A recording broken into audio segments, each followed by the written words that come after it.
Yo, yo, yo, yo, what's up guys? How's it going? Here's what I want to do today. Let's take a look at the brackets. Excuse me, for the international. Let's take a look at the brackets for the international. And we can see which games were cool and look at some results. Warning, spoiler alert. If you don't want to know the results, don't look for like 5 minutes. Alright. TI. Let's turn off forced dark mode, which makes some logos and flags look weird. This is bright, isn't it? Anyone looking on their phone? Any peaky blinders? This is so bright. Yeah. Alright, let's do dark mode. Show weather. It just makes the flags look a bit weird. I hate bright mode so much. Yo, what's up, Anvix? Thanks for the sub, appreciate it. You too, CF, smiley face. Thanks, man. Alright. First, my god, they play so many games. 12-hour streams. Luckily, the casters have many different rotations for the casting, but the players, they just have to keep going, don't they? Abyss Watcher 86, what up, dude? Thanks for the prime, mate. All right, let's look at the matches. Day 1 and 2. Are we on day 2? We are, right? Yeah.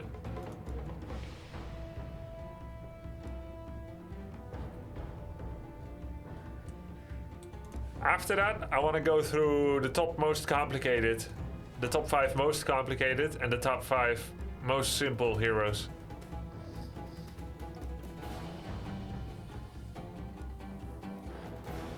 Ah, my only viewer, Kovu. EGOG was great, yeah. But wasn't that on day 1? I feel like I've seen that. EGOG, EGOG, EGOG. EGOG, this one, yeah, it was great. Troll Warlord. I think it's so... what is this dark mode extension you're using? It seems awesome. This is gaming browser Opera. And it has its own dark mode. See? You open it here, the settings, and then you go down. Choose forced dark mode. Flashbang. It's a gaming browser.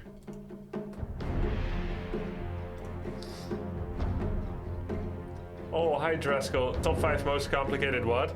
Top 5 most complicated heroes. Grandmaster Kitty, thanks for the resub, dude. Keep the positive vibes, Grubby. Oh, will do my best. What's a gaming browser? Alright, I had a sponsorship for this browser like 2 years ago, and it's been my second go-to browser anytime my first one acts up or there's something I like about the second one.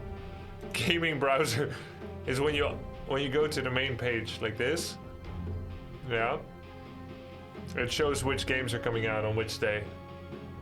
And you can have the weather on. And you can buy games. So it advertises to you for free. And you have a built-in VPN setting. See?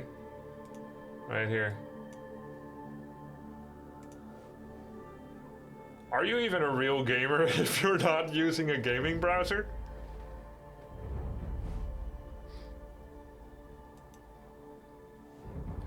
It has CPU, RAM, and internet limiters so the browser won't tank your game performance. Yeah, I guess you could set it up. I never did that yet. I think you have lights too. Look at this. GX lights. Oh, there's hook-ins to Razer Chrome and Logitech G, LightSync, RGB, and Corsair IQ. Free advertising, that's an entire free shop at the first page right into the face. How inconvenient. How convenient, yes. How to join your Dota guild? I'll put channel points on it soon. Yeah, Opera. Do you think there's a hero in Dota 2 that resembles your personality? Yes. Lifestealer. Leshrak. Welcome to a world of grief. Kotal? No, Kotal's Toby, right? Let's see. Hoodwink?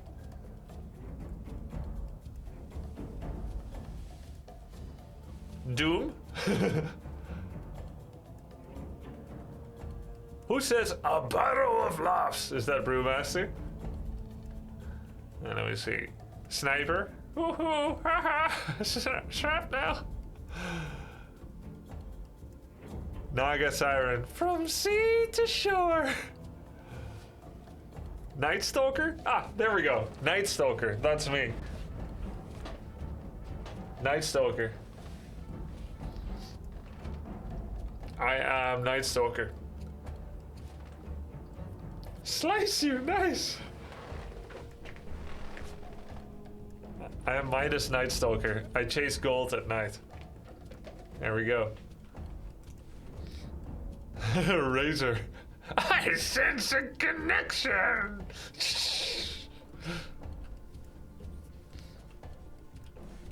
Alright. Which one was the coolest game last night? Any match ideas? Let's look for some heroes I play. Oh, I watched this. Secret Fanatic. That Earth Spirit was so freaking cool.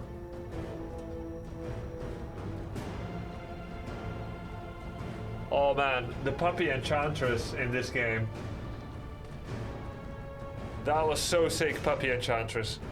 He would stand in the river knowing the opponent is probably smoked. Enemy Tiny blink and tosses him.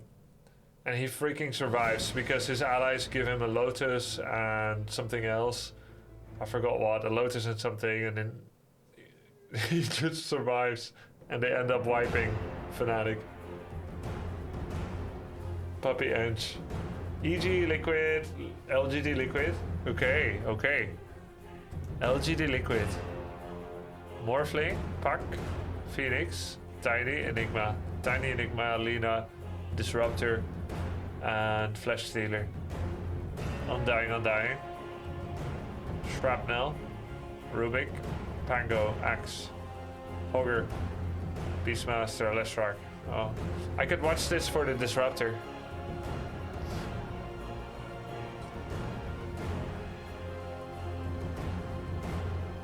The zero ping LAN matches make for such a huge difference for reacting to spells.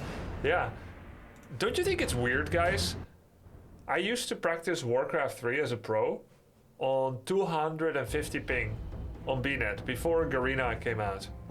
And then we would get to LAN and we would either have a day or we wouldn't, and suddenly we play at zero ping. Isn't that weird? And like, you would consistently have this experience that you're better at LAN than online. And then you'd go back to online and you'd be like fine with it instead of tilted out of your freaking bejeebies mind. How did that feel? Well, it felt cool. Like, suddenly all these things you learned you can't do, you started learning at LAN the things you could do, the risks you could take, the delay to pressing invul. But it's weird because your muscle memory has you learning the game in one way, and then you get to LAN and suddenly you can push yourself further, but how quickly can you adapt, question mark? So how much LAN experience do you need? Sometimes you get warming up opportunities, sometimes you don't get much. And sometimes when I look back at like the less micro heavy playstyle from 2K4, 2K5, first of all, that's normal in a game's progression. Everyone sucks more at the beginning of a game, but you are the best amongst your peers in that contemporary era.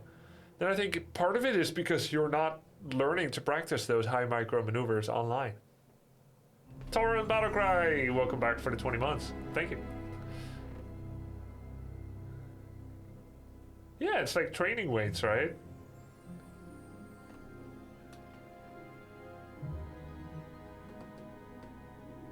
When you're solid with decisions on 300 ping, you come into 4 MS and you're a god. Yeah. Entity played Naga versus Tia and won. Can be a good game to watch. Nice. Can we... how do I find that? Does Pro Tracker have the match IDs?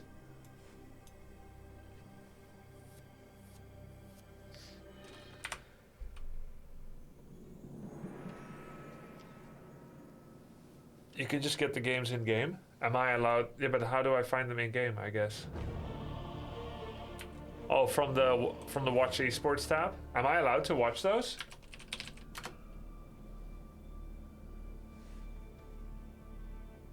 Without commentary? You can watch the ones that already happened. I'm still not allowed to use in-game commentary, right?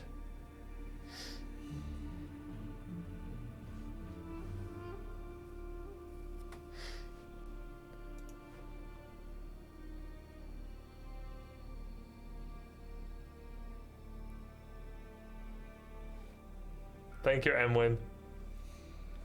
Oh, there's Dota buff that data strats links. Okay. The cam work and commentary is copyright. Okay. All right.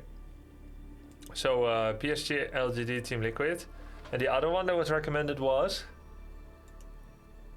Oh, there's the Naga Siren.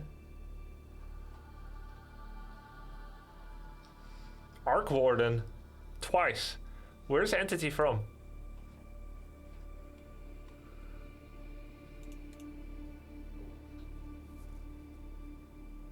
Austria, Germany, Russia, Belarus.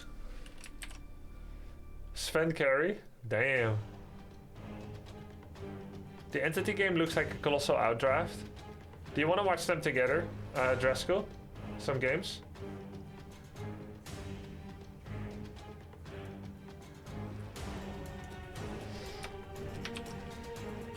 Yeah, cool. Let's do that. First, let me make my top 5 and then let's go.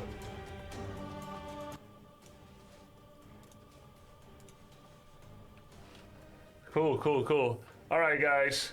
ATC is over, as you know, and I'd like to give you my top 5 simplest and top 5 most complicated heroes as I played through them. So, first of all, let's begin with the top 5 simplest.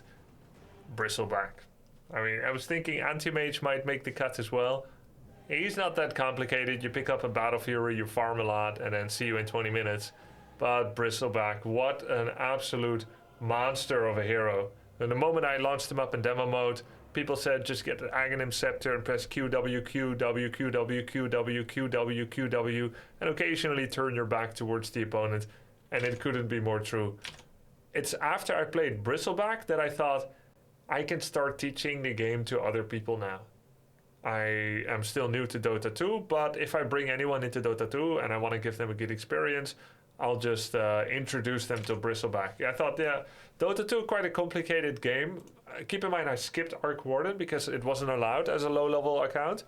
But once I played Bristle, I thought, okay, we're cool. It's friendly for beginners.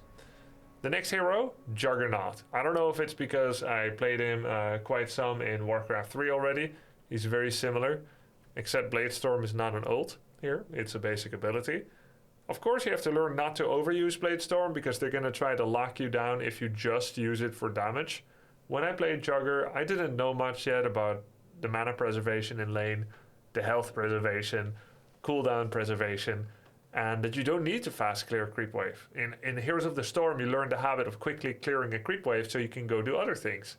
You can rotate from the top lane to the middle lane to do a gank or a tower pressure as early as 1 minute into the game in HOTS, but not so much in Dota 2. You stay put in your lane for good reasons. Travel time, economy, speed of the next wave, how fast you can clear a wave, and so on.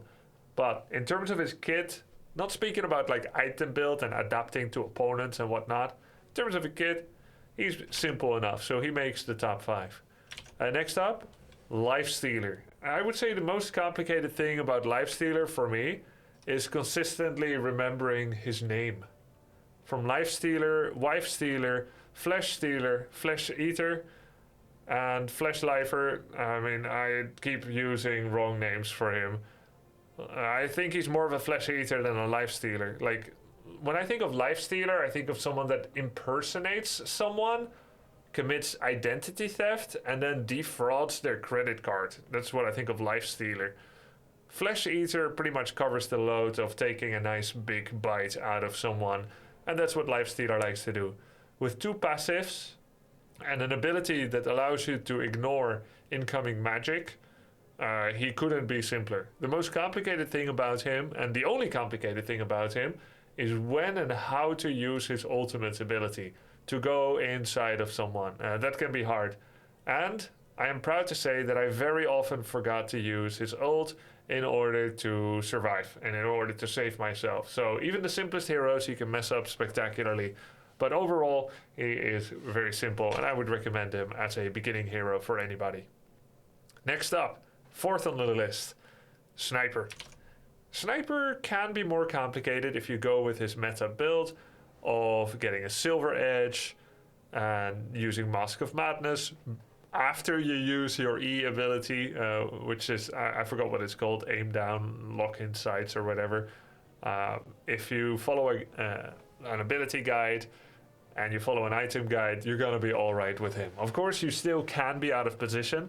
I still remember I meleeed an enemy lifestealer that came back from Aegis of the Immortal, and we just killed him, and I wanted to stand next to him so that when he came back, once he starts running, I have maximum range distance on him. The only problem was he did not start running.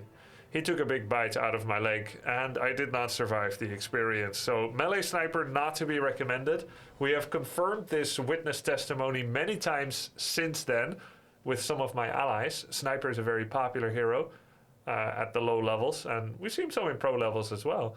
But I have seen many of my allies attempt the melee sniper strategy. If you're not going Heart of Tarask and Radiance and Butterfly, I would not recommend replicating this strategy. It typically tends to not work. And just yesterday, I lost a game with a melee sniper that tried to go up the high ground. So not to be recommended, but overall, if you just shoot at things, you right click, and you don't sacrifice your auto attack speed by doing a poking assassinate, which again, I'm proud to say I've done many times. Available cooldown? Click the cooldown. My ult is ready? Click the ult. No, it's actually a DPS loss, right? It's the range increase and the finishing power that's nice about it. But I recommend, if you have enough items, to just right click and wait until things start dying. And generally they do. And then finally, Wraith King. I think there's some honorable mentions as well of heroes that aren't too complicated. But I'm going to go to Wraith King. Wraith King's playstyle has him jungling a lot. You just click and forget about skeletons. And while you can retarget them with your stun ability, the skeletons pretty much go do things by themselves. The most complicated thing about him is to look at your stack count and to summon skeletons when you max out or when you need them earlier. And very happy to say that I played him recently after about 280 games in Dota. So obviously very experienced already, Kappa. And I repeatedly forgot how to use skeletons or forgot to click the button. But we also lost pretty bad that game. Overall, though, he is simple. If you just summon skeletons and you keep farming lane and creeps, then you're going to be all right. You've also got the extra window of opportunity to come back to life because, hey, ult was up. So your first death is fine. Second death, if you were really out of position, usually not as fine. It's going to start hurting because he is a position 1 and therefore the tolerance for mistake is a bit lower, but his kit is simple enough. With those, the 5 most simple heroes, let's go to my top 5 most complicated heroes.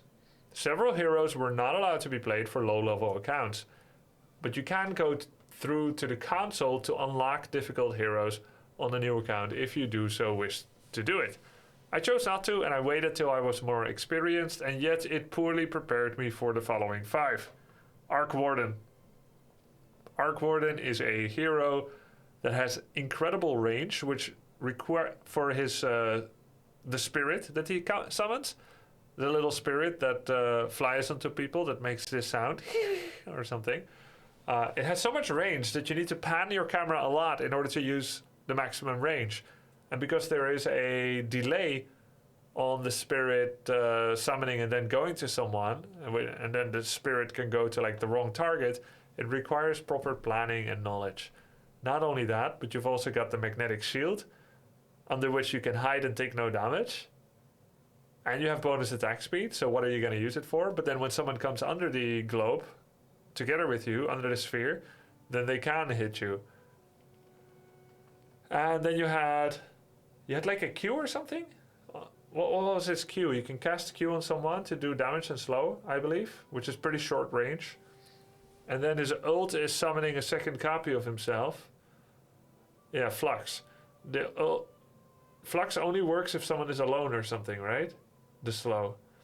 Then finally you've got the copy of himself that gets a better and better cooldown as time goes on, which is exactly him with item cooldowns. So you can use 2 Midas touch, right? You can use 2 Midas, you can use 2 Gleipnirs, 2 BKBs. Each has its own cooldown. It's like a real hero that gives a bounty when killed. And then you get the Boots of Travel, so now you're flying to 2 different places all the time, but you got to keep your main guy safe. And that part was quite complicated. While I can't press many buttons as a experienced RTS player, keeping the main Arc Warden safe and consistently using Midas on both and managing all the cooldowns and all the buttons and then summoning E, which gets a really low cooldown once you have Octarine Core, that gets pretty complicated. So yeah, I think he makes my top 5 most complicated as the first one. Next, Invoker. I don't need to say much about him. Invoker has 10 spells, where most heroes have 3 or 4. And you need to summon a 16 hexadecimal alphanumeric code before you can cast one of them. You gotta do your homework. I mean, I spent 2 hours in training mode before going to him. I mean, they've designed smartphone apps and websites just to practice him. That should kind of tell you enough. So yeah, Invoker was complicated. I think I played him all right for a first and second time, and yet I wouldn't feel confident winning with him until I practice another 5 to 10 times. So that's quite a lot. Yeah, complicated hero. Very creative, obviously. There's many different combos that you could do. One of the most interesting and creative heroes that I have ever seen in a MOBA. Invoker, great hero. Maybe play him again sometime. But again, we'll need hours of prep. Oracle is my third on the list. Everything Oracle does can be used against you. Everything you do and say can be used against you. It's a heal, but it's also a damage. It's a protection, but you also can't attack. I saved you, but you're gonna die in 5 seconds, and you probably don't know whether you're gonna die or not, because my false promise that you're safe might be false, or it might not be. Maybe I was telling the truth, maybe I'm not. It can be very confusing to people that don't know how Oracle works. The potential for grief would make even Leshrac excited. And you need a lot of practice to do the proper spell combos. So yeah, Oracle is going to be the third on the list. Next up, Storm Spirit. Travel a little too far and you have no mana anymore. Yeah. Here's a hero that needs a lot of mana, that can teleport with mana, that can deal damage with mana, but it's also very easy to go completely out of mana immediately. He actually reminds me the most of Whitemane in Heroes of the Storm. Whitemane can increase her healing output if she spams her mana, but it gets increasingly more expensive to summon another heal on your allies. So if you think you're in a pinch in a moment, it's easy to overuse until you've got nothing left immediately. Yeah, he's quite difficult to be efficient with. And then he's an aggressive hero that gets quite close and stuns people. I don't think he's as complicated as the other 3, but it is difficult to manage his mana. So yeah, that's Storm Spirit for you. And then finally, the 5th one on my list, Tinker. Tinker, he doesn't really play like anyone else, does he? He's got a Refresher Orb as his ult. He can get up close with Shivas and Laser and Shivas and then Laser again and then Shivas and Laser and Blink and then Shivas and Laser. But there's also moments where, with proper judgment, you are supposed to stay back and cast missiles from the forest blink somewhere else and more missiles, and you blink somewhere, you do more missiles. You gotta be fast, and all the while you're spamming buttons and learning it, you also gotta do the right thing, and it's not easy. And once people get better, they're gonna try to find you in the woods where you blink dagger. They're gonna see your patterns. So I suspect you have to change your patterns as well, constantly. And because of the items he typically gets, he doesn't tend to rush out BKB, I don't think. BKB doesn't get the reset, unlike Sivas. So you don't have as much of a panic button as some heroes, all the while he's really complicated. Tinker's my 5th and final. Some people may wonder, well, what about Meepo? Well, I don't think Meepo is that complicated. You get many heroes, and they're pretty much auto-attackers. They have an ensnare. If you get the Aghanims, you get a dig, get out of trouble for free. You tend to overlevel and overfarm really, really fast, and while deaths do feel punishing, as you go higher in level and people get better at ganking any one of them, you just gotta play safer and safer, I suppose. I'm not saying he's easy, but I don't think he's as complicated. Because everything he does is good. Oracle can do bad things. Winter Wyvern can do things that are really bad for your team, do you know what I mean? And Meepo just does good things all the time. You can die on him like on another hero, and he doesn't need those levels to be ahead. But he wasn't as hard. Alright, that's it. That's my top 5 list. I hope you enjoyed, and good luck learning the game. Io also was an honorable mention, but yeah, not in my top 5. Alright, let's go watch some games of TI with my friend Draskell.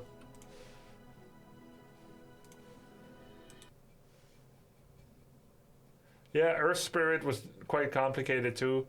Morphling.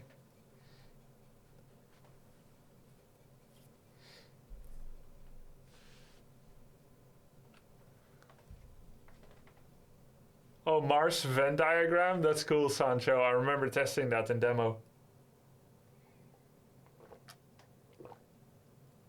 I think Ember Spirit is quite complicated too. We've recently taken action against one or more players you've previously reported for bad conduct. Thank you for making the DOTA community a friendlier place. Oh yeah.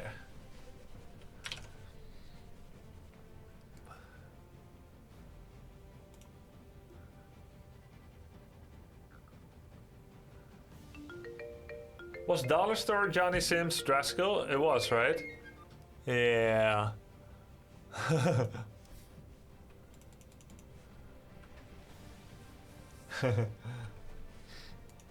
Alright. Yo, thanks for the sub, Mitch to the West. You too, Nagel, Left Handsy.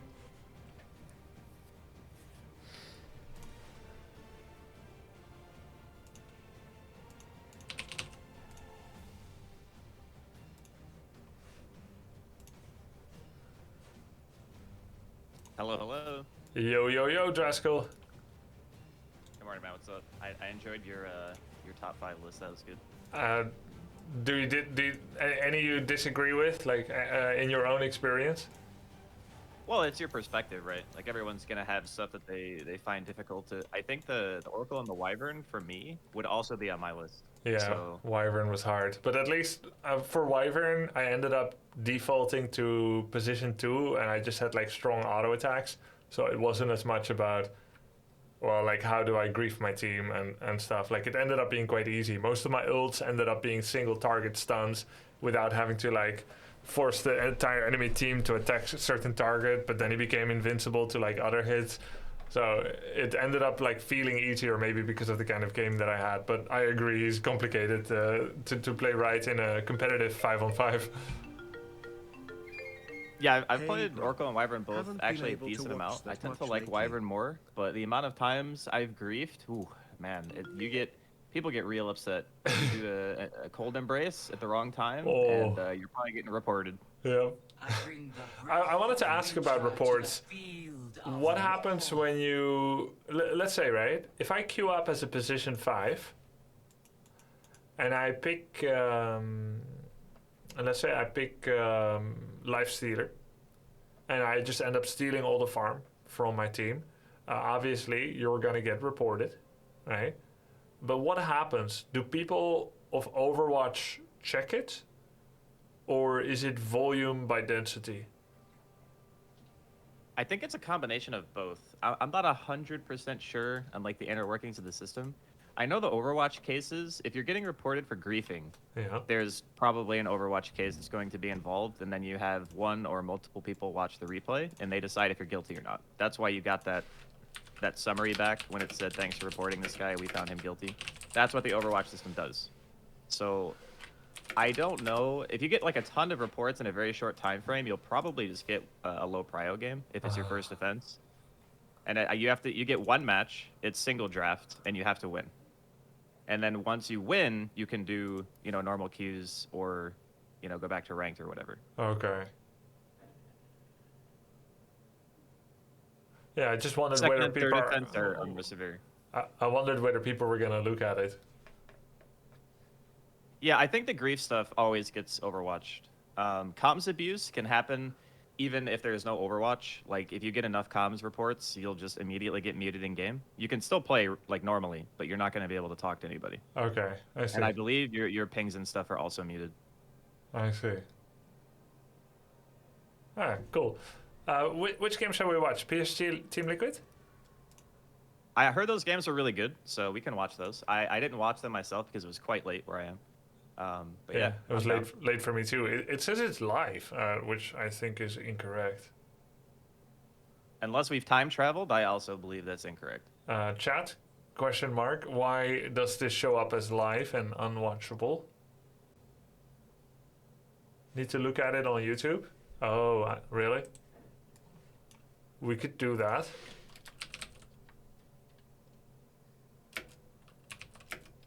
You can find the games on DOTA Buff, says Excalibur. Can you link it for me, Excalibur?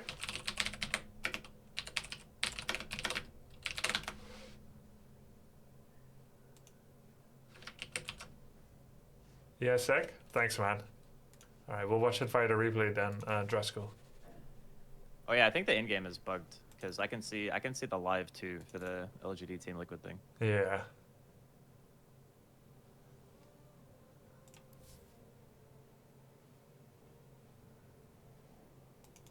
Oh, maybe this works.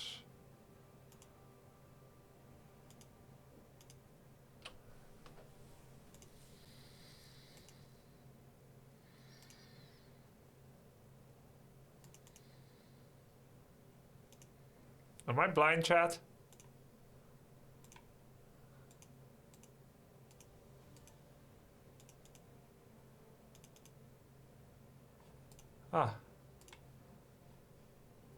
We found it. Thanks for the link, Excalibur. I think we found it. Apparently, you click on Watch, then Tournaments, then Page 2, Dreskel. Okay. Oh, I can also just give you the ID the chat just gave it. Oh, I got it too. See, it hooked me up. Okay, cool. Excalibur. Hey Grubby, you've rehabilitated me with Dota. Much love for everything you do, and Logan. Thanks, Tits. Hey Grubby, you have rehabilitated me with Dota. Much love to everything you do, and Logan less than 3. Yeah, I heard these games are actually quite close, so I'm kind of hyped to watch them. Did we join as a team? The replay? Yeah, the replay system in this game is kind of there's no like multiple people viewing the same thing at the same time. I was gonna say for ease of like cohesion, it's probably better for you to stream your POV. That way I know what you're looking at. Yeah. But I can also have the replay open myself. Otherwise, we have to like sync up the times, play at the same time, pause when you pause, etc., etc. It's like yep. We'll take a small penalty in quality, but I'll stream it on Discord. We'll take a small like penalty in voice quality, but I think it's worth it, and then you can look at things yourself too.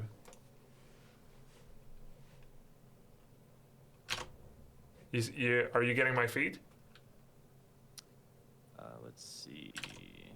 Yeah, I got you. You're paused in game. Let me sync up with your time, and then I can play when you hit play. Okay. I'll go to 5 seconds.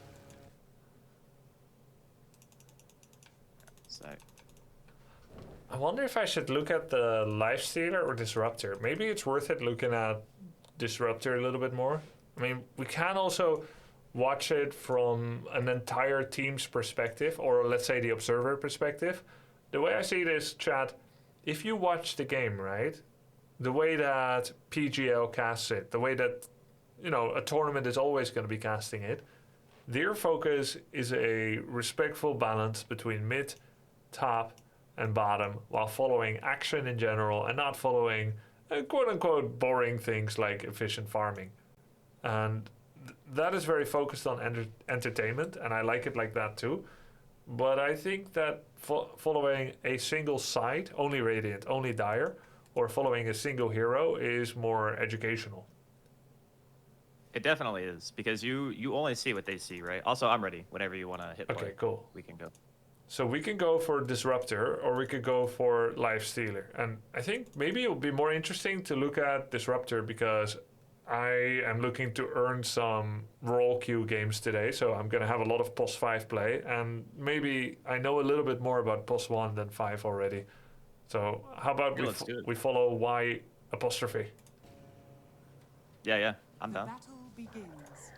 Yeah, the cool thing about playing 1 and the 5 is that there's a dynamic between the two that if you play a core, you know what your support is supposed to do for you, and vice versa. Right? Yeah. Because you've had lanes that feel good and you've had lanes that feel bad.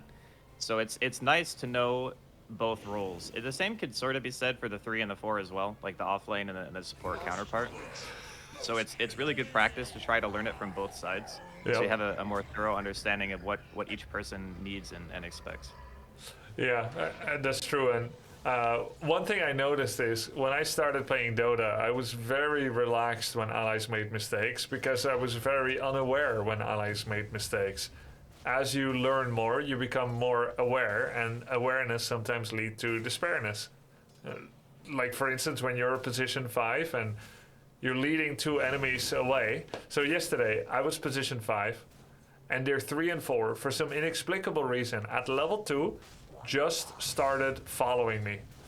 So if we pause for a sec, I was here, they were level 2, I'm level 2, and they suddenly start chasing me, and I'm like, holy shit, what are they doing? So I'm walking here, and they're still following. I'm like, what the hell are they doing?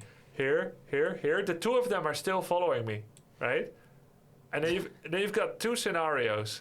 You've got one where your position 1 gratefully shoves the wave, gets every last hit, pushes it into tower, and the other where he also starts following and starts attacking them. And I get it, I've made that mistake before, and usually I'll try to quickly voice chat and be like, yo, just farm, I'm fine. Either I die, don't die, it's fine, right? But like, you've got the Ursa from yesterday who will be like taking every fight he can no matter what, and you know, it's kind of cool, Ursa can man up.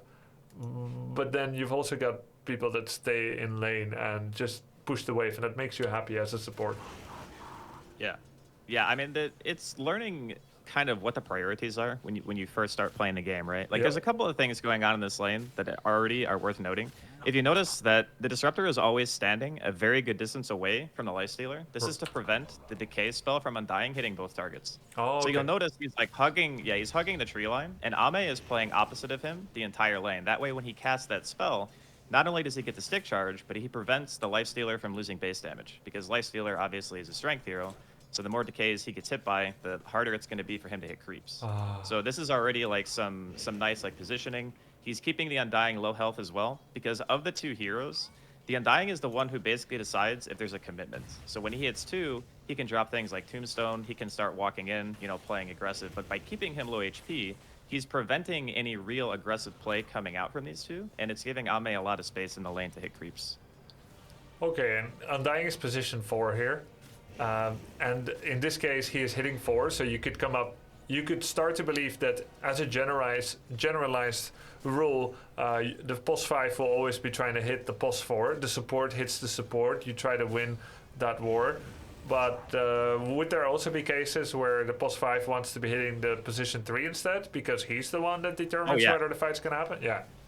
Yeah. This is a lane-specific thing. Because Disruptor has very efficient mana use per point of damage, like, Thunderstrike is a great spell for early harass.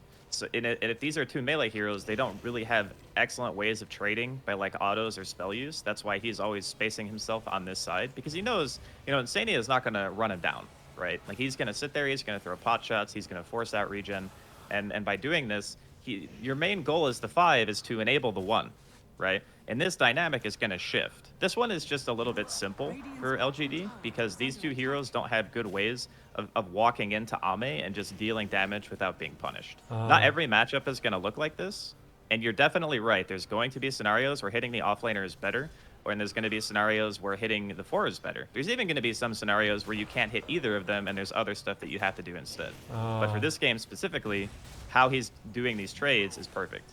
Yeah, so you're saying he has the superiority here of range and of ability usage. Oh, nice, I'm gonna get a kill, I think. Yeah, it's gonna be close. Looks like he's dead. But yeah, if it was more challenging, if Disruptor was the one losing, let's say if there's a Dazzle, maybe Disruptor will take more damage from the Q auto attack spam, I don't know.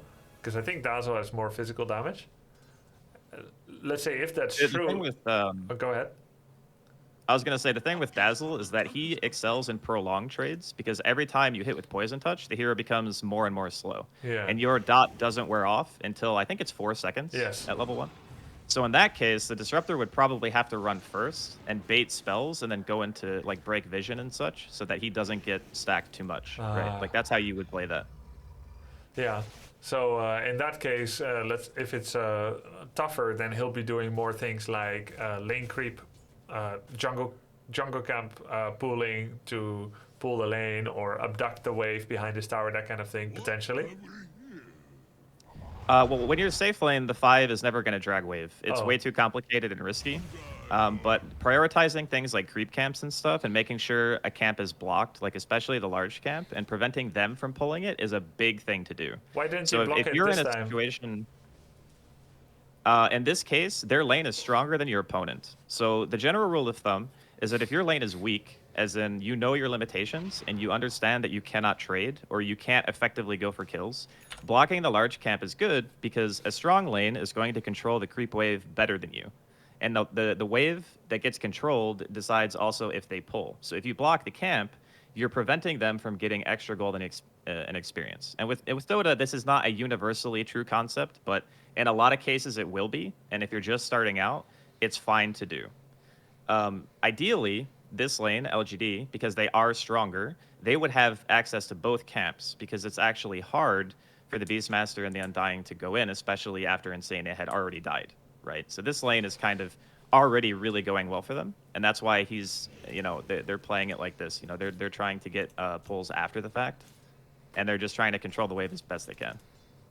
When you mean access to the hard camp, do you mean if Liquid had the stronger lane here, they would alternate to accelerate their farm, take the hard camp back to wave, take the hard camp back to wave, like that, you mean? Yeah, because when your lane's strong, right, you want to take every possible advantage, and the neutral creep, if you can get them, are an advantage. But why wouldn't they pull their own camp into the hard camp? Well, that's what I mean. Like, they can pull the hard camp into the wave for their own creeps to get dragged away. Like, right now, they're auto-attacking, right? Ame is auto-attacking the wave. He's trying to push it as hard as they can because they have a cart.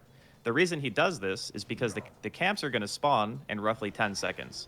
And if the wave is being pushed in, then what happens is it's much harder for the 4 or the 3 to go over here and contest. He's going to block here, and he's going to go for the rune, I believe. Yeah, he's going to start walking bottom. This is quite late, though. I don't think he's going to be even close to catching this on time.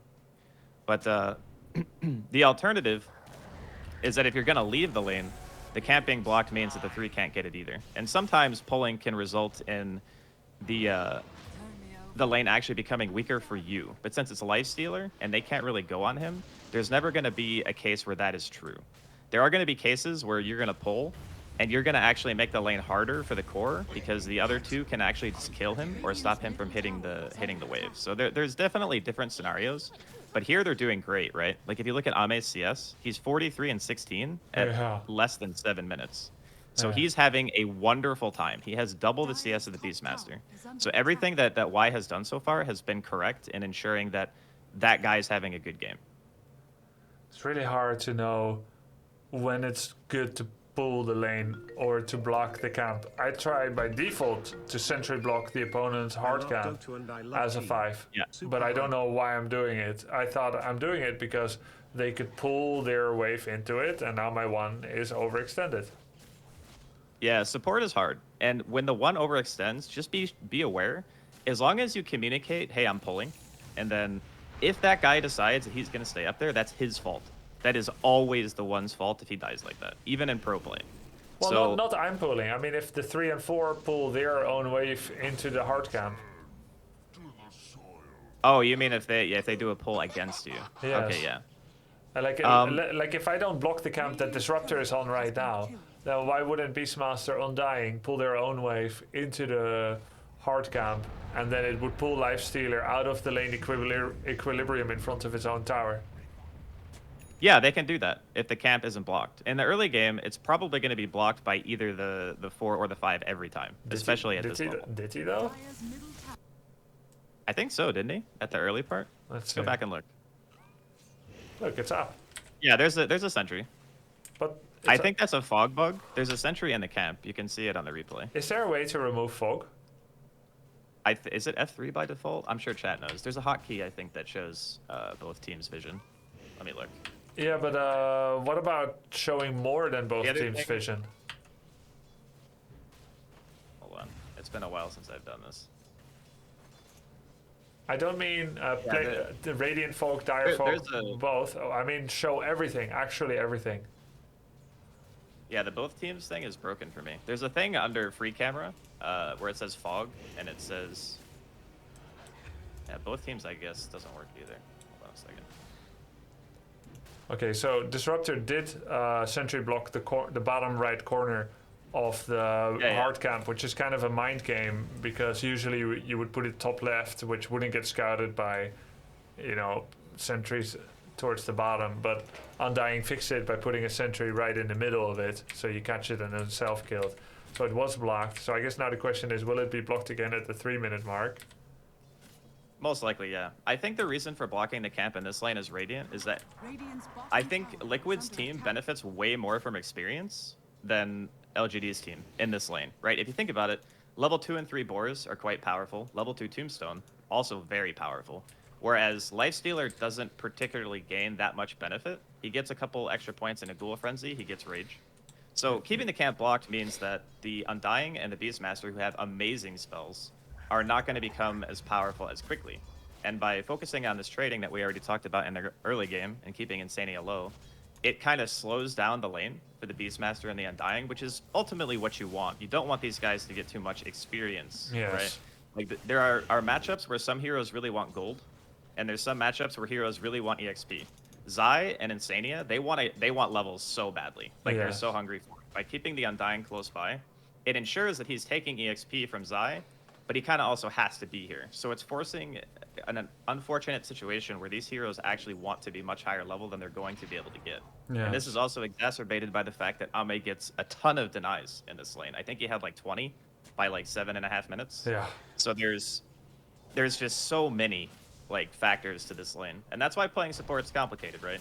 Because you're not going to obviously know all these things. Yes. But there's matchups that you're going to play, and your game understanding is going to increase. But I think the main reason for LGD blocking it, even though like it's kind of hard to control this camp early, even with a stronger lane, because these two heroes also don't have stuns. Like they can't threaten kills, right? Yeah. You have a slow, you have a glimpse. There's no way they're going to kill Zai unless he's really far out of position. But yeah, that's most likely why it's blocked. Very interesting fourth ability point into Glimpse. Glimpse level 1 is pretty useless. But I was expecting 2 points in Thunderstrike. Usually, I think that was recommended from guides and from other, from the Slacks coach that I've had. And I think that's probably the way to go usually. But yeah, probably Glimpse took it opportunistically as he understood where the game could be headed. Yeah, it's also a really good talking point, because as we spoke about levels being so important for the off lane of Liquid, the higher level they do get, the less the Disruptor is going to be able to do in that lane. He will become more of a liability, right? So having the glimpse is better for the team fight utility. It's better for teleport response. Yes. The Thunder Strike is what you do when you can continually bully the lane. Like, let's Ah. say it's not like a Beastmaster, right? It's something else. Then you can always just, do more harass, get more utility out of that particular spell. But having the extra points and a glimpse just means once you start moving around with other heroes, you're going to be way more useful. That makes sense. Yeah. And now, like, somehow he understands on a certain level that Lifestealer cannot create space for him. He can't peel for him in the lane once Beastmaster has the higher level piggies, once Undying has access maybe to level 2 Tombstone, and Disruptor understands that if he stands too close, that supremacy that he once felt in the early game has all but evaporated. That next time a Tombstone comes out, he cannot kill the zombies fast enough to run away. Yeah, exactly. I mean, you pretty much said it perfectly. That's the dynamic of Dota, understanding your timings, your power spikes. Oh. Ooh, big black hole. Big black hole. And Lifestealer came here. Also because this is around the time he would be comfortable to continue top left, or 100% to make use of the situation to try and turn a disaster into an advantage. Yeah, you see people tower diving like that. That's the kind of fight, the one player is always going to want to try to attend, because it's no skin off his nose, right? He knows he's safe. He sees this big black hole. He TPs in. He wants to clean up. Being there for your team in these types of situations is a really good habit as a one, because in a competitive environment, people understand the farm priority too. So he doesn't even have to walk across the map. He can just go to the lane that he would normally rotate to anyway. Like, Ame is going to eventually want to be up here, because the Beastmaster is 6, right? You don't want to sit in lane against a level 6 Beastmaster anymore, because he's going to start to threaten kill potential on you. You want to lead. Even through Lifestealer's Q, he can ult, right? Yep, goes through Magic Community. So this is like a natural thing for Ame to just be like, yep, this fight's good for me. They're under my tower. I know I'll make it in time. And then after the fact, I'm already where I wanted to be regardless. Yeah, makes sense. And maybe in my games, if I do this, then we stay up here with 4 and we start doing hard camp as 4, and then we start doing the creep wave as 4, and I'll be looking longingly at bottom right. But here, definitely, they understand. Yeah, not super efficient, the 4-man moving around the map, but sometimes that's just the Guardian life, I suppose. Yeah. Now, this TP is what I would call super questionable, mainly because they don't have black hole, right? But it doesn't. I don't know if Ame is going to get punished for this or not. Okay, let me go back to when it happened, when the decision was made. We'll look at Lifestealer perspective. I feel like they probably killed the tower, and then they wanted to try to fight bot. But this is a TP that I find quite strange. The rest of the team is collapsing. Like, if you look at the minimap, LGD is coming down. Yep. But this is just a really awkward timing, because Faith Beyond doesn't have ult. When you have Enigma, you typically want to play around that cooldown, right? Yep. Because there are ways of interrupting Black Hole, but they're not super good besides Primal Beast. Like, he can close the gap from very far. But Boxy is kind of in no man's land right now. But yeah, I'm a little bit confused on why Ame specifically TP'd here. Probably not a personal decision. You gotta assume that at this level, teams make these decisions together, that his help has been requested. Yeah, could be. So we look at him, and he actually leaves before getting the last hit on the tower. So he sacrifices, how much is it? I think this one gives 200 gold. Maybe this one gives 100? Yeah, the team still gets the gold, but it's not as much for the person who doesn't last hit. Right? Yeah. I think you would like 100 or 150 extra from a T1 or something like that. Yeah. But yeah, this is a TP that I would look at and say, it's not like a horrible TP, because obviously, like you said, his team could be communicating it, but it's not one that feels good for his game specifically. Yes. Because he doesn't have a high likelihood of getting a lot of kills. We haven't seen this before, so we don't know what's going to happen, actually. Yeah, I got no clue. It could work out.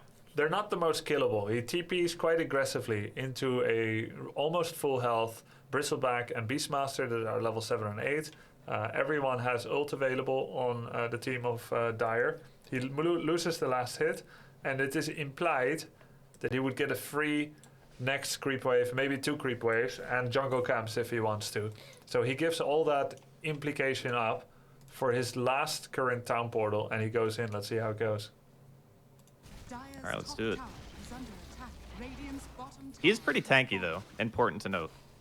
Even if they drop spells on him, it's really hard for them to take him down. And Boxy dies before he even gets to the fight, so this will be a 4v5 if everyone from LGD gets here. So he eats into Faith Beyond. Am I right to remember that heals the eated target too? Yeah, it gives him bonus HP as well. And let me read it again. Where is he? Healing for a portion of his max HP every second. He can explode. If the infested unit is an enemy creep or neutral creep, he can take control. Health bonus to the target. 400. I see. Yeah, it's nice to use like a little save. Oh, he looks like he's gonna get out here. Nice. Okay. I mean, this is just an understanding of limitations, right? Yeah. Like, that TP looked kind of weird to me because of the reasons that we already mentioned. You know, you get an extra couple of waves.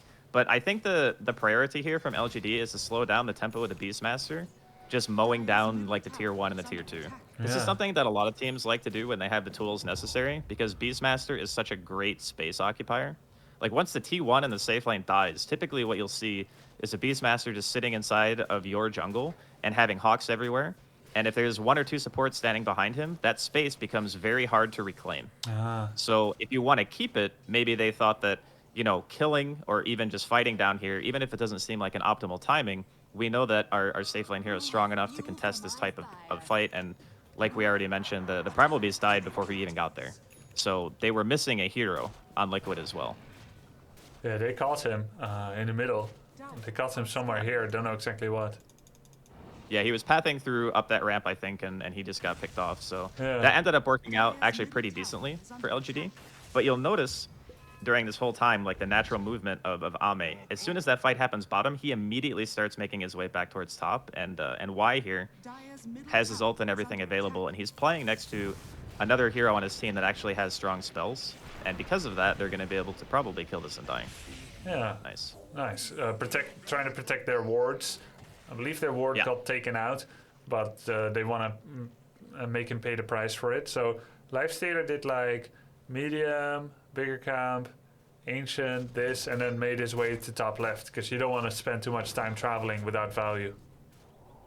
Yep. Not only that, but he's always farming towards the spot on the map that he wants to be, which is normally at this stage going to be top. Unless they're bringing numbers like they did for the bottom tier 1 defense, he's never going to want to play like mirror to the Beastmaster. That makes him feel very uncomfortable. He has the BKB piercing disable, and he's always looking for, like, right now, what we would refer to as like the safe farm, right? The stuff that he knows that he can get without much risk.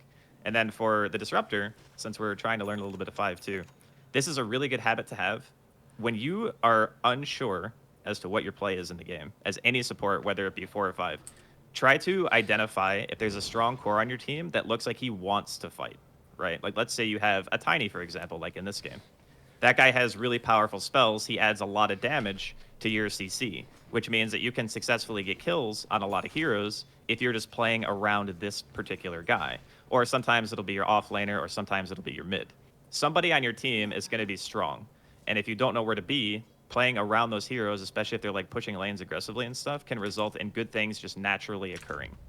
Right now, because this is a high-level game, he knows exactly like what his team needs of him. So you're not always going to see him standing next to the Tiny. You're not always going to see him standing next to like the Lina, for example. But you see this play, right? Like, he knows that Nothing to Say has a great kit. He knows that they can get a kill with just these two, and they're going to get one hit. And ulting for a single target, but slowing down the Beastmaster in the area they knew he's going to be wanting to occupy. Really nice. Big, big value. Killing that hero alleviates so much pressure off of the map. Like, there are some heroes that are just going to eat the map away from you if you don't contest them, and Beastmaster is like top tier on that list. Yeah, every time I tune into TI, I see a Beastmaster. He's sending all his creatures onto the Radiant's tier 2 tower bot lane. Yeah. That's also a very hard move to anticipate, because you're assuming playing that far away and close to your tier 1 as the Beastmaster that you would feel safe. And there's a good chance that there was probably also Hawk Vision, but because they were smoked, and they smoked from a place that was almost never gonna have a ward. Yeah. The quick movement is something that just happens to catch Zai unawares, and he ends up dying for it. So you could also say that it is a bit odd that there's not at least one support playing near him. But to be honest, like between Boxy and Insania in this game, I'm not sure either one of them could have saved him. So there's like this awkward thing for Liquid right now where they don't feel like the Beastmaster is hardly even pushing in bottom right. Like the lane's not even at the tower. Yeah. Or the lane is right next to his tower. Yeah. So that they know that part of the map is like completely open for them right now, and the Lena's even able to farm it, and that's because of one smoke play. That's how much pressure that gets removed off the map when the Beastmaster dies. Okay, so when I am position 5, I'm gonna click my allies to see their abilities. So I see like, hey, Tiny has max 4 points into his Q and his W, and he just got his Blink Dagger, or like I clicked it a minute ago, he was working on Blink Dagger. I think the moment he gets Dagger, he's gonna wanna make plays with that, so I can start shadowing him. Like now, for instance, he's trying to shadow, create space, and then play like that. And also, Disruptor happens to have an ability that can watch up. That's a very tight sentry location, isn't it? Like it just about overlaps. Yeah. Seemingly more than half of the. But what if it was here, or he knows it can't be?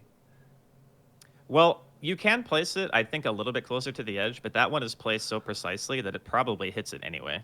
Yeah. I think that's just like, those are the type of sentries you always want to place, though, right? Because there's no downside. Like, if you can get the efficient placement and you cover all these spots, Disruptor can also grant his own vision on top of the Spire by hitting Kinetic Field and centering it on the ward spot. So he doesn't have to put it up there. Some heroes can't give themselves vision, which is kind of annoying. Yeah. But he can.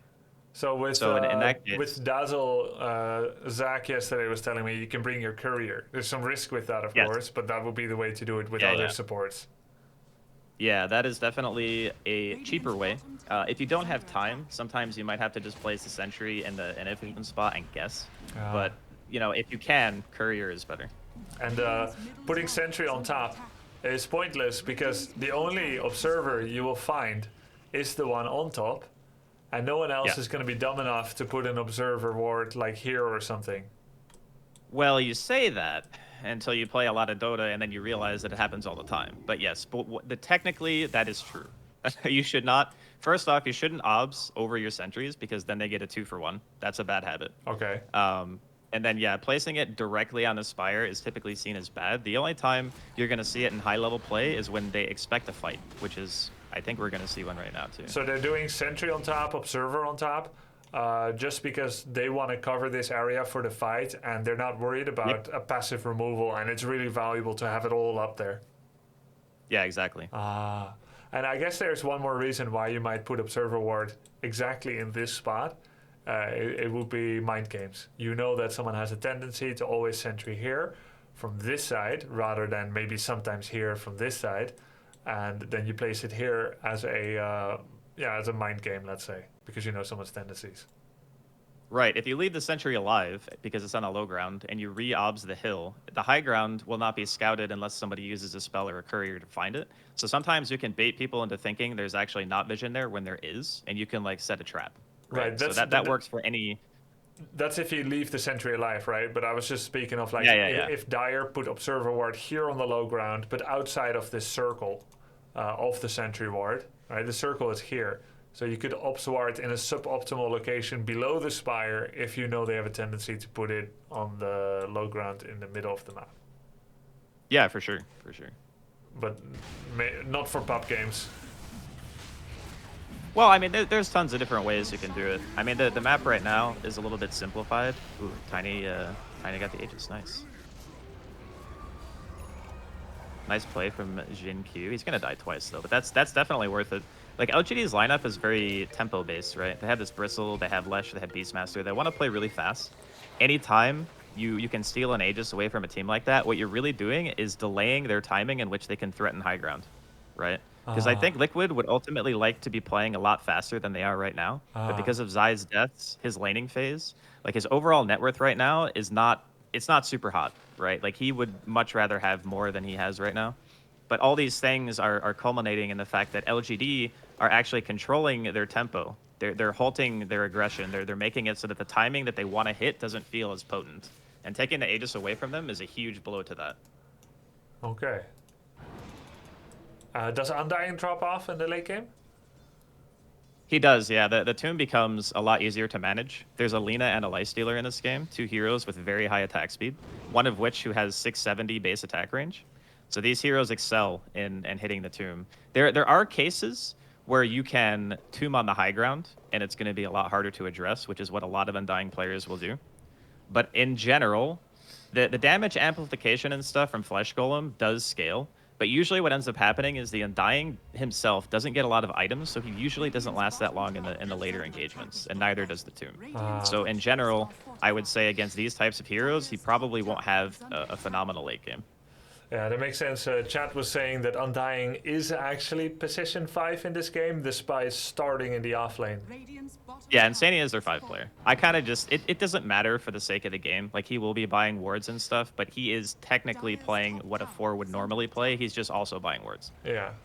And he's not buying items for himself, but yeah, they're correct that he's the 5. And he gets less prio to farm if it gets down to it, because he's a totem summoner in the fight. That's it. Yeah, it is a little bit of splitting hairs here, because between the 4 and the 5 position, there's only a 1,000 gold difference, yeah. So not much. You know, it's like 20 minutes in, but they're technically correct.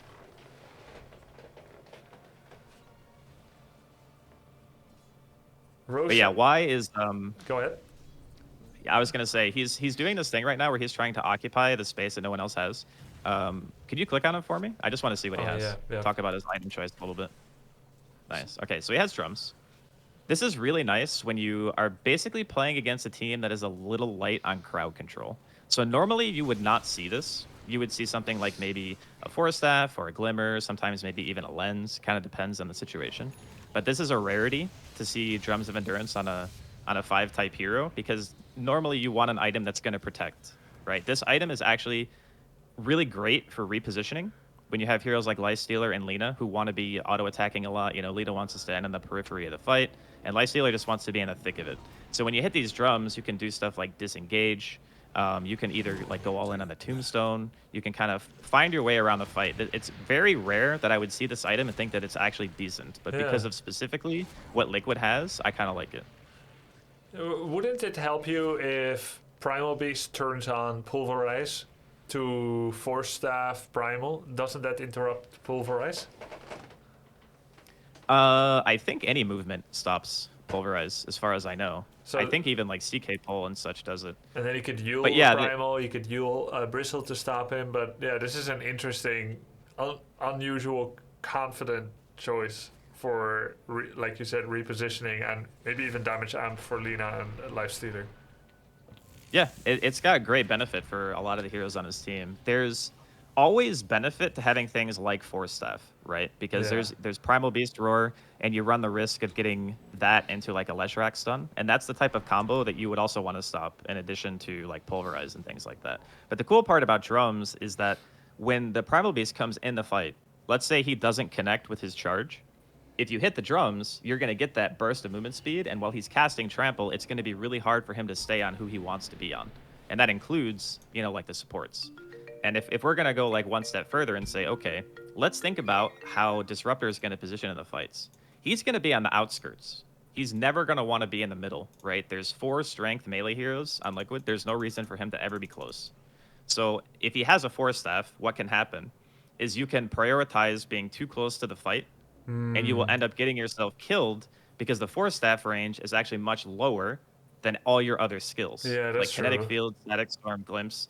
You end up having the correct idea, like, hey, I want to protect my core. That's not inherently a bad thought. Yeah. But you can run the risk of kind of, okay, I'm too close now. I've gotten hit by an Onslaught from a Primal Beast, or I got hit by a Boar, or I got hit by a Zombie, and all of a sudden you're this Disruptor with no escape item, and you go, oh, wait, I may have made a horrible choice. That makes a lot of sense. There's a lot of layers.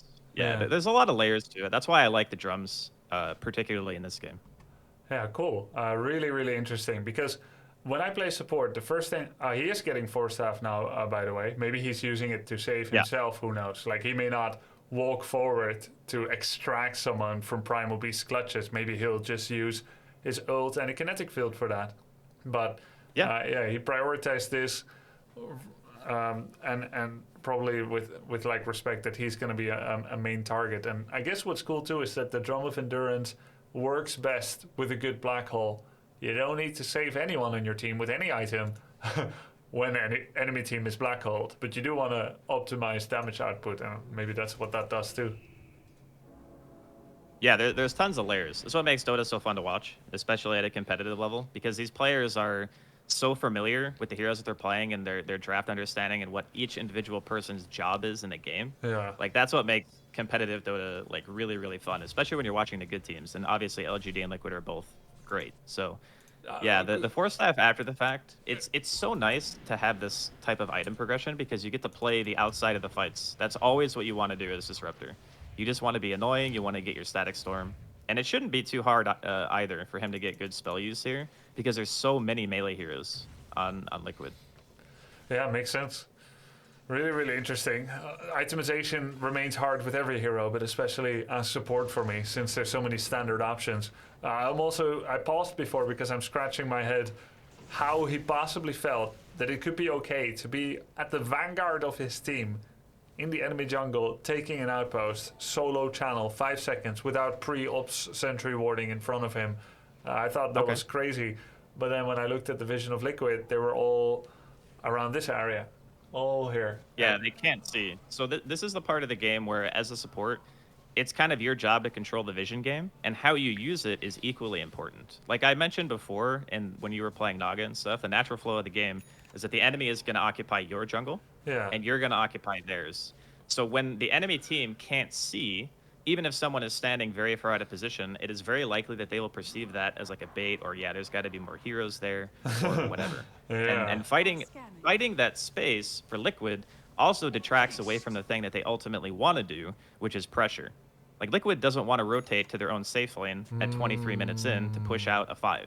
That is a very inefficient use of their time. And yeah, LGD are going to go ahead and smoke here. They see the Bristleback taking the outpost themselves, so they're using this information to make a very quick movement and see if they can find somebody. Now, I don't know if this is going to connect, but the idea is sound, right? They see information, they're going to use it to walk in, and let's see if they find somebody. Yeah, I get what you're saying. Oh, wait, did he get dispelled? Oh, he BKB'd. Yeah, he BKB'd, yeah. Yeah, I remember the sound now. Yeah, that makes sense. So if you're playing against a weaker team, let's say a Guardian 4 team, just to throw out a random rank there, and you solo take the enemy outpost at that moment as Disruptor level 12, while seeing nobody on the team and nobody of you is near you, then you might just run into 3 people that are sharing a hard camp together right next to you. Yeah, that's why I always like to say it's hard to apply every philosophy that you see in a pro game to pubs. Yeah. Because these players are all, they're talking with each other, they're communicating everything that's going on, they're all on the same page. Like, there are some philosophies that look really cool, and then you try to apply it to your pub, and you kind of just go, well, this really doesn't work. Like, there are issues. So, as fun as they are to watch, there are some things that you're going to see in this game that just simply will not apply. Yeah. Yeah, so if I do that and I die, and then my team is going to be like, what are you doing? Stop feeding. I'll be like, actually, it is inefficient for the enemy team to be here, so make use of the space, GOHF. I'm not sure they're going to 100% accept that, but I can just point them at this replay and to shut them up. That makes sense. So so this is a moment where Liquid does occupy that area after previously dodging a smoke. So they dodged the smoke play on their own Ancients with the BKB on the Primal, and then they must have smoked and went top left. A lot of mind games, obviously, but what do you think both teams were expecting? Were they both expecting to fight over top left? I think that they were probably, expecting to see each other there. I think the positioning from LGD was a little bit scuffed. Like, the Enigma getting caught out straight away by Matumba Man's BKB. Like, the Bristleback getting to free hit Faith Beyond is a problem. He even forced the black hole in, like, the most inefficient manner. So Liquid were correct in choosing to take the engagement the way that they did.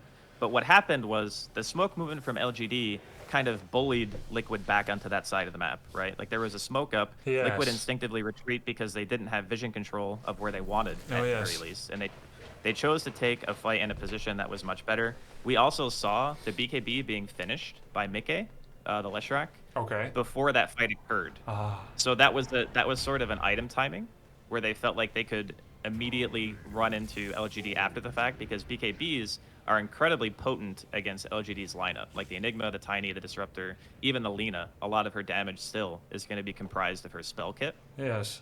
Lifestealer is the only person who really auto-attacks for damage. Yeah. So this is the point in the game where Liquid are feeling like this timing, the one that we've been talking so much about, and how they're getting like thwarted on the map. They finally got there, you know. Like it's a little bit late compared to maybe what they would like, but they're now at a point where they feel confident. You know, their BKBs are on Boxy, they have one on Matuma Man, they have one on Mickey. This is what we would refer to loosely as a power spike. Lots of heroes have core items. Now it's time to go.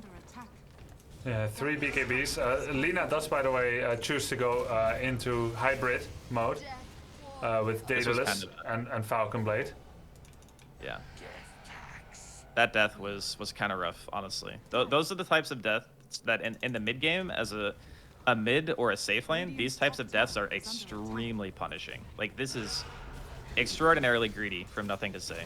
Yeah. He probably just didn't know that Zai had Blink. We could check to see when he got that dagger to know if this was a lack of information, or we could just say maybe it's just too aggressive. But if he had the dagger for a while and it was shown, then this is just a very bad death.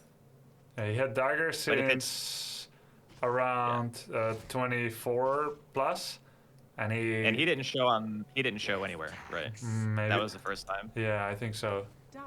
Okay, yeah. So that's like an item reveal thing. I talked about that with you with the Arcane Blink SF. Same thing. Still risky though. That play is still risky, regardless. Yeah, he wanted to finish the tower, and they glyphed it right at the end, and showed up with 2 people. The big bait. That's a huge kill for Liquid 2, because that Lina does a tremendous amount of damage. Top net worth, still. Yeah.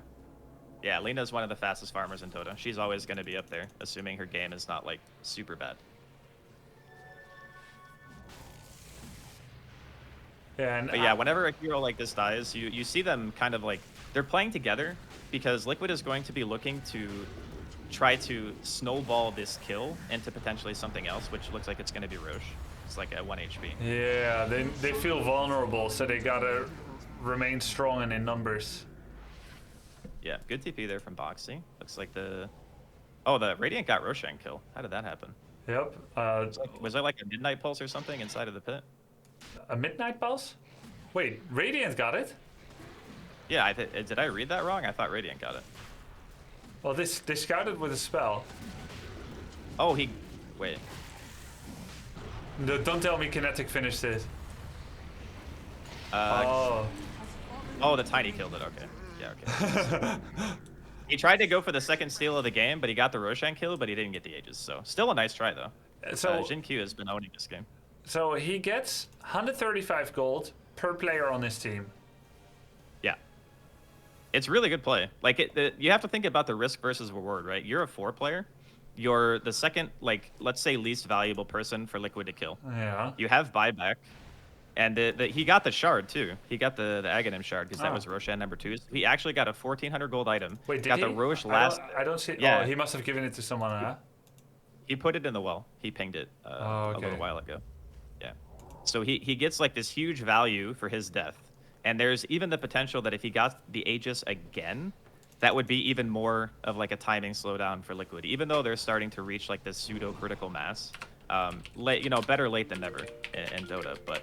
there's still, like, the reward for him is well worth that death. Yeah, I guess if it's true, right? 135 per player, that's 675 gold for the whole team.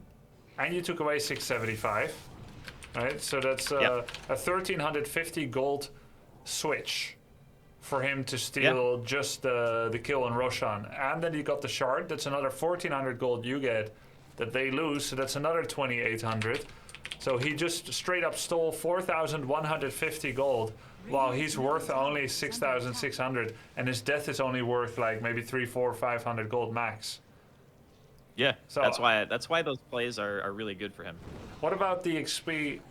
He gets the XP for Roshan? Yeah, if he gets the kill and no one else is in the area, he gets all of it. He gets 100% of the XP.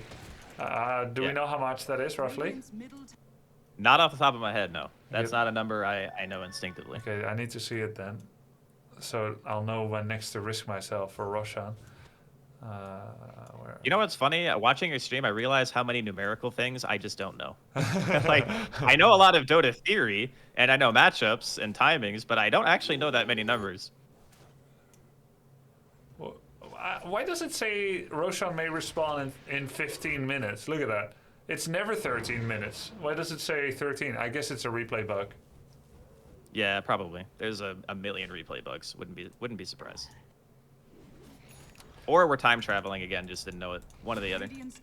I'm trying to find a moment where he steals it by looking at the Roshan timer, but it does not work.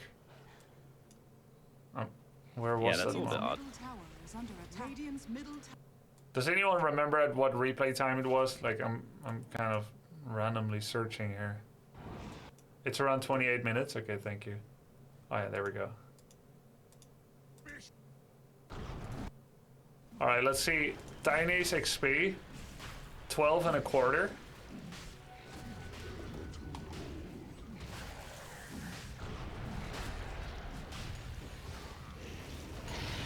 Okay, he just got 3/4 of a level from it. Now let's see what Bristleback got from it. Bristleback is at 16.7. Nothing. Yeah, so people quoted the fact that when you get Roshan, it's shared between all players nearby, but that's on the team that killed it. Yeah, it's on the team that killed it. It works that way for neutral creeps, but not for Roshan. Oh, you can see the number if you hold Alt. Yeah, it'll give you the precise value of the EXP on the level, like little circle on the bottom left of the avatar. Okay, so he got 950 XP, so he steals... And how much did they get for killing him? Checking Bristle? Not much.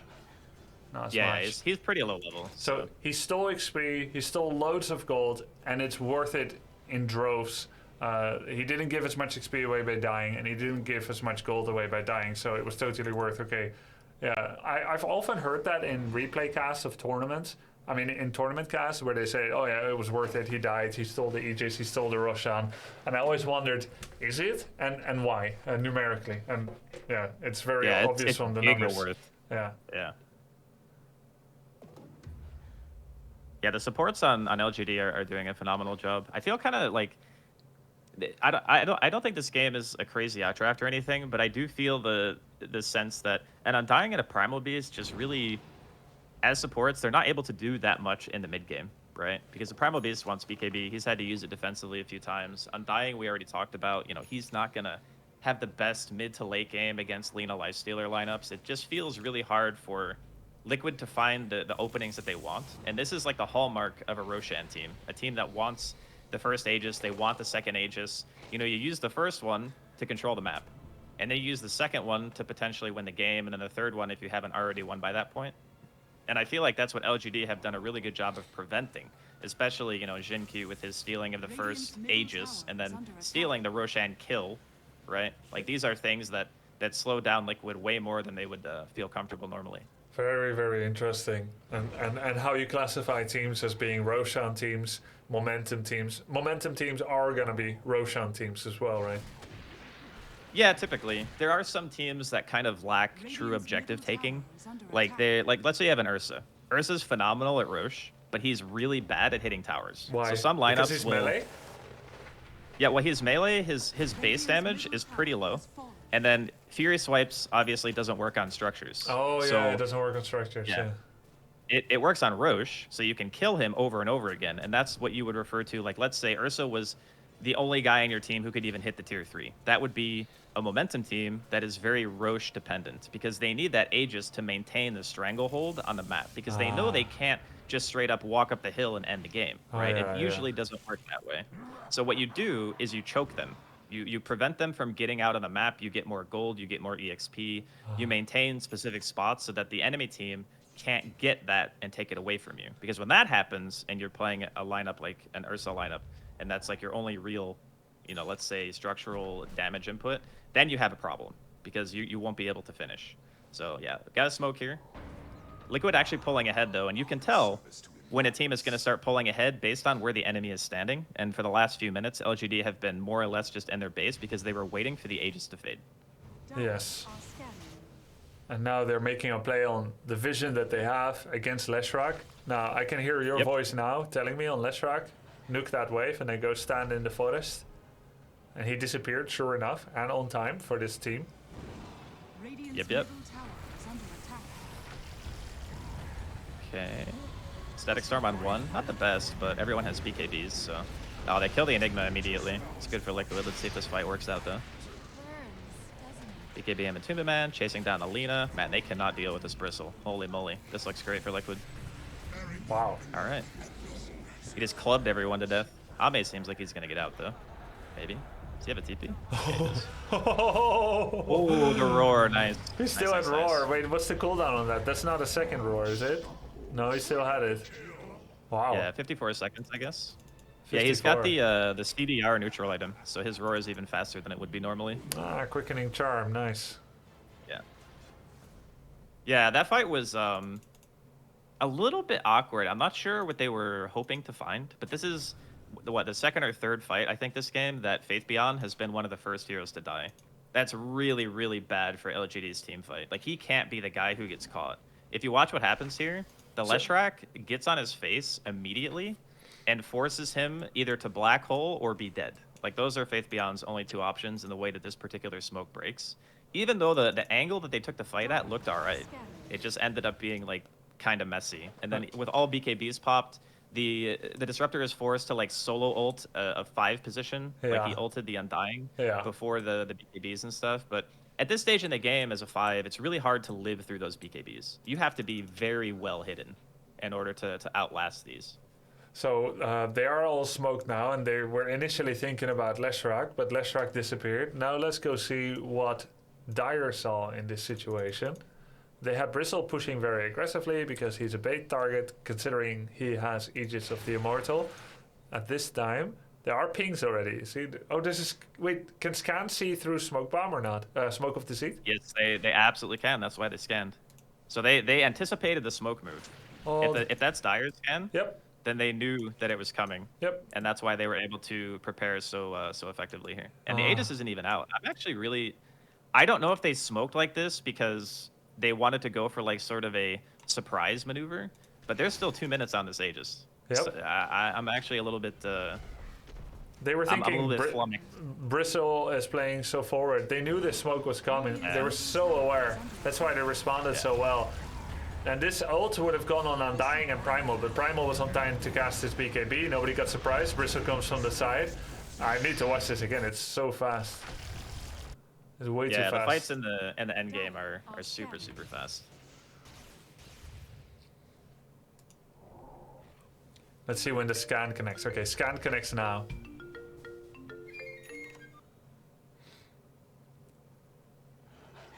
Yo, Chlorilla, When the hunter becomes the hunted. Yep. Oh, he actually queued away to be not breaking the smoke too early. Well, he wanted to be in a spot where they wouldn't see him first, right? Yes, yes. Oh, he ogre sealed away just to make sure he don't break the smoke and he's not immediately seen. Yep. This is really, really good posturing, though. If you look at the way they have this set up, all the heroes that want to be in the thick of it are in the front. Like, Zaya is a little bit further away, but Insania and Boxy are right. Insania knows he's probably going to die, right? No. But he's standing in a spot where he's looking at the cliff, and he goes, okay, if they collapse in this area, I can tomb where the ward spot would normally be. Like, that's the ideal place to put a tomb in this where's fight. the So ward he spot? already knows. To the left of Insania, the little spire there with the eyeball on it.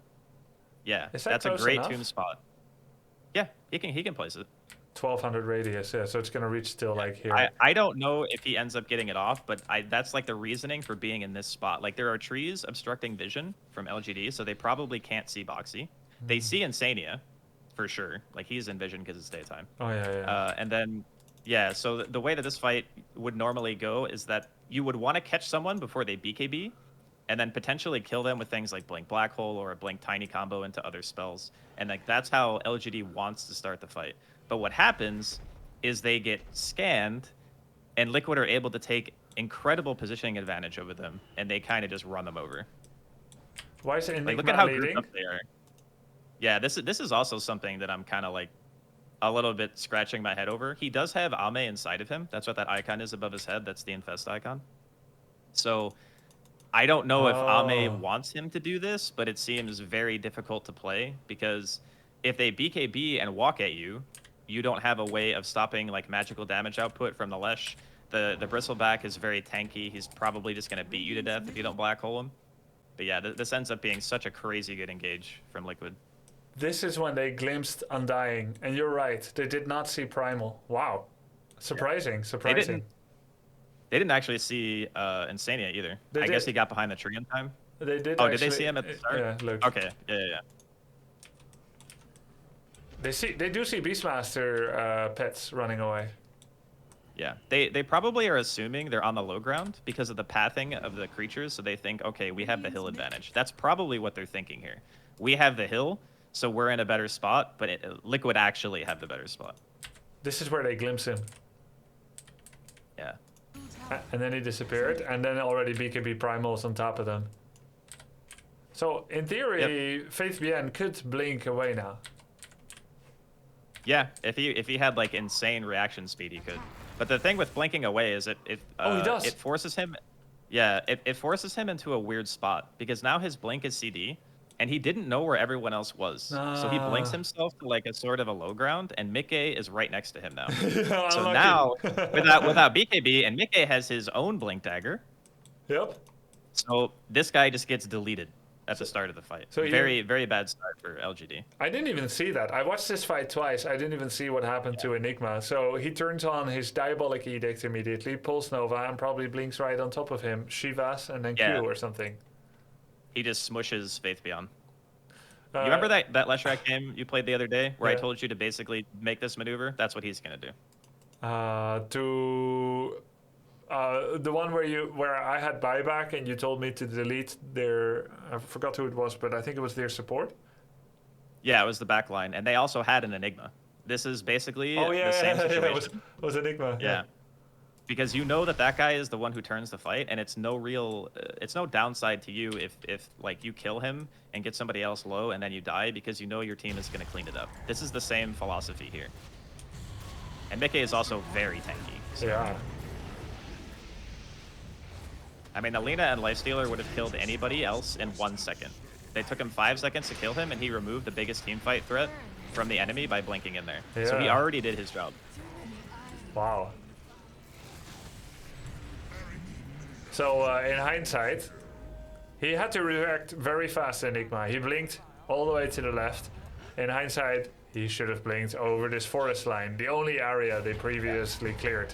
But it would also put him at difficulty to aggressively respond to a more favorable fight because he would have to walk out of this little caveat of a tree bucket.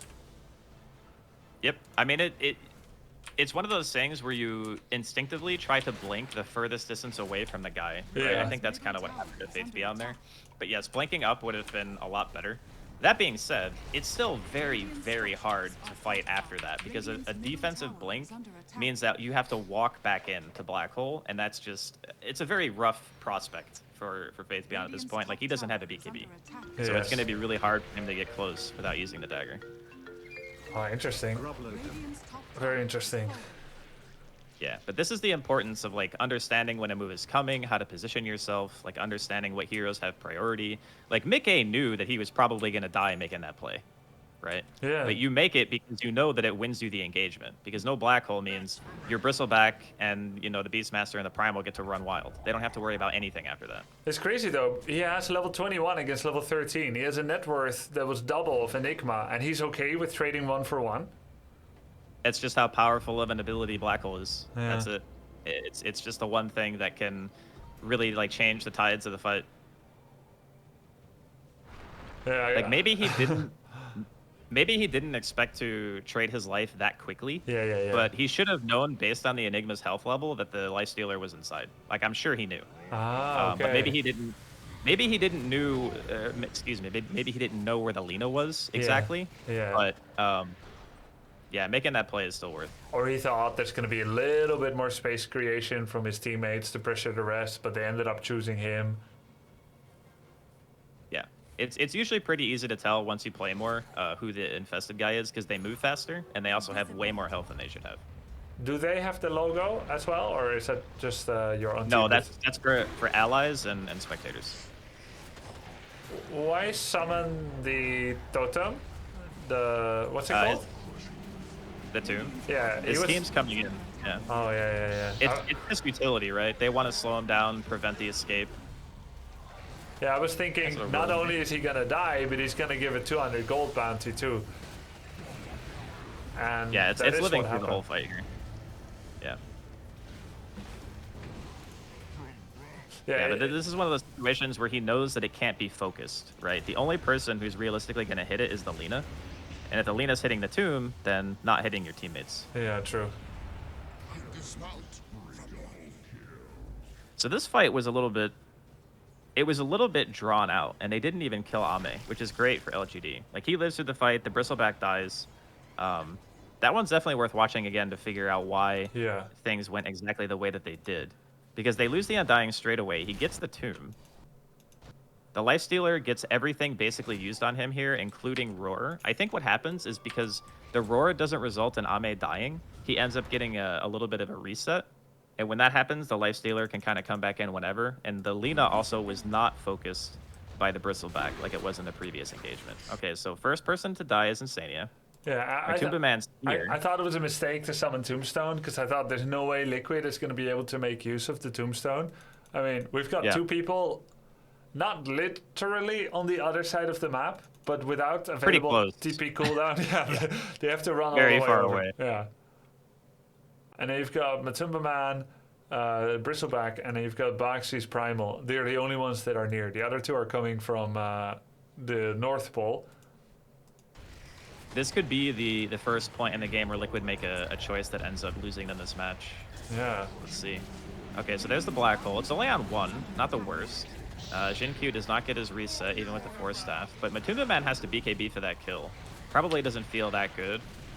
Okay, so Roar overlapping his stuns here. Not the best. And yeah, Jin-Q's buyback. Stun there. They kill the Bristleback. Okay, so that's how he dies. They didn't even kill Ame through all that CC. Yeah. He's still got... no, his Infest is actually on cooldown. Never mind. Okay, so that's a dieback from the Tiny. But the Bristleback is dead, and now Boxy buys back as well. But he can't get here that quickly. Okay, he got glimpsed.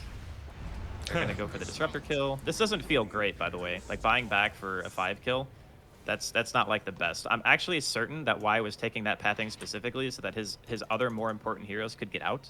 Like, he's more or less creating a diversion, right? He doesn't want his cores to be the one who end up trading for that sort of buyback. Let's see. So he's doing an 8-second channel TP to the nearest place that he can go. Gets right on top of Leshrac. By the time he gets there, Tiny died. I mean, he has no choice but to run right because of Leshrac. But he could try to run bottom now. I think he just didn't know that Boxy was as close as he was. Yes. Yeah, because he came in completely from fog, got hit by the onslaught, you know, pops glimpse and stuff. But he knows that running left is like, he'll die anyway, and he doesn't want these two to be any closer. Yeah. Yeah. There's no way he can get out here. Yeah. I would even go as far as to say that TP was probably not the best, just in general. I wonder if he expected it to take 8 seconds with someone else having TP'd there previously. I guess he should know that. So it's going to take a long time. Probably know. He was just hoping there's still a fight happening when he gets there, and there was not.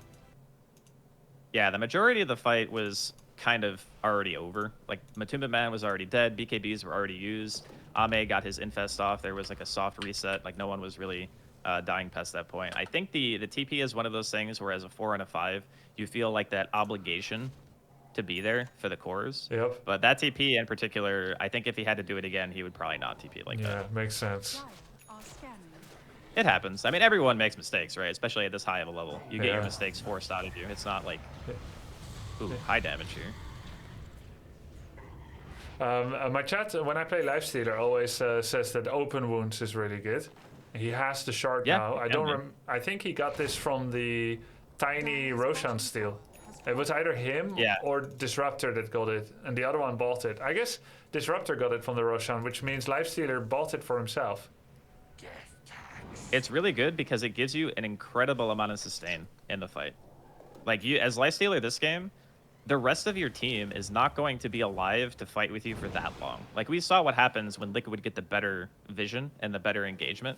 The other heroes just melt, right? So this thing offers two really, really good benefits. The first is having a way of slowing a guy who's not actually in your auto attack range. Right. I think it's what, 800 cast range? Yeah, 800. So this allows you to close the gap. In addition, the person that you're hitting is just going to give you so much HP. Like, you're going to be so tanky when you're hitting them. And everyone gets it, even your teammates. Yeah, even other people get it too, right? Or is it only from self? Let me see. The old open wounds was everyone. Maybe the shard isn't everyone. All allies regain health for a percentage of the damage they deal to that unit. All damage dealt will stay alive, including damage from spells. Yeah, and it's 50% of the value. So it's a very, very high amount of sustain. So good. So it helps so much for Lina. Yeah, she does insane damage. So she would basically, unless she was being CC'd, she would probably not die that quickly. It is dispellable and it doesn't pierce spell immunity. But is there dispel on the squad of Liquid? Nope, not from... There might be a Lotus somewhere, but I doubt it. No Lotus, just the 3 BKBs. Yeah. And that's it, no Lotus. So it's always going to happen unless it's on a BKB target. Yeah, his items are basically to ensure that he can stay on a target, even through BKB, because Scotty Slow penetrates that. And then, yeah, he pops that right here, the black hole. He's just hitting away. Wait, Scotty, he's got the basher too. Scotty goes through BKB? I believe so, yeah. Unless I'm lying. I don't think I am, though. Hold on, let me check. Chat Sometimes is like the... Yeah, chat said yes, of course. Yeah, I don't know why of course. It doesn't specify one way or the other. Yeah. DOTA2 tooltips are not what we would call regularly updated, so... But yeah, Scotty Slow and Basher basically just means that people can't walk away from him, which is the whole thing about Lifestealer. You want to constantly be able to hit people. Yes. Yeah, you can see him here. He's just not dying, right? Like, he's just hitting all these really high health heroes, the Feast heal, the Open Wounds heal. He's just super, super sustaining. Any bash? There we go. Nice.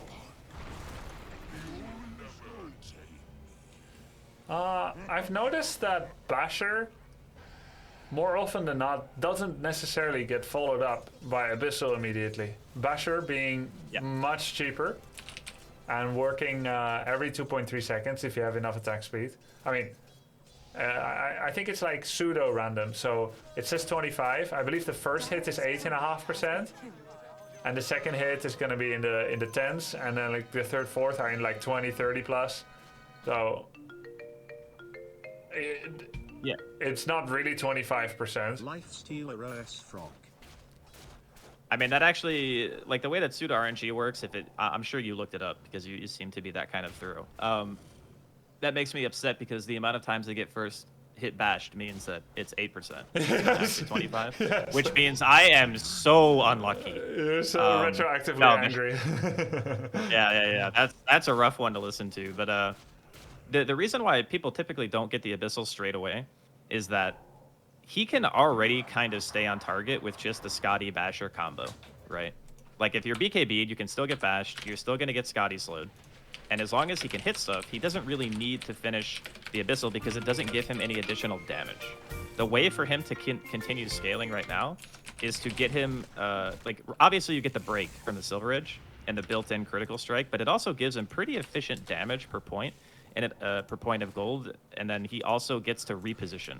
So this item actually gives you a lot more value for what his job is currently in the game than finishing just, you know, a click on a stun, where that guy would probably already be getting hit anyway. Yeah. Right? The time when Abyssal is great is when you have to keep the guy in place, otherwise he has like an escape mechanism, or he's going to force staff, or he's going to pop like a Ghost Scepter, and you already have sufficient damage to kill.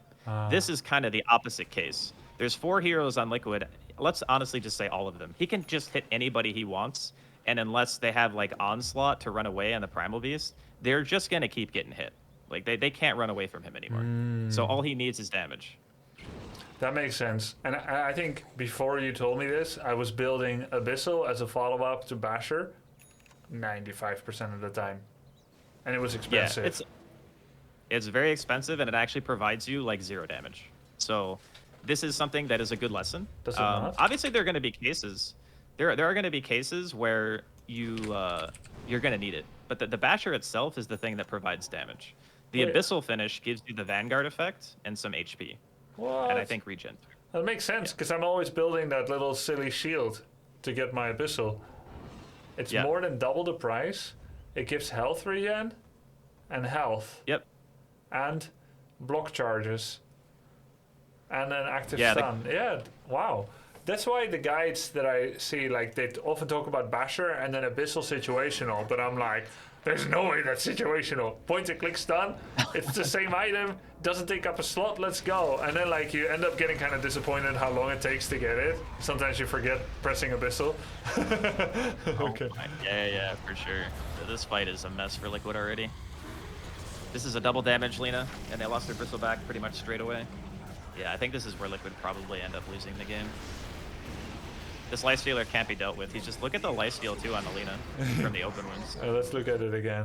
That was crazy. Does he have Satanic too on Nothing to Say, the Lina? Because he healed a lot there. He does not. No, it was just open wounds. Holy moly. But he hasn't even cast open wounds yet. Yeah, I think the BKB wears off. Yeah, there it is. Oh my god. He casts it right now. Wait. Now watch his HP. Are you telling me that he's casting open wounds, not for himself, not to chase, but for Lina, right when she needs it? I mean, he would have casted it anyway because it like his BKB just wore off, right? So you don't want the Lesh to be able to walk away. And as long as he's being hit by Scotty, the Bloodstone heal does a lot less because Scotty also lowers the effects of healing, which is why the Scotty is purchased on this. But yeah, he just heals so much. Wow, he saved Lina with that. She was 15% health, and she would have died twice over. Instead, he gains almost full life again. Yeah. So if we were to look at this retroactively as a game, because right now Liquid are in a really, really tough spot, because this immediately results in a Roche kill, we could probably say that the fight that happened in LGD's jungle, where the Beastmaster and I forget who else was really far away, I think it was Boxy, the Primal. Yeah, they were here. That fight probably is what led to this. Because after that, they lose basically all of their map control. Their Bristle dies like 2 or 3 fights in a row, and they lose Roche. Usually when you're analyzing your gameplay, you want to try to find the earliest possible event that could have caused everything that happened thereafter. Right? Yep. We're trying to find the earliest point where shit started to get bad. And it was probably that jungle fight. And how did you come up with that method of analysis? Well, I often find that the earlier that you can fix a problem in a game, other problems just simply don't arise anymore. Yep. Like, let's say in the early game, your laning phase is really poor. Instead of going at 15 minutes, man, I have no farm, you could go, oh, if I just had a better laning phase, I would have the farm that I should have, right? Yep. And that could be because you missed CS, it could be because you bought the wrong item and you died in lane, or maybe it was because you got ganked. Like, fixing those things earlier just ends up making your game feel a lot more smooth. And then when games are really close, you can start to figure out, okay, what happened in these fights? Yeah. You know, what did I buy the right items? Did I get picked off first in this engagement when I'm a core? You know, how can I prevent this? Do I have to stand in a different spot? That's when you can start nitpicking like your team fight gameplay and stuff. But early on, even let's say even up to like early Immortal, there's so many mistakes that happen in the early game that just have these very long-term ramifications. And sometimes like your BKB is 5 minutes late. Or, you know, you die 3 times before 8 minutes because you don't understand your lane matchup. That stuff, once you solve it, you know, your games are just going to start to flow for you. It's not going to be like this struggle of why do I never have farm? It's going to be, oh yeah, I know how to play against this lane. This is what I do. My game is better. I have 1,500 more gold at 10 minutes than I would normally, and everything feels great. Yeah. Yeah, I couldn't agree more. I remember the analysis, my own replay analysis that I used to apply in my early Warcraft days and beyond. But what I came up with early is also focusing on the first mistakes, because it muddies the water for everything that comes afterwards. And it's the first thing you'll be having to deal with in your next game. You may not... The other thing too is you always get an early game. Exactly. Right? Yeah, exactly. You may not get again to that 35-minute macro decision of, in Warcraft 3 case, then there are no creeps on the map. What do you do? You may not get there again, but you'll definitely be creeping again and farming and starting your build order. So once you make that good, if you want to be funny about it, you can say if you fix your first 2 mistakes, every single replay analysis, eventually you won't make any anymore. Yeah, that's the goal. I mean, no one in a game like Dota, I'm sure even Warcraft 3, no one plays perfect. Yeah. Like, there's always stuff that goes bad. But yeah, we're trying to minimize it, right? Minimize the amount of mistakes we make, especially the big ones. Like that mistake in the jungle where you have a core hero and a support that are, let's say, 4K range away from the start of a team fight. Yeah. That kind of stuff at this level is usually seen as a really big mistake because that's just lack of communication, right? It's lack of communication and understanding of what's actually going on, which leads to a bad fight, which leads to, you know, this, which is your base is being sieged. LGD go from being behind like 10k gold to being ahead by 24. Yep. Yeah, this Bristleback is just not tanky anymore. This is always going to be the result of a late game situation, I feel, when you're up against a Lifestealer Lina type combo. Because Lifestealer excels at being able to frontline against these other heroes that have so much health to take, right? Because he's just too tanky for them to hit. It doesn't feel worth it for Liquid to focus this guy anymore. Yeah. Because he's always going to be getting all that health back, especially with things like the open wounds. And he does finish Abyssal now, but it's because he knows that his team no longer needs damage. They have plenty of damage to kill. They eat through the Bristleback. You know, Matumba Man dies again to basically just Lina damage. But the scaling of the Lina and the Lifestealer is always going to outweigh the heroes like the Bristle and the Lesh. Makes sense. Really cool game. Yeah. Yeah, it was a great game. I feel like Liquid, you know, people use the word throw a lot. Like they'll say like Liquid Omega lol or whatever. Yeah. But in the grand scheme of things, they played quite well. I think the parts where like the main focusing points are the stealing of Roche by Jin Q. If that didn't happen, right, they can play a much more aggro style. They can contain Liquid a lot, or excuse me, LGD a lot more, and they can prevent them from getting to the timings that they're looking for. Like when we saw those 3 BKBs, right, and Liquid wanted to take that engagement, the first engage that they took, they scanned and they saw that fight, and the fight was phenomenal. It was so good, right? Everyone was standing in the right spot. They killed the Enigma. Everything looked great. Then fast forward a couple of minutes, you know, they're in the jungle and they're completely discombobulated. Like no, 2 people are just not there. Yeah. They lose their Undying immediately, which basically means it's a 2v5. Like Matumba Man was down there. Yep. And I think Mickey was down there, and nobody else. So we look at that as a team and go, okay, if we have everyone, does this fight even go well? Like, is it a right call to be here? Was it just because we lacked numbers? You know, and they'll figure that out, I'm sure, amongst themselves because they're all great players. But yeah, the plays by Jin Q, awesome. And then that misplay by Liquid probably just resulted in this game being over.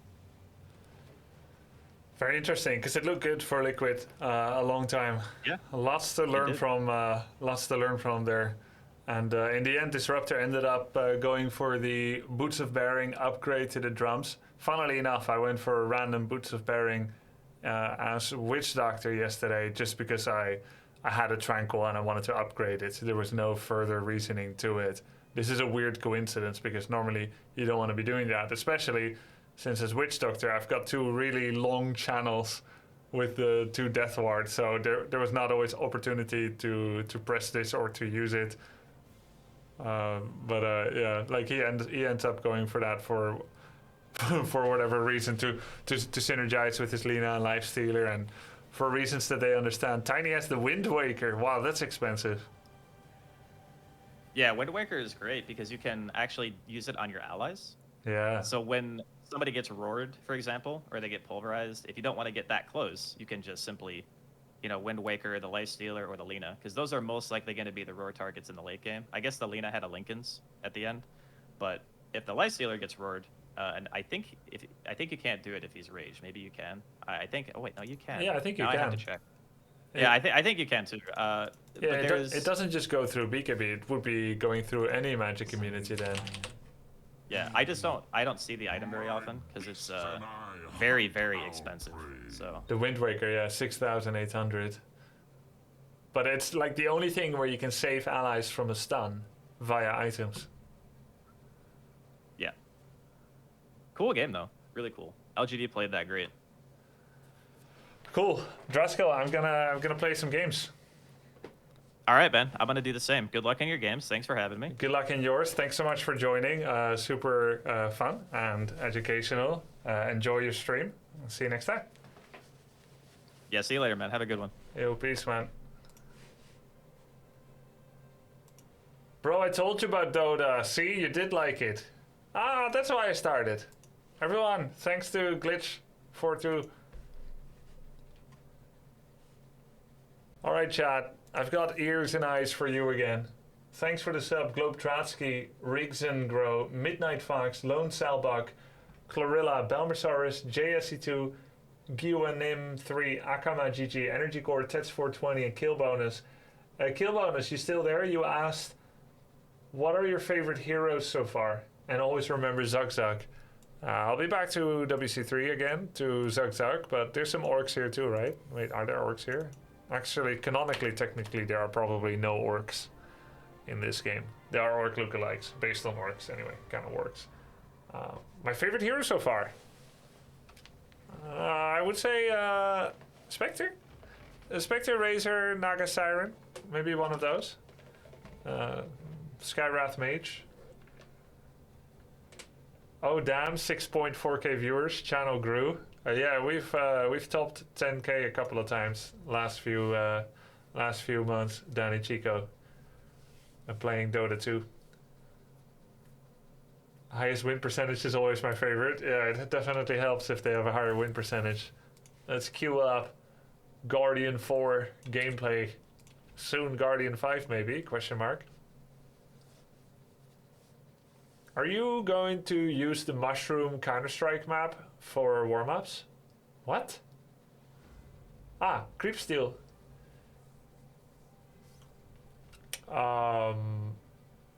What? Mushroom? I don't know it.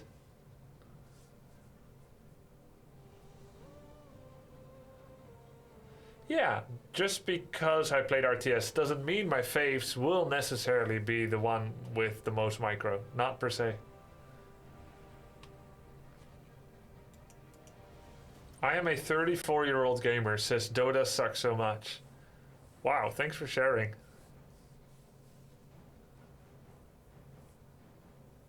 Watch more Ame. Yeah, I'm sure we will, sweet disposition. Basically dead. Holy. Bro, calm down. My knees hurt. I'm actually unlocking roll queue games, so I'm most likely not gonna get +1. What do you think, guys? Did you enjoy Vengeful Spirit? Yeah.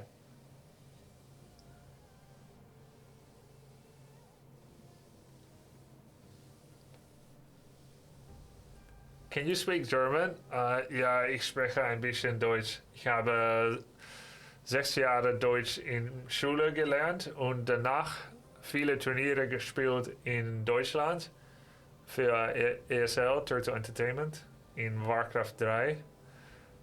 Mein Grammatik ist nicht so gut, aber ich kann mehr verstehen, dan ich kann sprechen.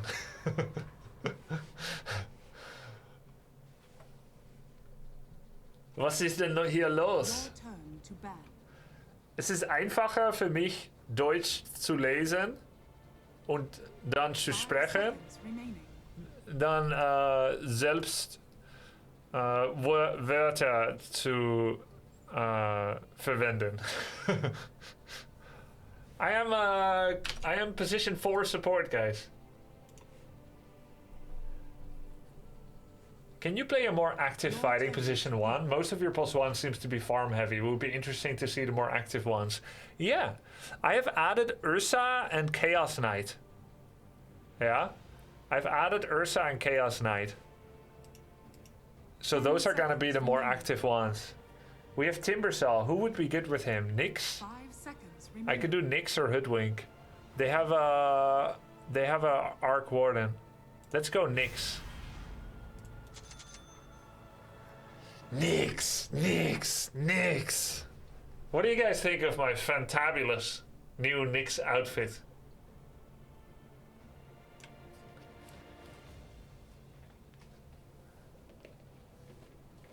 It's ugly. Thank you. God awful. Thank you.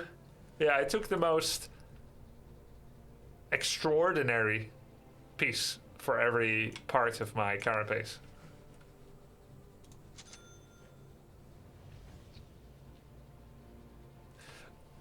Maybe I don't go boots. Maybe I go windlace. Then I got more stuff for other things. I can go for a magic stick. Nix.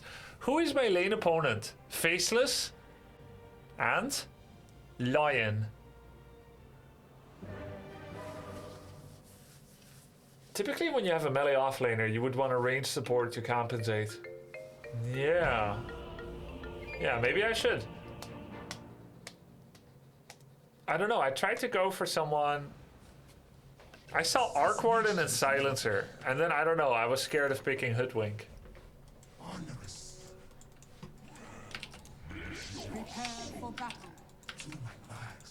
Lion 5? Yeah. Scoop, thanks for the sub, man.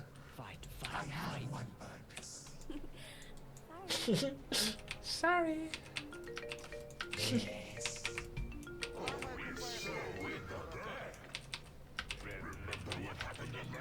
Might pull second wave from behind tower. Yeah, maybe I will. Let's try to do some stuff and measure their success rates.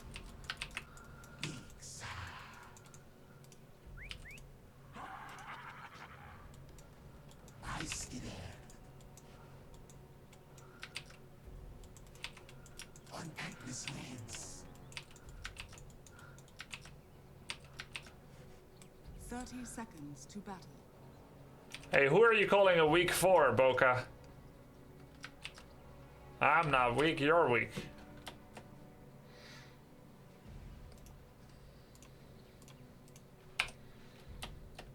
Dagon? What? No.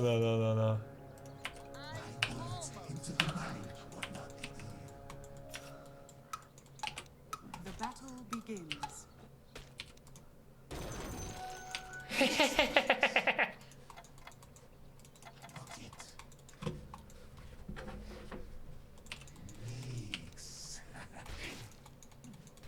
He got 2 hits for my 1. Hear my thoughts. Jagged-legged I ran.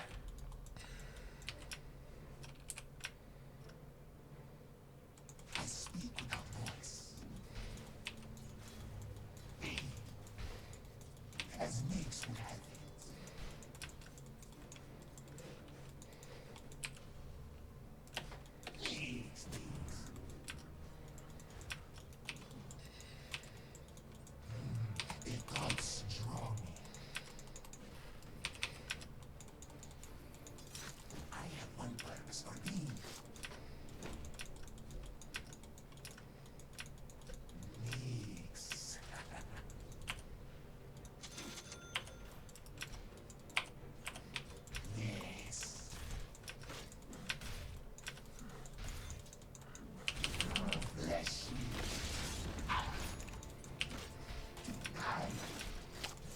Was that good or not? Or should I have brought it behind my tower? I think it's better because it's less complicated than a than pulling it behind my tower. This is safer.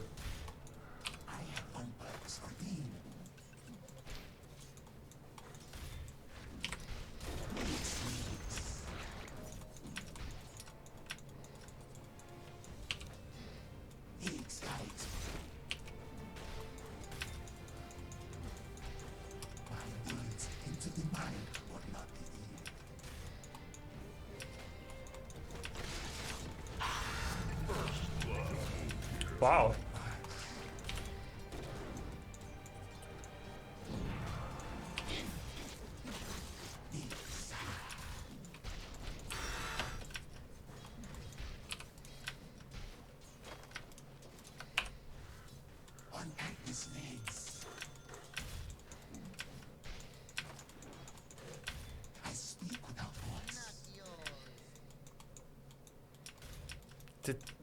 Why did he pull our camp a couple of times, by the way?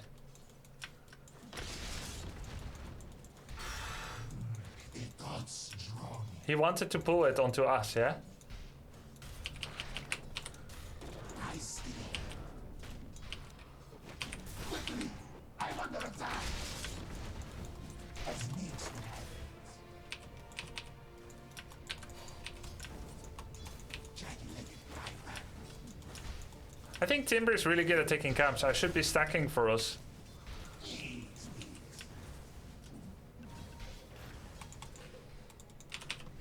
I see with my little eye. Radiant's turret has been killed. Your top tower is under attack.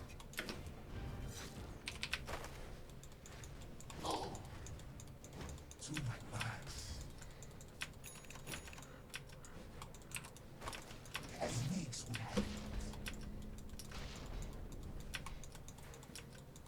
My words into the mind, but not the ear.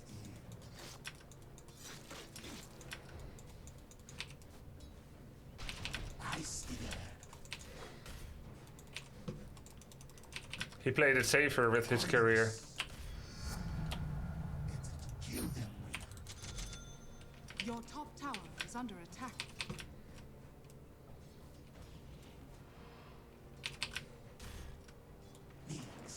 Your top tower is under attack. I should have stacked the camp, I forgot. They found it, by the way.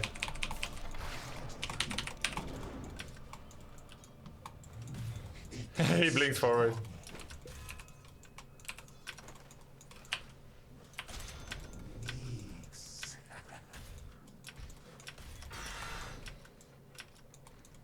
Yes.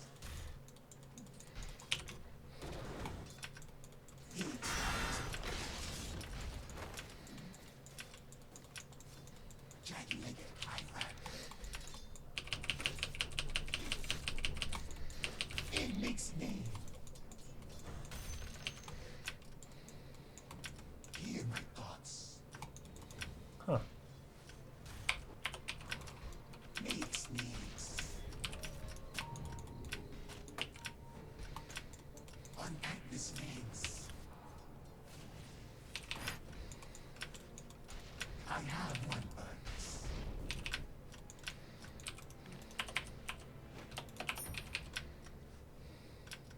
Yes. I feel their fear. Dire's turret has been killed. I'm under attack. I love it, man. Their thoughts strong.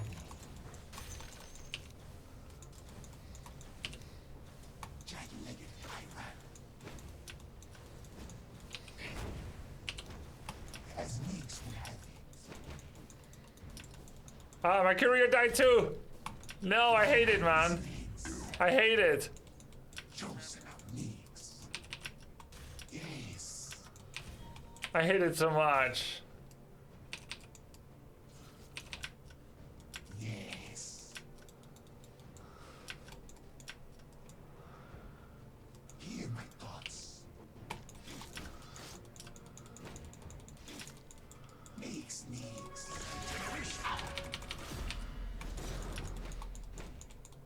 Needs.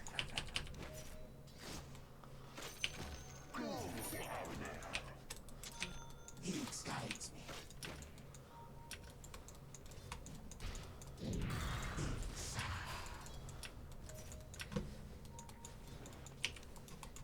I have one purpose for you.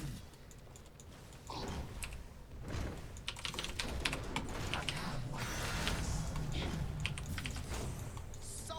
Nice. I don't have a lot left.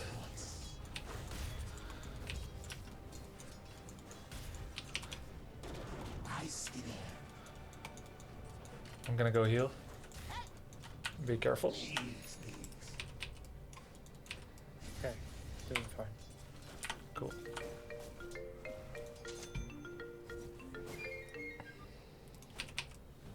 Onerous.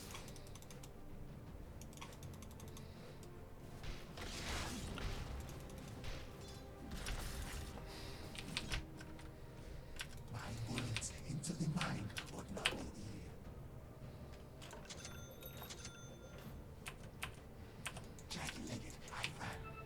They found my second op sword too.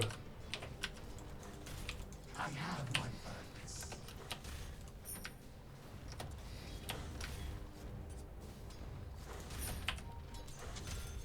As Nix would have it. Timbersaw went for mana boots and soul ring. Interesting. Your middle tower is under attack.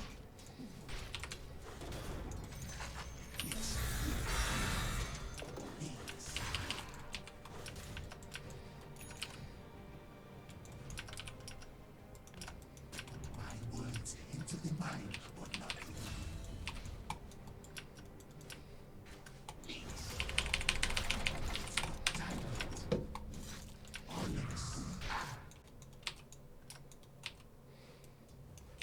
Nix guides me. Your middle tower is under attack. To my purpose. Wow, my god.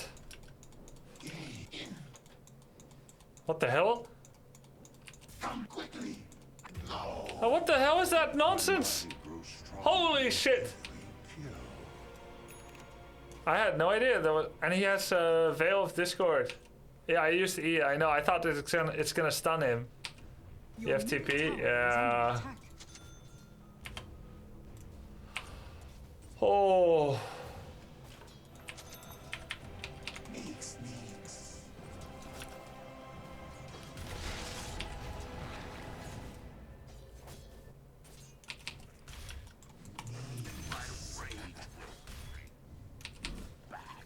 That is one less voice in my head. Nix.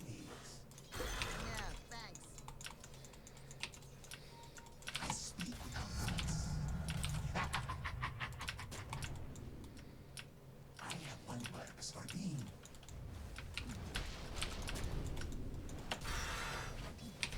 Yes. How did he see the other? Immediately. Oh. Courier. Supper. Your middle tower is under attack. Broom handle, come on. Yes. Has been killed.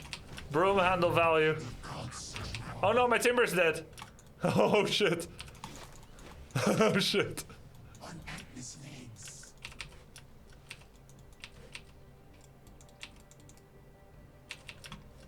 Nix.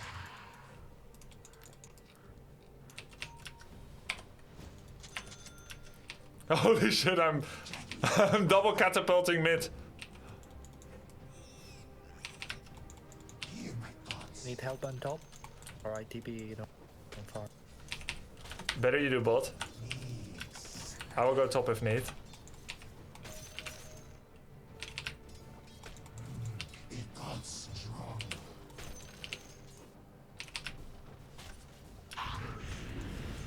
Nix.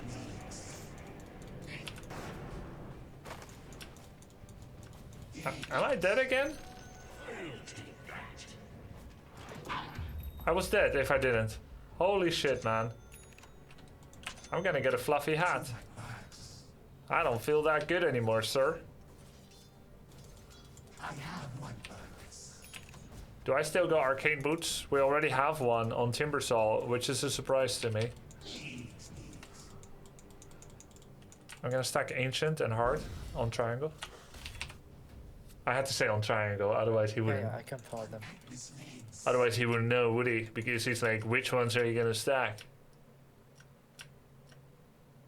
Die.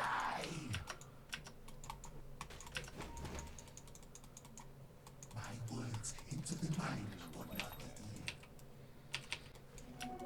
be haste. Onerous.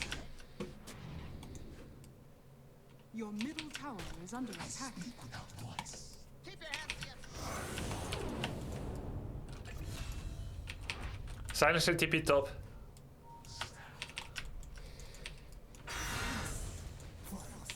Timber's owning, but can get lion. Oh, if I hit him. As Nix would have it.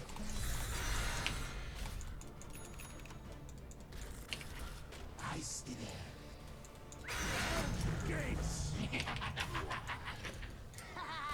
I'm gonna try to get some mid XP because I'm a bit low level. Yeah, come here. Maybe is that the real Arc Warden? It is, right? I'm coming back.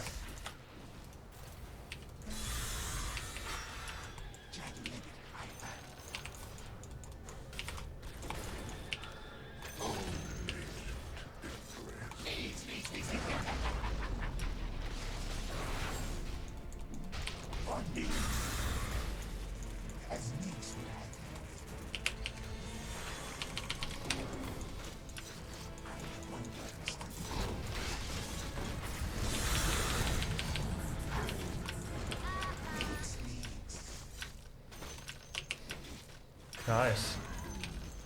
Nice job, nice job. Yep, yep.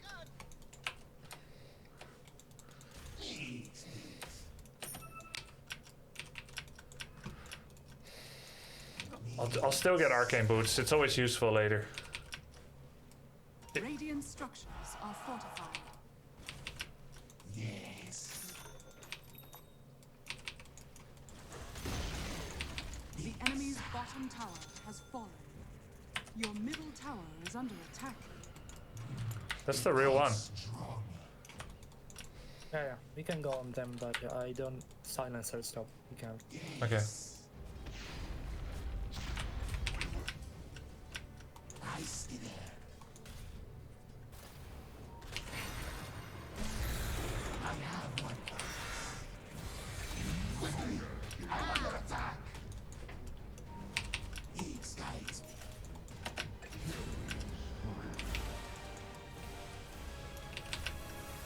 To my max. Illusion. Onerous.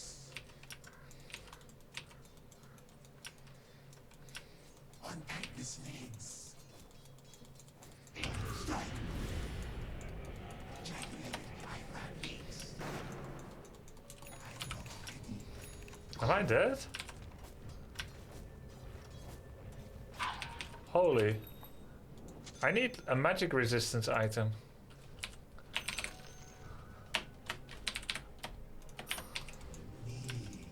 Are raindrops?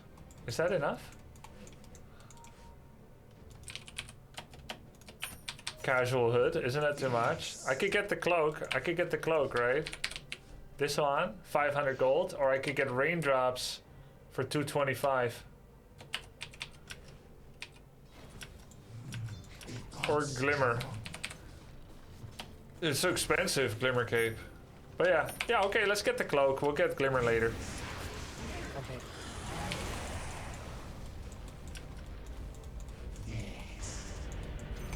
Yeah, we have zero vision to go for it. Easy. Double damage rune.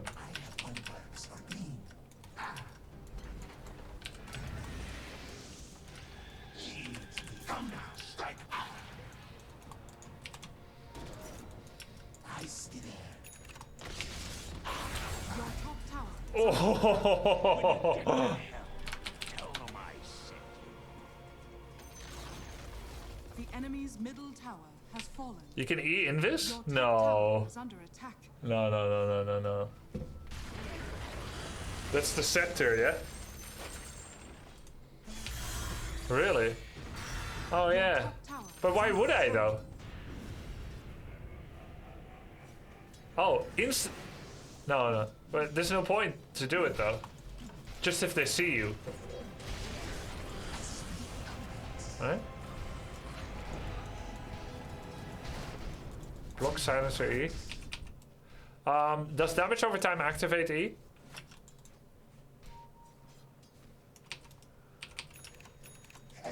Okay.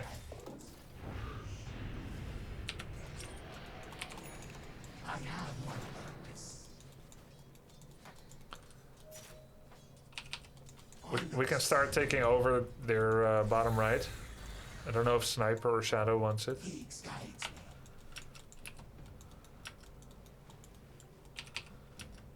me. Makes leaks. Maybe it's not like that in pro play, guys. I mean in noob play.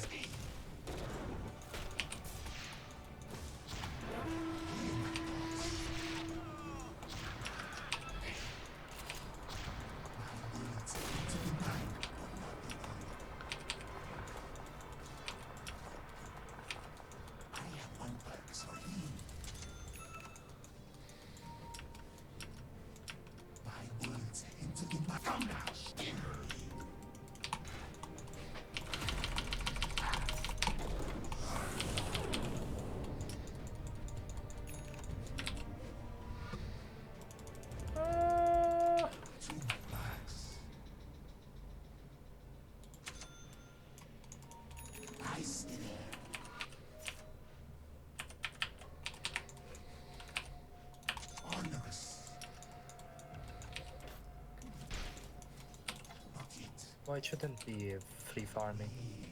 Your bottom Agree. tower Oh, we is should under take our... Can someone TP bot right now? Or I go? We can give up top tower, start taking this area. Hear my thoughts. Visibility. As Nyx would have it. They are giving it up on. No, they are.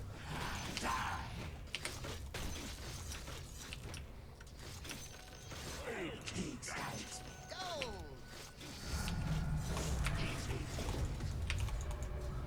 Your top tower is under attack. Dire's structures are fortified. Unpack this legs.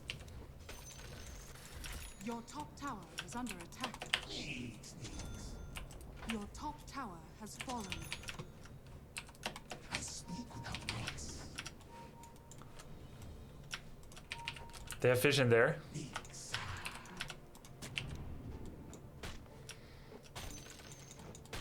Suffer.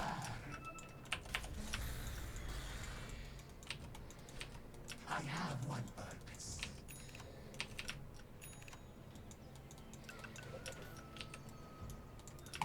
Yes. Yes. I'm okay with this. The timber saw continuing to... Nyx, Nyx. I have one purpose. They all came to defend this. Shakira, you're alone.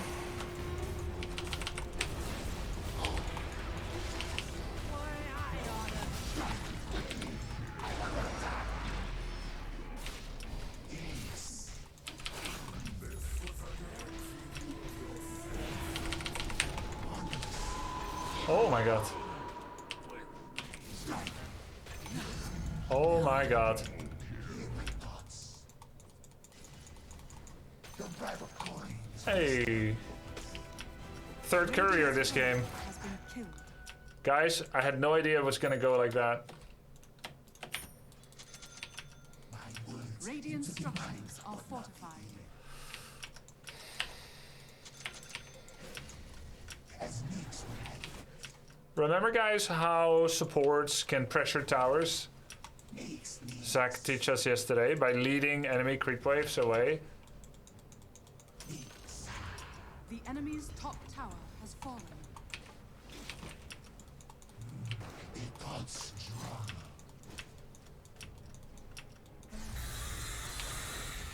Unpack this Like this. That's cool, see?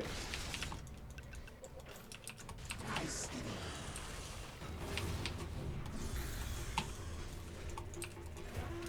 insight. Hidden insight. Nyx. I need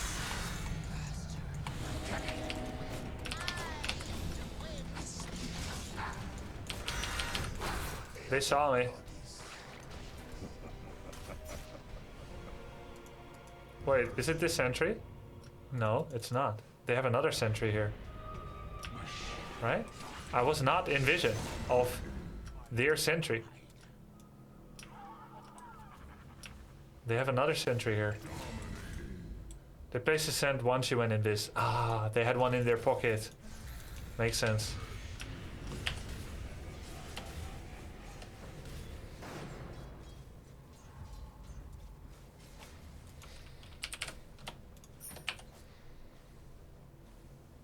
Wait, Glimmer doesn't upgrade, right? my thoughts again. Inhabit Whoa. I like A on disc. What do you guys think about A on disc?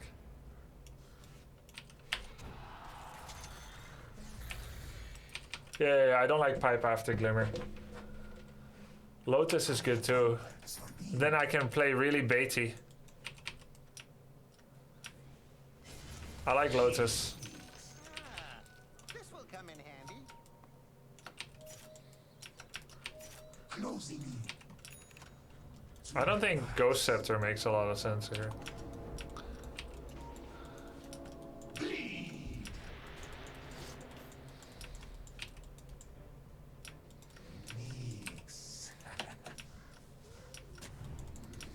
Hey, you're right, they placed it smack daddy on top of me.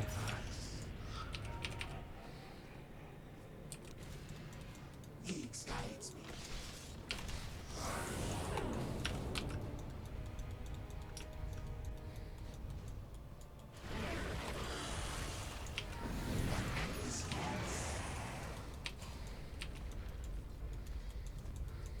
Yes.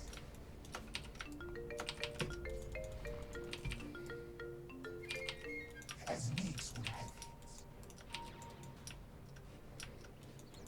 it. I have one purpose.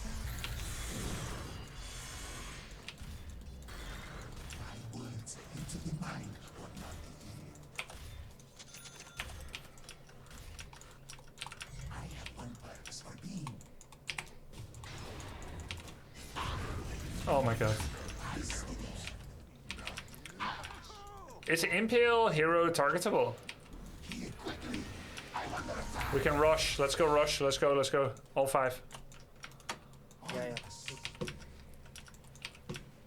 It used to be.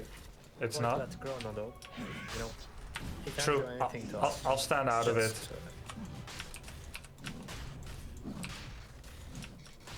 Sniper, should I take it?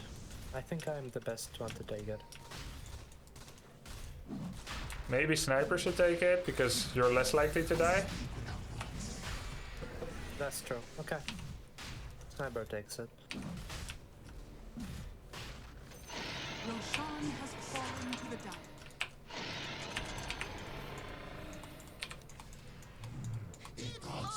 Okay. We will push. Your top tower Well, we is will under push. attack. Let's go to their jungle. Structures are fortified.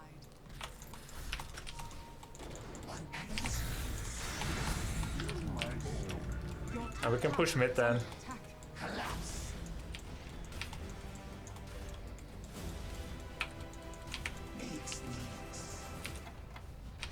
Your bottom tower is under attack.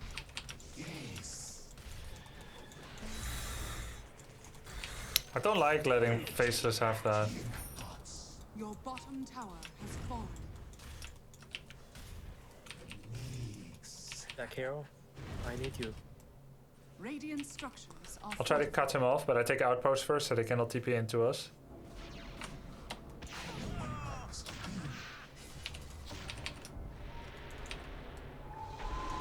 Your bottom tower is under attack. The enemy's middle tower has fallen. Your bottom tower is under attack. Can you just defend the lanes? Killing Void now is pretty much useless. I see there.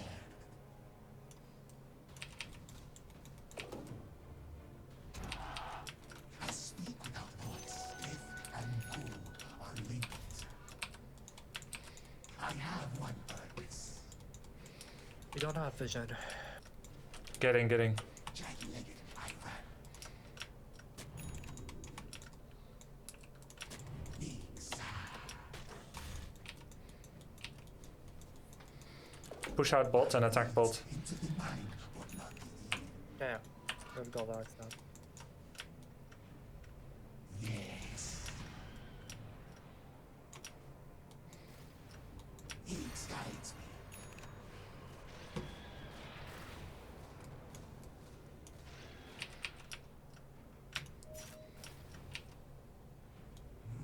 The gods draw me.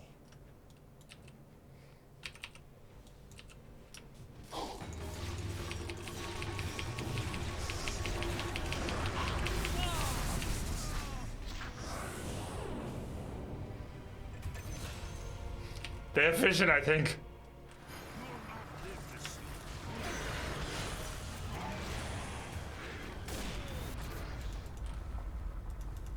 Let's back off. They have vision where Timber is. Where I was invis.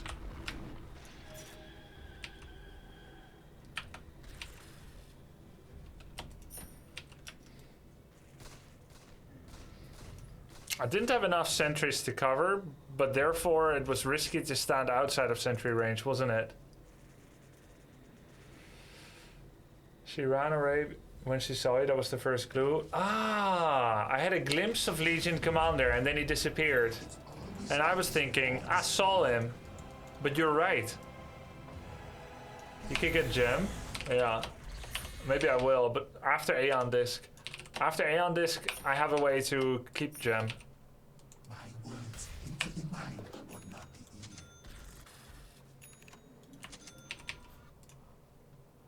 easy. Bullwhip. Nah.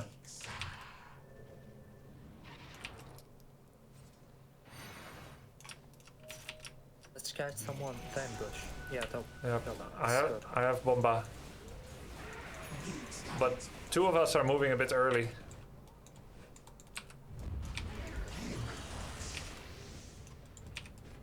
I say Bomba, they don't know what I mean. I have Deceit. Yeah, that was really risky pathing. I had Bomb. I mean Smoke of Deceit, but...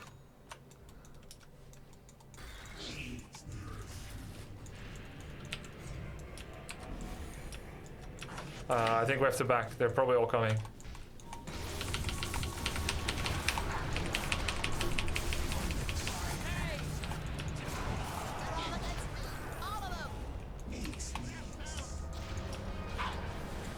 Oh, Timber took it in the end.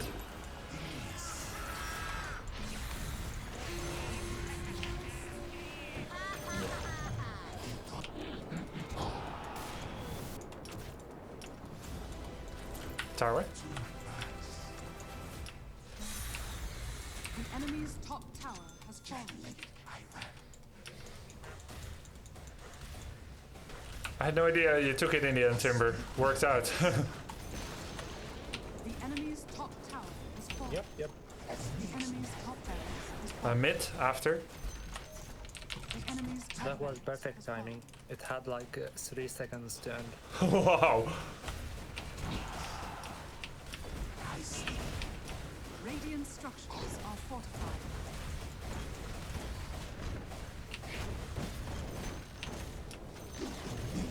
The enemy's middle tower has fallen. The enemy's middle barracks has fallen.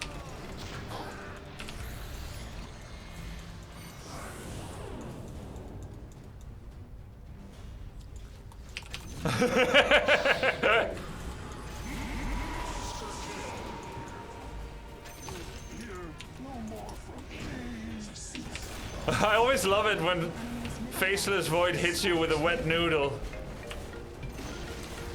The enemy's bottom Greetings tower. from The Costa enemy's Rica. bottom tower has fallen. Hey, that sounds like a lovely place to be. You now have Greetings, thanks for the sub.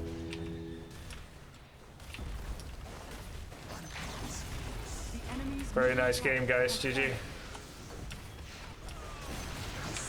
The enemy's middle tower has fallen.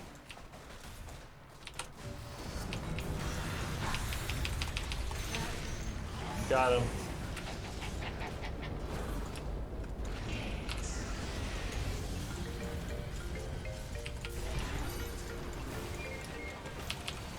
Dire victory. He fingered me, but it felt fine. Well played, guys. Well played. To be honest, you ruined Void game. You win the game with it. I think Timbersol did fantastic. He got so many kills, even 1v2. I mean, Timber is a real lane bully.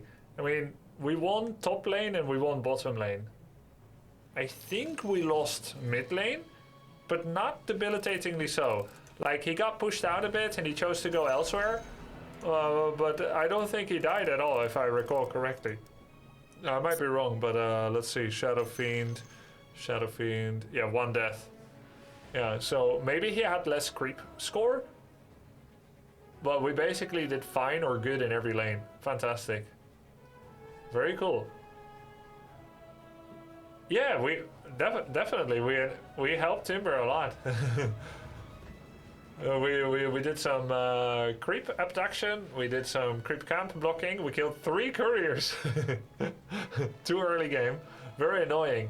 Let's watch the replay to see what they were transporting on the courier. Like, was it extra heals? Like, I want to know the effect. I'm not sure if you noticed, you have a major impact as support on Nyx. Well played. Yeah, it was really, really nice. Very educational when chat reminded me that Legion Commander backing off was in and of itself a sign of him seeing me.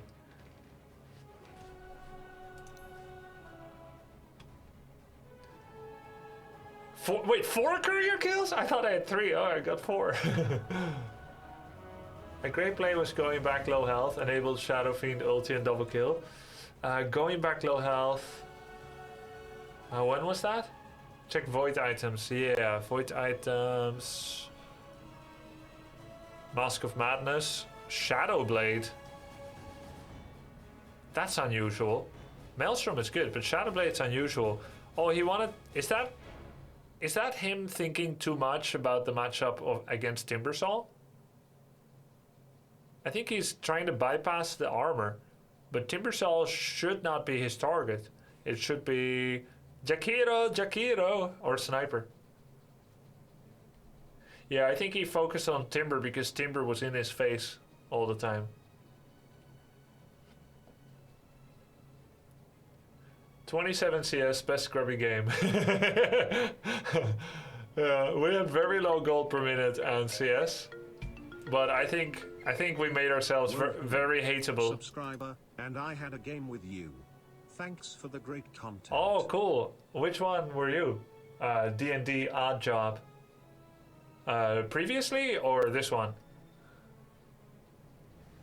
And Fawn B, Cogways, and welcome to the Grubsters. Thanks, man. Check the net worth graph. I'm sure I'm really low.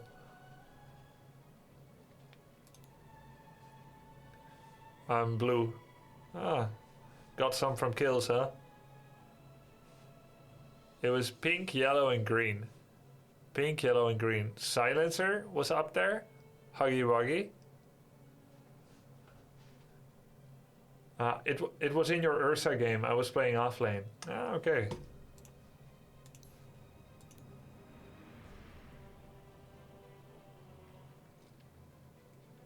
Need 1400 points for G5. Okay. So that's like 3-4 more wins.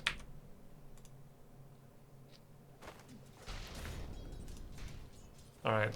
Let's see those juicy couriers.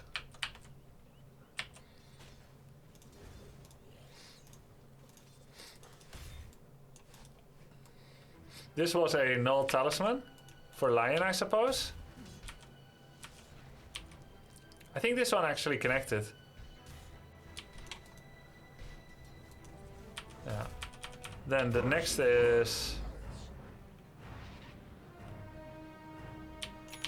the Void. Oh, Magic Stick, Magic Wand, and Wraith Band. Oh my god. This is like 400 gold. No, more. This is like 550 gold worth of items. Wait, isn't it? Wait, let me check. I think it's 550. Here. Wand 450. Wraith Band. Recipe. 210. 660 gold. Oh, he saved up 660 gold worth of items. Radiant's courier has been killed. Oh, yeah, that's true. 560. He's already carrying the branches. And here comes the Lion Courier with a Circlet and a Sentry Ward. The Circlet's an interesting thing to get. Oh, he wants to get another Null Talisman. I'm not sure that's correct. As an offlane Lion, as a position 5 Lion, I don't think you want to go double Null Talisman.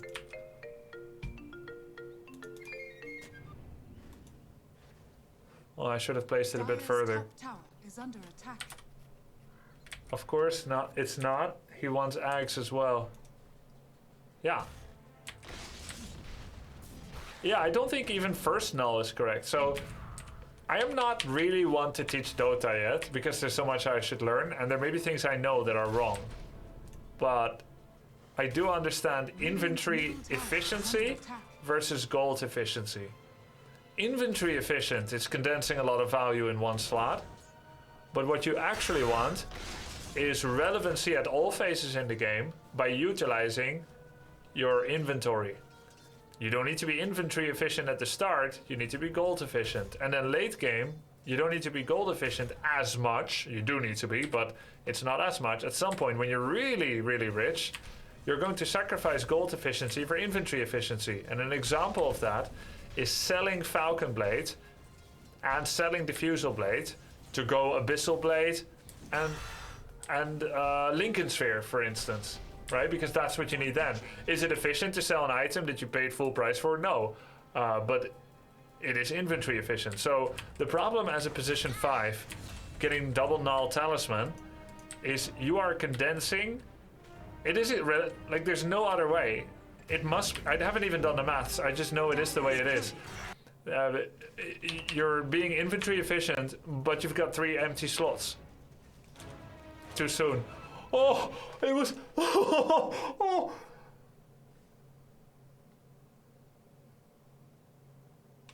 It's the same one, right? And gloves, which is another 450, and tango. So this is 1100 gold. Holy shit, dude. Faceless is actually on his starting kit. He even needed the tango, and guess what? Lion is not feeding him tangos. Now, I may be new to the game and new to the way of Dota, but if you are a position 5 and you haven't given 1 tango to your 250 health Faceless Void that got his courier murdered twice, I don't think you've done your job as a 5.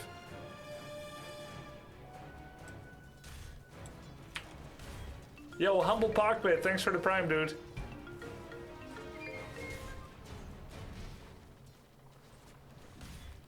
If my position 1 can't micro the courier, they deserve to suffer and die. Do they, though? 4 century. This lion was 100% focused on one thing, and it was my cute little behind. It was my cute thorax, is what he was looking at. He was zoning in on my abdomen. 4 sentries. He was thinking about my sentry wards, my observer wards, my courier snipes, and nothing else. Oh, that was a value impale. Got the lion too. Saw that coming. 4 sentries but no regen. Double talisman. And this is not insult the lion. The insult the lion show. It is actually not. So anyway, Faceless finally got his items because he died. He's actually a lot stronger. It's significantly stronger with these items. Yeah, I think Void actually felt relieved when he died. Does he end up getting this camp? He stacked our camp for us, but I wouldn't be surprised if it was Timbersaw eventually that ended up making use of it. Now, Timber died once in lane.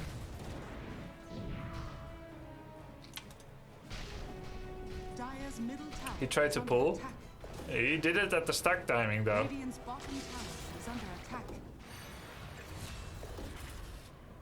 There's Smurfs, Arc Wardens, and then there's just Arc Wardens. This was just an Arc Warden. Dire's middle tower is under attack.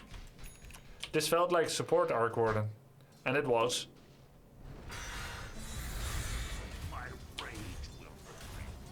That is one. Arc Force just horrid. Yeah, thanks. Arc Gordon. Arc Guardian. He went Wraithband too. It's true. Yeah. I mean, look, again, if you want Wraithband, right, you just get 3 slippers. Because it's much cheaper, isn't it? Dire's middle tower. It's actually pretty expensive too. Instead of Wraithband, he should be Slipper Double Branch. Or something, and then you can save money for other things like Midas Rush. Yeah, he might be new. Radiant's courier has been killed. What happened to Timber here? Secret Lion. He thought he could man up against Faceless. They ulted him too. Double ult. Has been killed. After he wasn't sure Lion was gonna be here. And he was pushing in on the tower. So I felt a little guilty that I let my Timber die, but I think you have to accept that this was his own fault. Not only was he against Faceless 6, even if Lion wasn't there, but anyone could TP in anytime they want to there. And he was low and out of mana, so that wasn't on me. I thank you. Double null talisman into Args is the classic I'm picking Dire's support middle but tower playing is core under green. Yeah. Well, let's see how it develops. I'm actually curious. Boots, raindrops into Ags. Wait, does he ever finish Ags? Radiant's middle tower At the end of the game.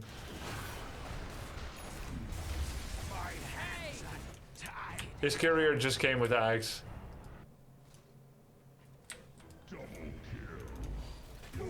Like he literally finishes it at the end of the game. Axe complete. Oh wait, when he fingered me, that was his axe finger. This one. Hoppa! He used it. That would have been funny to me if I had been the lion. Cool.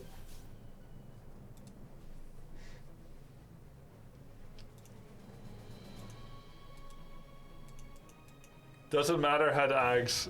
Yeah. Trust me, it wasn't funny for him. Well, yeah, even when you lose, like even sometimes when you lose, you can still say, got to use it. You know, you've been chasing this item for like 20 minutes. Your turn to ban. Hey, guys, we played all roles, but we got offlane. 5 seconds remaining. So, position 3 time. I sense a connection between us.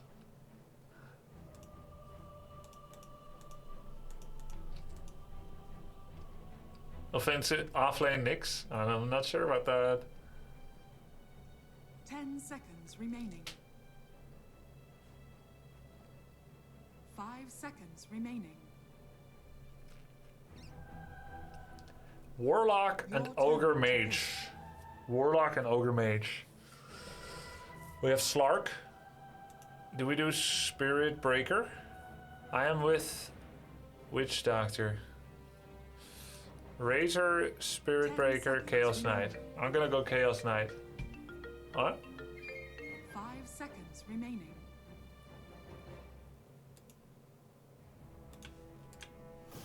Go Chaos Knight. Range, you need range? Well, not really. We have a range support. Ah, Bristleback. Bristleback Morphling. I'm against Morphling.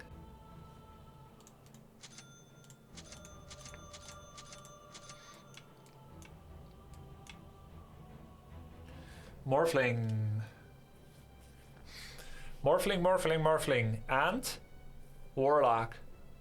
Morphling, Warlock. We're gonna need heals for Upheaval. Ah, no. We're gonna need heals for Fatal Bonds. And... thanks for the sub, Fox 007. Wait, Ogre Bristle? Oh, you think Morphling is gonna be mid? Chaos rides. Gallop. Prepare for battle. Headsteed.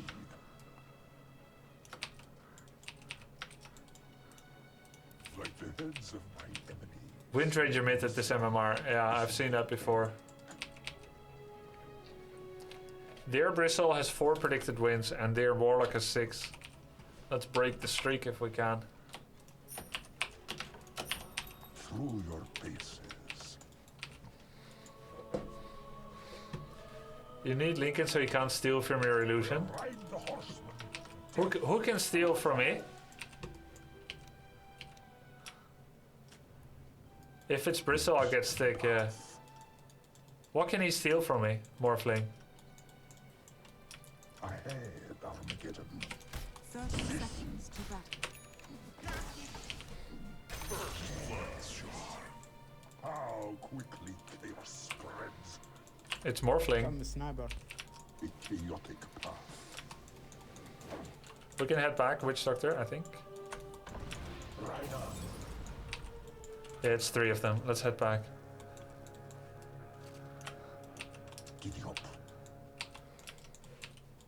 The battle begins. We descend into chaos. Armageddon comes. Tremble on. A shield. Stop that second creep, Witch Doctor! There's no point to the rest anymore when that one went there, huh? Sniper, Wind Ranger. Morphling has standard. It's Morphling Ogre Mage. Taste my cudgel. None can endure. Denied. I'm under attack. By drought and blade.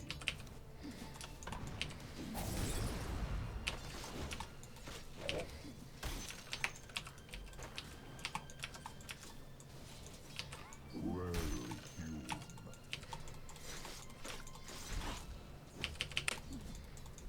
Partured flesh.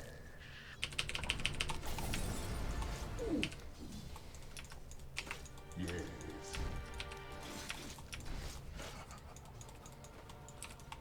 Yeah.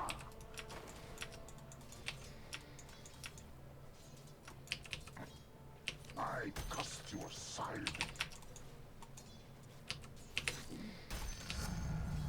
Chaos reigns. Hitherto.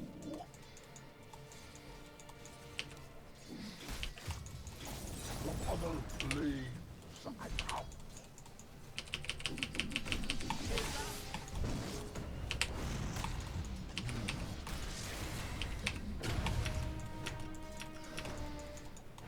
From other flames I come. I'll show my strength Huh? with your gold. Oh, Indeed. baiting me. Right on. They pulled camp.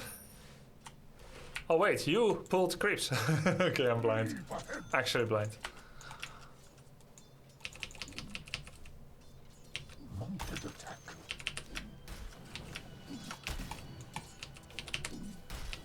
Your middle tower is under attack.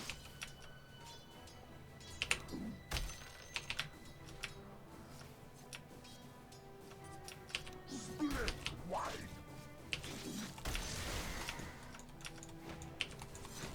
I'm under attack.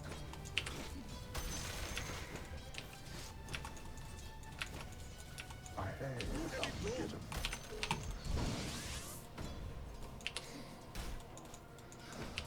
I saw chaos. You son of fish. You son of a bitch.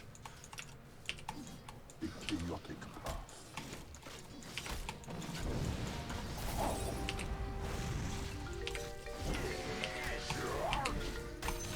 Nice. Tremble on. Now we shove the wave. A shield and blade.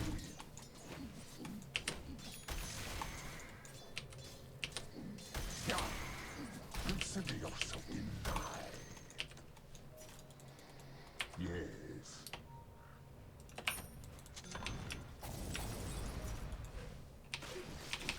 Meet in battle.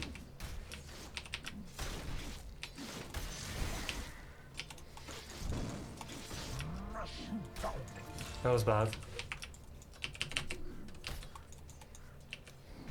By drought and Sorry, bro.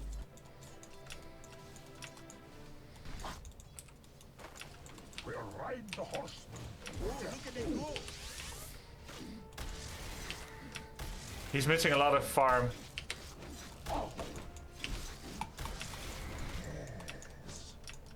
Well, I'm not sure what this is doing. Headsteed. Slark, I will stack, okay? Armageddon comes. Is this good? I think it's cool. The beaten path.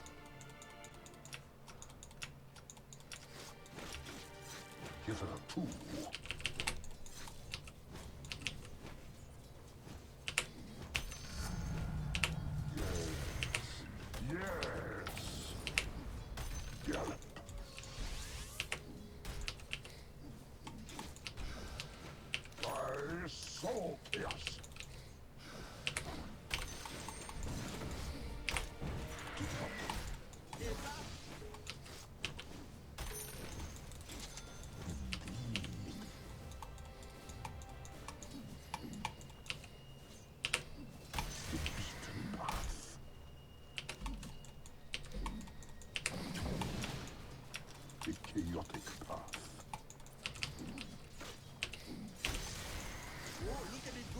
shield and blade.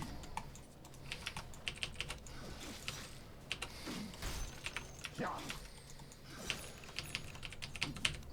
I refuse you. Taste my punishment. He still has mana, so he can do plenty of more switching. Ride the horseman. Death shall This'll follow. come in handy.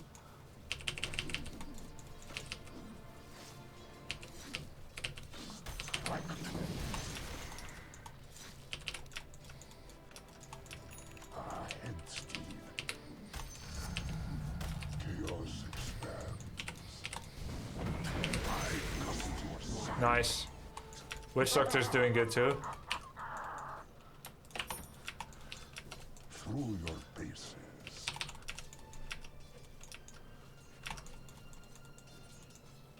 Part your flesh.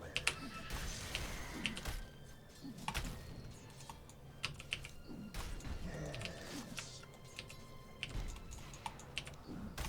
I pulled it away so he can't see us. It. Leap ahead.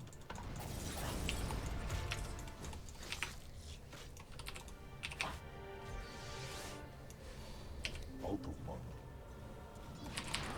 Drought and blade. What do you guys think of that one?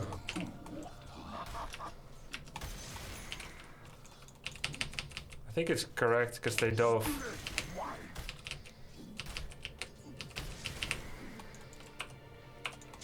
Giddy up. Witch Doctor should have TP'd, not you. It's okay, I got the farm from it, right? But do you think that's correct? That he should have?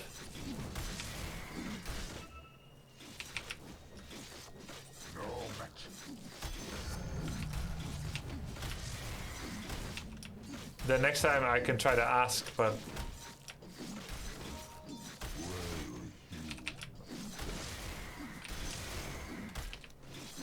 I can try to ask someone if I see it happening.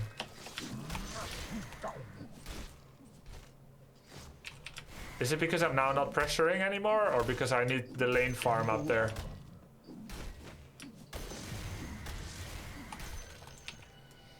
Yes.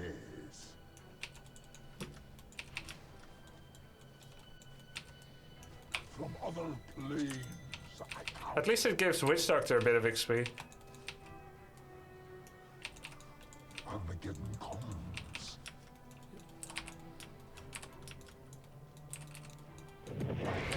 Armageddon.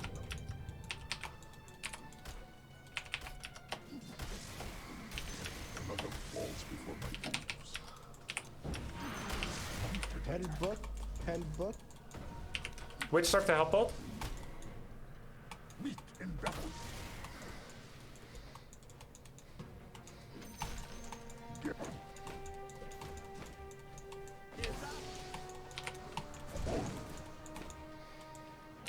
Give her a two. See, he doesn't help. Guys, help bot. Radiant structures are fortified. Dire's I have no TP. structures are fortified. Your bottom tower is under attack. I mean, you can kind of give up bot too if it gets to be hard. Meet in battle. And then we pressure top.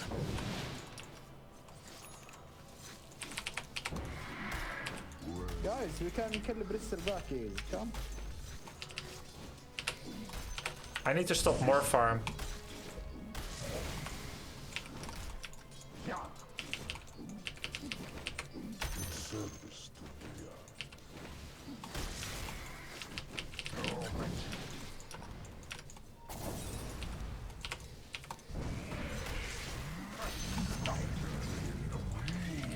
Your time on I stopped it. a shield Your and bottom blade. tower is under attack. I'm getting so rich from it.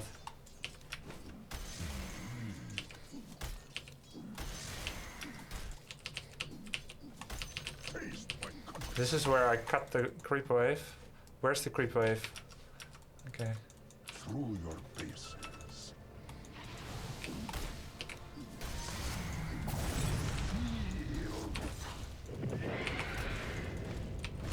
Eastern path. He didn't believe me.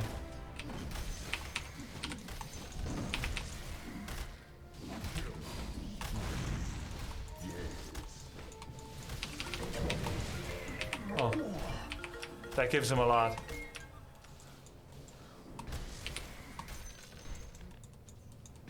Why? Well, I don't think I was getting away. I tried to swap with a creep to walk away. It was too aggressive. When Ogre Mage's TP'd, I should have ran. Your bottom tower has fallen. If I had Armlet, maybe.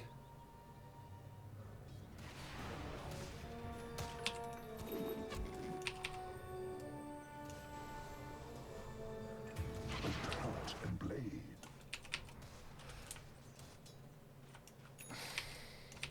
Leap ahead.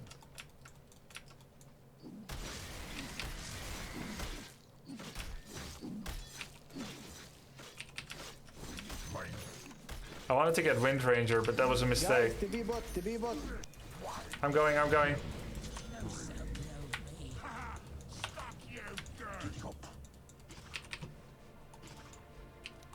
Your bottom tower is under attack. I should have ulted before we engaged. Get him. Yeah, calm down. From other planes I come.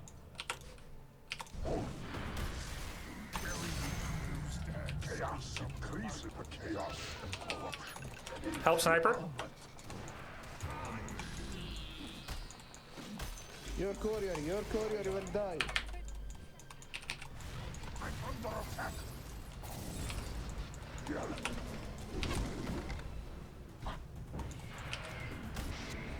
My hand unforgiven.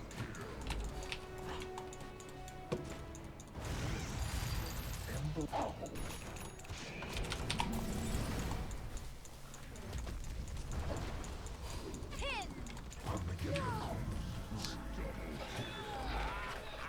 Radiant's turret fucking- has been killed.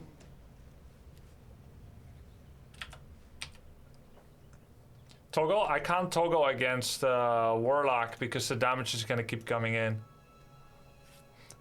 And now Wind Ranger's 11 and Morphling is free farming on Bristle. Slark, catch the wave, please. Your top tower is under attack. Let's get Bristle. Your top tower is under attack. Idiotic path.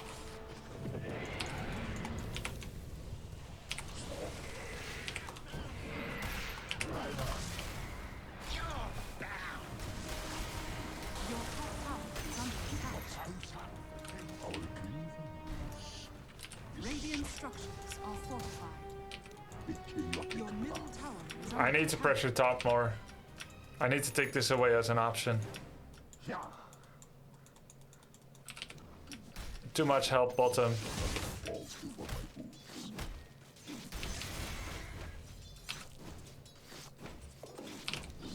Strike.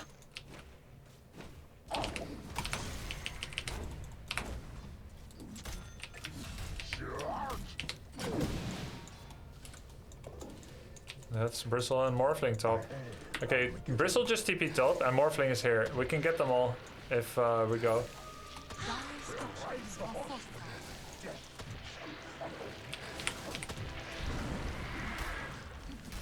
He's crazy, guys. Come in.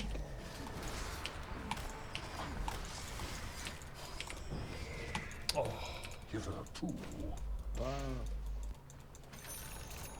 The enemy's middle tower has been destroyed.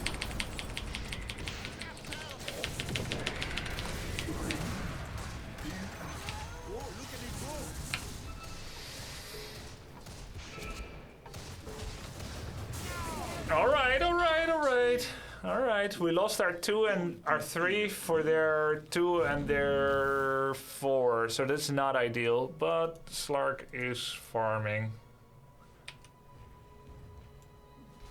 It was my bad, like, I need to become aware when my reality rift is going to go out of range. A shield and blade.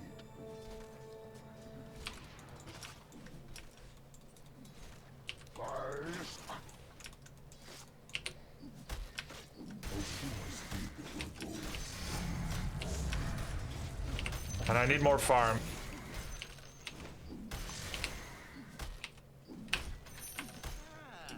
This will come in handy.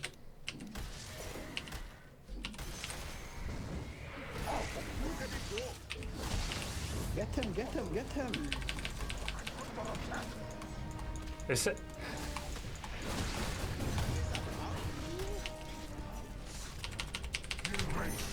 Is it Witch Doctor that keeps telling me to get him? Stun.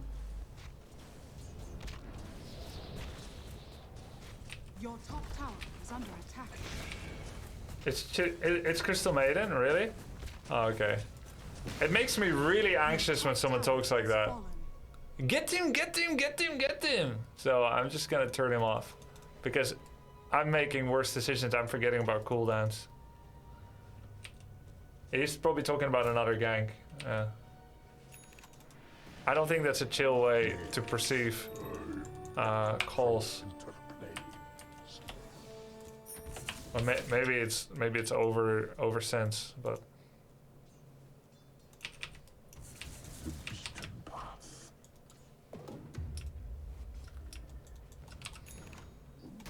let's get tier 2s. Okay.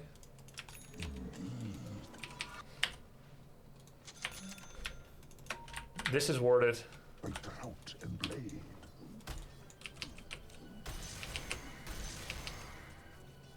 I cast your side.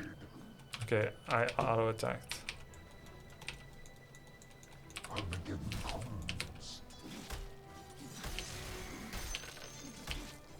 Your middle tower is under attack.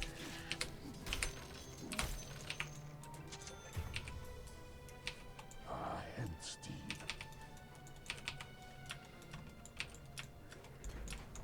Your middle tower is under attack. Your middle tower has fallen. Leave ahead, Your middle tower is under you attack. son of bitch. Power. Emble on.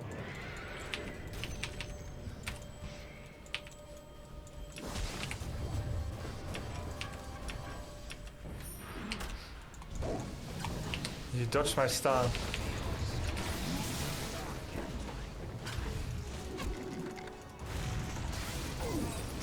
Holy god. It's all 5 of them top left. They really want to save their safe tower. But why not? They got the kills out of it. It worked. Why join? Because I wanted to make use of his Witch Doctor ult.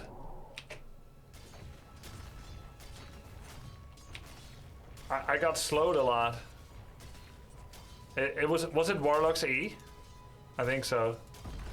It's so funny because this game plays out in mirror image to how you're supposed to do it. Alright? I shouldn't have followed up because Witch Doctor engaged into 2 people and I guess here's how I always should see it, right? If The enemy's bottom tower you are has fallen.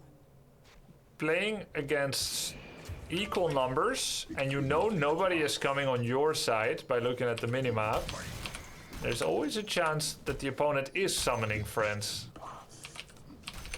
Your middle tower is under attack. And that will lead to issues.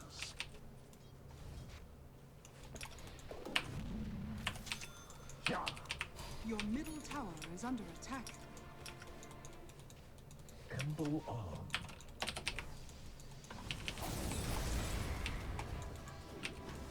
A shield and blade. Oh. Mounted attack.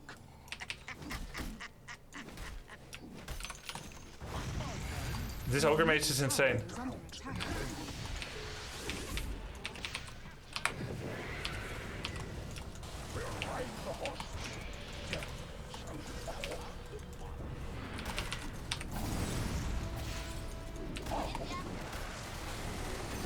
They're all insane.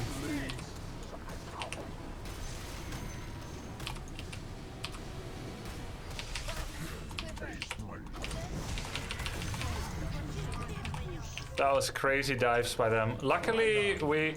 Roshan. Luckily, we perceived that Wind Ranger was warding the top. This needs all of us.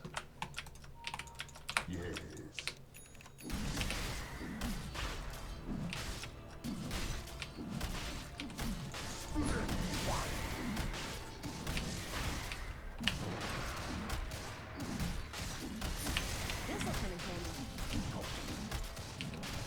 Shall we go Aghanims? Thank you for the tip, guys. W into Q. Grubby, what's better than this? Nothing. Your shrine has fallen to the radiant. Oh.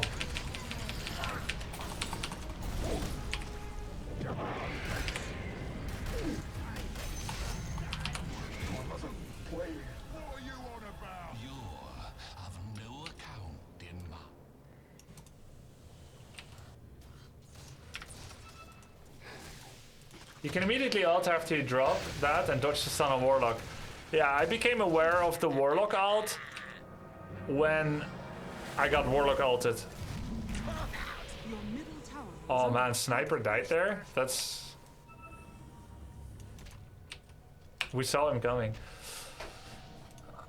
Your top tower is under attack. I'm gonna go ahead and glyph this. Bristle's crazy, staying. If I didn't glyph, maybe he doesn't stay. If I glyphed, he stays, I think, and then that would be good, actually. Ahead, Armageddon.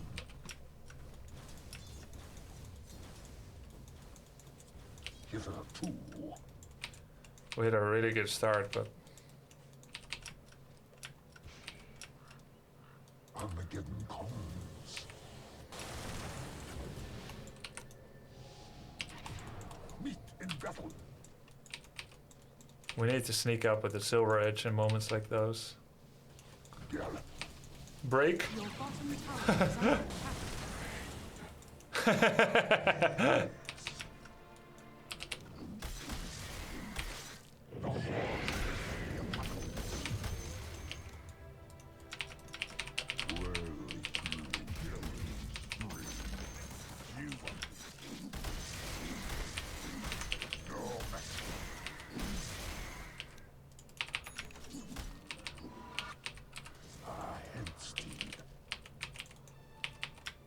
I'm gonna pull him away.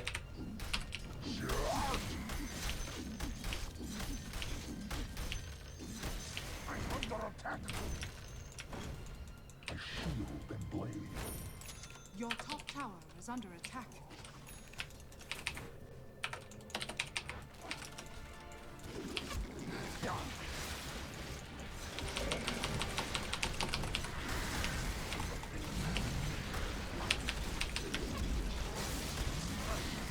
Team? Tower is under attack. Nice feed by me. Dire's courier has been killed. I thought I stunned, but I must have not. And I was like, I need to... Oh my god. Oh my god. Oh my god. Oh my god. Please. Please. Please.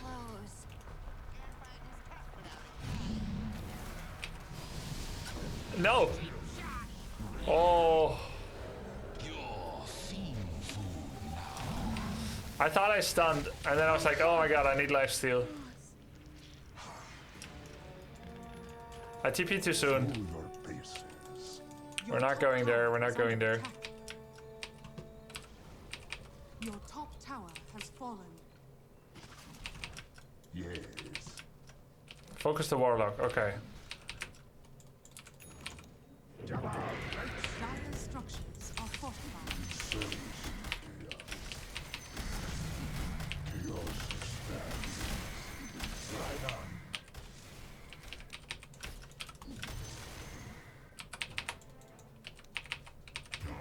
I cast your side. Your top towers are under attack. Wait, we didn't even glyph? I saw nobody glyph.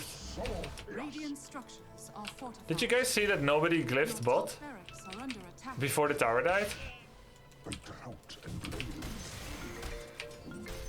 Your top barracks has fallen. Your top barracks has fallen.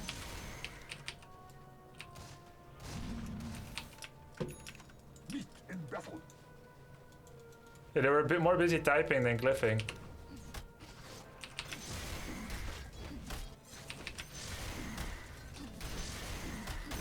Where ride the horseman, death shall follow.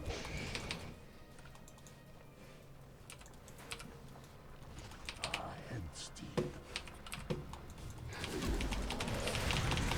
Right into them. Out of They here. probably have this warded. You know, somehow I thought we're gonna like fight them as they ran.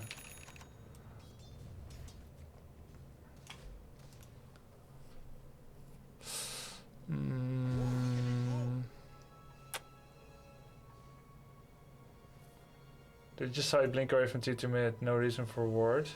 No reason for ward. Always TP on vision. I wasn't TPing. I thought we're gonna catch him. But I didn't call anything, right? I didn't say anything. Echo Saber can be exchanged for BKB. Again, I unleash Armageddon. Indeed.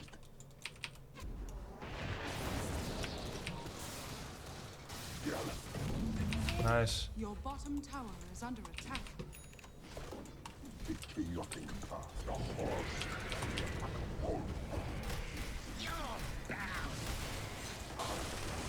Under attack. I didn't turn on C. Your bottom tower is under attack.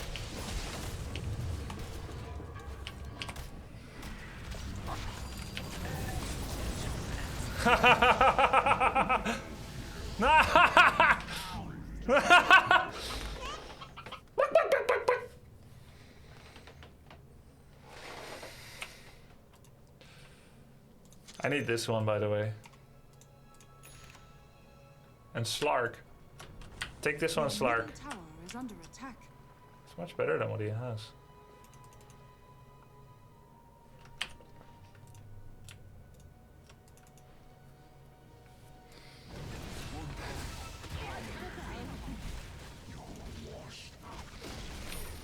Your We had bottom such a tower good early. has fallen.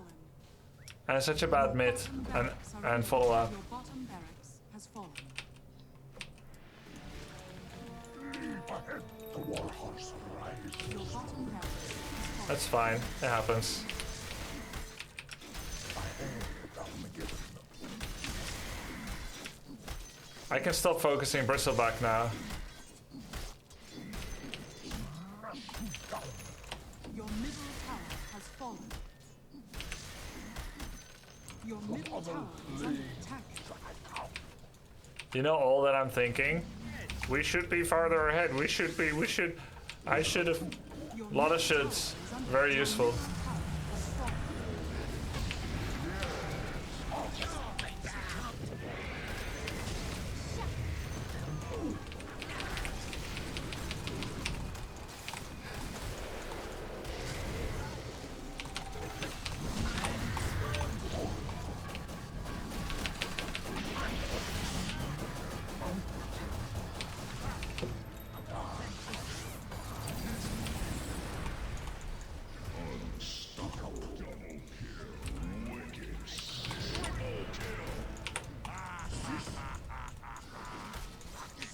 Ogre Mage is also a tanky boy.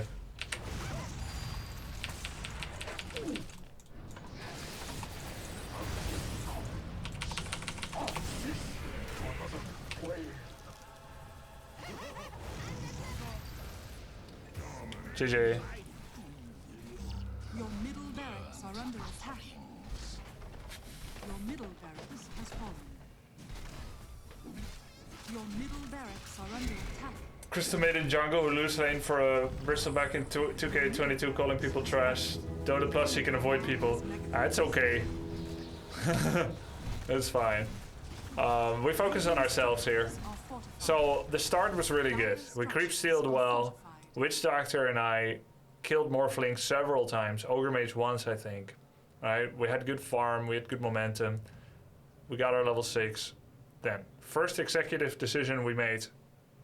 TP bot. I killed Warlock and I farmed my way through jungle top. While Witch Doctor solo top and Morphling got a big reprieve. Right? There's a Crystal Maiden constantly hype casting. TP bot, TP bot, TP bot, TP bot, TP bot. I'm thinking this is probably wrong macro-wise, from how I understand. And then I end up like just falling into this trap of non-stop fighting. But I need farm just like anyone, right?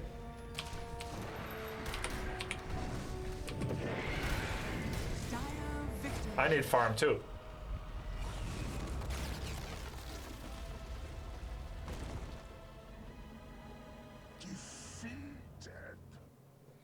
Let's watch the replay and watch our first 2 mistakes.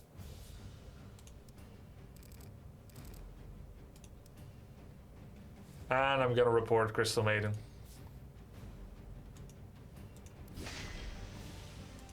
Okay. Of course he doesn't have a neutral item. I freaking knew it, man! These guys with bad judgment, bad play, bad treatment to our allies. They never have a neutral item because they're not as good as they think they are. Of course. It's always like that.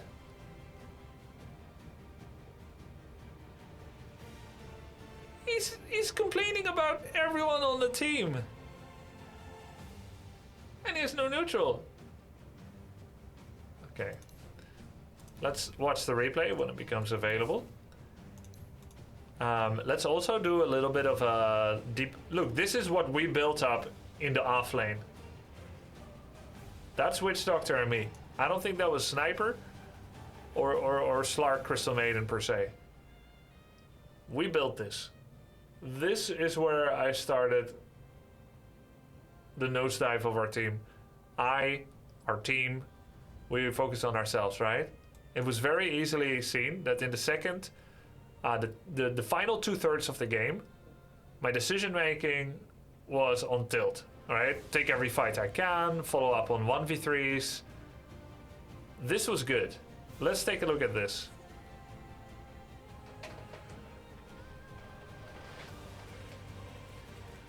I don't think that dip is when I went bot.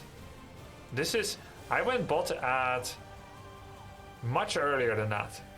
I think this is where I killed the Warlock. Let's select 2 contracts as well. Oh, I should have done this, kill enemy careers. Oh, we could have had it already. I killed 4 couriers just now. Consider this, instead of coming to gank and help Slark, help him by pushing and creating space top.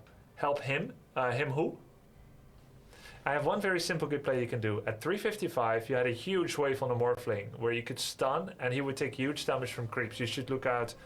Oh, that's awesome. Kipcall, can I thank you for the way that you delivered the feedback as well? You timestamped it. You said what I should do and what's going to happen if I do it. That's an amazing way to give feedback. If other people can do that in chat too, I mean, you don't have to. You can just chill and relax too from the couch with snacks and whatever. You can also be like some of those guys that are like, I'll ask, why did this happen? And then someone is like, 'cause you're bad. That's grounds for a ban in this chat. But that's great feedback. So let's take a look at 355. Okay. Oh yeah. Here. Okay. Yeah. Yeah. There's a huge creep wave on him. Now, help me to understand, guys. The truth hurts. Well, I am bad, objectively, compared to 10k MMR and compared to 5k, and I know it, and everyone knows it, and it's not that I am offended by because you're bad. It's that I think that the people that type that have no good intent for me. And I tend to not interact with people that mean poorly for me. That's all. I think that's a happier way of living. You are allowed to disagree with me and be critical and harsh, but not unduly so without intent.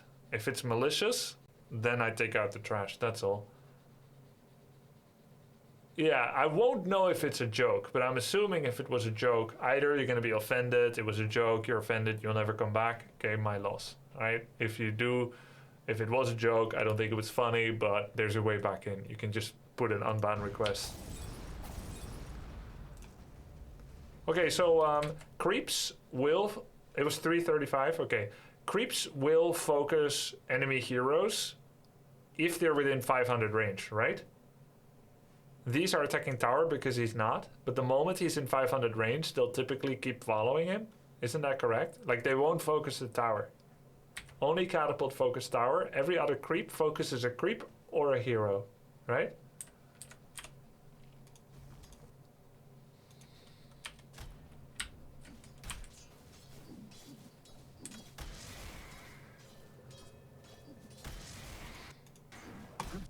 Consider yourself denied. So 335. So I'm thinking if I stun him here, he's gonna dodge it because I just saw him TP. It's not that I was thinking of stunning him to maximize creep wave damage on him, but he can just dodge it with adapt. No, wait. Oh, he doesn't have waveform. And that would not be typical to skill now either.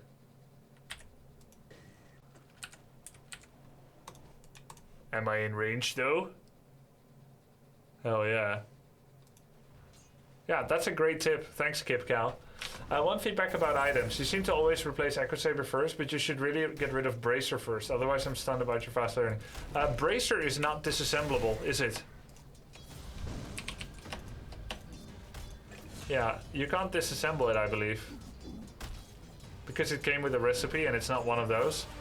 It's not that I want to get rid of Echo Saber. It's that Echo Saber can disassemble into BKB and it's a cheaper, quicker way to get into BKB. But honestly, my build understanding of Chaos Knight is extremely infantile. So let's take a look at the macro decisions later that led me to lose here. Grubby, I have one very simple play you can do on lane. At whatever time you TP'd bot to kill Warlock, you should have stayed, farmed, and kept Morphling from free farming lane. And then also, don't go behind tower too much. It's an incredibly vulnerable position to be in. Good job. Otherwise, some games are just not great. Yeah, and I think I had a big responsibility and influence on this game. So whatever Crystal Maiden was up to, not taking neutrals and so on and so on. Let's take a look at creep steal, by the way. Creep score. Yeah, we were doing good in creep score, and Morphling had been decently denied. You're saying like don't TP bot to Warlock and hit more of the golden creeps.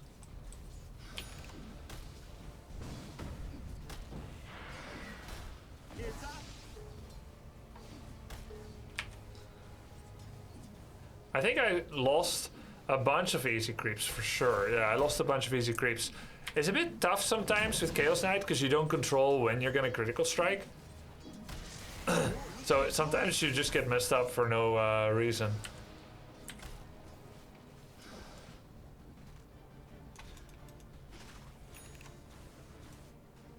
Yeah.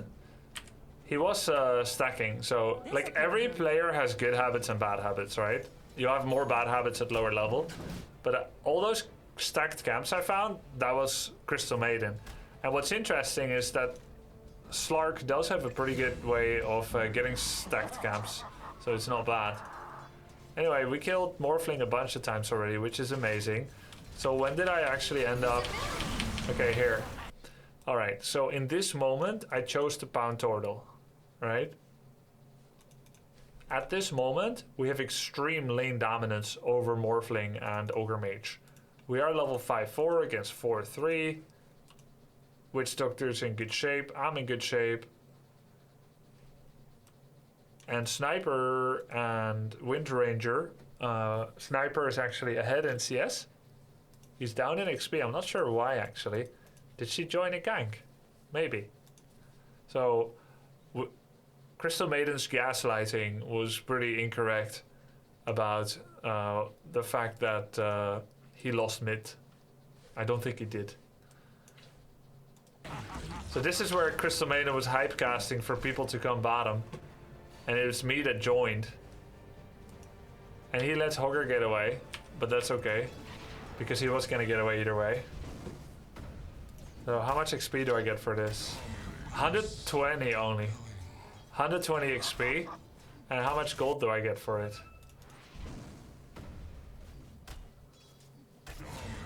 200 gold, 120 XP. 120 XP. Let's see how much XP do I get for this. 508. Okay, not much. Shared, right? About 30. A little bit less than 30 because it's shared. So that's like 50 plus. So a whole creep wave is gonna be about 200 XP. So I got 200. So this Warlock was worth double a creep wave, right? He's worth 200, 200, 200 for me, 200 for Crystal Maiden, and a creep wave shared is 100. Would it be good if Slark TP's top? It's too soon. We don't have the tower down yet, so it's too risky for Slark to TP top. But I think that's actually correct in this situation, considering I did choose the TP. My TP might be doubtful, but in this case, that would be a way to still have presence in both, and then I wouldn't have to start jungling when I actually still want to be hitting lane creeps.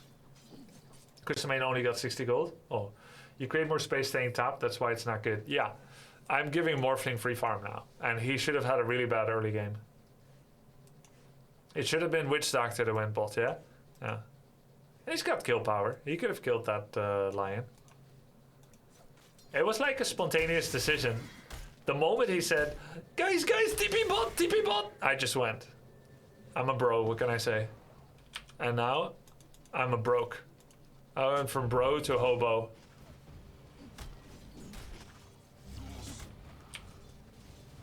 This is where I lost my momentum, I think. I'm still top net worth. And then we lost Sniper. It was very close, so like, the criticism levied at him, I mean, you get a Wind Ranger that's literally left at 30 HP. Not so winded now. And Crystal or Witch could have helped Sniper at any time, right? But at this elo, supports don't help mid.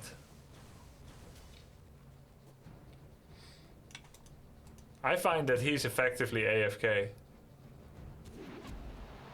Dire's middle tower is He under might be attack. playing excessively safe. He probably, I think actually, no, he saw the Wind Ranger coming, so it kind of makes sense. Like, there's not much he can do with 3 people down here, so it kind of makes sense. Dire's middle Not tower AFK's is under auras attack. online. Ah, true. You are blaming the TP bot too much. The fights on Bristle were the main reason you lost. Yeah, every time I thought we can almost get him, almost get him. But I'm just following the pattern that I did follow before of like analyzing like initial mistakes. But you're right that overall, over the whole game, I kept hitting Bristle over and over. And I would engineer the fights in a way that I would end up hitting Bristle. Because fight pre-thinking would be to come from a flank and try to get someone else, right? Wind Ranger has evasion. Morphling, I find inscrutable at times. And then I should go for Ogre Mage or Warlock. Otherwise, they do too much. If I can go on Warlock, maybe he feels the need to ult me, which would be great. We're still doing great. Even the TP bot did not lose us the game. Radiant's bottom tower. Like now we're still in a great spot, right? We have 61% win chance. So where did it all go wrong? 63? Okay. It went wrong in the next minute. The most impactful moment of the game is coming up. Wait, don't tell me it's when I died here. Oh.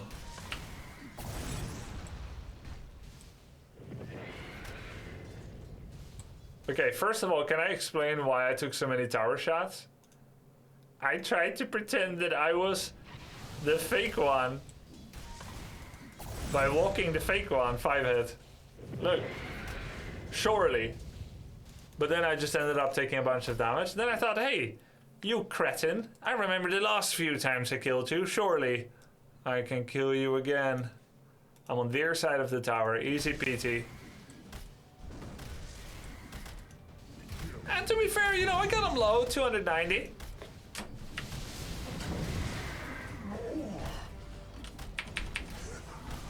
Dire's top tower is under attack. But how did the rest of us die? It wasn't just me. We all went full idiot.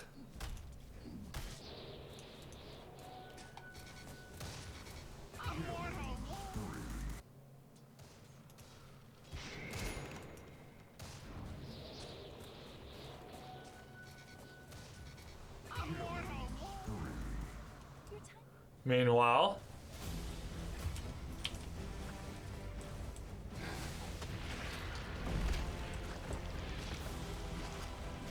Dire's top tower is under attack. No. Radiant's good movement by Crystal Maiden. bottom tower has fallen. Ah, all right. And then suddenly, win chance 37%. Dire's middle tower On the edge of a knife, boys.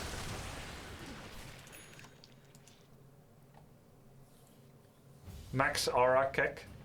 Did he max aura? Wait, what? What a bro. Helping us across the map with max aura.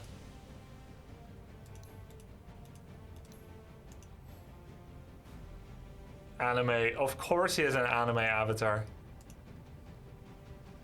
Of course. Where do you see his item graph? His skill graph, Where do you... Can you see someone's skill progression? Yes, here. Crystal Nova, Frostbite, Aura, Ult, Aura. That's very passive. But, quite a bro. If I kept playing well... If I kept playing well top left, yeah? That mana would have helped a lot. Let's find a Chaos Knight game in TI.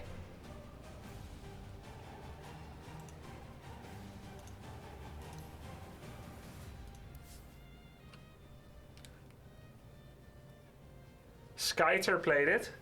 There is none. Actually, every hero has been played, hasn't it? Haven't they? Except Necrophos? Which one? Aura Max is awful now because it barely gives anything to allies, only worth it for yourself.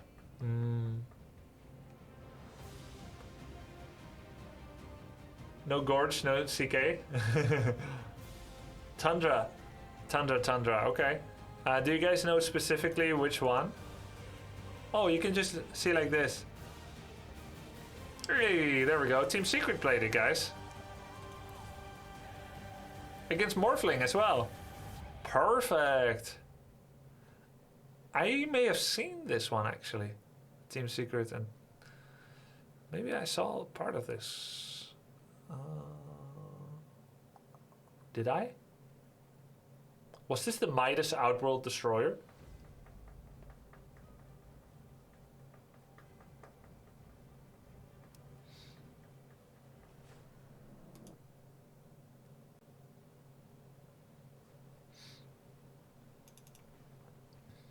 Yeah, this was Midas Outworld. Who's the Tide? Triple branch. And a magic wand immediately. Wow. Okay. And then? Hey, position 1. Oh. Interesting. Wait, where's Tundra from? That's Gorge start item too. Okay. This is a bat specific build. Tower is under attack. But yeah. Oh yeah, that's 5 branches. Bat specific, he's not against Bat. Bat is mid. West EU, EU and A.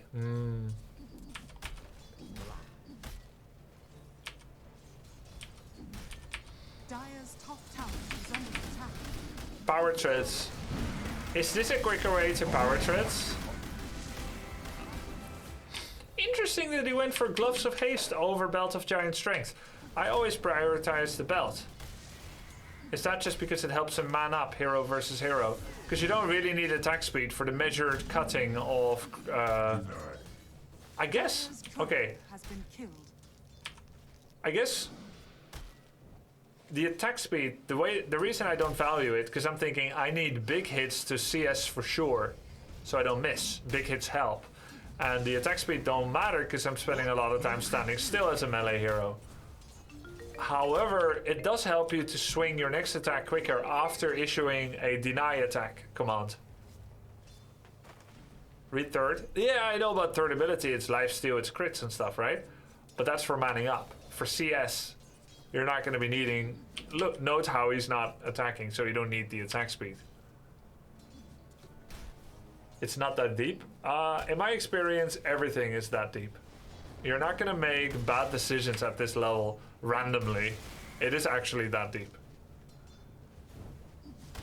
Crit heroes want attack speed? Yeah, but he's going to get it either way. I'm asking, why is he getting Gloves of Haste before Belt of Giant Strength? And I think it's because he wants to do a deny, and then he wants to do a CS quicker. And that attack speed winds up his next attack quicker. Or for the off chance that there's an opportunity to kill an enemy hero and he needs to man up. Or successive last hits. Yeah, you know that moment when like a melee creep and a range creep are both dying at the same time near each other?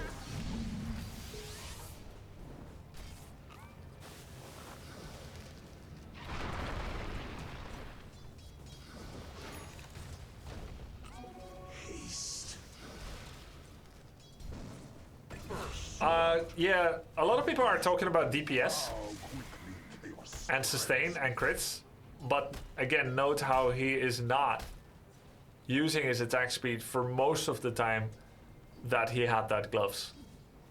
I'm just pointing out what happened. I'm not pointing out the what could have happened, but it's in case there is a... now let's talk about what could have happened. He could have been in fights at any time, right? That's why you go Q and W, because you could be in fights at any time. And it could be for successive last hits. Yeah, what's up with the agility treads? I see that more often on strength heroes. More attack speed. Look at that. And then his strength when walking around the map. And then agility. More... Oh, ping ping. Yeah, you get attack speed and armor. So anytime you're taking hits from physical or magical, treads on strength saves you more effective health than treads on armor, according to my maths. But he's saying, damage-wise, treads on agility helps more because of the way that his crit works. Or because of just the amount of damage he has, actually. Good questions. Maybe write them down, ask high-level coach. I'll remember them next time.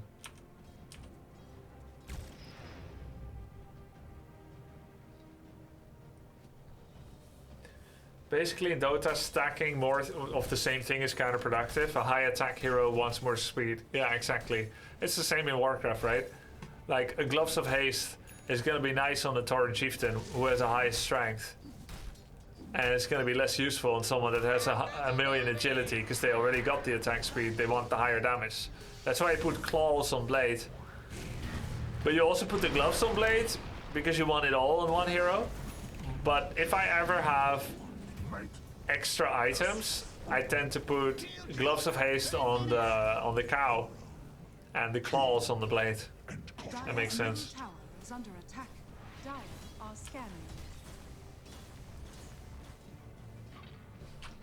Radiant's bottom tower is under attack. Experienced players rarely line up a deny and CS one after the other. That's just what you happen to do, not being toxic, just letting you know. Yeah, I don't know what you mean, Blunder Wonder. Okay, observer ward here. Yo, Zidane PSG, thanks man.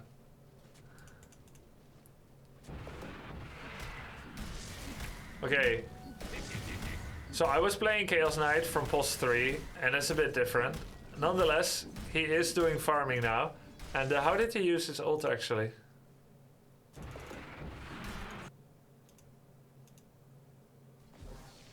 He immediately used it upon reaching 6, which then went to farm the lane. And it's on agility. Well, actually it just fed Witch Doctor, that's all. But the concept is there. Now, it would have been more effective for him in terms of gold and XP gain if he is the one in the lane and the illusion does the farm. But then he wouldn't get neutral items and he would expose himself to much risk in the lane. Plus, someone was nice enough to stack this camp for him. Nice, triple stack, what a timing. Now, he is going for Armlet of Mordigian. Yeah, it's safer, Aurora. Discovery stream 7 days a week, loving the content. Yep. You can use your sub for 30 days of entertainment per month. Funky Cone, thanks a lot. It's all warded here. They have 3 observer wards here. So he's full jungle now with the copy in the lane because it's not safe. 7 Gek Rikio, thanks for the subs, guys. Mordigian, and what's he getting after? Wow, this game is ending quickly.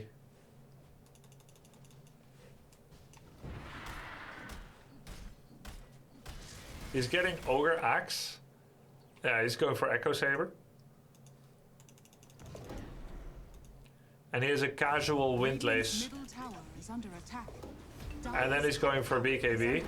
So the same route that I was going for. Not a go to sub BTW. Thanks for the content, are great. I see. Thanks, Megan. So he disassembles the Echo Saber, gets the mushroom and the recipe for a BKB, and now he has Oblivion Staff, and then he's going for Witchblade. Ah, no, sorry, it's called Mage Slayer. Now, itemization, same as I would go for it. Now let's look at his fight decision making.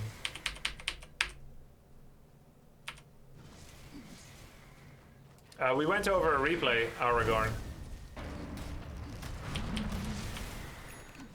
He's always on agility.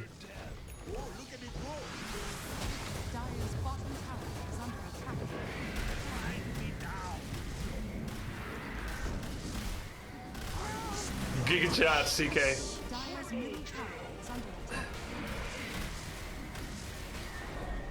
Wait, how did he get so many illusions? Oh! Outhouse Decorator! Do they all have the same strength? Dire's structures are fortified. You can learn better fundamentals from pubs. Pro games, they break rules so often. Yeah, true. Is under attack. Dire's middle tower. Radiant's bottom tower is under attack. Dire's middle tower is under attack. BKB before dagger for him.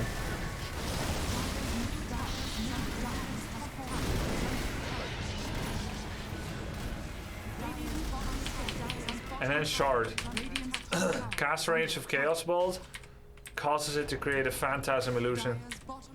You know, one thing I noticed, guys, is that the more replays I watch from pros, the more often they do not go for Aghanim Scepter.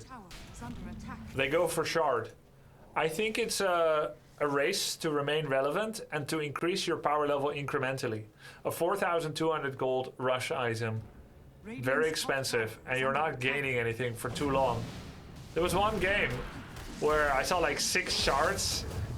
1 or 2 of those are going to be from Roshan, of course.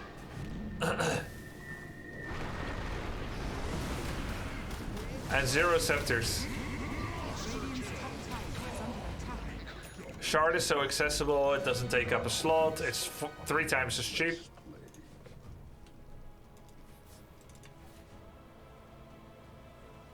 Wait, is it maintenance?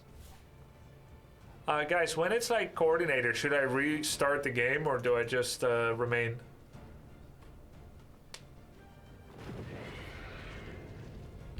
Just wait, okay. Shard has the benefit you can cast it into creep wave and leave again. Your Elu will push. Ah. Dire's top tower is under attack.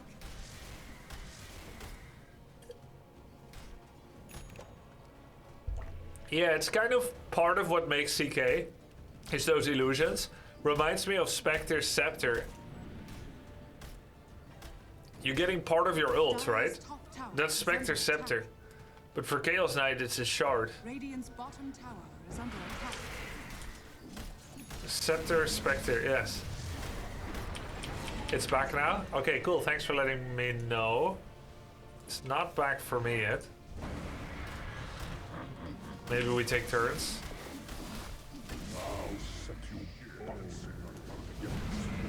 Dire's Magic middle resist, tower attack is under speed, attack. damage, mana, regen, intelligence. And they do less spell damage. Quite nice. This would have been quite nice into Ogre Mage and Warlock. Dire's structures are fortified. Okay, now it's back. Not for me yet. Dire's courier has been killed. Dire's middle tower is under Dire's middle tower has fallen. Dire's middle barracks. He's been on gloves. On agility the whole time. Radiant's bottom tower is under attack. He doesn't mana toggle for spells even. Too risky. Maybe I play CK like this next time.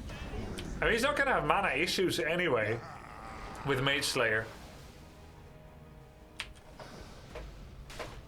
He's full mana. GigaChat ignores the nerd shit. Yeah, well, he's low enough mana expenditure. You don't want to do it before ult anyway, because your ult uses your tread setting. So you would only do it before Q, but your Q is followed up usually by W immediately, and your W is usually immediately followed up by an auto attack. So you really don't have much opportunity to cast intelligent tread spells. Any teams in T you like or are rooting for more than others? I'm still becoming fan of some of them after seeing how they play. I've become a bit of a fan from Secret, watching how they play.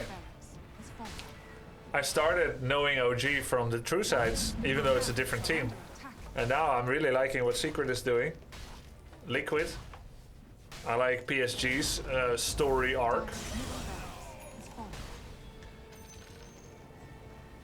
So now that he has Shard, there's also no reason to cast an offhanded Chaos Bolt with intelligence threads anymore. Because that's also going to create a copy that wants to be on agility threads. So the whole threads toggle is not as important for Chaos Knight. That will give me more time to focus on casting my other spells. Radiant's top tower is under attack. Top draw esports. Victory. With your ulti, you can cast it on in threads and during the cast animation. Does that still work?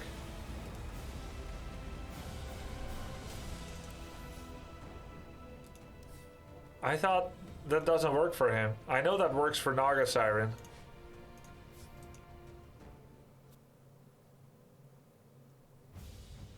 Yeah, he has a Crystal Maiden aura too, and so did I. But I think even if you have Crystal Maiden, you're not going to stop doing good habits just because you've got Brilliance aura.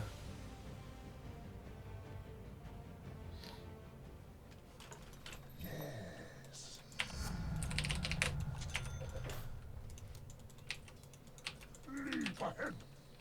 Prepare for battle. It's not time yet. Huh? Not yet. Why the hell can't I cast Phantasm? Wait, what was I trying to press? I don't know, that was a weird... Right arm. That was a weird bug. Armageddon. Okay. Alright. Treads. You would have to double tap it, or single tap, I guess.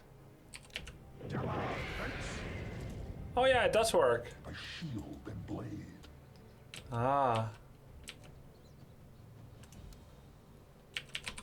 The horse of the apocalypse. Okay, cool. So it does work. That's how you save mana on Naga? Yeah, I always do it on Naga. I always do it on Naga. But I wasn't doing it on Chaos Knight. And also, I wasn't as familiar with the strength treads toggle because it's single tap instead of double tap. Single tap then double instead of double then single. We're off lane again, we could try it again. Or we could go for a different one. And maybe Chaos Knight is more of a plus one, what do you guys think? Though we did fine, honestly. We did fine for the start.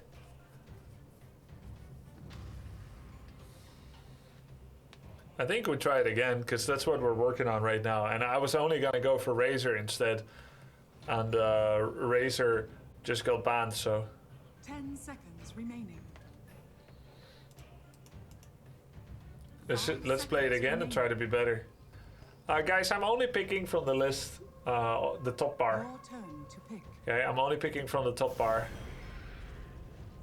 Techies!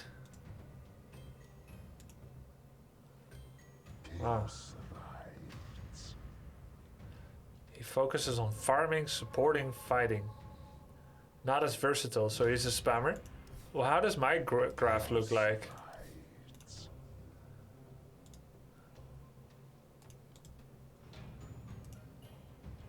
Focuses on supporting? Really? I am... Oh, most recent 20 games. Yeah, that makes sense. I'm a very supportive person. I agree. I buy all the wards. I'm very, very supportive. I could go for this item set again. Or I could change and go for the stick. But I think that was a safe lane thing. This bullies more, I think. Alright, guys.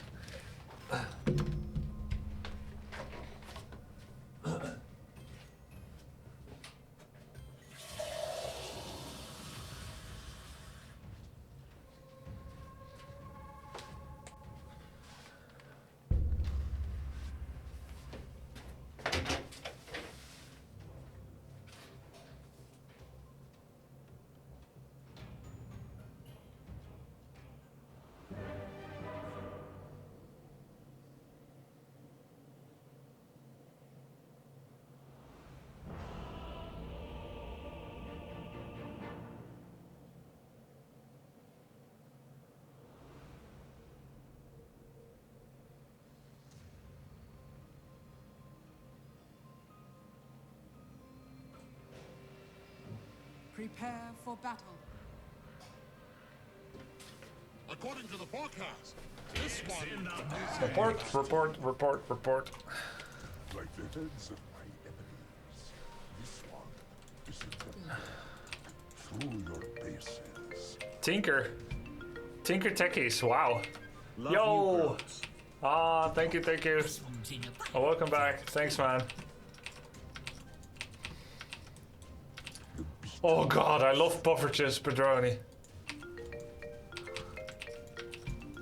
I had Armageddon. Guardian 4. Very nice. Recently went to the Netherlands, and poffertjes were by far my favorite. God, I love puffertjes. Guys, puffertjes are little pancakes about yay big. You dip them, you absolutely drip them in butter and powdered sugar. Hot.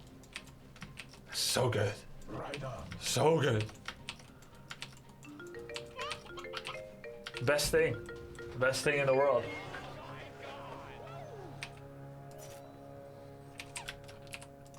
Hitherto, The battle begins. Thanks a lot, guys, for the subs. Enjoy. we descend 2 bounties. There's another bounty. a chaotic path. First blood. Oh my god! the horseman. Death shall follow. 4 bounties and first blood. If I screw this one up with a couple of bad TPs and decisions. Complicado. Split wide.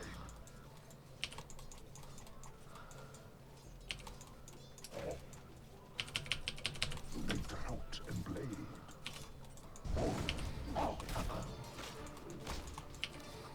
This is ours. They're losing creeps there.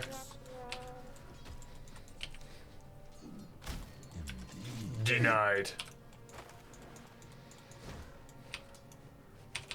Meet in battle. GG. Hitherto.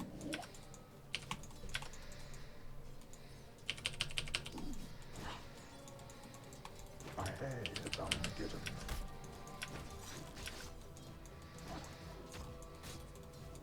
Giddy up.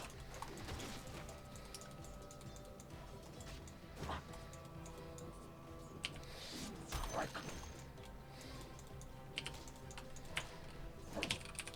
I need magic stick for sure.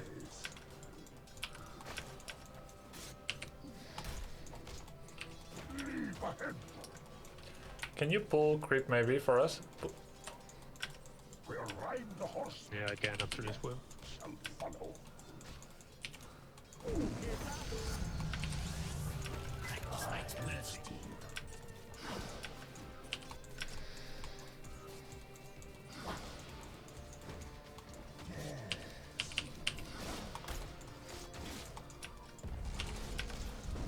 The chaotic path.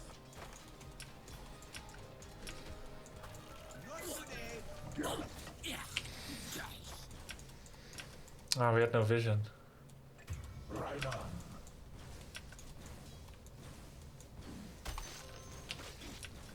My soul chaos. I should just be hitting creeps to get back life.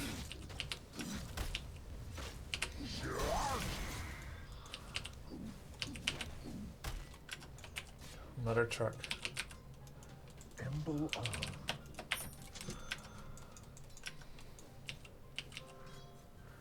Smash you down.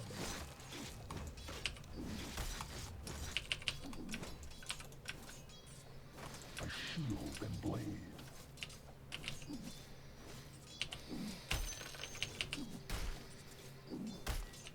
Mounted attack.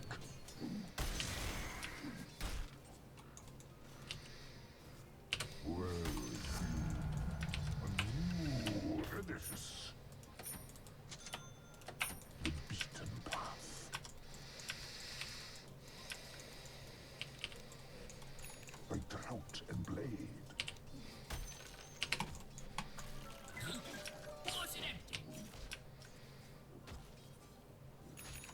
No match. Through your paces. Oh.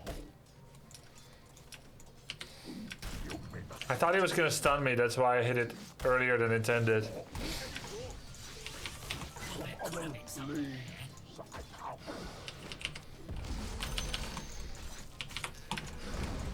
I'm under attack. Yeah.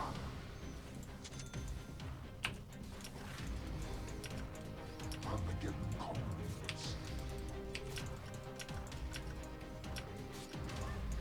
Where ride the horsemen, death shall follow.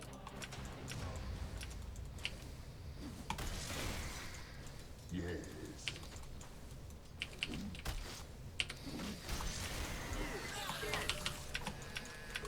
Yeah. Cease. Armageddon comes. Chaos expect. Sorry, I can't help.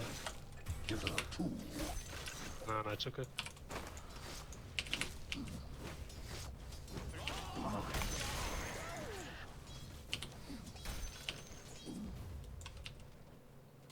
A chaotic path. The beaten path.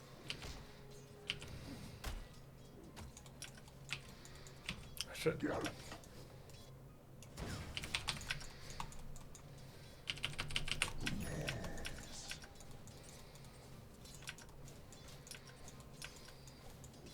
Taste my cuttle.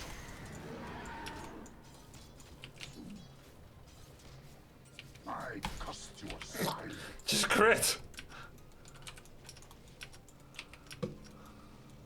Strike.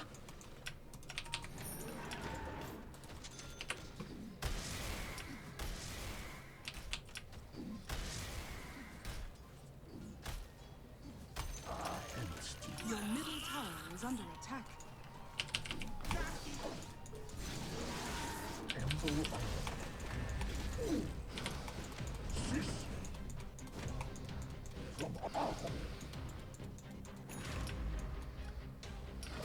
Oh, what? Your middle tower is under attack. It's my bad. Remember about the last creep? What about the last creep? Oh, you mean once your creeps are dying, there's more pressure on you? That concept?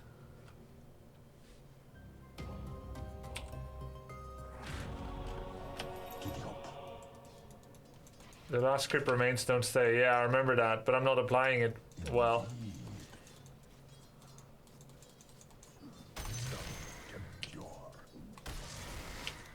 I think not.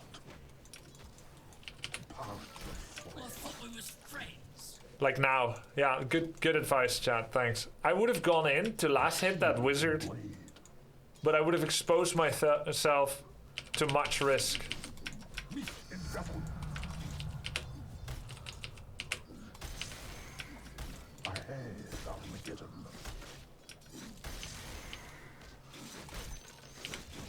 Like now I'm under risk again too, right?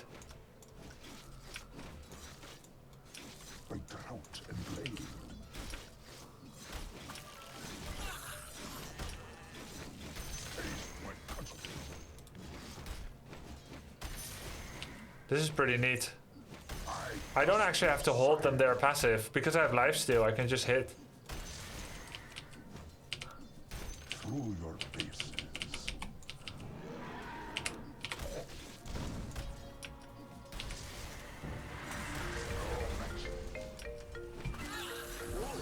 Sorry. Right on. I'm under attack.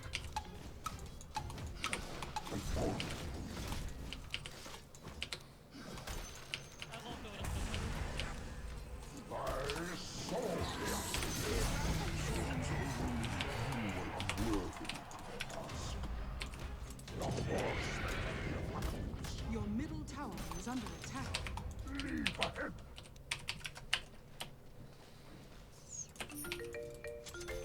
Mounted attack. Your middle tower is under attack. Radiant structures are fortified.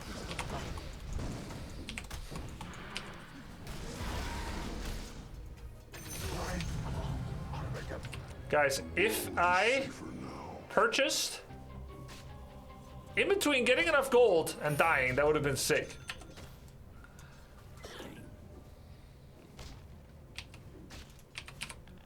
Anyway, I gave Ursa solo XP for my high level ass while killing a support 5.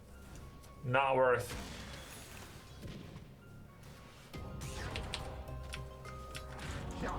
Yeah, we have power treads now. Charge! Service a shield and blade.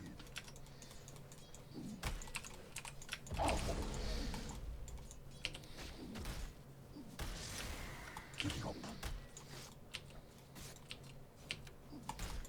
I don't think so. Gallop. Let it go. Give her a peek.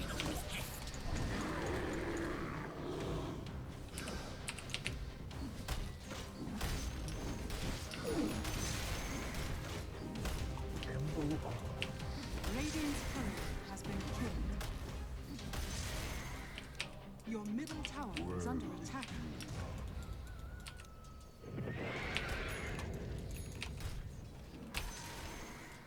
Split wide.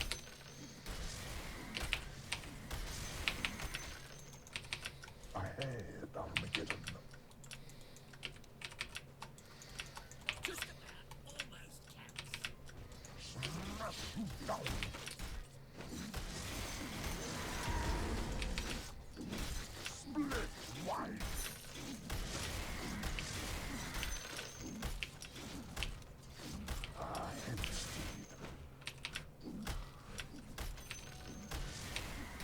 Look, they were doing this camp.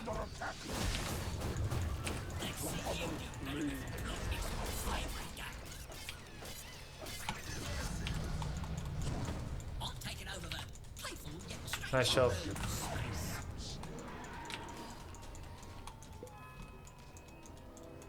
Through your bases. Good patch. Over. Your middle tower is under attack. Taste my cousin. I think they have vision here. A chaotic path. They probably have vision there because they were. Or did I walk through the? No, the creep wave came by.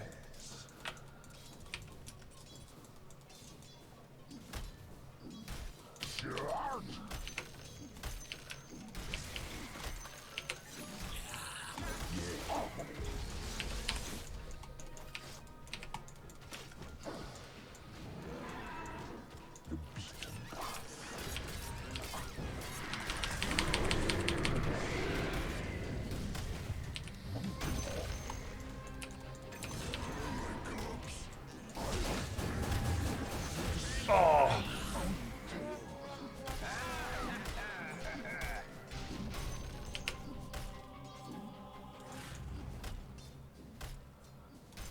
That's okay. We got the Ursa. And Faceless got credit. So Faceless, actually someone that understands where to go next as +1 and also when he can go and get kills. That's interesting. Does he have CS? Yeah, he's got CS. So then I still go top or not? Yeah, I still go top. I still go top.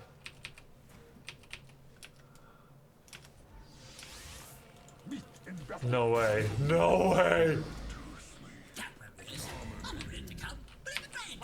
Where ride the horseman, death shall follow. Wow. A chaotic path.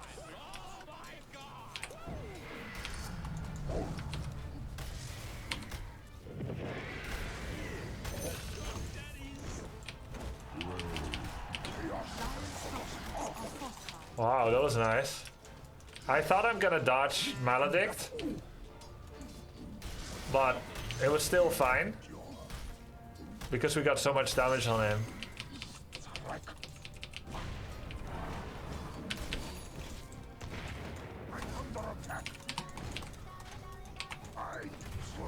Okay, big response. Lina techie stop. A gift from the tempest of battle.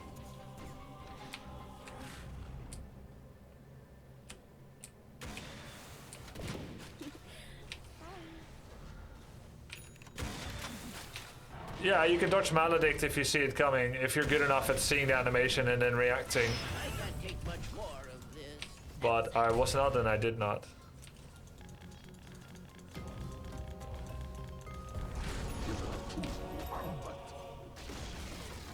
Your middle tower has fallen. Part your flesh.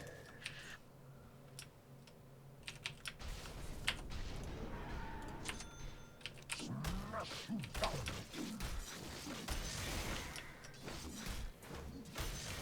Radiant structures are fortified.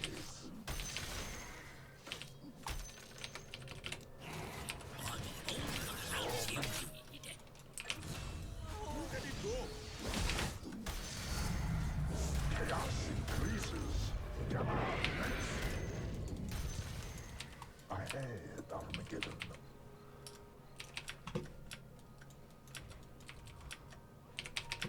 From other planes, I come. Your top tower is under attack.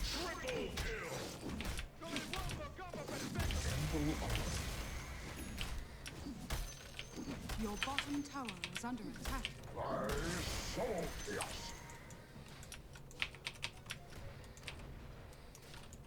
Your bottom tower is under attack.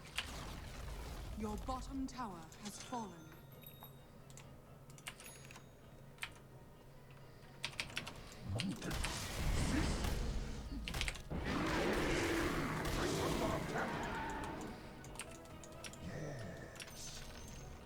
The enemy's top tower has fallen.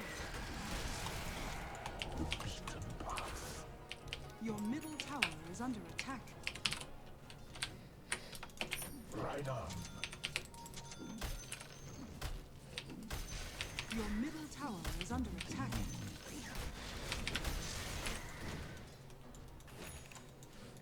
Leap ahead.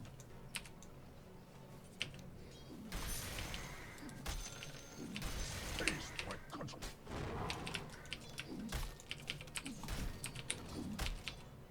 Power of the flesh. Feel the chaos.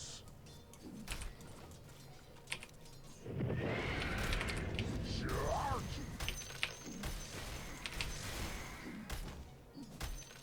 Break the route and blaze. Yeah, you know what we feel like. Rule your base. Double kill.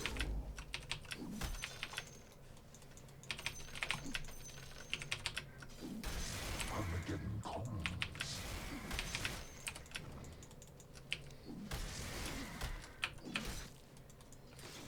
Mine. Wow, guys, farming a bit really helps when it comes to your economy. Constantly dying doesn't help.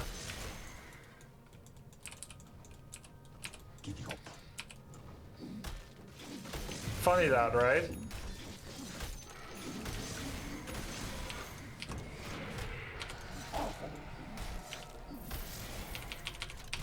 Gallop.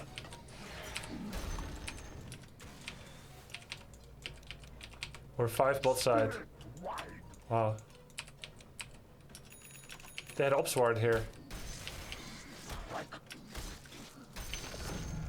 Your top tower is under attack. A shield and blade. Your top tower is under attack. I saw chaos. So this is fine. Yeah.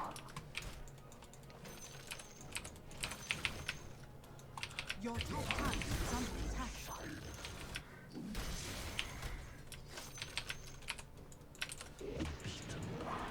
Your top tower is under attack. I'm under attack. Head steed.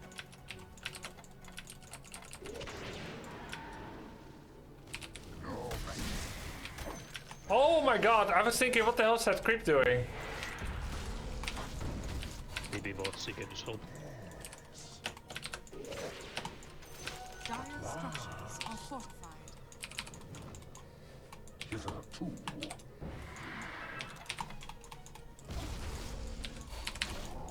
Leap ahead. The enemy's middle tower has been denied.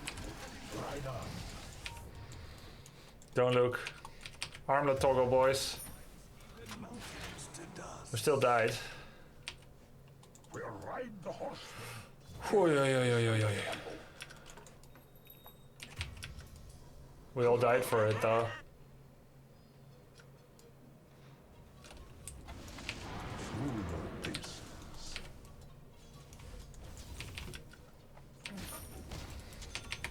From other Your middle planes. tower is under attack. Radiant structures are fortified.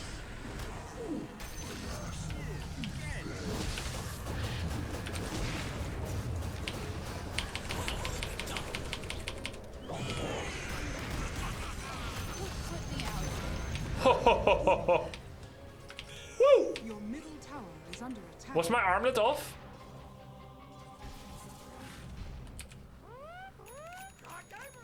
Not bad, not bad.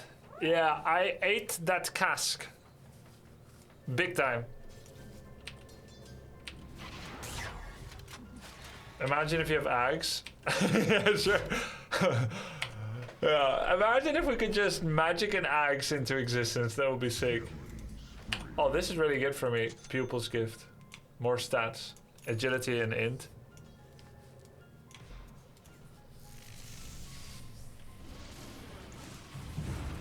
Oh, baby. Techies. Tinker.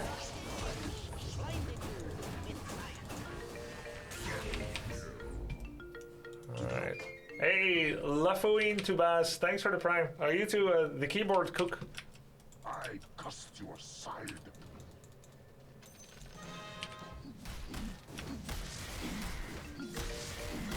Yo, thanks for the prime. Hedgie, welcome to the Grubsters. You son of a bitch. Chaos Bolt cooldown. Let's try this one once.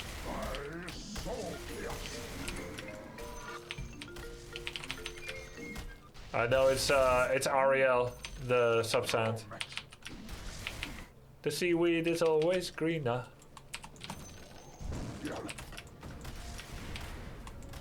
Oh, they're occupying this space big time. Makes sense. This is actually their area. Apologies.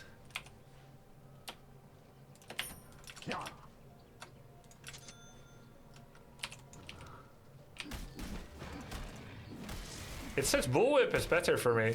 For catch. I think this is more farming than I've usually done.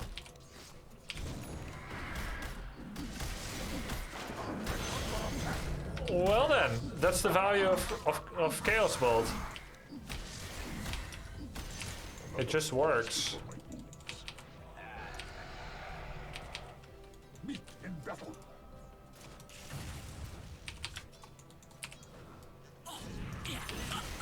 I don't think they need me. This was correct. By drought and blade.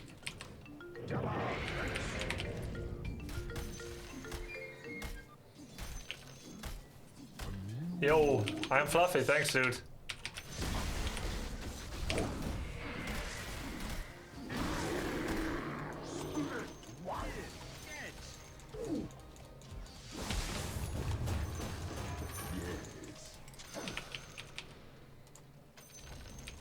The enemy's bottom tower has fallen.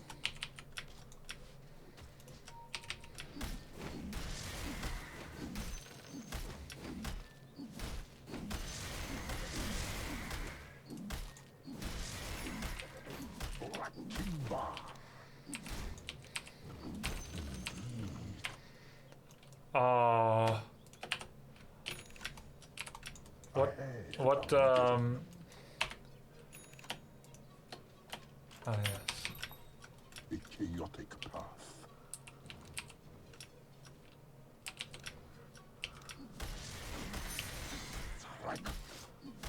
Hello, Ursa. Here's some Bezos money for my favorite duchy. Demon Salad, thanks man, welcome back.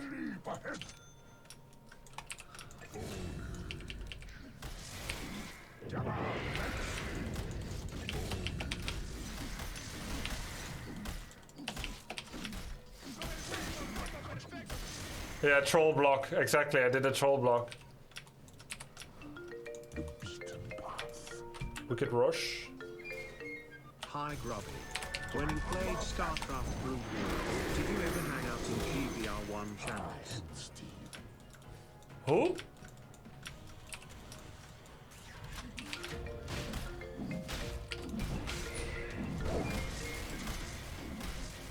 Yeah, I did sometimes. Why?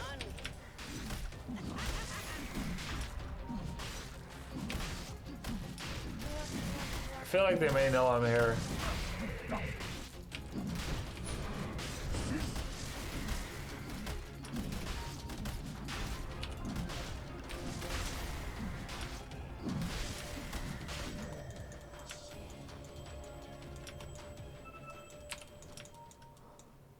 Through your base.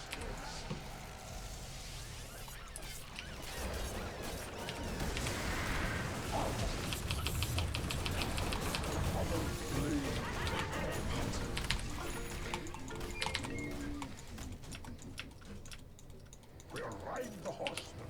Death shall follow. I gave them free. Roshan. I knew they had vision, so I was greedy. The chaotic path. Actually, they didn't do it yet. Split wide. Yours stands. Hitherto. Will they though? Ahead, Armageddon.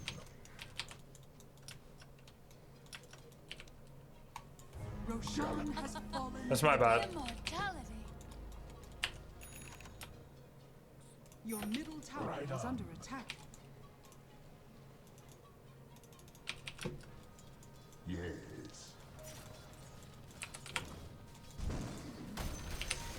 I cast you aside.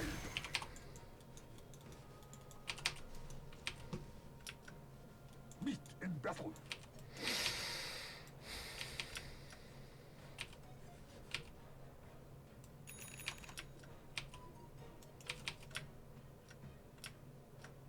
Armageddon comes. By drought and blade. Mage Slayer against Lina seems okay. And she's a prime target for me. He does have BKB Shadowblade. Giddy up.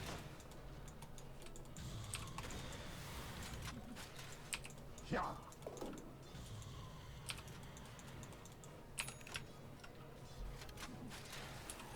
Emble on. The horse.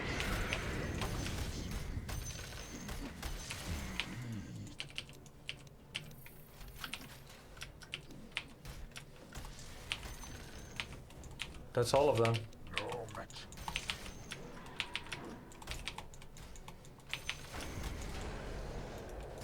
Through your bases.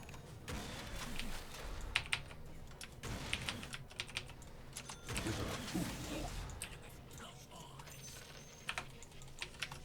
It's all of us too. The beaten path. Almost. We pulled them all here, and Tinker just went elsewhere. So that's nice. Armageddon comes. Cutting trees was nice. I feel bad about selling Quelling Blade actually. Emble on. Kind of sticking together because they have the Your Aegis. middle tower is under attack. Where ride the horseman. Death shall follow. I should pick up a Dust of Appearance. And this one too. Yes. Don't go. Don't go. His duty. Yeah. A shield and blade. I'll pull them away going mid.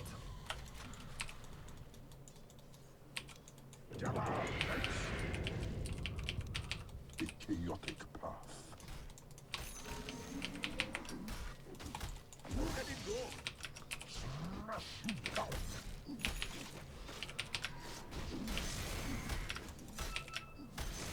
Give it up.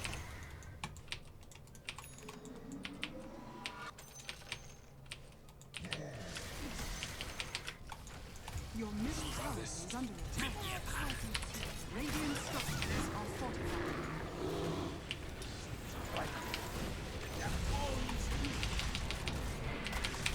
This power.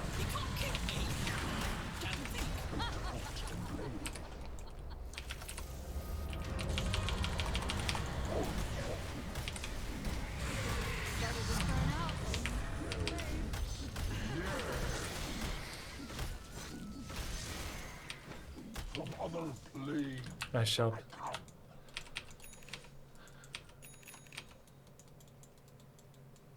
Leave ahead. Invisibility. Meet in battle. Flesh Stealer somewhere up here in the jungle. We know it. Ahead, Armageddon.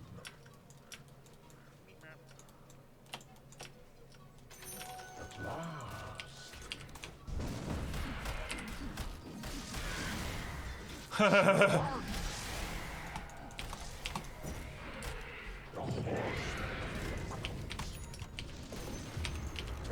Oh! Oh, disruptor!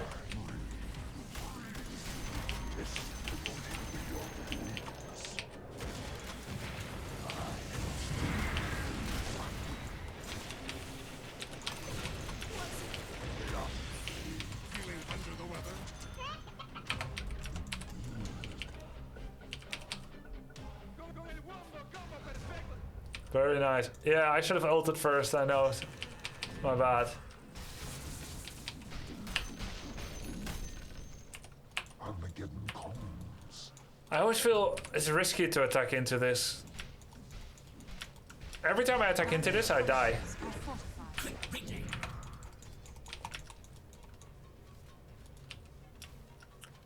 Like drought and blade.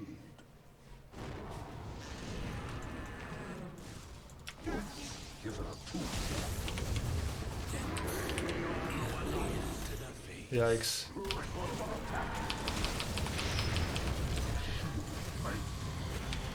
If I turn on BKB first...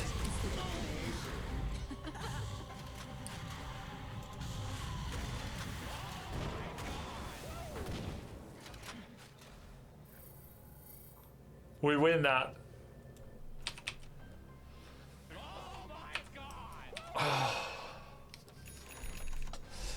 Why? Why, guys? Why I don't BKB?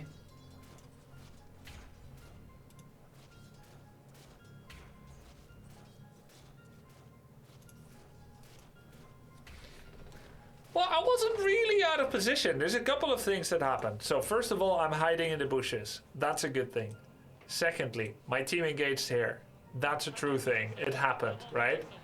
It happened. No matter what. I'm here hiding. We're on different sides. They engage. I have an opportunity to attack Witch Doctor, who is a high priority target. Alright? Then I pull him towards me from here while displacing myself above the tree, and he's still below. So I literally couldn't hit him. Reality Rift. Reality check about how that works out. Then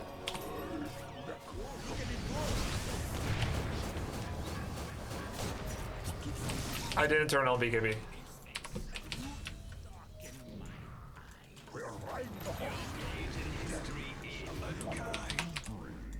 That fight might be over. Or is it?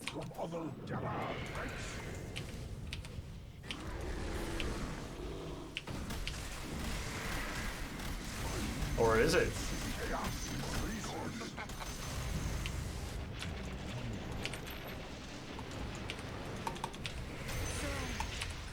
Giga Chat Disruptor.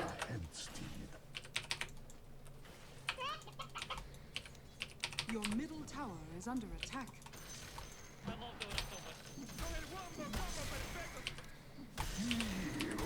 Chaos. Mounted attack.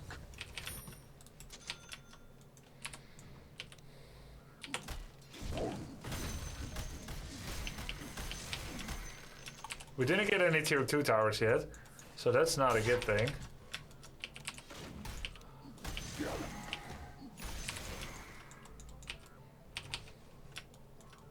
Meet in battle. I don't know if they have this vision. Or this. Assault cuirass. Assault Cuirass. A chaotic mass. We just did 11:59. Oh my god. Yeah.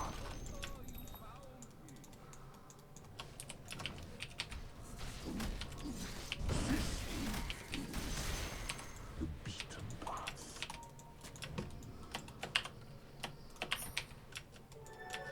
How many times did he ping the DD rune? Need smoke and vision, and then we can fight. I'm super ready. Yes. 4 times. Through your spaces.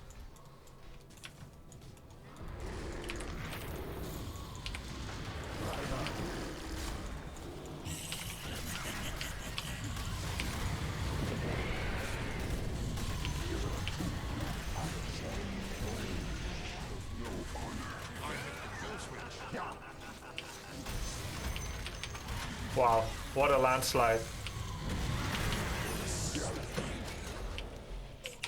Roshan might be up. I'm gonna check it with 1. We got dagger off that. That was such a good chrono. The enemy's middle tower has fallen. I didn't get vision. Dire structures are fortified. From other planes.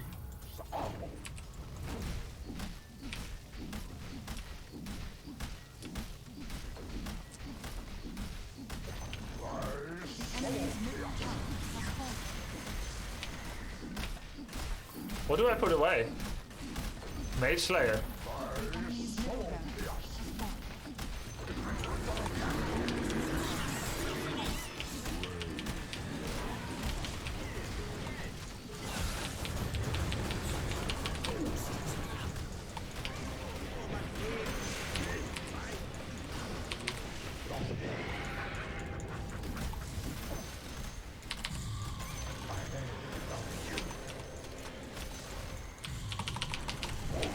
Your top tower is under attack. Oh, hell no. Your top tower is under attack.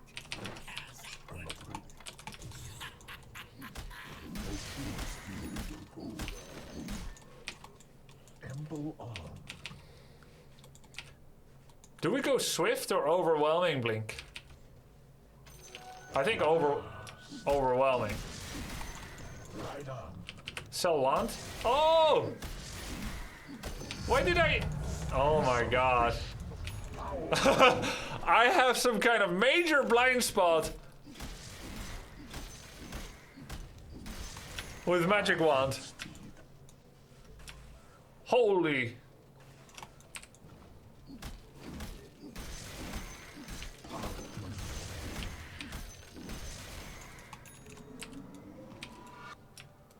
The beaten path.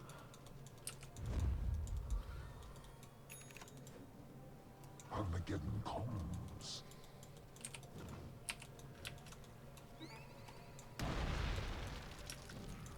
A shield and blade.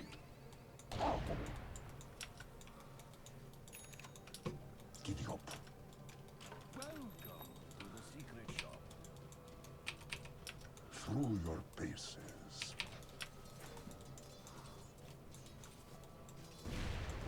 Meet in battle. My adversary's dead. Roshan has They went for it. First air, my cousin's immortal in me. By drought and blade. Time is money.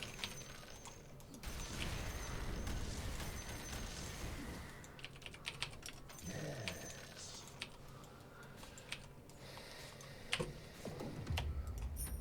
Satanic. I'm open all night.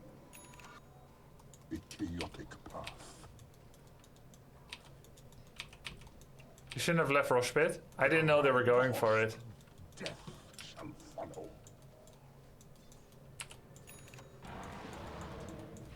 Emble on.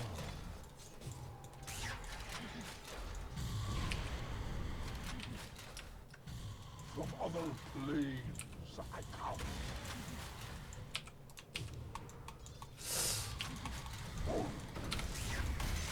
Meet in battle.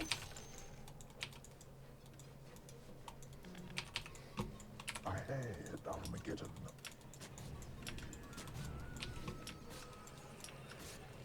Hitherto. Fall to your knees and lament.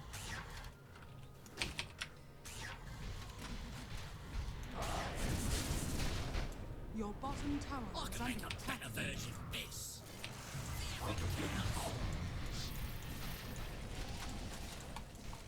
Your bottom tower is under attack. Your bottom tower has fallen. You will know match. Your bottom tower is under attack. Radiant structures are fortified. Smash you down.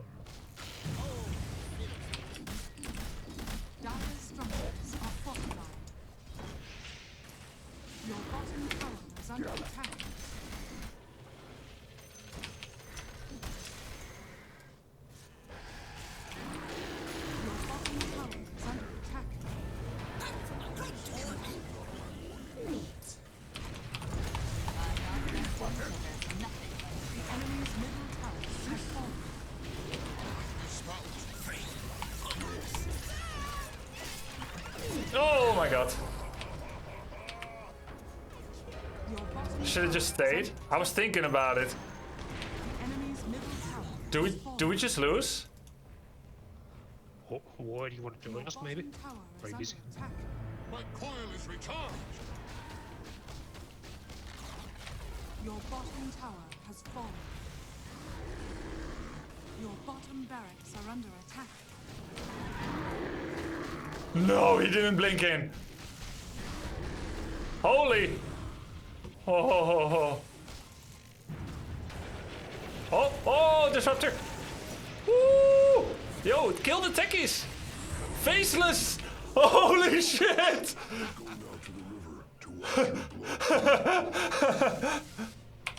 Okay.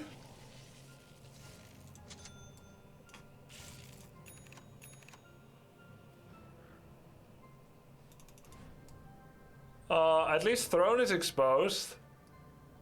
Faceless. Sometimes you have your faceless that has some tough moments. I have tough moments too.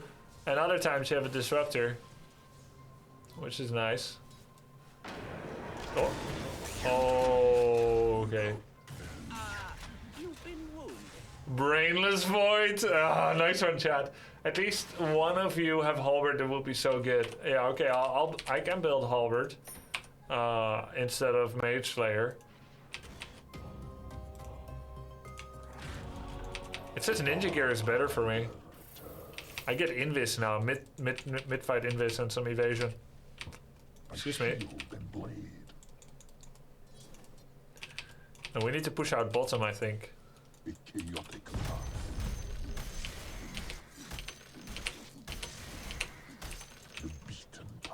Basher? I can save for buyback. Yeah, I'll save for buyback this game. No worries, guys. Of course I will. We don't know if Ursa has buyback.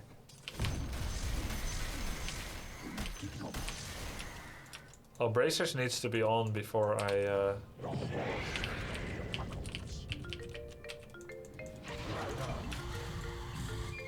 Thank you for the sub, guys.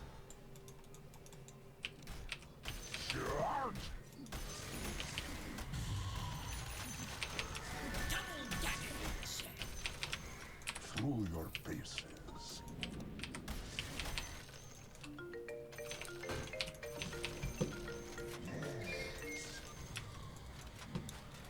Yo, Deutschklotsch, Mlumbad, Yesticles.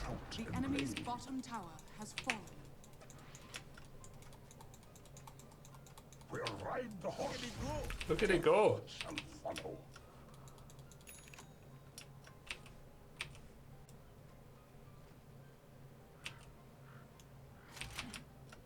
Hitherto. Hold. I had Armageddon.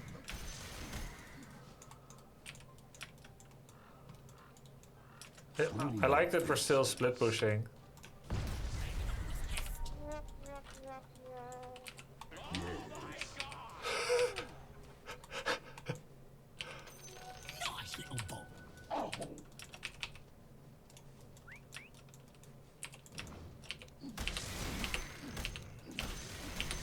Aghanims would be pretty good too, but I've got no slots.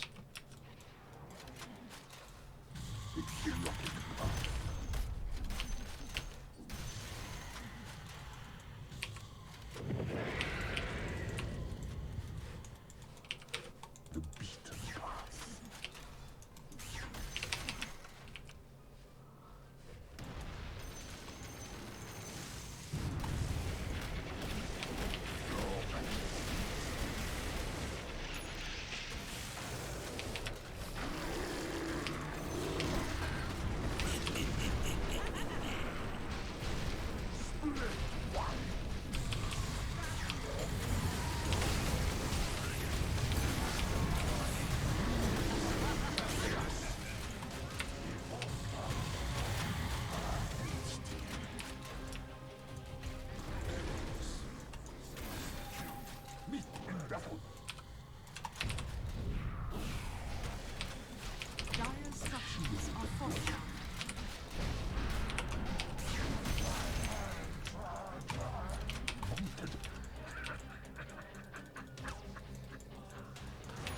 I need some life steal.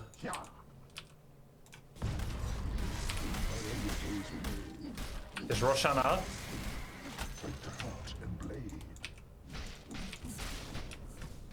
I love Dota so much. Not yet. Leap ahead. It's not up. Giddy up. Yeah, I'll save ulti for team fight this time. At last. Emble on.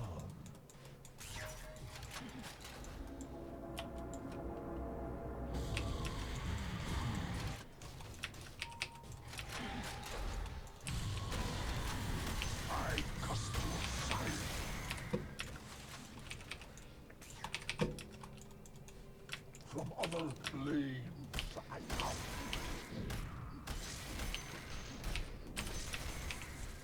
Yes.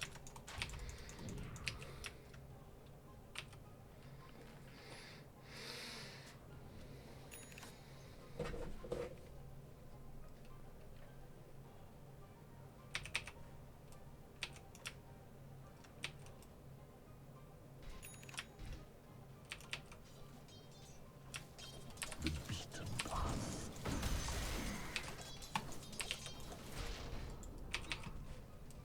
The trout and blade.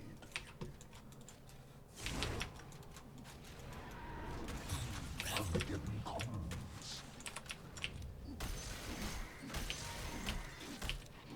This is time for enemy to smoke bomb. To smoke of deceit.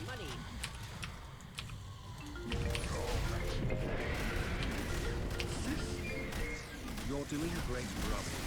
DOTA2 rewards aggressiveness. Don't forget about that.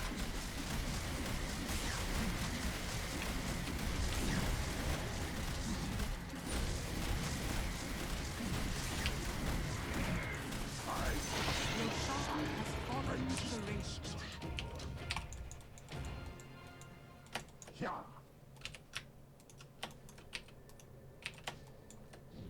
Giddy up. For faceless. For faceless. I'm under attack. Haste. Ahead, Armageddon.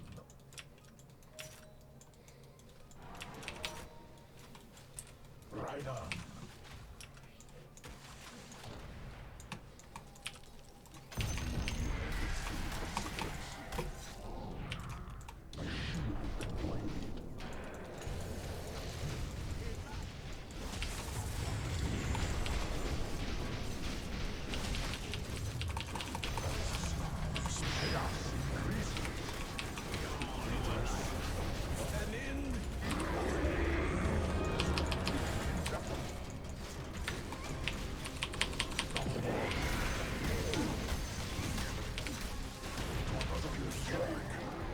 What the hell, man?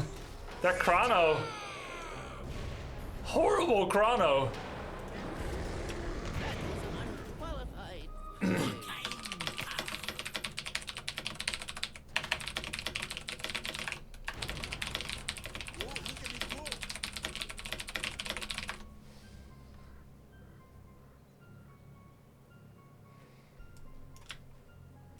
I have buyback.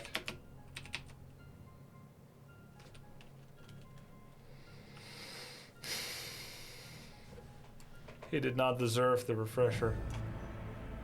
Your middle tower is under attack. All that is light shall be cast in dark. Maybe I shouldn't have bought back, I don't know. Now I need to play extremely careful. Yeah, Disruptor should have had it, I guess. I should not have rebought. Through your paces. Stupid. I saw my tower dying and... What a waste of money. Emble on.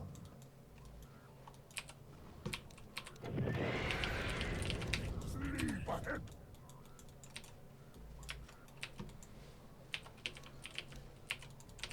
Yes.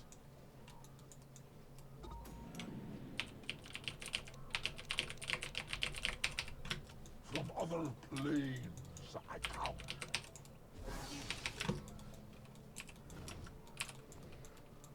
Head steed.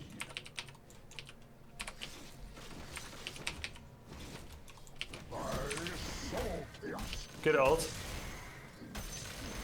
Good buyback, good ult.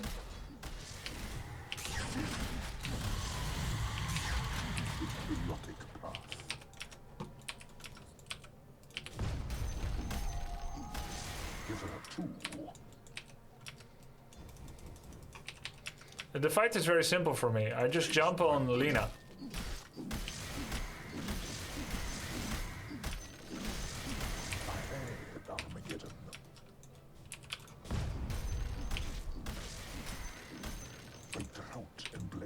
I just need to not get chronoed.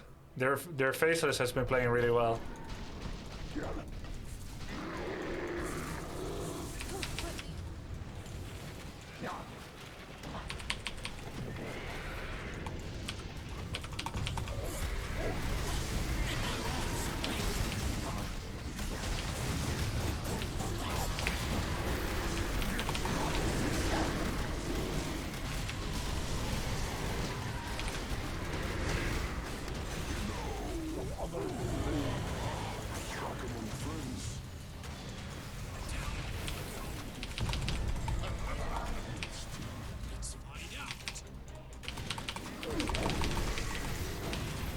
Holy shit.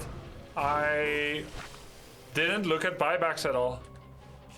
And should have left a really healthy long time ago. I thought this was trending for us way more than it was. And I am stupid. Yeah, I hear bang and I don't look who actually buyback. Oh, that was smart by them. He was able to skip the disruptor. Oh. Oh. Go Scepter. That's a good trade. 90% decapitation. Yeah, I need to train myself. Anytime I hear the buyback sound is to check who, because I'm just looking at the fight and I'm like looking at my cooldowns. And I need to be like, who? I think we lost now.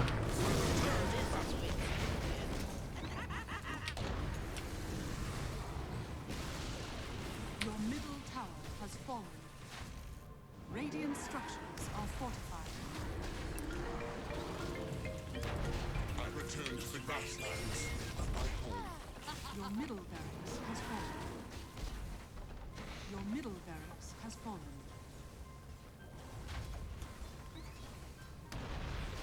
Your middle tower is under attack. Your middle tower has fallen. Your middle tower has fallen.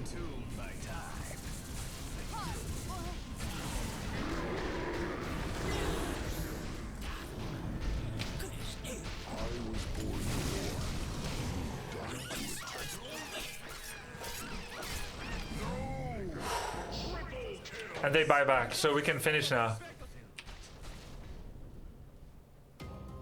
It's rapier time.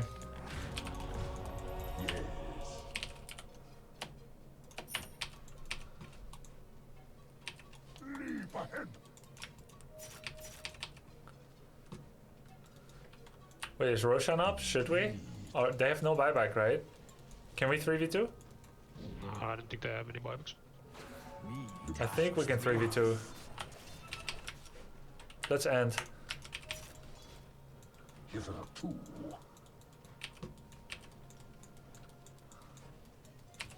Be chaotic. Are we killing or hitting throne? Huh?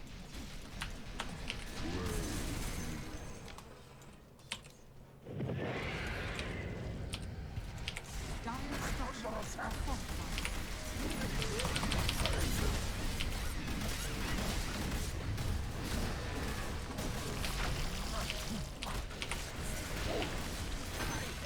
Throne.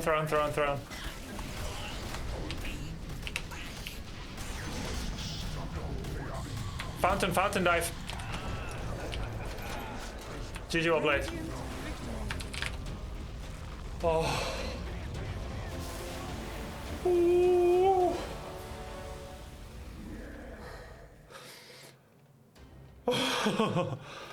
Oh.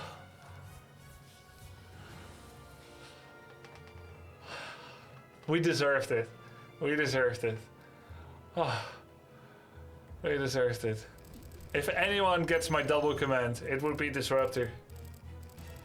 Sick game, sick game. Oh. I think the win graph went like this. Okay, let's talk about what everyone did. Faceless. He was fat. He was farmed. He was humble. He killed lots of people. Occasionally, the Chronosphere hit us, but he was aware. He did great. Techies, great split map pressure. Good control of buttons. Right? He always pushed in the side lanes, something that oftentimes doesn't happen. And he did so with relative safety.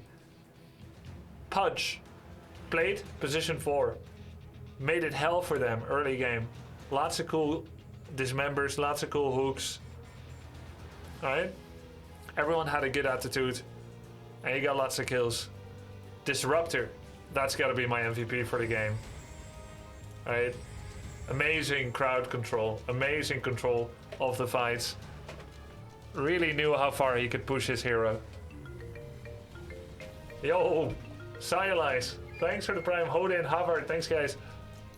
Now, let's look at some stuff.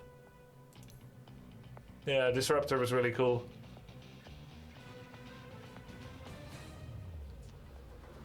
On the enemy team. Who did the best on the enemy team? I think they all had good parts to play. Witch Doctor? Everyone's convinced Witch Doctor. Void? Nice one. Witch Doctor. I think Lena did pretty good too.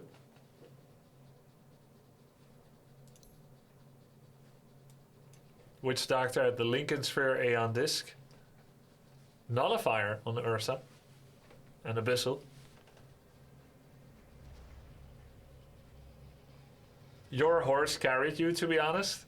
Yeah, that's true. Everywhere I went, my horse took me there. I got carried hard by the horse.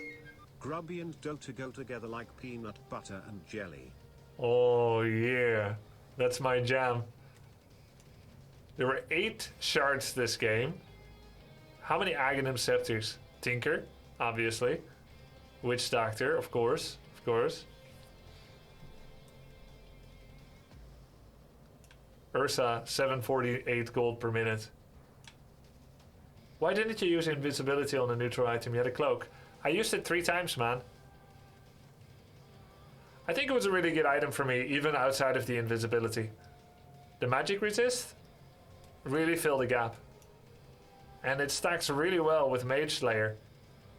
I mean, it doesn't stack well with Mage Slayer. It stacks, okay? What I mean is, when you make enemies do less spell damage, magic resistance, and them doing less spell damage and then running into magic resist, it neuters their output a lot.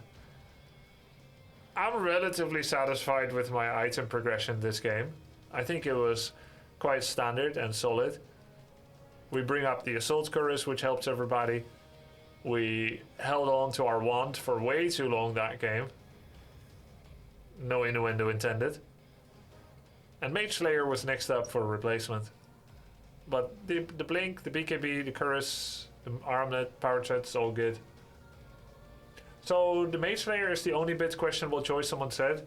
Well, it is not really a choice that is born from going for it. It is part of the Echo Saber disassemble technique.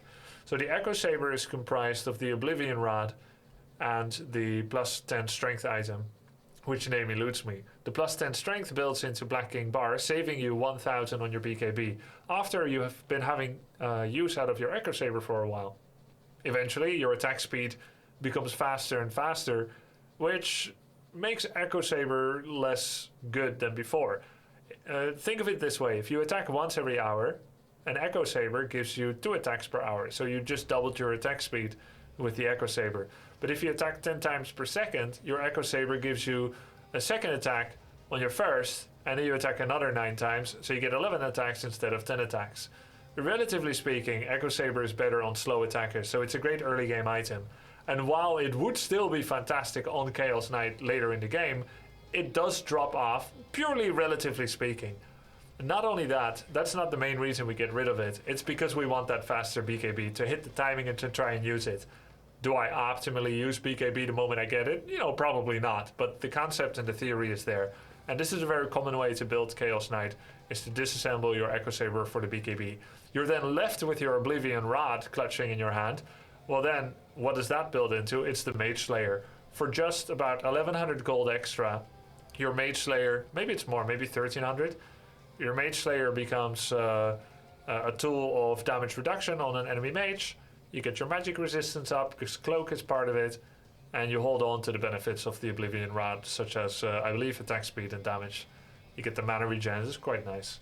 Now this is why you make these items, and Mage Slayer is up for replacement later, when you need something more relevant, strong. But honestly, for a 2.4k gold item, it's really good, considering you have a component of it already. Now, in this game, what should it have been replaced by? I believe it's obvious. Satanic. It's part of the build list. It gives me amazing lifesteal on all of my hits. Gives me another Dispel. It's good. So Satanic. Maybe it's not as obvious. I could go for Skadi. I could go for Tarask. You can sell Armlet. Yeah, which one's better? Mage Slayer or Armlet? Let's check it out. 6 armor is really good. Health regen is negligible in the late game. The attack speed is strong, but we're getting that from Mage Slayer as well. We get the 15 damage, we get the 20 damage here, so they actually comprise a lot of the same thing. Actually, I think Mage Slayer is better. No? But when turning it on, we get another 35 damage, another 25 strength, another 4 armor. It's 10 armor. 10 armor. You could say actually that the health deprecation from the toggle is negligible.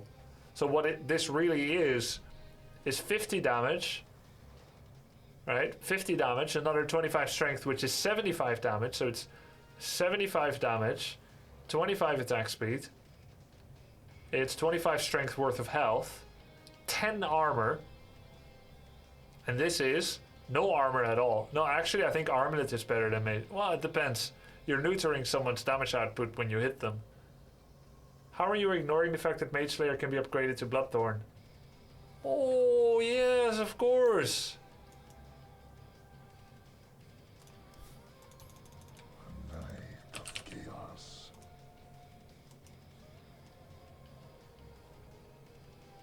It's not part of his list. But it very well could be, couldn't it? Why didn't you go to TwitchCon this year? I did actually. But in Amsterdam. Just 6 weeks before the one in NA. Had I gone, I might have got seriously injured in the foam pit though. So we dodged the bullet, or we dodged the floor actually. Magic resist versus armor, yeah. Armlet and Mage Slayer are both mid-game items. I don't think upgrading Blink was mandatory. Upgrading Blink gives me a 50% movement slow on the opponent, a 50 attack speed slow, and they take damage. And that's about it. Oh, and we get 25 strength.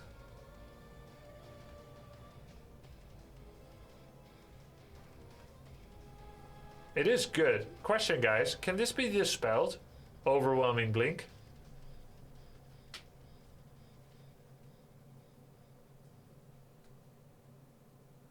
So if I cast it and they BKB, how much does it cost? It costs so much actually. Oh my god. 4,500 gold. Oh my god. And then the question is, are they able to run from me? Do I have a stickiness problem? This has nothing to do with the Oblivion Rod, the stickiness problem. Do I have catch and lockdown on them? And probably not. So this was probably not an optimal improvement.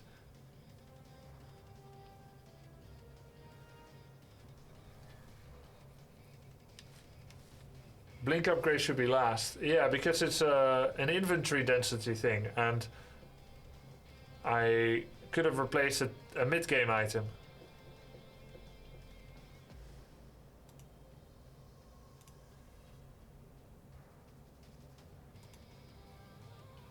Upgraded Blink is only for the late game. Yeah.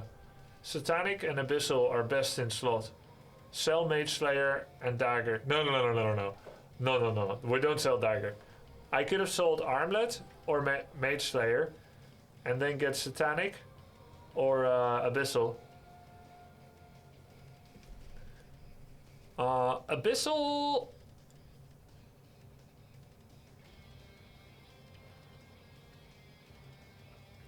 I feel like Abyssal is very expensive for what it does. The activatable stun doesn't work on a... oh, it does work on Magic Immunity. Oh, okay, it is a BKB counter. It's a Flesh Eater counter.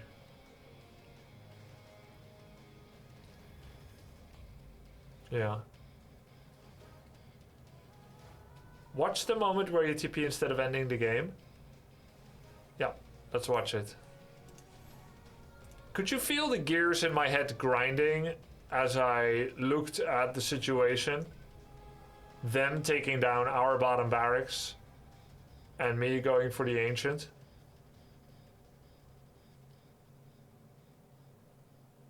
I keep looking and looking and looking, and finally I made the decision to throw the game.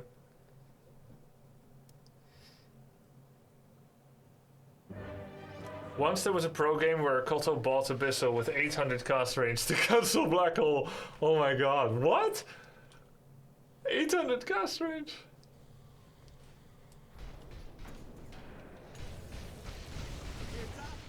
Do you guys remember when that was?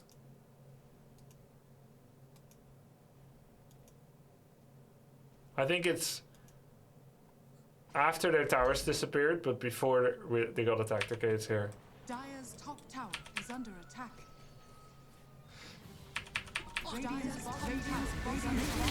Okay, guys, let's pause and take stock. All right. I do not have my ult available anymore. It's just me, and I can't even Chaos Bolt because the creep wave is here, and I'm gonna be here on the Ancient. So it's just me. All right. I can equip Reaver instead of Blink Dagger the moment I am upon their throne. Here's what's happening. Ursa with Aegis is being attacked by Disruptor. And Flesh Eater too. And Tekis is coming in. Witch Doctor is dead. We're top net worth, by the way, nice. Witch Doctor is dead. And he has no buyback. Lina is dead and does have buyback. Lina's item set, Shadowblade, Beakip, Skadi, Trowel. They still have a tier 4 to destroy, and they have Ursa that sucks at building damage. Right. And Lifestealer's pretty good. Yeah, actually, after they kill this tower, first of all, we have Glyph now, don't we? Yes. Yes? Huh? No, we just glyphed. The moment they kill this tower, we have another glyph. And then they will not have a creep wave, right? Probably. Or will they? Maybe they will. These creeps will die if we glyph at the right time. And then they have to wait till this wave. And this wave, how long does it take from here to go there? A minute? How long does it take for a creep wave to go from throne to throne? Does anyone know? 30 seconds. So it's normally about a minute. A minute. Okay, so it's 30 seconds out. So now the question is, can Lifestealer and Ursa TP home? They do have available TP. But you can't use it while muted.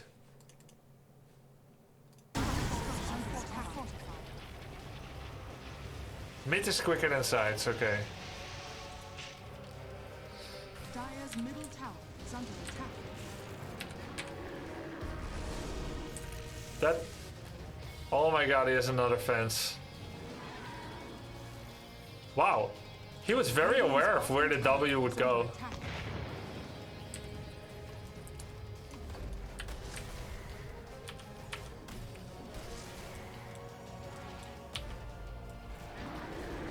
Okay, I was afraid that all my allies are gonna die, right?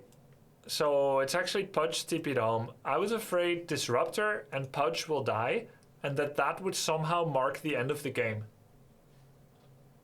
That's what I thought. I thought if I TP here, I will convert certain death for 2 and 3 alives into 3 alives for us and 3 dead for them. That was my thought.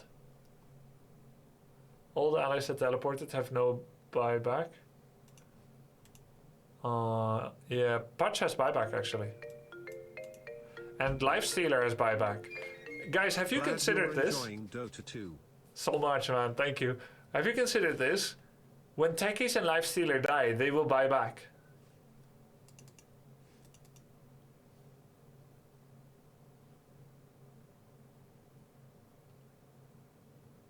You can see the gold outline. Yeah, but I wanted to see, is it the timer or a gold thing? Because Ursa... Why can't Ursa buy back? 3 minutes and 2. They'd have to die to buy back. Yes. So you just don't kill them? Oh, just stay. But Pudge died, but he has buyback. You hitting the throne won't win you the game, that's for sure. I don't know if it's that sure, actually. I don't actually know that it's that sure. I think it is correct that I should stay. So here's what happens if I stay. Oh, Disruptor could have TP'd me back to the throne, that's true. You wasted so much time there already. I mean, there's 2 ways. I could go home earlier and help earlier before Pudge died, or I could stay. I think actually I should stay. Oh, he can't target allies. Oh my god. I am still trying to W allies with Disruptor. It's not Kunkka. Feels Artosis execute, man. Execute Sylvanas. So Lina just bought back because she suddenly liked the odds of only being against Faceless. Now, if Lifestealer had died and bought back, and I must admit I did not know whether they're gonna buy back, right? If Lifestealer and Techies die and they buy back, I just back off, right? You threaten throne until the situation becomes untenable. Dire's middle tower is under attack. Radiant's bottom tower is under attack. Dire's Oh, middle open tower wounds. has fallen. Kind of like Rupture. My coil is recharged. Dire's ancient is Radiant's bottom tower has fallen. Yeah. Dire's ancient. I'm gonna say that Chad is right on this one. I should stay and see what happens with good awareness. Look at this. The win chance, 89%. 88, 86, 85, 84, 83, 82, 84, 82, TP home, 80, 75. Now it's getting better again. Dire's top tower. Dire's bottom tower has fallen. 84, 89, 76, Radiant's middle tower is under 69. Oh my god. In this care, your mates just have to cancel TPs. True. Oh. If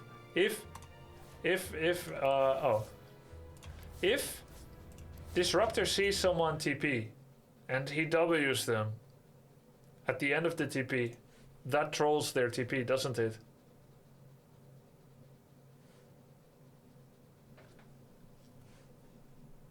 No, I don't feel like coaching right now, Squad Deep. I don't, like, I will maybe do something with EES. I heard he has it in his title, but we didn't agree about today, I don't think.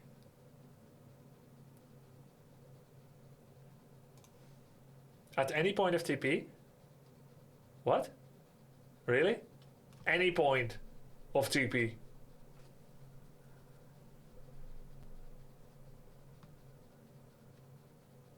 Even if it's not at the end, it cancels. So even if, let's say someone is stationary for 4 seconds and you W them, and then they're gonna go back to where they are, middle of their TP, that just interrupts it.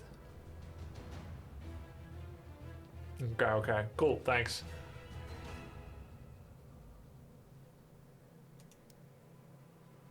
Who won a hero? What hero won a match 1 hour ago with this item build? Scepter, Face Boots, Refresher, and Triple Bronze. Is it Lone Druid or Spectre?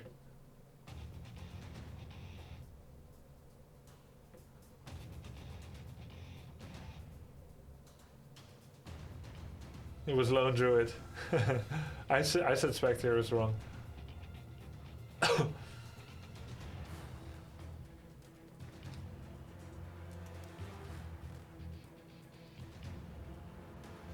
Why boots are not in strength but agility? Hi Buso87.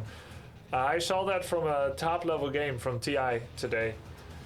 The idea is that Chaos Knight, with every attack, has a chance of critical striking.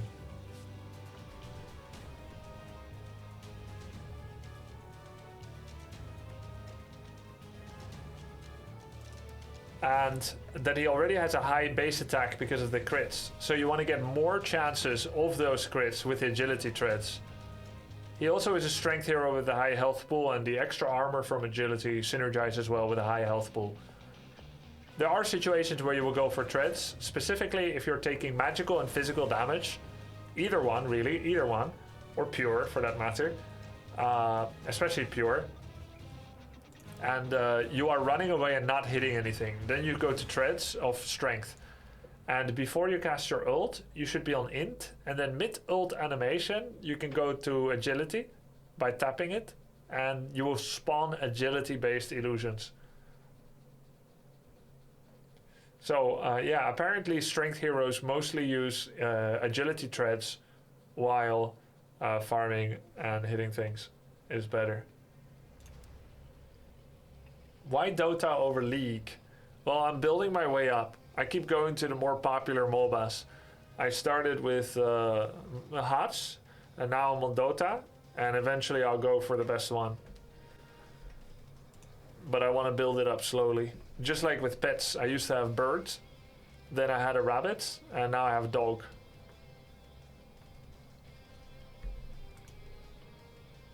The next step is children. I'm not sure I want to take it. Or elephants. Elephants, panthers. Zebra.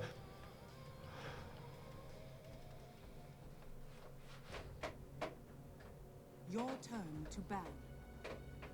Would you say Hots was more like a fly pet? No. Hots was the rabbit. Really cute. What am I? Support. Position 4. Alright then. More Nyx? I'm not ready for Dark Willow. I could do Venomancer, but I really like Nyx. We open with Windlace.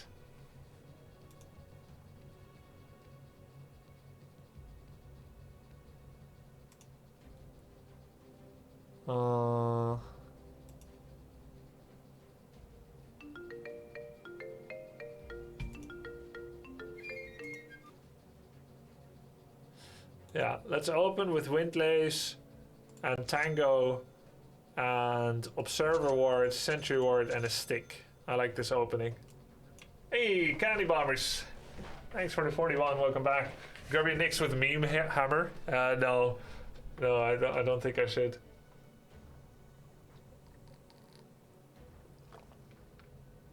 Your Nyx is very ugly and I like it. Thanks, I think so. I think it's really ugly.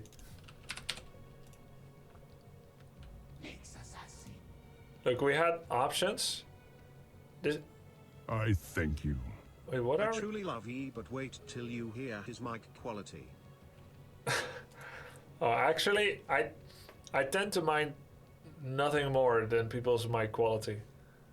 So maybe I should buy him a new one before getting coaching. This makes him look a lot like an Uberak, actually. Look at this. With this one, it's just like an Uberak. And it fits his carapace. But I prefer the ugly one. Actually, this is kind of cool too. We can switch skin every game.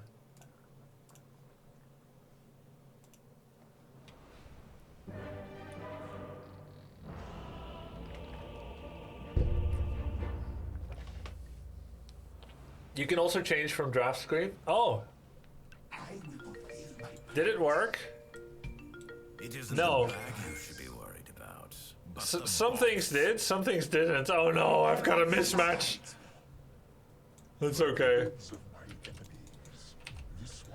George, welcome to the Grubsters. Thanks for the prime. As the chosen assassin of the greatest goddess Nyx, I can promise you that this one in the bag.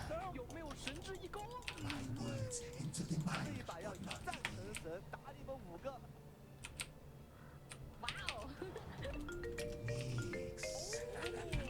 Orthodox. Thanks, dude. 53 months. Yes. Is Chaos my 3? On Agnes legs. I speak without voice. Will you review Heroes International matches? 30 seconds to battle. No, I don't think so. I have one purpose for being.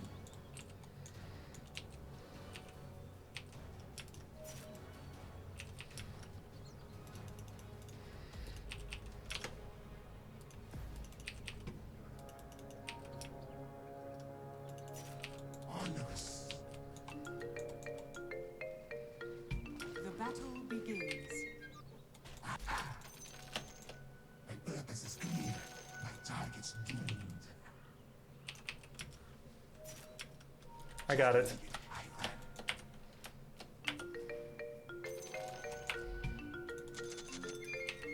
Nix, nix, nix. Nix. Nix.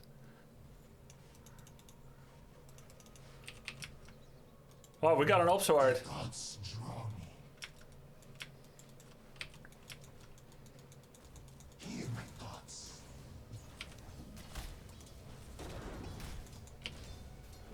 Yes.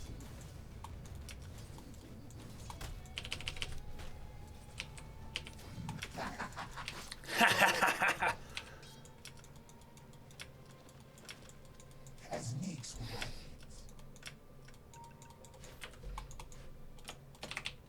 I have one purpose. The hell, man. This tryhard Phoenix. Dire's courier has been killed. He got Chaos Knight's career. As Nyx would have it. Nyx. Quickly! I'm under attack! On Agnes legs. Yes. Nice, they got Silencer. Victim. My words into the mind, but not the ear.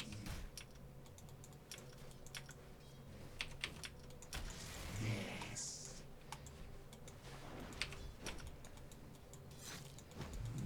The gods draw me. To my marks. Jagged-legged, I ran. He guides me. Bleed, bleed. Oh, I think not. Oops. I speak without voice. It makes me.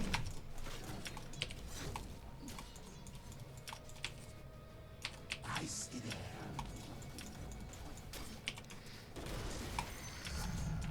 Your top tower is under attack.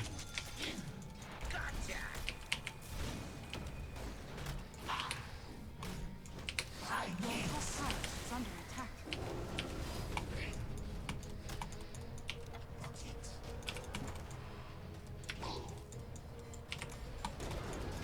Fail. Collapse. Hear my thoughts. I have one purpose for being.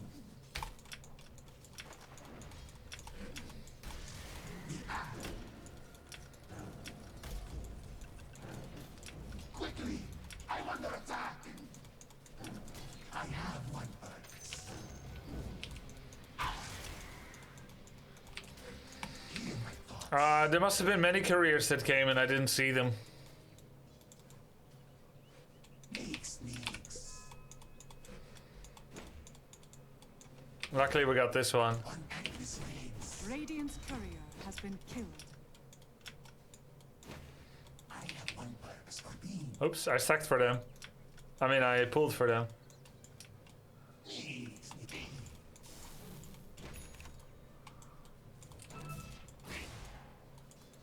Need more tangos?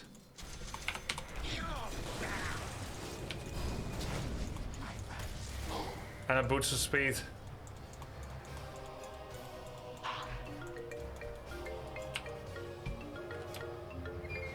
I could get a ring of regen too. 3 years, Pog. Ring of regen? No, I'll work on boots. So the lane is all pushed up. Hey, Jimmy Turks. Thanks, dude. Primal Beast has a bottle. Pudge. 2 stacks of bottle. As Nix would have I need to pull camp for my boy, actually. Myself think. Your essence. And let's try to help our mid to get power rune.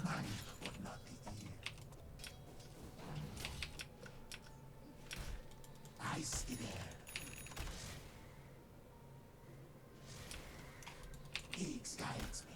Triple ranged creep. Kill them. Yes. To my marks. Higgs. The gods strong. I have one purpose. Nice, I took some good damage.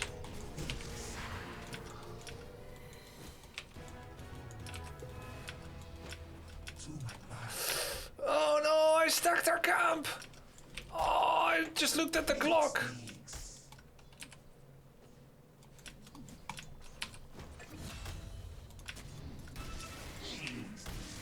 I mean stack, blocked, not stack. I have one purpose.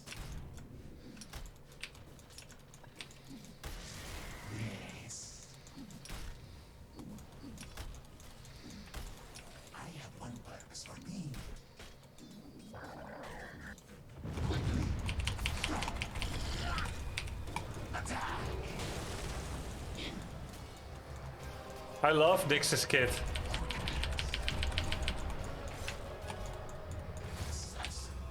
You can get away from anything.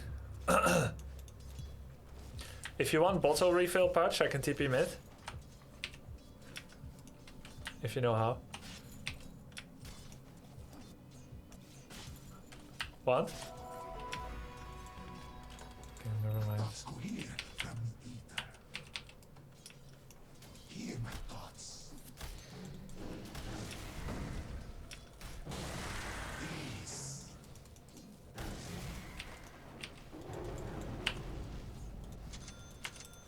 As Nix would have it. Onerous.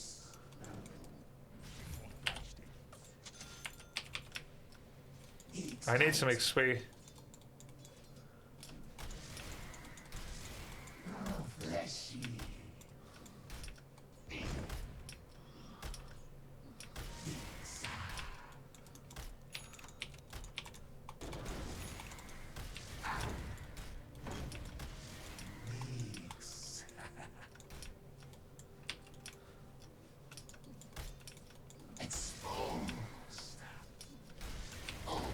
Nice.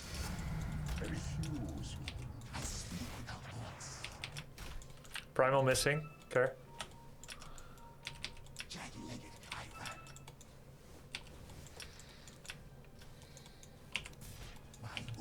Into the mind, but not the ear.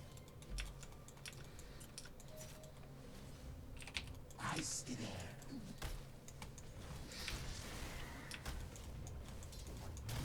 A god strong.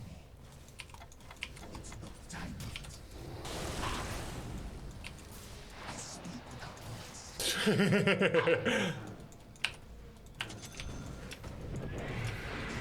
No patch. Free, no.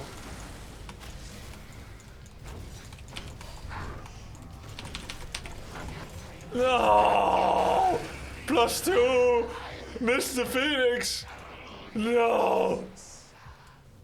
And the smug little shit-eating grin laugh that I had.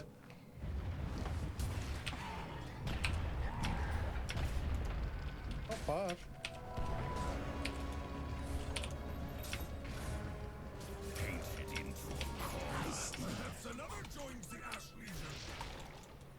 Come now, strike me. One kindness loss. Your top tower is under attack. Come on! Punch! Betray you. Looks like free kill. Your top tower is under attack. Oh, I see. You wanted to give it to me. Fresh meat.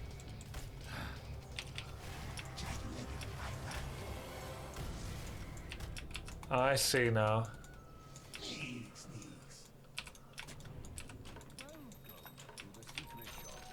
Silencer. Oh shit. Yes. Holy shit. Double sentry. Let's go. Invisibility. My words into the mind, but not Mi scusi. No one bot? peaks. I'm not ready. I have one purpose for being. It's on you. I'll take some XP. I see your gaze. I'll take some XP. I didn't say gold. Your bottom tower is under attack.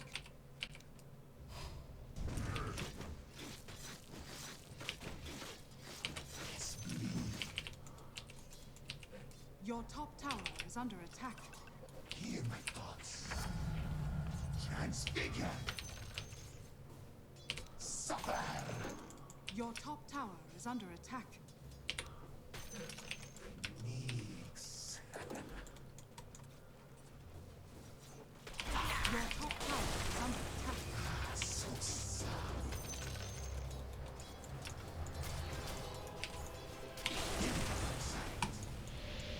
Yes.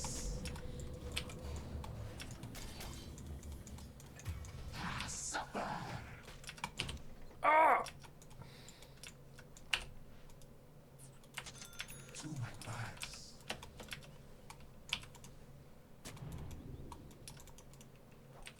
Yes. GG. Jagged-legged I ran.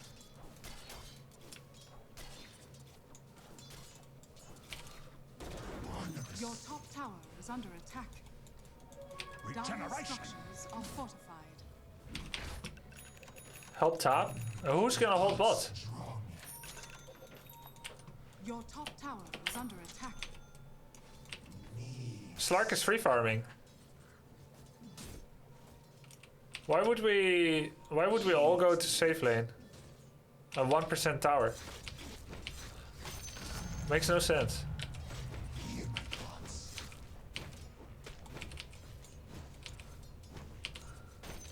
Your top tower is under attack. All of us is up there. Who wants this? Does our team want this more? Mix. The order of my Okay, I'm gonna go help. Your bottom tower is under 5 top.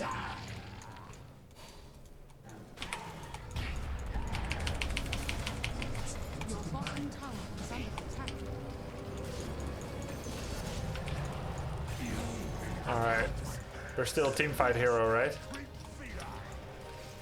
And now someone else will fill the gap. Fill this. Tower is under attack.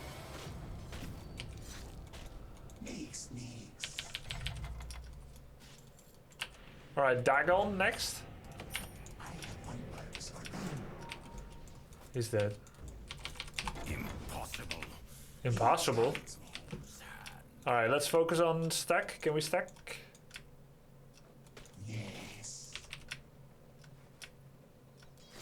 Alright, we did something. We are a support now. PA and CK are here. Slark is level 9. I will take mid XP.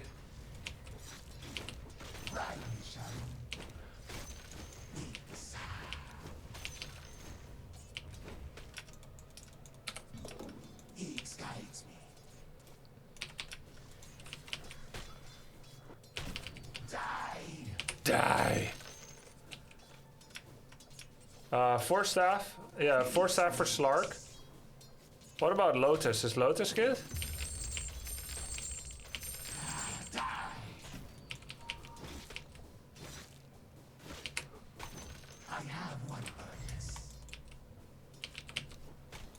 Your bottom tower is under attack.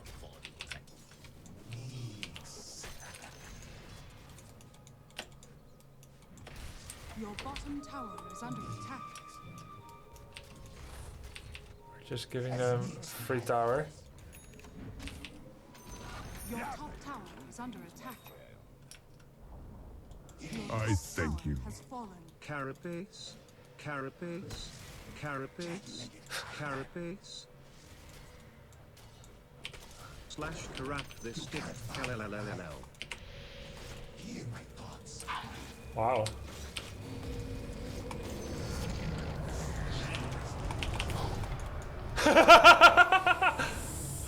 Bit too far, mate?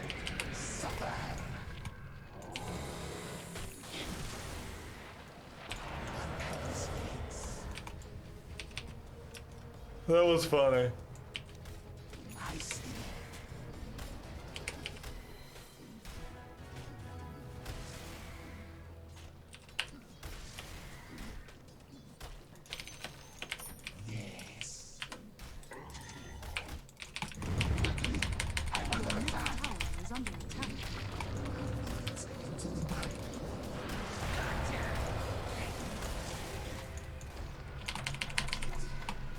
Your middle tower is under attack.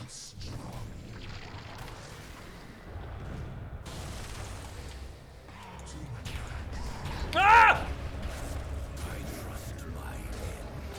Oh! Nobody could have known that would have happened. Nobody could have known. Is under attack. I was so ah! Courier has been killed. I was so safe. He doesn't break your ult. Yes, and it would be damage prevention.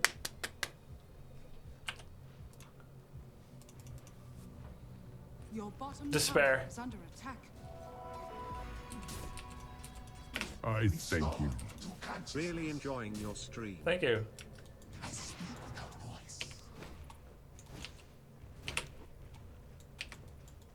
That was a great TP.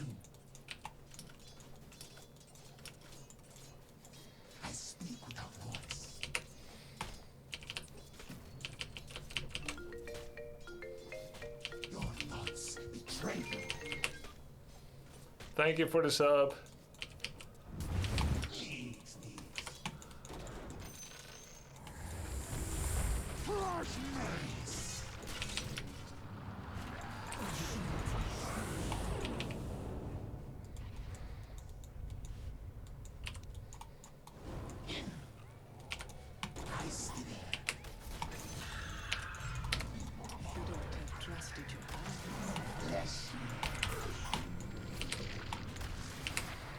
I did something. Out of the face.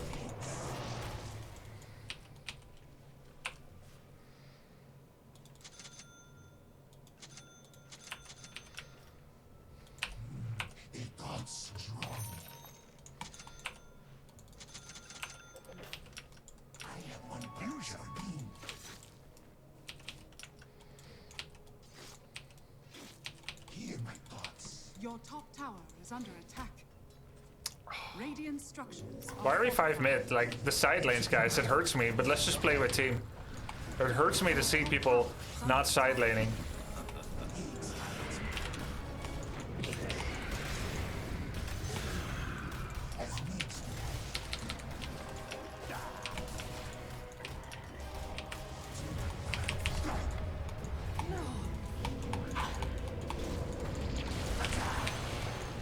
The enemy's middle tower has fallen. Your bottom tower is under attack.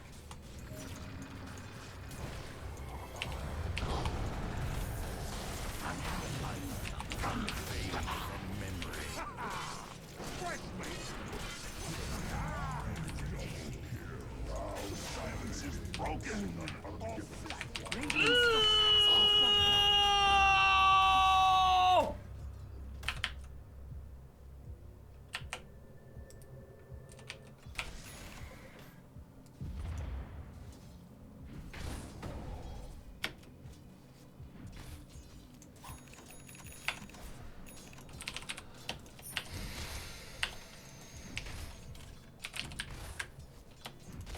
There was no way to prevent that shot.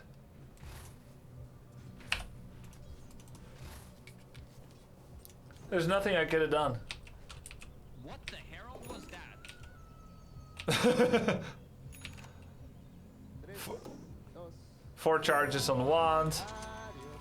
Not walking into tower. Your middle tower is under attack. Onerous. We can unsee. Will mine. Yes. They smoked. The gods draw me. As needs.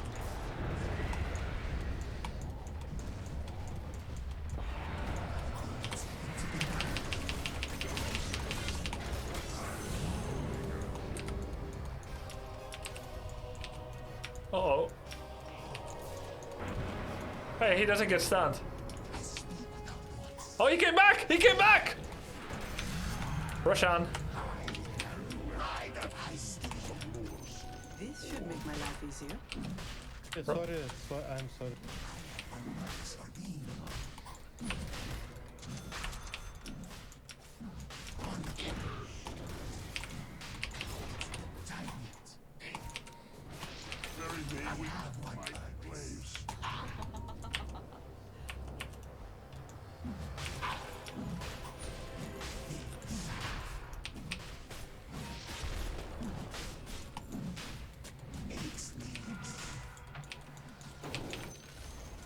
The enemy's bottom tower has fallen.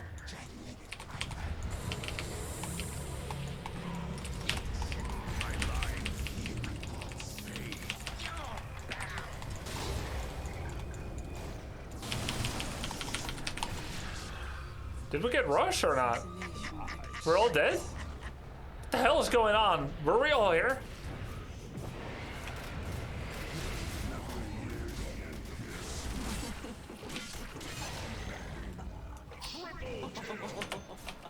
Yeah, I know Sentry doesn't work against Slark. I'm just doing it because I'm like, what if afterwards he has a silver edge and I can't be bothered to check? They respawn too fast for Roche at this level? Maybe.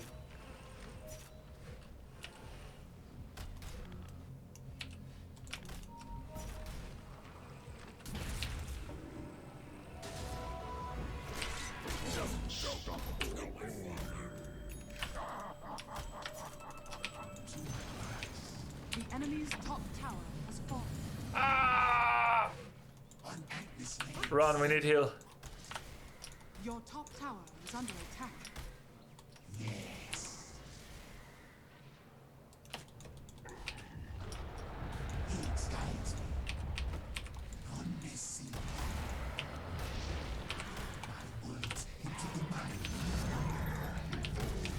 Okay. Rush, rush, rush, rush. Go rush. It worked so well the last time.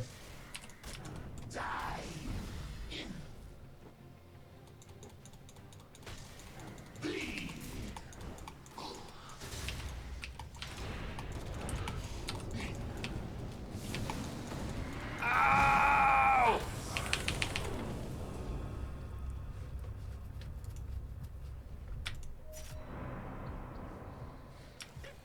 They don't know.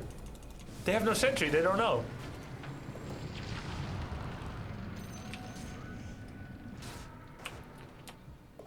Aeon Disc? Or Scepter?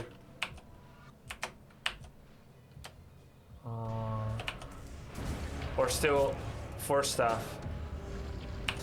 Yeah, we need Force Staff. Cannot be. Or Yules?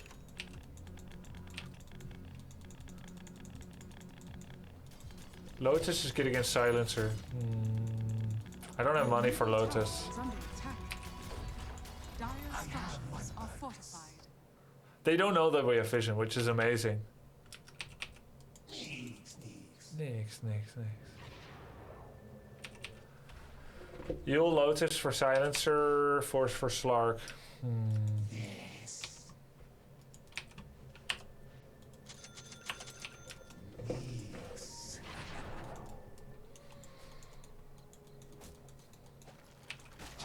Ah, nice creep steal.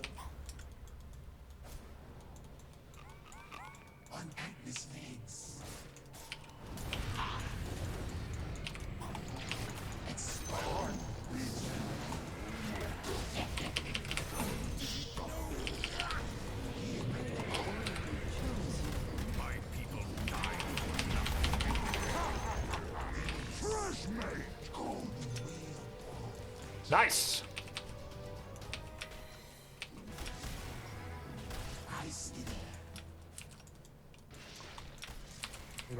Go rush.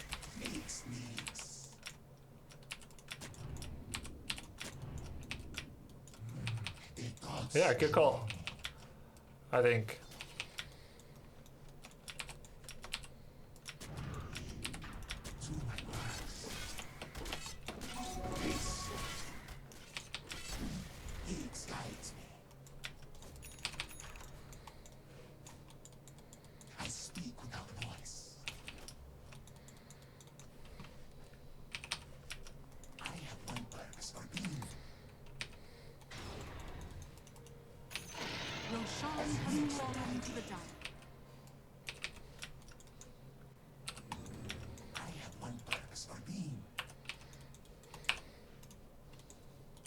That's good.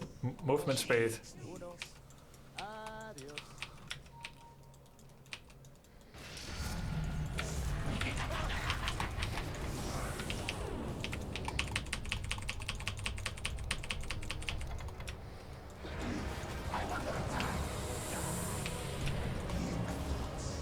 Fuck, блядь!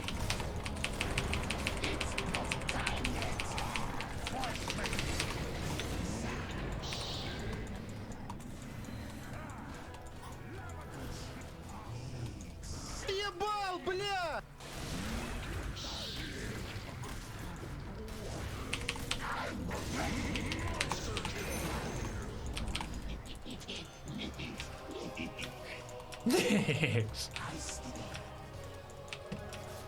How many stacks does Pudge have? 17. Is that a lot? I feel like that's a lot.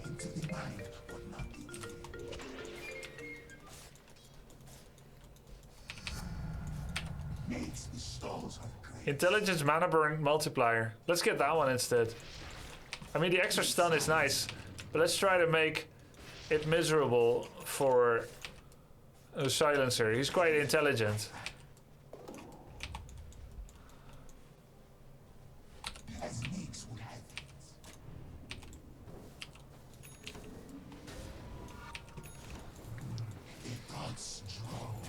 Can someone push out top?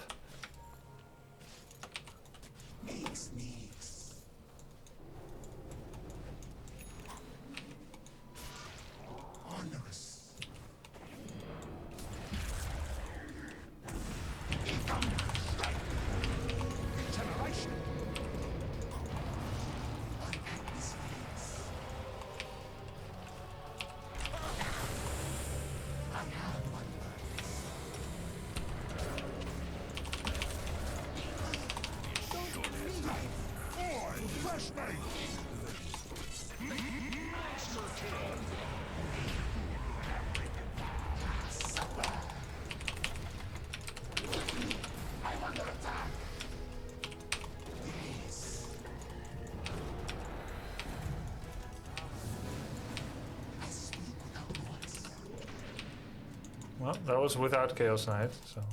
Radiant structures are fortified.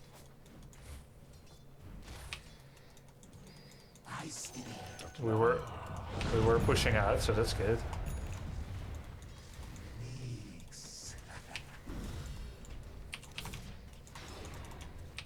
No mana. Your middle tower is under attack. Your middle tower has fallen.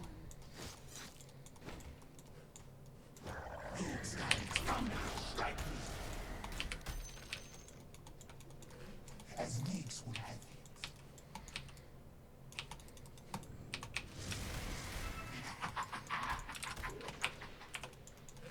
To my marks. My words into the mind of death and good.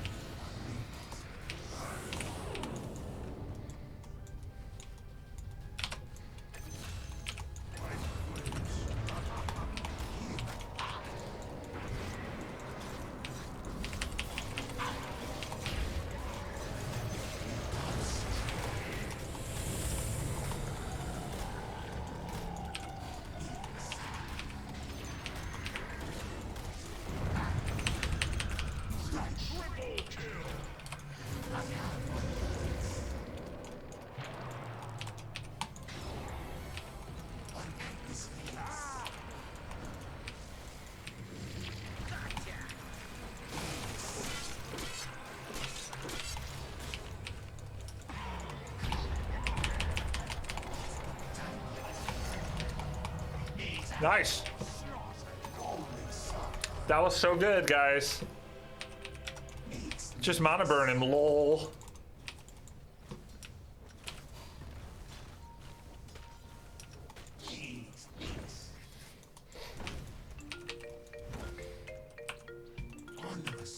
I need mana. Hey, Duxie 90, Duxie 90, thanks, dude.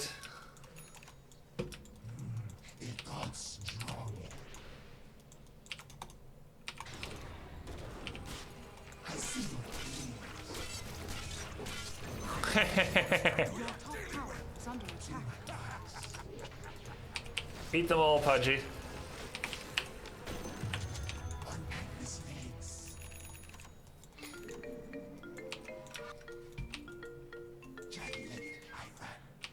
Mana burn. I still remember the first time I read Nyx Assassin during my A to Z. I saw this talent, Mana Burn Intelligence Multiplier. I said, this must be the one, because I want to be max annoying with my Mana Burn, and people hate Mana Burn, right? Then, wrong, said chat, and so on. And it was like, yeah, the stun. Okay, yeah, the stun is really good too. That makes sense. Stun is good. Then now we were kind of vibing. Thought, yeah, maybe it can be nice actually. Do I go shard? No. Reduce magic resist. Oh no! Our Phantom Assassin died. Magic resistance is gonna be good for me too. I mean, I like the whipping, but why did he go there after we lost PA? Oh no no no no no. No no no no no no no no no. I should be walking around all the time in my bounty. In my ult.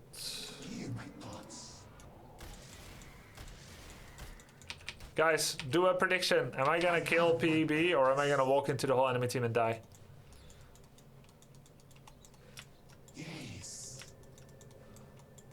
Or do I kill Silencer?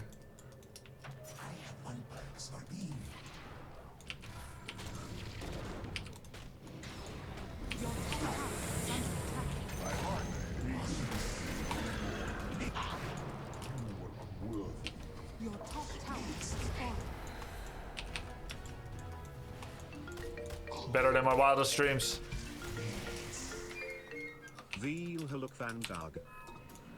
Veel geluk vandaag, dankjewel man.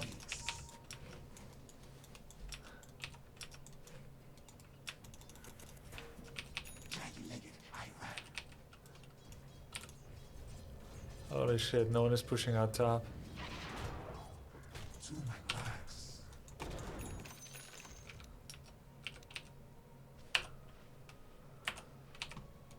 Mix.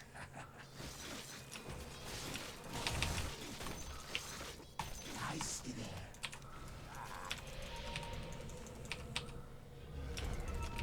Onerous. Your middle tower is under attack. Mix.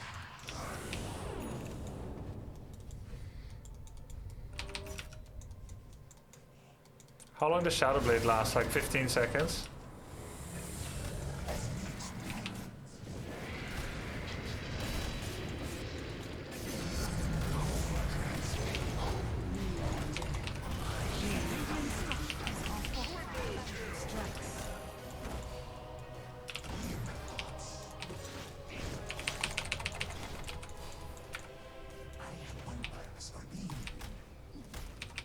Alright, that went really well. The enemy's bottom tower has fallen. Scepter Shard. Shard? I feel like it's bad.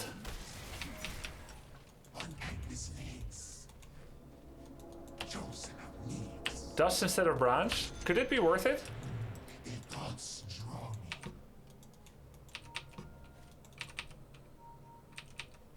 I have one purpose. Gem. I like gem actually. No, I don't like gem. I like it, I don't like it. I do like it, I do like it. And I can just upgrade my Tranquil. What do you guys think?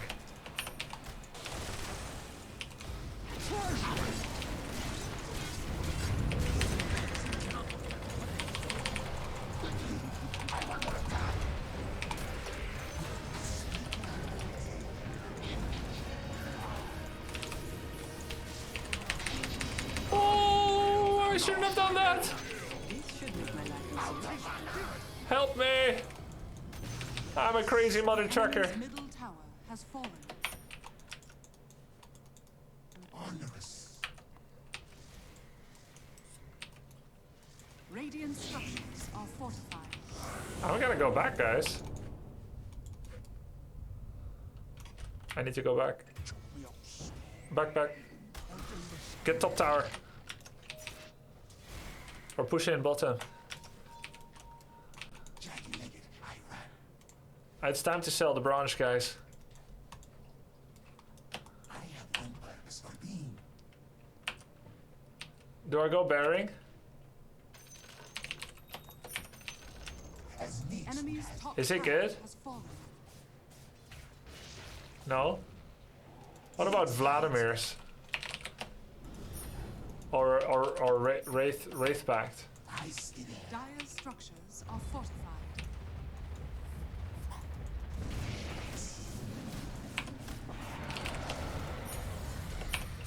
Aghanims. On knees. Blink. Blink is good.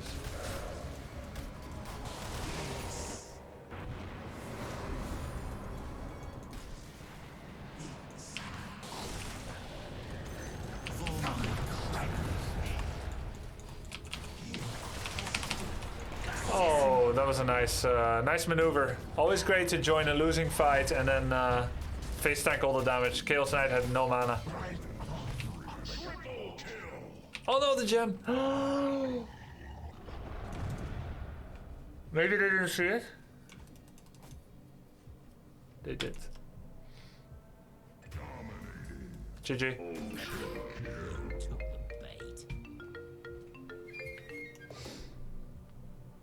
The gem lasted as long as I expected.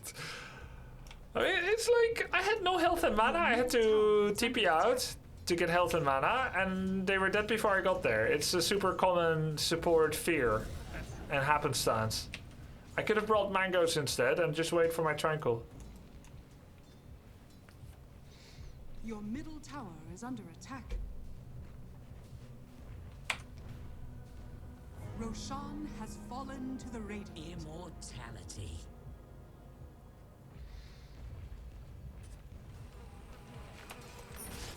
I'll build Lotus.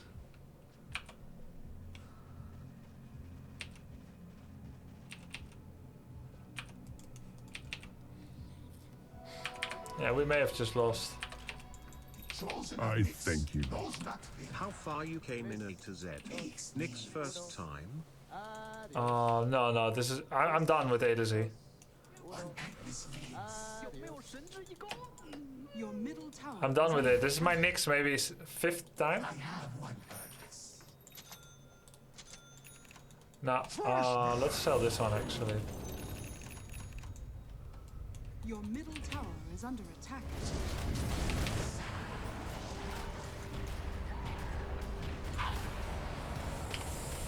Radiant's turret has been killed.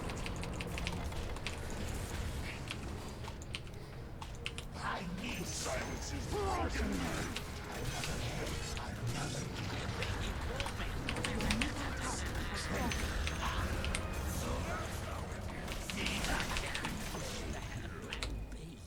Alright. Someone just said you just lost. Any comments?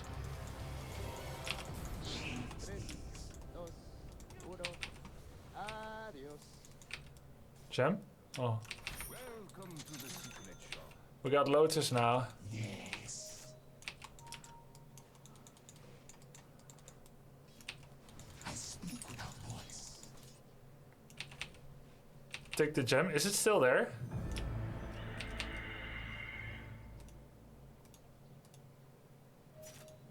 No, we have it, guys. Nice.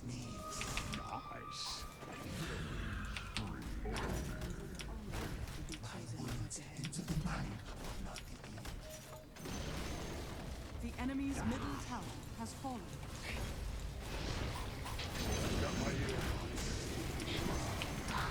I think they just lost.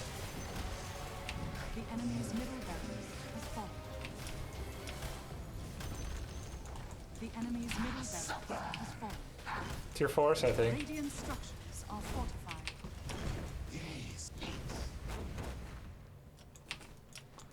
I used Z to dispel from someone, right?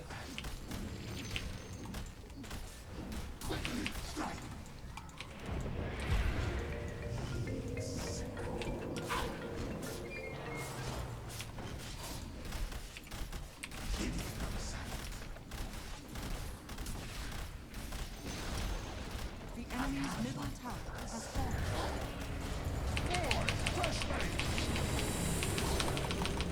The enemy's middle tower has fallen. Oh no, I keep walking into the thing.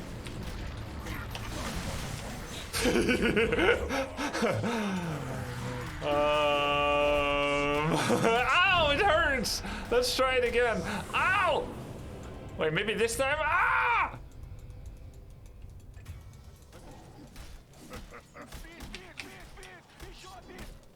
Yay! Like it or not, but this is what peak performance looks like.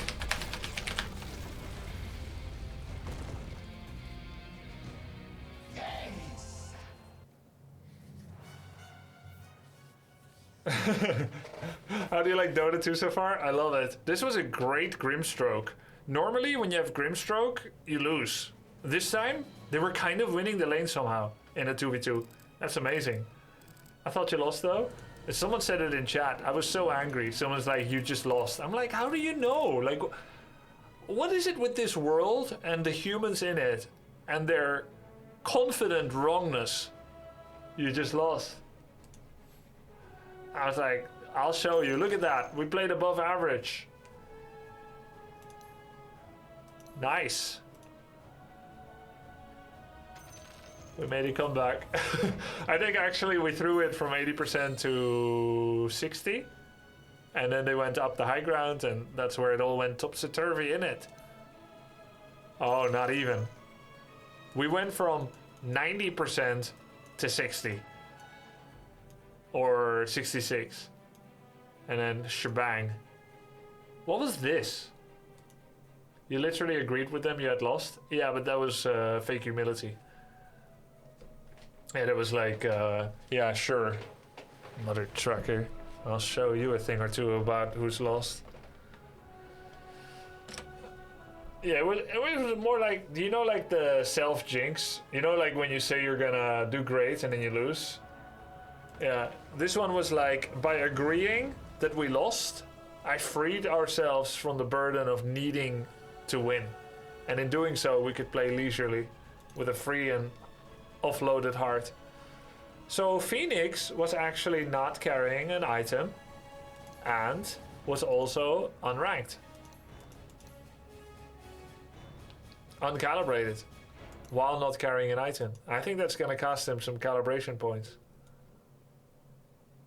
Again, guys, if you are noticing that one of your teammates is allergic to neutral items, they are probably a returning player. They haven't been in Dota for a while. Check regularly, even at high ranks like Guardian and above. Check it and drop an item on top of them if that's the case. Most likely this guy has thousands of games, but just came back. Right? He just came back to the game. He played before neutral items were a thing. It's a good thing that he came back to the game. This is good. This is fun. More players to Dota. Help them out. Either tell them or you just drop it on top of them. This one time I helped my Viper by dropping a Philly Stone in their empty inventory slot. Really helpful. A lot of extra gold. Plus I got more last hits.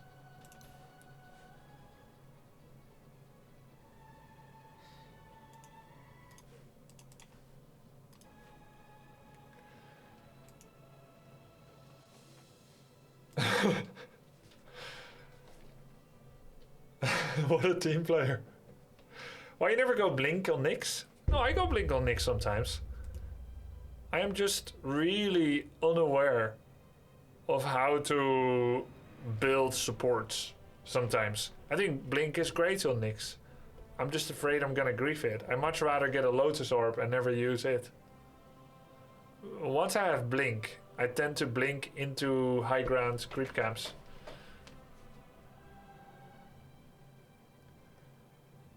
If you fear to lose, it's because there is evil in the world. That's it. What? No. No. Fearing to lose is mostly thinking about the future and the past. Like, if you're in a game, nothing matters. You're playing the game, that's it, right? In the present. Every athlete, every gamer should like to be in the present, to focus only on the game without consequences, fear of reproach, fear of judgment, and without any of the burden of the previous losses and failures and sadness on their shoulders. Playing in the present is the dream for any competitor, right? Playing in the future, mentally, generally what that means is you're thinking about what will happen if, not productive. What will happen if? What will happen if we lose? Playing in the past is letting the past burden you. Your past failures, your past fears, your past experiences. Right, so yeah, I think you should always play in the present if possible. 10 seconds remaining. Anything above 1300 MMR is considered high rank. Exactly, that's true. So we're gonna have Rubik in my lane. I'm off lane. Let's see what we're gonna pick. Your turn. The only judgment you really need, you can make self. Yeah, but have you guys seen The Expanse? Wow, they picked PA already. PA is an auto attacker. I'm gonna go Razor. 10 seconds. Have you guys seen The Expanse? Remember Amos? Remember how he has bad judgment? Therefore, he tries to follow a righteous, good person that has good judgment. Yeah. If he follows a baddie, he's gonna be a baddie. If he follows a righteous, good person, and then he's gonna do good. So yes, your best judgment is your own judgment, right? Like, I don't need to please anyone except myself. That's a good, empowered 2022 mindset. But if your judgment is terrible, which you can kind of judge by seeing where your life led you when you made decisions, then just follow someone else. And take someone else's judgment. If you judge that your judgment is bad, unjudiciously give away your judgment to another judge.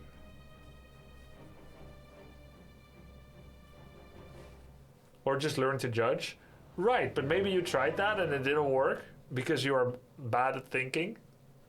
Like you're trying to become a critical thinker and be, you know, make better decisions, but every time you try, it's just wrong. It's possible. Yo, I'm judging my shit right now. Yeah, I used to do that. RateMyPoo.com. It's in the bag. I think we can agree that this one is In the bag. Always follow your dreams, except if you have terrible dreams. Then follow someone else's dreams. Grubby 2022. Exactly.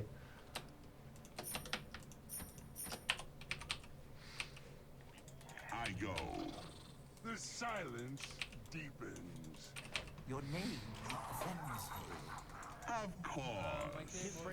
Wait, they're here? Why did... Or is Smoke Bomb... Or is Smoke Bomb expired?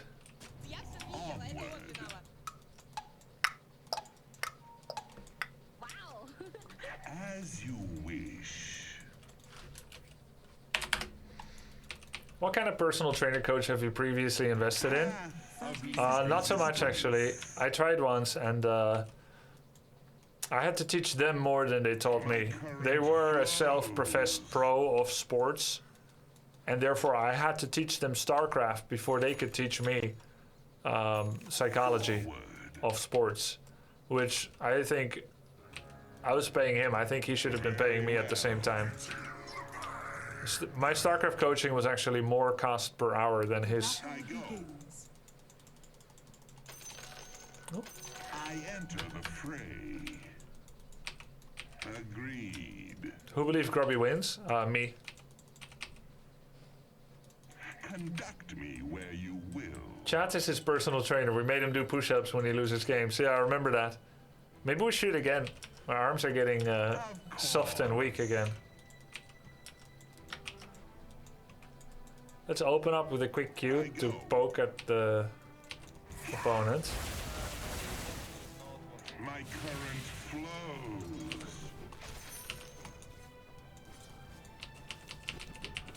Whip you into shape.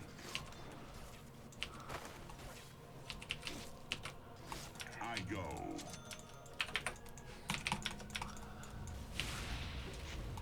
Path of least resistance. Agreed. Onward. Nothing for you. As you wish. Quick as lightning. The time has come.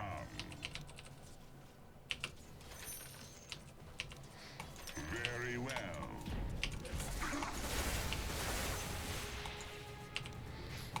Forward.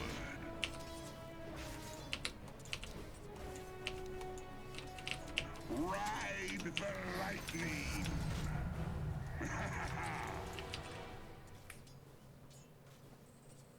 Attack. Path of least resistance. Quick as lightning.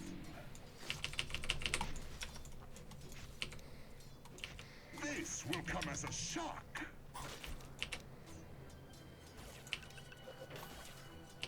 A bolt from the blue. The time has come.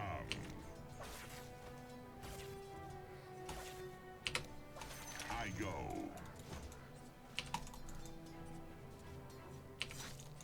Feel my power.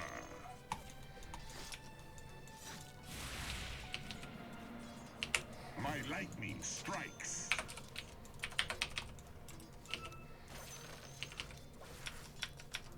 Of course.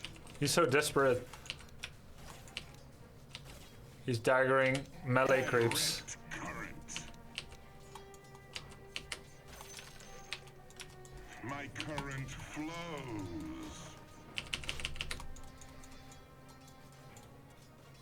Very well.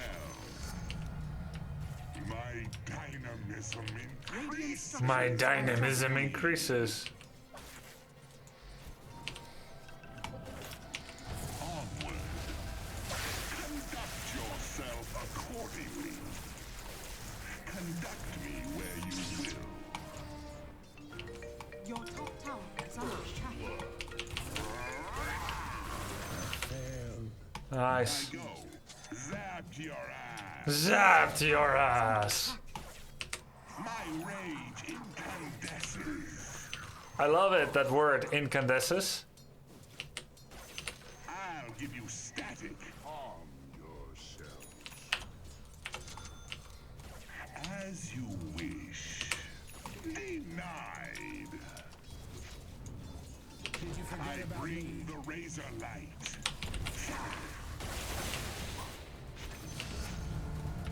My energy grows. Forward. I go.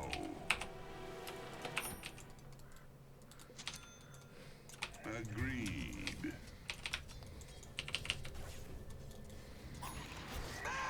Ah! Of course.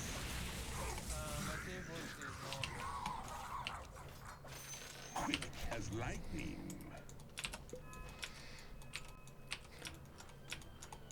Onward.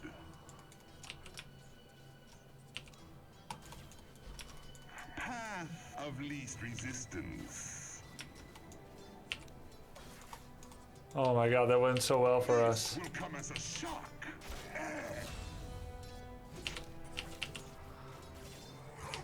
I thank you.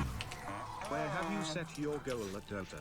Is it as best as you can be? Yes. Do you think you could reach championships at this age? Has Dota given you a new spark in some way or another? Yes. To the underscape with you. All of the above. Time has come.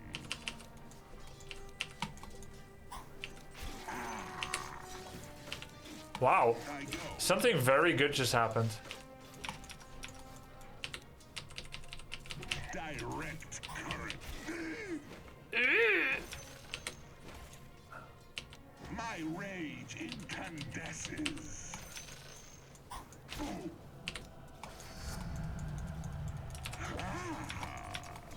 Radiant's courier My has been current killed. flows. A bolt from the blue.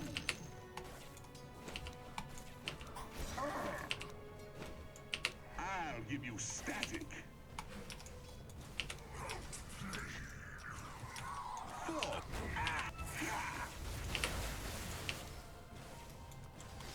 As you wish.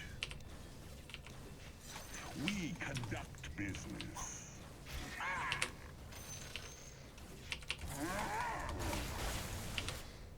Very well.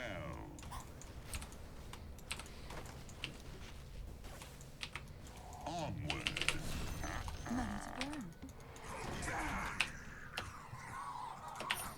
My current. Oh my god, we just bought Falcon's sword in one fell swoop.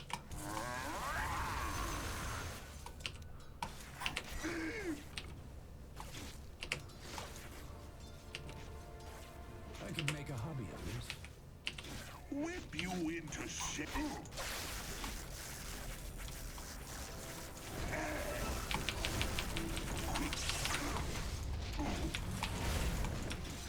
No. I made no mistakes and I died.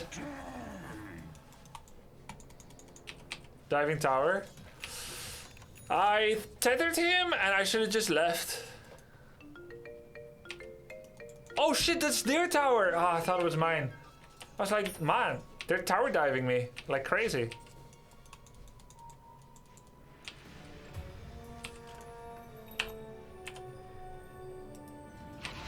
I thank you. So will you form your own team, or is there a team you could see yourself in? I go. Gather clouds. Ride the lightning. the problem with teams is like you've got teammates. That's the part that really concerns me. My lightning strikes. Feel my power. Your top tower is under attack. Agreed. Your middle tower is under attack. I took way too much damage there, ridiculous.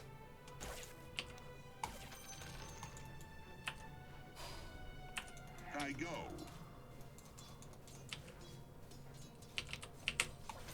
Forward. Your middle tower is under attack. Conduct me where you will. I thought I was gonna cancel my. Hop. A hipper to the hipper to the hip hip hop. I bring the razor light. Shocking. Your top tower is under attack. Of course. Wow. Wow. Yeah. Onward.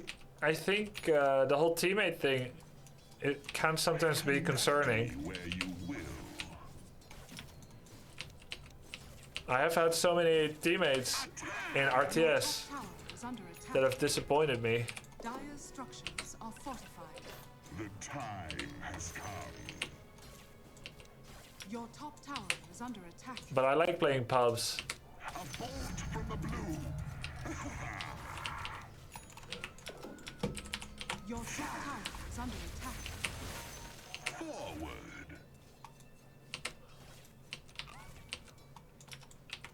Your top Agreed. tower is under attack. Your top tower has fallen. Regeneration.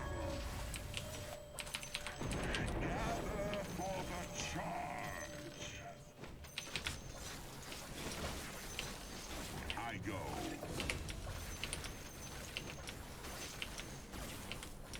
Quick as lightning.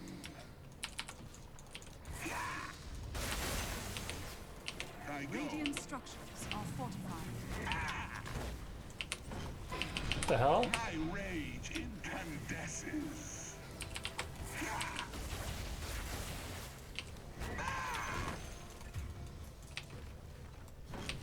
As you thank you so much.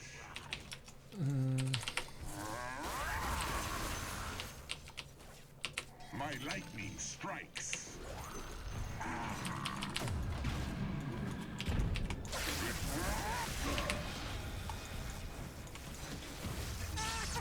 He just went full grubby. Lightning. My current flows.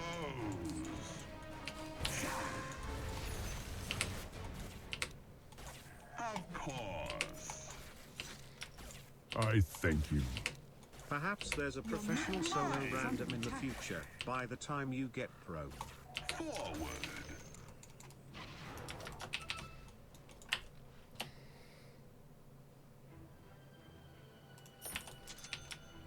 My current flows.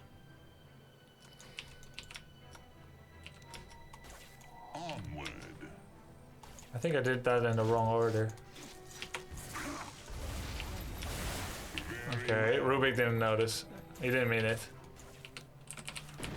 Electric storm. I go.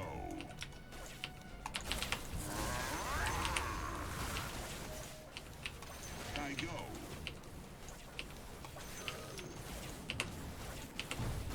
Conduct me where you will.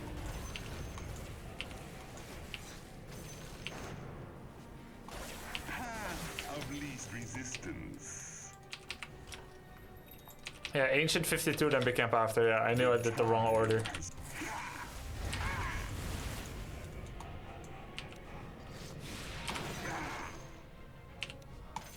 Agreed. Quick as lightning. Of course. I'm so low. I'll just do the Ancients again.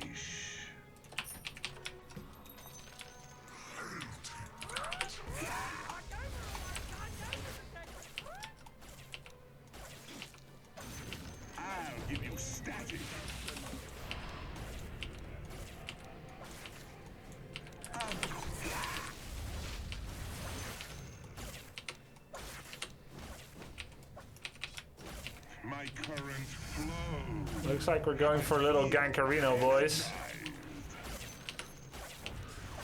Your bottom tower is under attack. Oh, nice. Nice try on my Q. Your bottom tower is under attack. The time has come.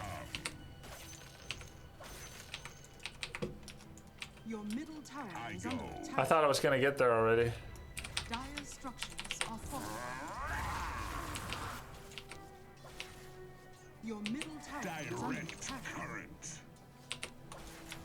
Oops.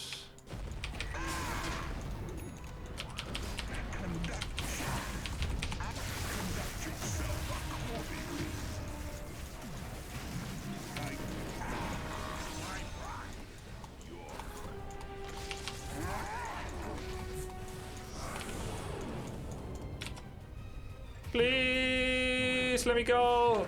Ooh-wee. Agreed. The enemy's middle tower has fallen.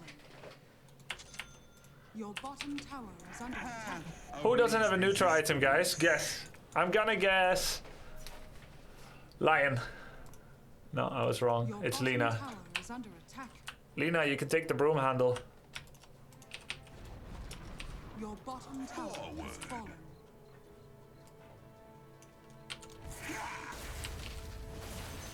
Onward. Do you guys think he's gonna take it? Very well.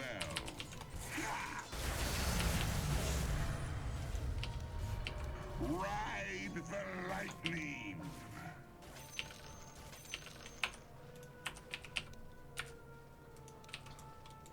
My current flows. Agreed.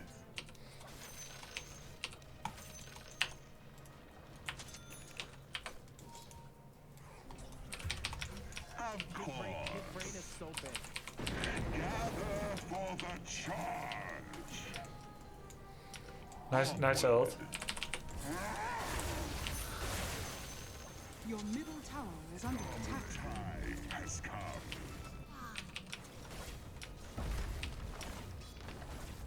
Your middle tower has fallen. As lightning.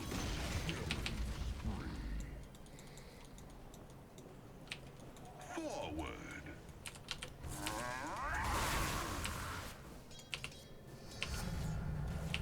My power surges. I go.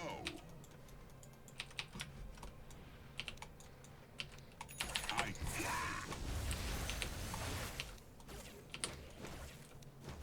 conduct me where you will.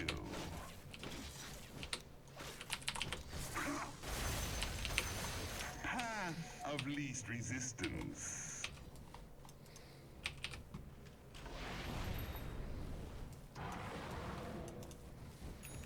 As you wish. Your top tower is under attack.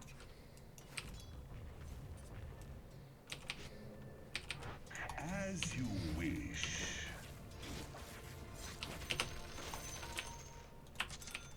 Onward. I am gonna get BKB. Then I can fight. Am I at risk here? Conduct me where you will. Do I join fight? I'm gonna join in case. Okay, they don't need me. Good. I go.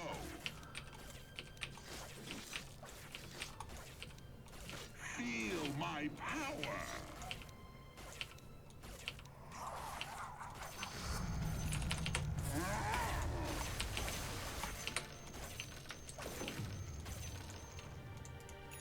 It's pretty good for me. Gold is a great conductor. Agreed. Yeah, if I ult, I farm faster, but I don't think I should right now. Very well. I didn't stack. I didn't notice. I didn't look at the clock. I go.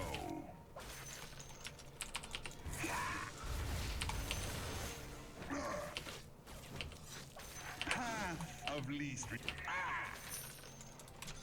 Okay, good. I've got BKB. Let's join team, actually.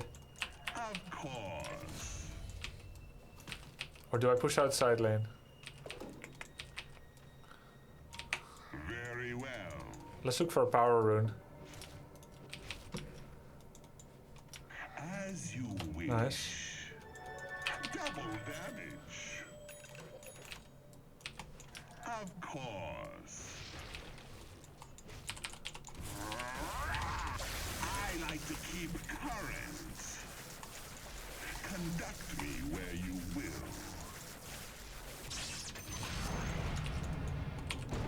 Gather black earth. Quick as lightning.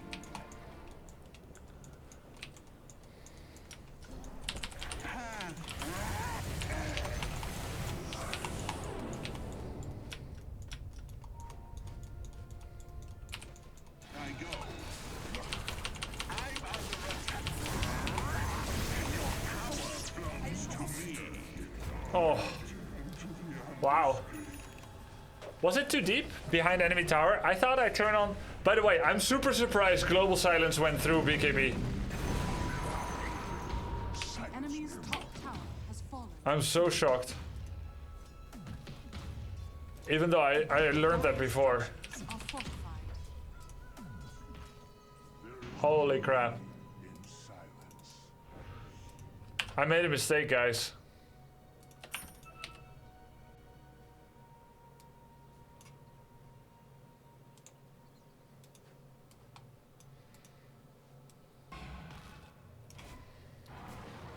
You can TP while BKB? Oh yeah. Ah, and BKB purges it. Yeah. Vital spark. I had double damage rune. I just got my BKB. I thought I'm gonna be so damn strong. Forward.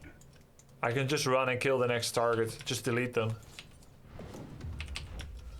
My current flows.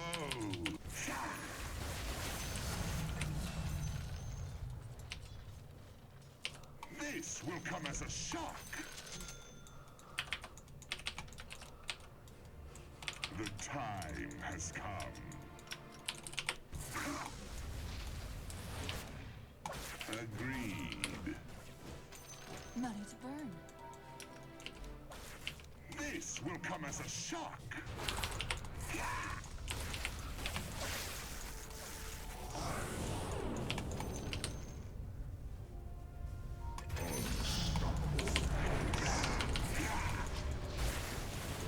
Forward.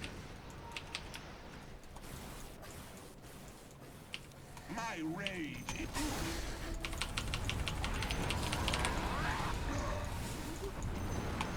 As you wish. I made good fight decisions there.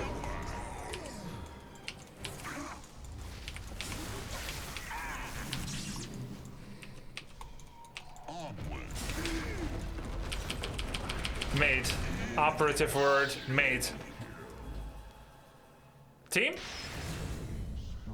Held your feet to the fire.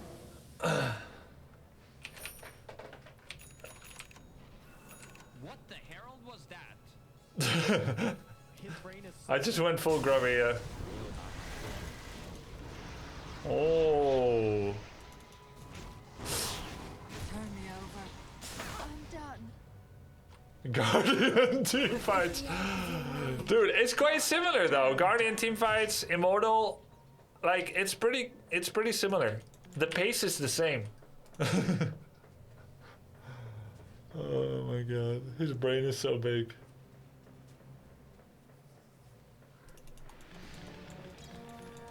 We both play Dota 2. Okay, now I'm gonna go full S4. Okay? It's full S4 time. We're gonna be looking at the map. We're gonna be making good town portal decisions.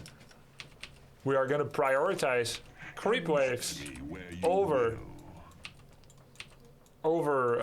jungle creeps to create space on the map.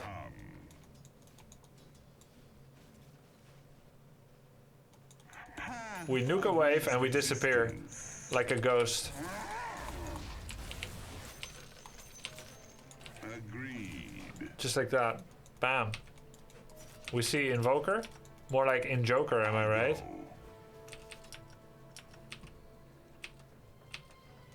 I go.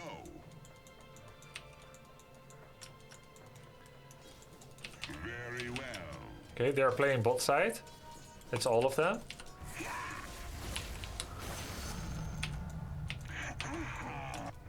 I will pressure tower.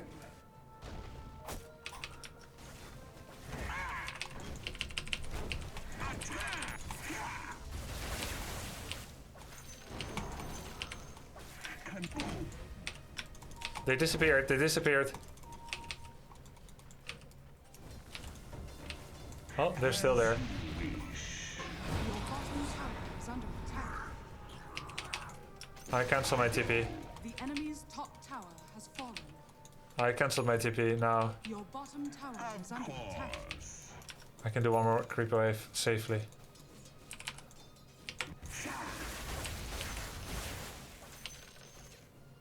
Your bottom tower is under attack. Path of least resistance. They are very committed to keep at it. Your bottom tower has fallen. Creep waves are never worth it while you're being attacked. My current flows. Illusion. Very well.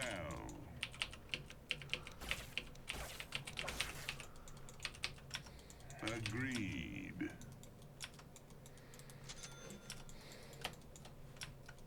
Onward. Oh no, my illusions. As lightning.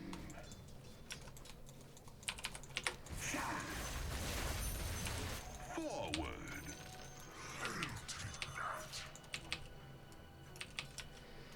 As you wish. Very well.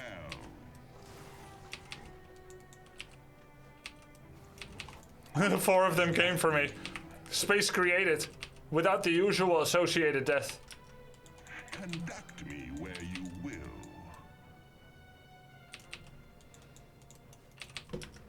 I go.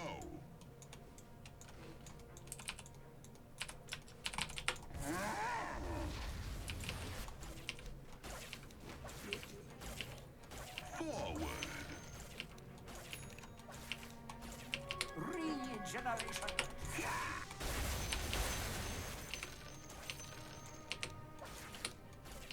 Direct current.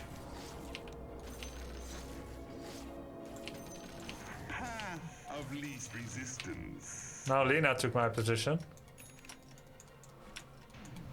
The time has Dire's come. courier has been killed.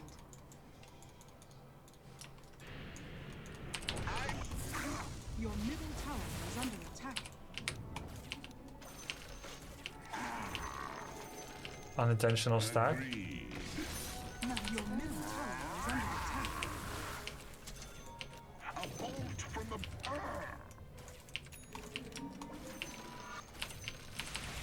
I bring the razor light.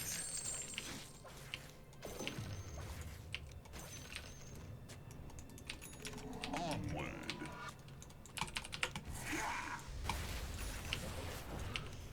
I go.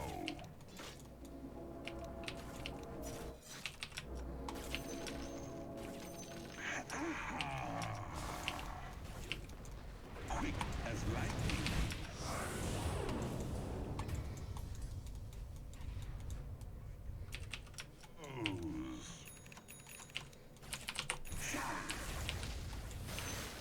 Conduct me where you will. Don't join bad fights.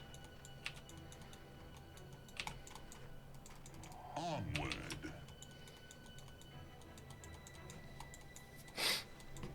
I go.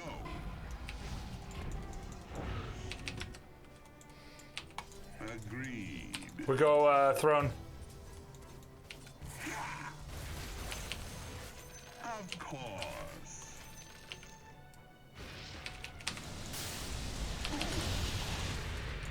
The time has come. Your middle tower is under attack. Forward. I should have TP'd to the silencer. Path of least resistance. Space created, boys. That's how we do it. Very well.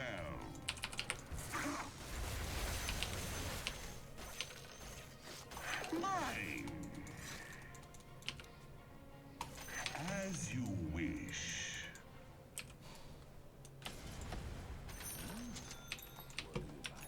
Path of least resistance.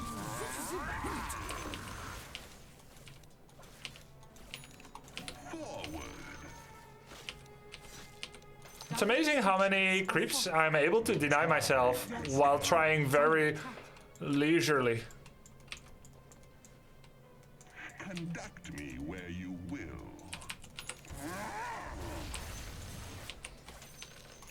Very well.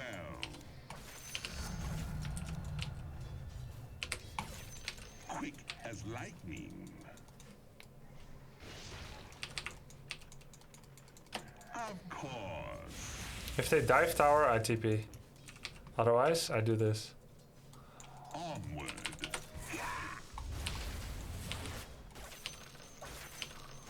My current flows.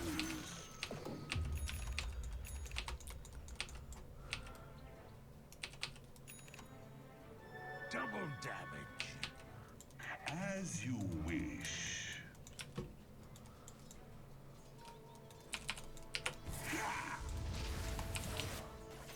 My lightning strikes. That should help. I go.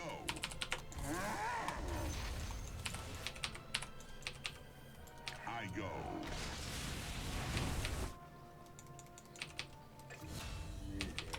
Agreed. Agreed. I think I have a good rhythm now. Path of least resistance. Just have to keep it up. Of course. No basher yet. Quick as lightning. Wait, let me bait.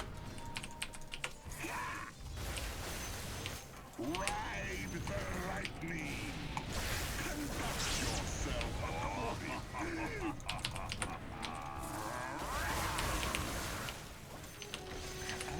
It's cool because they get weary of seeing the same person over and over.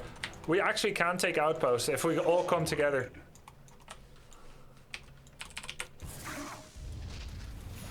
Onward.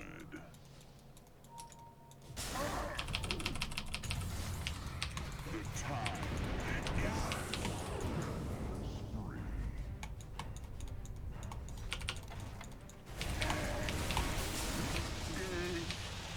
Sends me home. Run, run, run, run, run. Shit, man. What happened?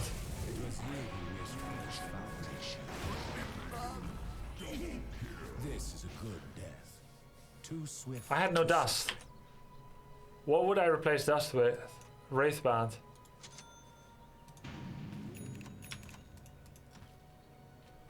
Let's upgrade our neutrals, guys.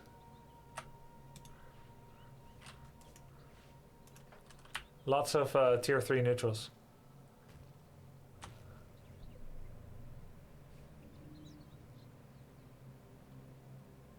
If no one takes this, maybe I should take this.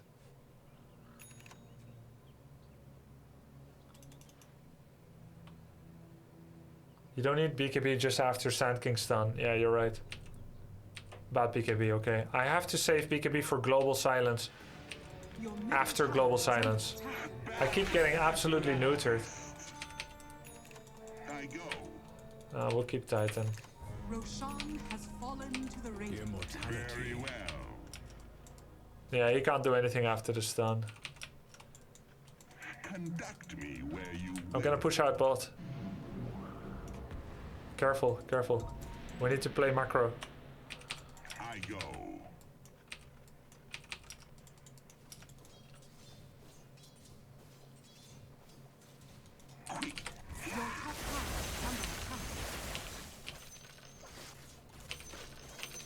Whip you into Your top shape. tower has fallen.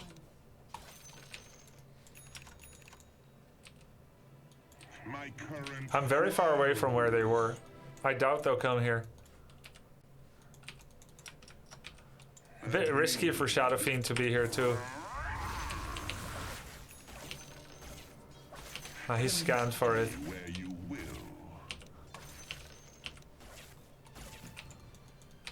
The time has come. They're very hesitant to leave their perch.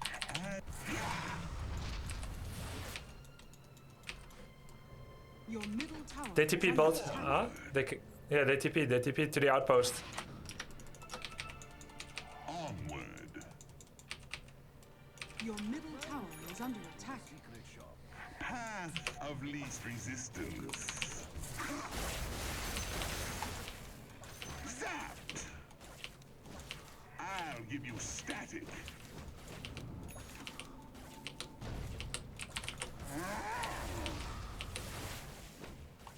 Of course.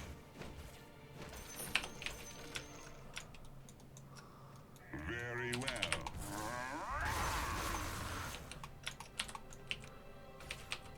I go. They can just engage on us if I stay here. I go.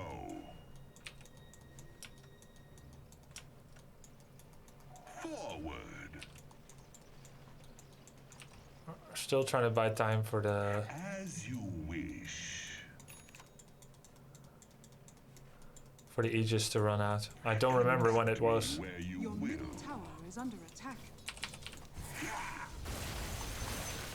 Quick as lightning. Your middle tower is under attack.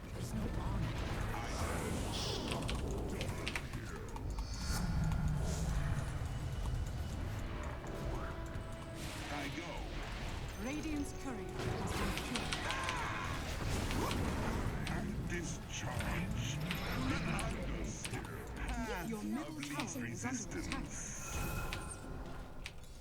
Stupid rebuy. Your middle tower. Stupid rebuy. Stupid. Dire structures are fortified. Radiant structures are fortified.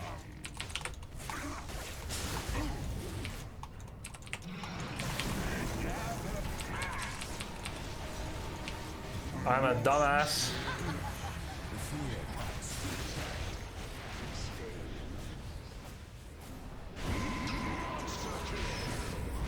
It somehow worked a bit.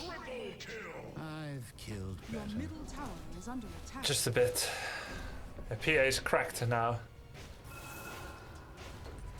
Yeah, my goal was to PA static link, but I couldn't find her, so I just cast it on anyone I saw, and it happened to be Silencer.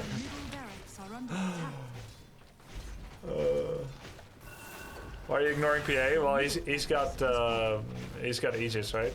We can kill him twice. I don't think so. Your middle barracks has fallen.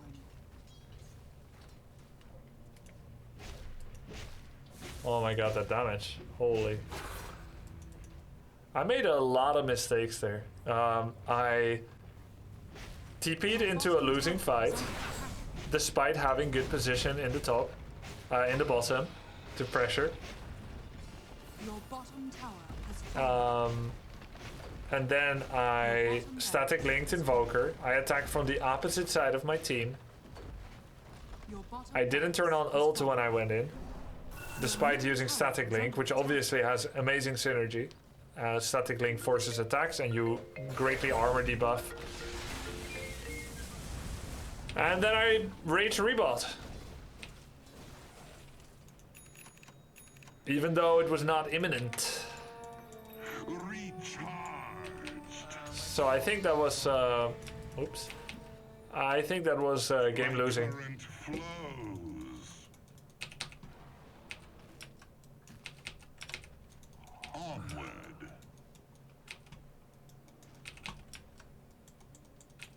Very well. I think that's good. Quick as lightning. Smoke Bomb and Shadowblade and Shadow Fiend instantly broke it to farmer camp.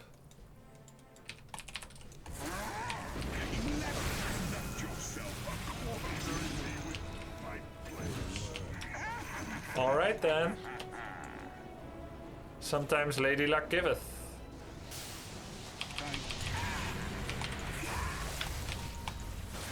Not yet. That should help.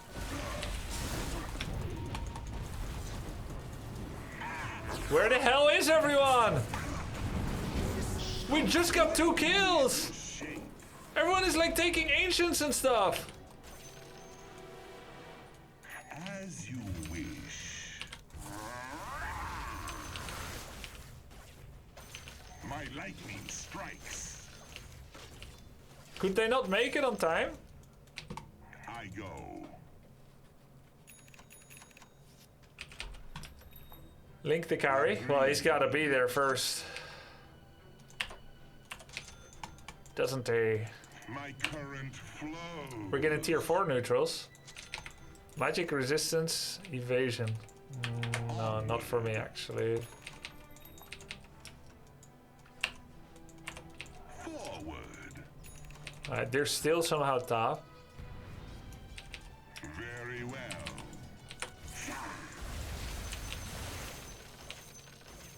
This will come as a shock.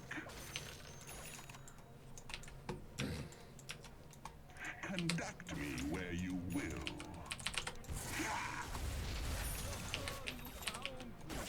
Of course.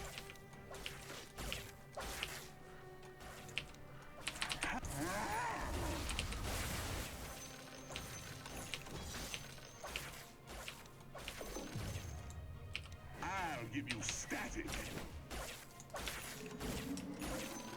Actually quite good, Flicker. Should I use it? I give up a lot of damage if I use it. But it's a 5-second dispel. Onward.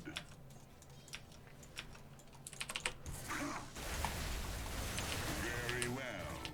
I thank you. Thanks for the great streams. I think the main issue this game was not having a second dispel for global silence, like Lotus or Boar Satanic. Or like Flicker? I didn't sweat the rest too much. Let's get Flicker. Flicker might, yeah, I mean, I'm not sweating anything, like I'm feeling bad about things. I'm happy playing the game, like I'm having a lot of fun. Quick as light.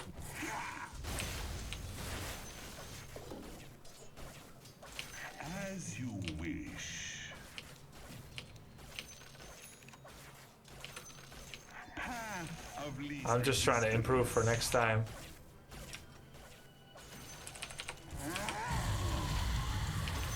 Agreed. Dire's structures are fortified. I go. Your top tower. We have to wait for Lion. No?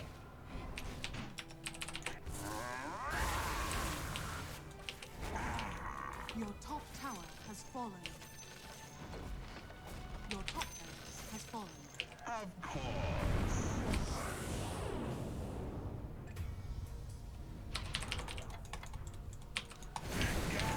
Your power grows to lightning. Give me strength. Holy shit, guys. I need to, again, I need to link PA, but it's very important. I actually picked Razor in order to link the PA, but I didn't see where he was. I probably had Flicker again, to be honest. I didn't see where he was. I don't plan my fight enough. Like, the moment I go in, I'm like, I'm like, link anybody! That was a nice try. I made some pretty big mistakes. They led to their victory, among other things. Overall, Oppo played well, deserved victory, GG. Your ancient is under attack. Cheers, bro. Radiant victory. Yeah, Razor has one job to link PA before fight start. That's on me. I agree. I agree. Yeah, laning phase went great. Laning phase went great. The silence deepens. Either you win or you learn, right? It's all good. Quizzy, thanks for the 10 months, dude. Welcome back. Laning phase could have gone better because I 1v2'd into enemy tower. And the thing I was doing on the side lane, I should have done a whole lot more of that. This guy was good. Anime, Avatar, Invoker, PA.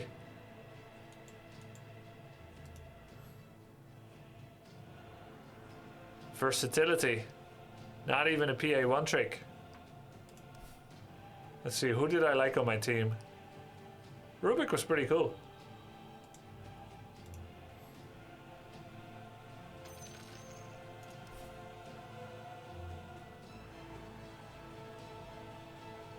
Whose voice acting do you like the best?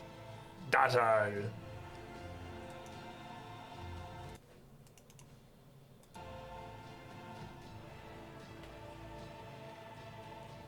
You needed refresher after the BKB, bro. Oh yeah, that was next build. But I went for Shivas. I could have taken a refresher instead of Wraithband. But either way, I didn't have enough net worth. I ended up losing too much net worth. By the way, who was our position 1? I didn't see anyone that played like position 1. Shadow Fiend? Oh. He is on BKB, Silver Edge, Mask of Madness, Dragonlance. He has 244 last hit. I had 304. He was probably afraid to... He was probably afraid to farm.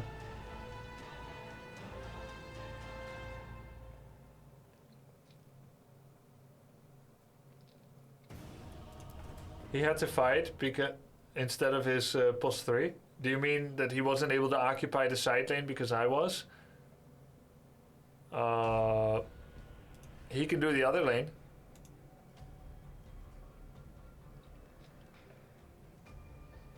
I think we can do 2 lanes with the kit that we have.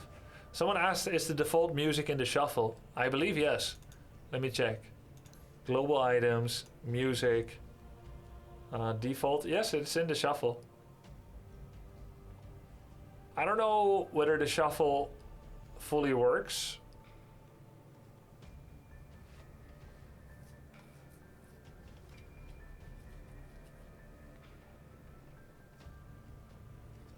I tend to solo queue for ranked, so I doubt it.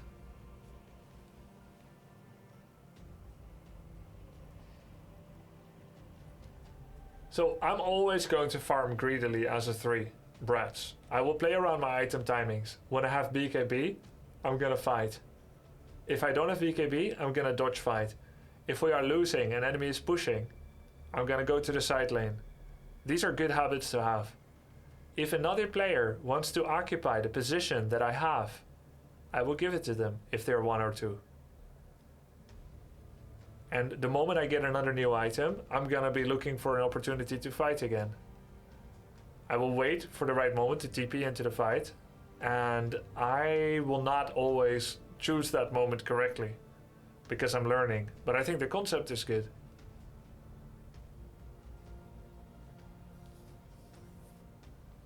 And I know my role was to static link on PA, and I didn't do that. And that's my mistake. And I will try it better next. That's pos 1, but he wasn't doing it. So I will do it. We need it. We need the side lane pushed out. After all, our draft was not run at them and kill them. I don't think we can do that. We didn't have a Primal Beast, a Tusk, an Earth Spirit. We didn't have anyone to run in and create space.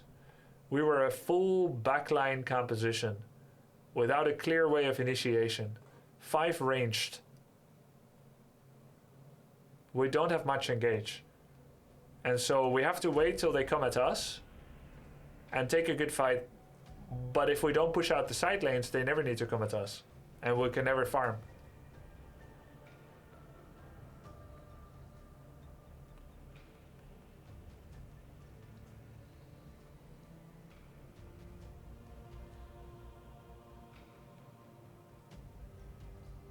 Thanks a lot, CK.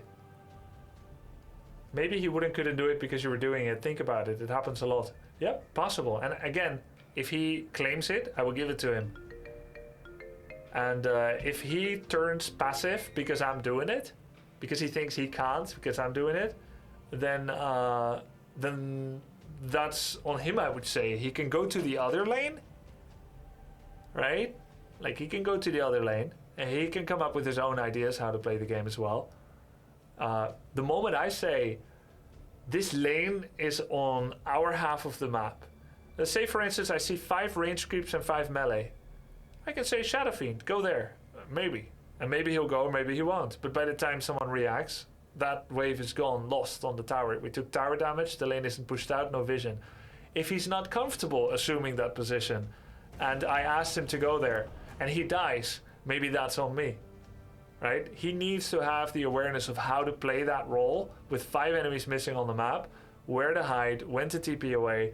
I can't play that for him. Someone needs to do it. I'm gonna go ahead and do it. Whether I'm position 1, 3, 5, Razor can do it. I'm super fast. I'm trying to hone my instinct of when to go away, and I'm gonna keep doing that. 5 seconds remaining. And if he turns passive as a +1 because his 3 took it and now he doesn't know what else to do, there's many things to do in the game.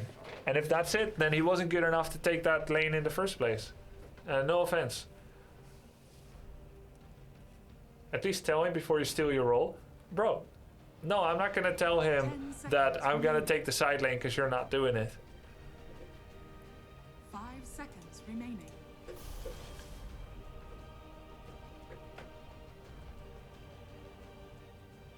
You had to be there early in fights, no offense, XDD. Maybe, and maybe not. It's possible for me to be wrong. I will keep trying to play the style that I think is best, and we'll see how it goes, you know what I mean? We'll see how it goes.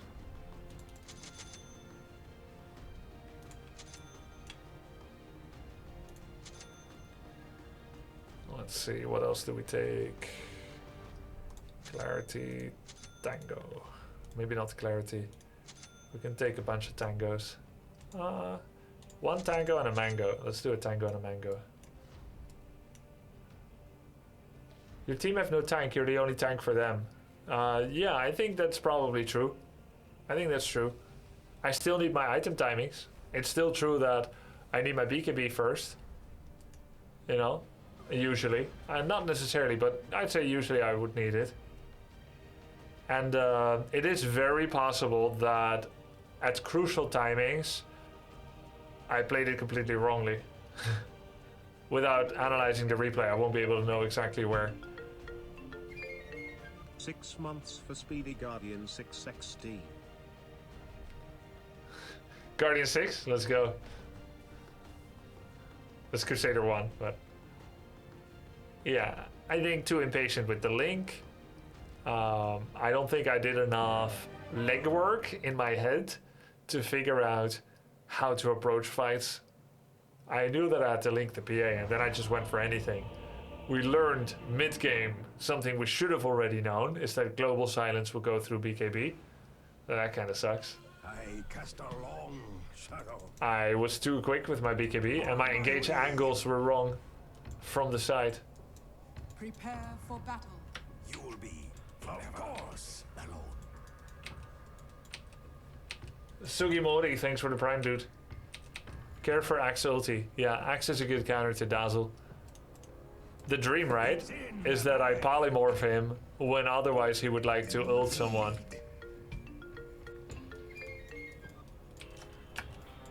Healing here. Hi guys, let's chill. Just chill and have fun. From shadow to shadow. Yo, Lightblind, thanks for the prime, dude. Crazy Element, thank you for the sub, appreciate it.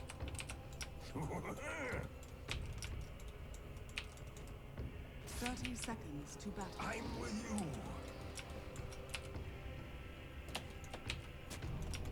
you. Wait for me.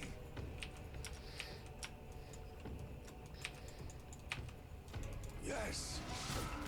Ooh-wee. Shadows come.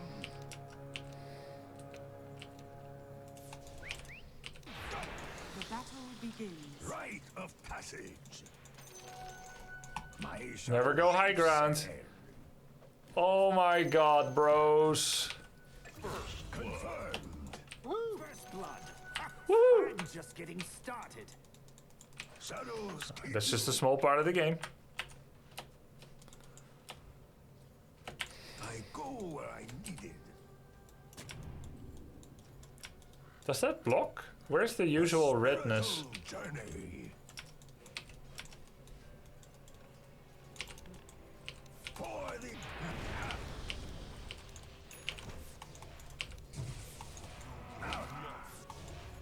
come, comrades. The stacking slow, bros. Who needs healing?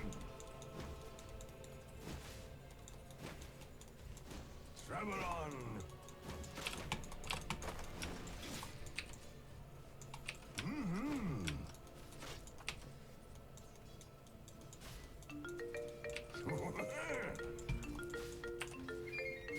Have another Prime subscription. On my way. Oh, thanks a lot, dude. Appreciate it.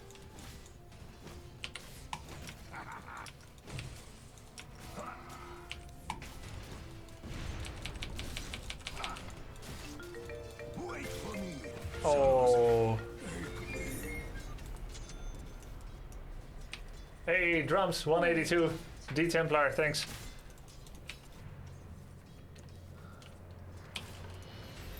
Of course.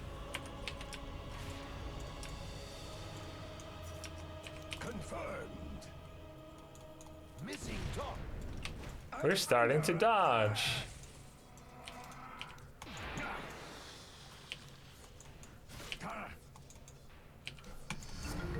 You done goof now, bro. Into my shadow. Dazzle. Grub Pegger. After you'll receive. Dude, Dazzle is very strong at auto attacking. Holy crap, man. Denied.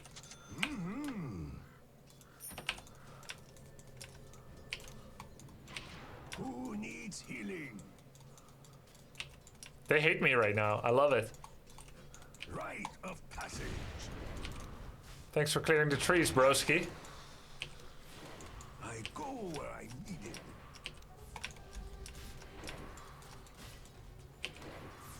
Yes. W me. W me. Let's go. From shadow to shadow. Shadow wave. A spiritual journey. Any farmers? Shadows come. Axe! Indeed.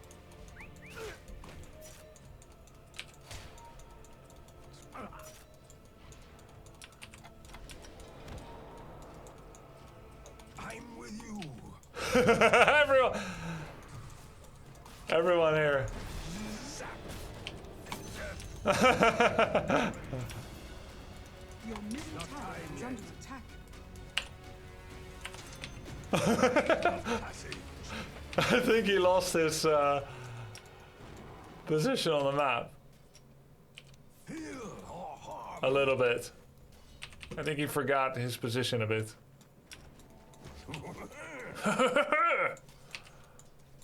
There he is. He's back before me.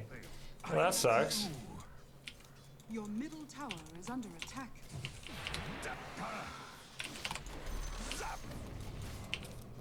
On my way. We're getting better at Lina dodges. Woohoo! Yeah, boy! Curse you, axe. Shadows come. Dire's courier has been killed. Oh, we did lose career.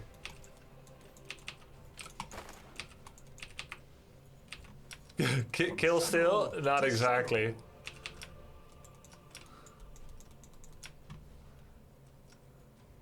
Travel on. It was a secure. Am I at position 4 all along?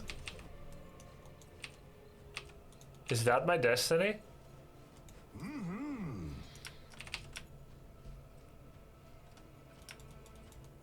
Or 5?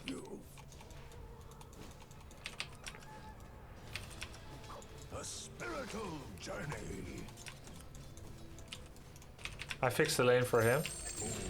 Wait for me. Wait, I got gold because they last hit it. The creeps. I just supported for the creeps. Go away forever. I go where I need it.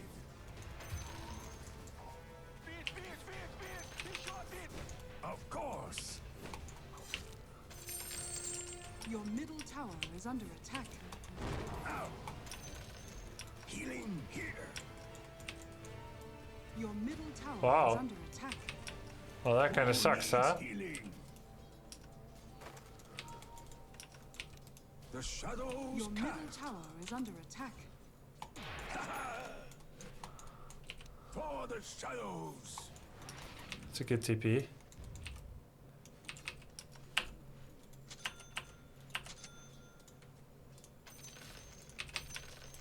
Who needs healing? Confirmed. I have a mango in case it's required. Yes.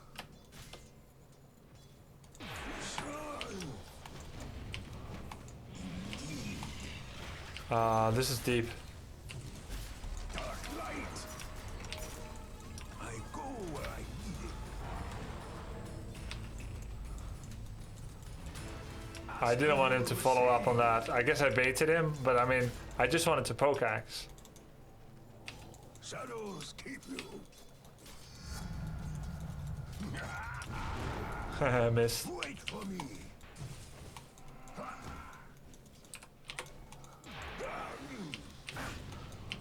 Get some shadow to shadow. Out. Zap.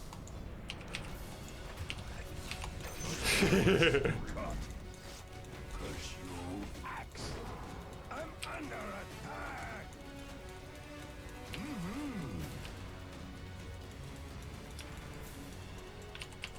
Dazzle. No. Healing here. Okay. Your top tower is under Okay, man. Okay. I meant to eat this tree and I just misclicked on it.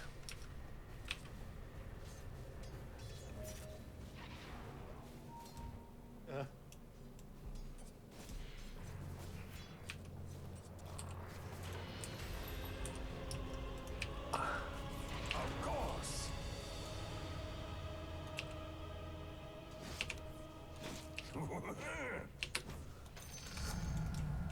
I renew my shady vow.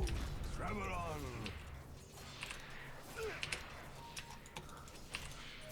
Shadow path. What a scary creature.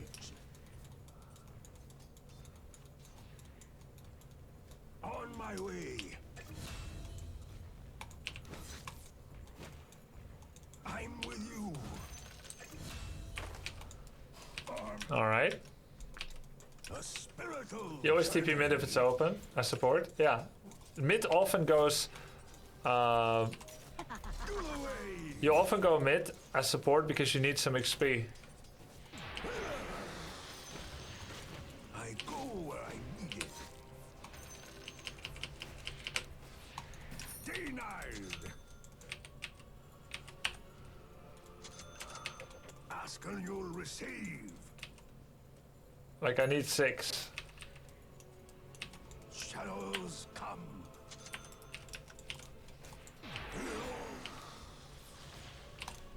Dark color. Bravely mystic. What? It's is under attack. it's 3.5 seconds, and this is 3. So am I just boomer?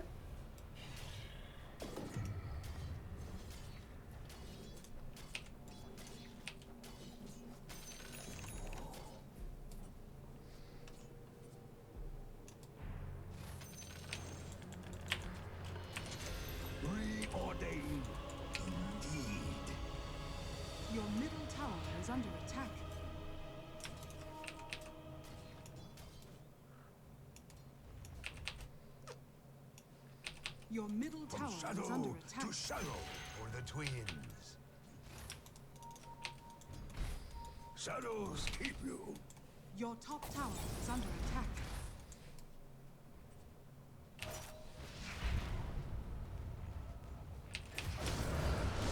Your middle tower is under attack. Of course. No. Is the end. That wasn't too Your middle tower is under attack. Zap. I'm with that.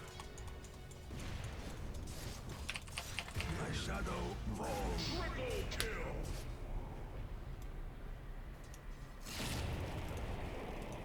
Your middle Whoa, tower whoa, is under does he have a lag?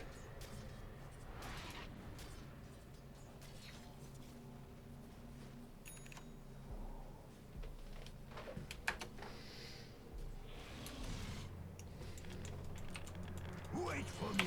Resurrection comes easily to a shadow breeze.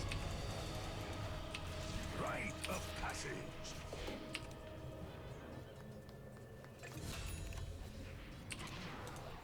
Shadow wave.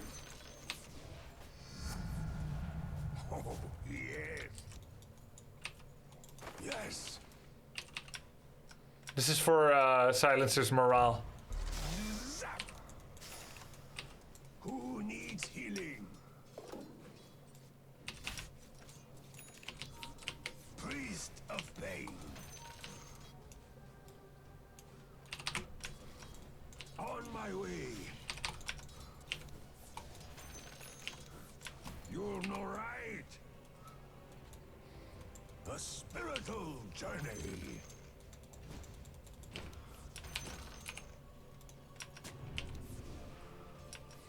Travel Your on. top tower is under attack.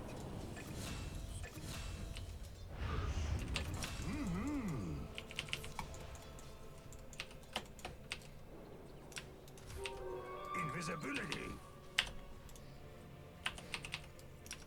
Yes.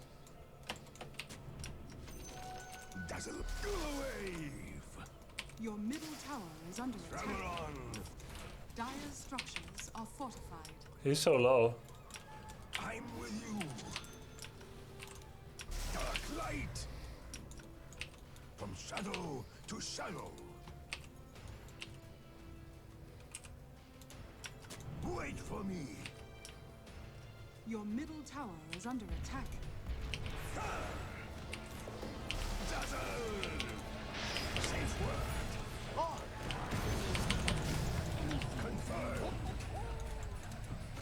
I'm not zapped. Feels good when it hits. Ask and you'll receive.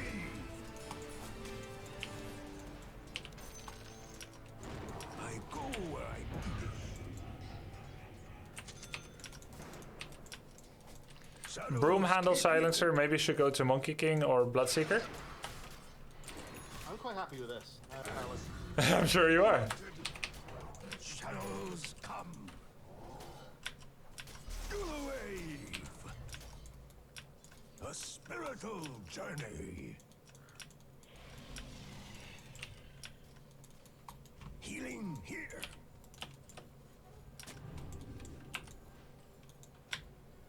Rite of passage.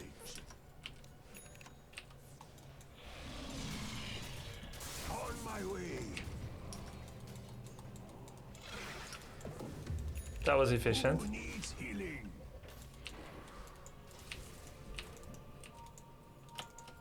Indeed.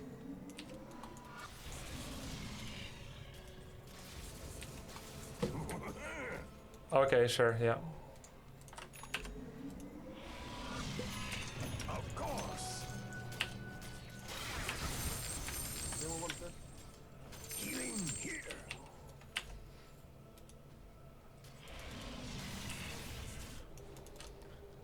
Monkey, you can get the broom handle if you like. On my way.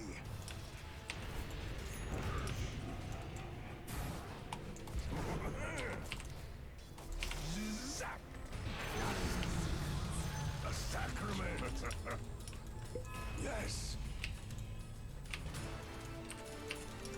Dazzle.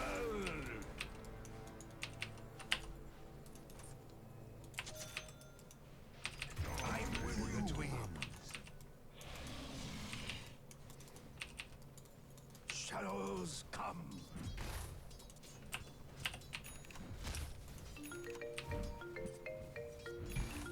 Of course. Ask her you'll receive. Shadow wave. Wow, what a moment, guys. Confirmed.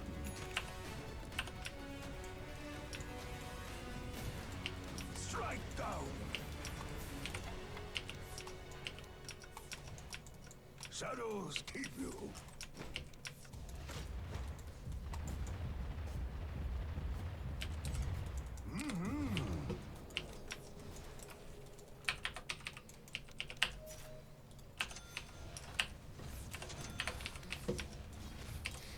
Dark light.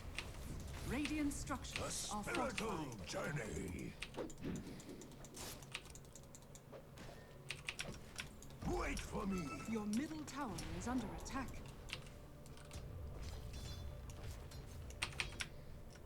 From shadow to shadow. I go where I'm needed.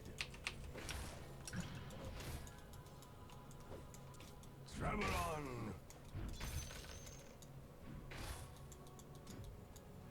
Rite of passage.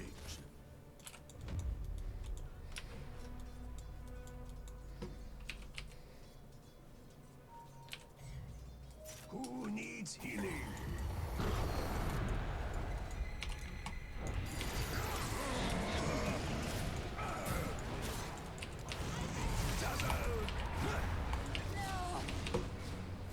Of course. Your middle tower is under attack. I was so out of position. Shadow. Stave them off.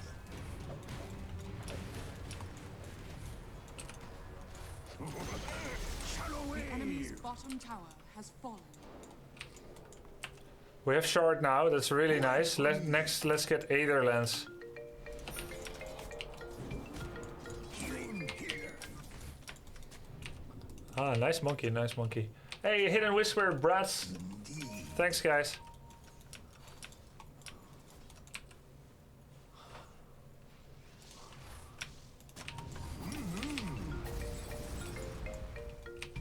I follow like a shadow. Blood's a runner. Shadows keep you. Oh, there was an enemy, Lila.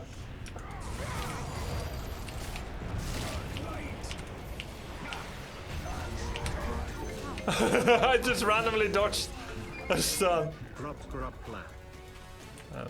Mid tier 1, maybe.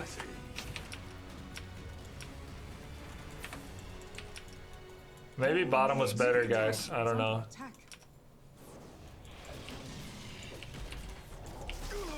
Radiant structures are fortified. Your top tower is under attack. The enemy's middle tower From has shadow fallen. to shadow. We should get a fluffy hat, maybe. Yes. Silencer can take the growth bow, maybe. Shadows come.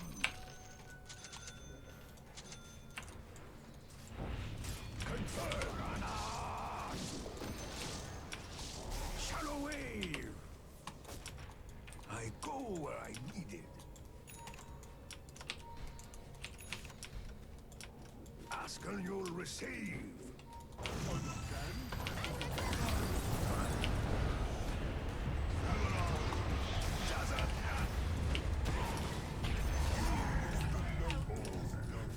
I'm with you.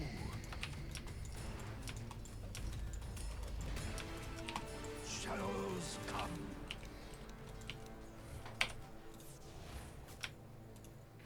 Dire's courier has been Of killed. course. Confirmed. This one for you, Silencer. The enemy's Bringing top the tower pain. has fallen. I go where I need it. Zap.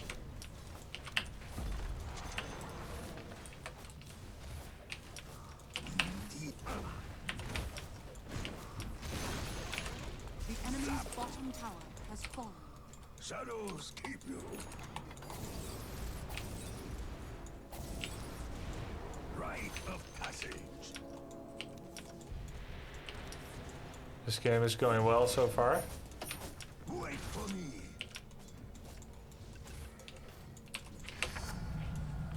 Oh, yeah. Go away. Your middle tower is under attack. I'm with you.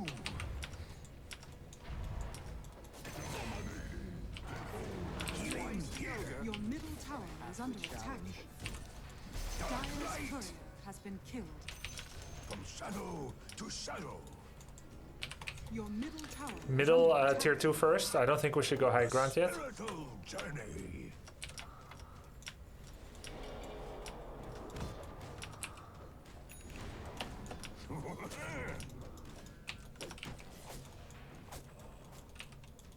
On my way. Attack of the old battle.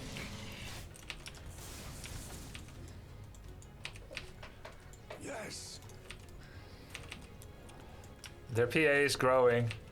Who needs healing? Not my job to stop them. Your top tower is under attack.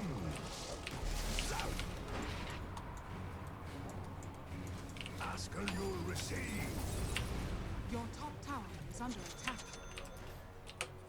On my way.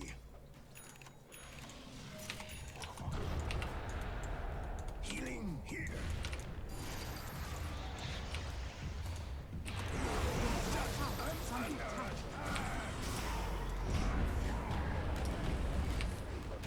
I'm with you. Your top tower is under attack. You're safe.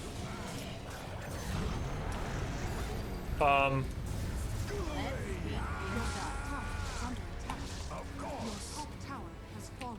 We just lost tier 2 tower without glyphing. Dazzle them. BC okay? Yeah, that was not okay. Who needs healing? Shadow it. Shadows keep you.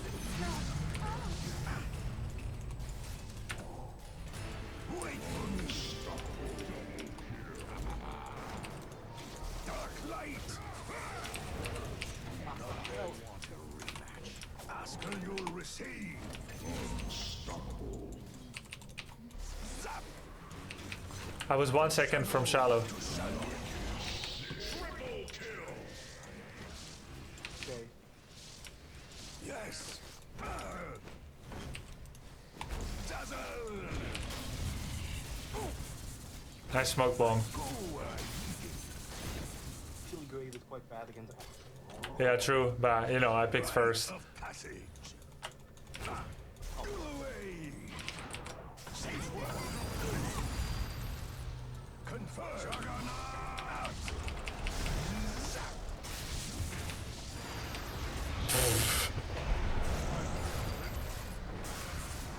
Back.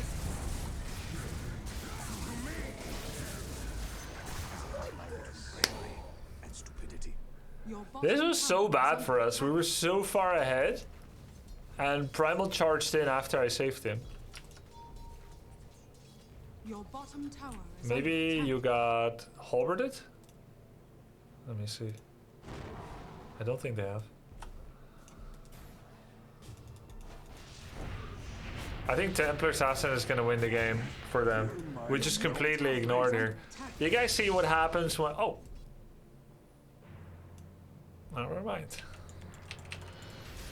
Dazzling and Your middle tower is under attack.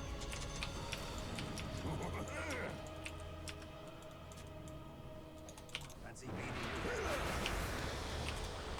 Shadow wave. What the hell? Oh.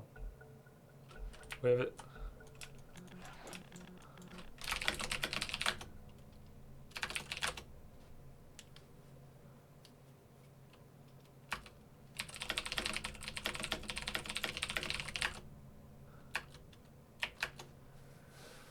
We have disco. Actually, Monkey King should have a disco skin for his ult. Rat, Wardy, TT, Diggity. Thanks, guys. Oh wait, come on.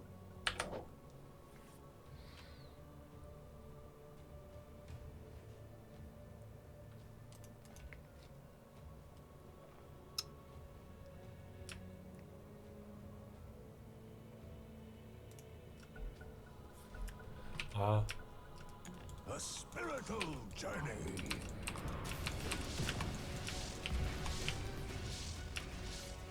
Charitable of you. Dark light. Indeed. Freaking Ignite slows you, huh? So much. Illusion.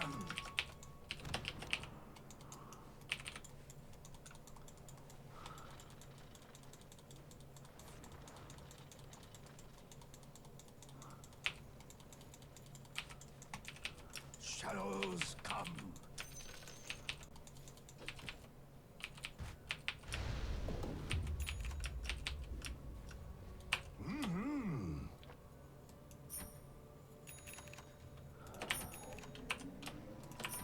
Travel on.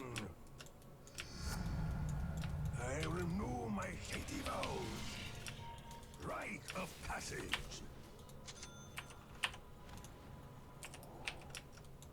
Travel on. I guess it was for me, but Primal's quite low level.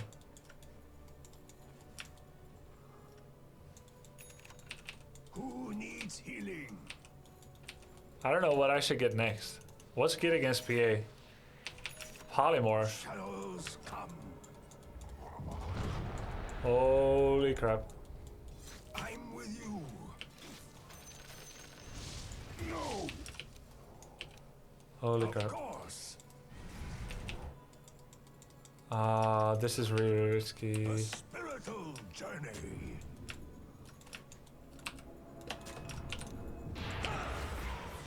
Your top tower is under attack. Dark light. From shadow to shadow. Divine protection. Your top tower is under attack. Confirmed.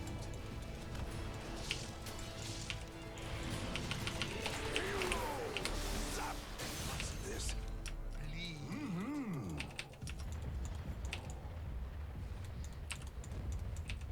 Yes.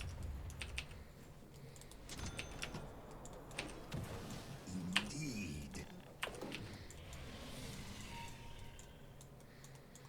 On my way. For the twins. Healing here. Shadows keep you.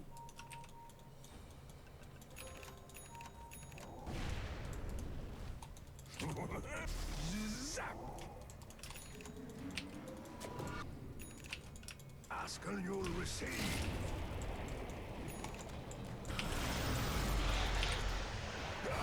Oh.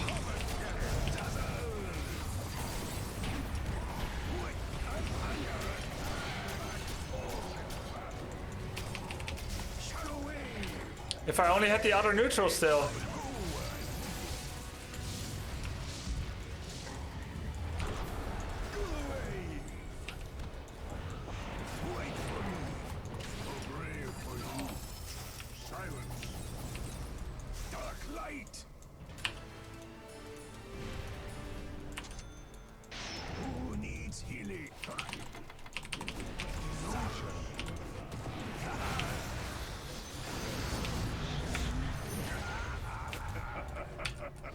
Oh shit, I took the wrong.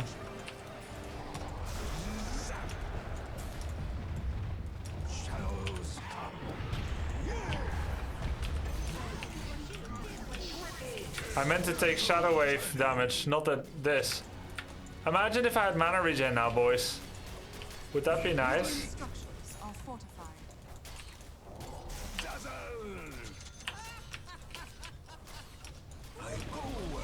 50 damage. The enemy's middle tower. Roshan is safest. I still have a branch. Why do I still have a branch? Shadows keep you. Your bottom tower is under attack. This needs all of us. Dire structures are fortified. I'm with you. Your bottom tower is under attack.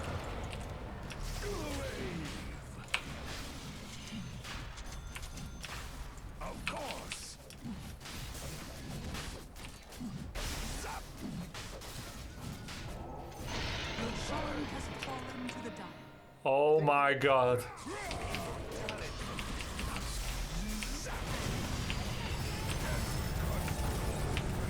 Oh my god, that took a while.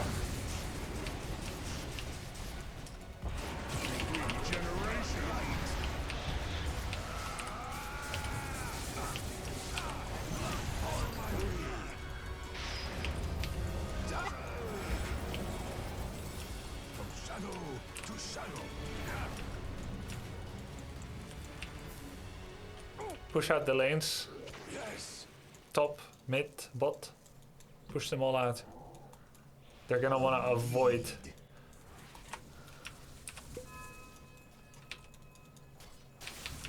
Ask and you'll receive. Be safe. Indeed. Wait for me.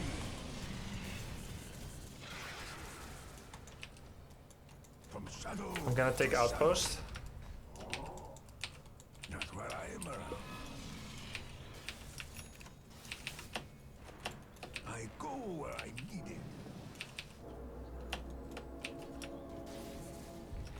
Rite of passage. Oh my god, guys, I had no TP. Dazzle. I'm with you. That is disturbing. I agree. A spiritual journey.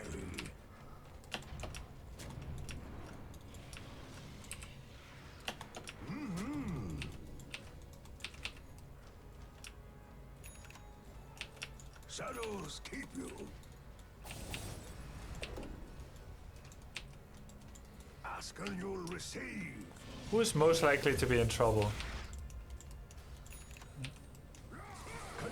He's fine, right? Or is he?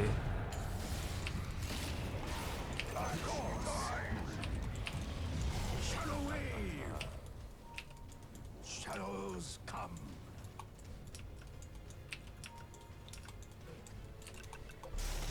Yeah, let's go arcane boots. You're not wrong.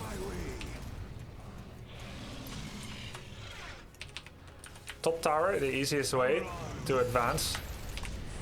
You're safe. Invisibility. Yes. Wave. Top tower is the easiest way to do structure damage. We need to push out mid and top. High ground is risky, guys.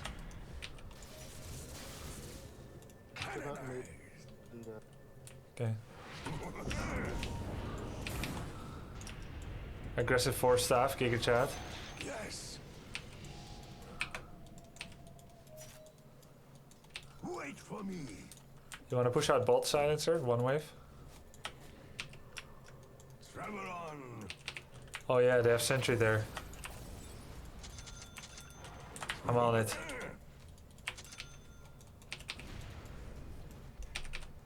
Of course. That was close, nice shot. Ask and you'll Coming with the receive. healing voodoo.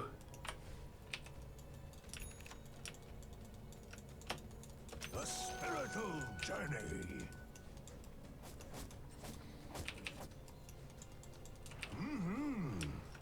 Good game for Lotus Orb. How would I use it? I'm so bad at Lotus. Let's talk after this game what I could have used it for, okay? Shadows keep you. Zap. Rite of passage.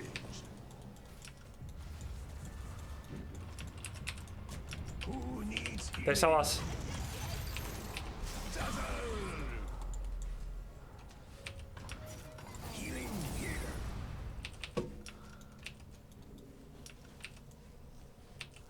On my way.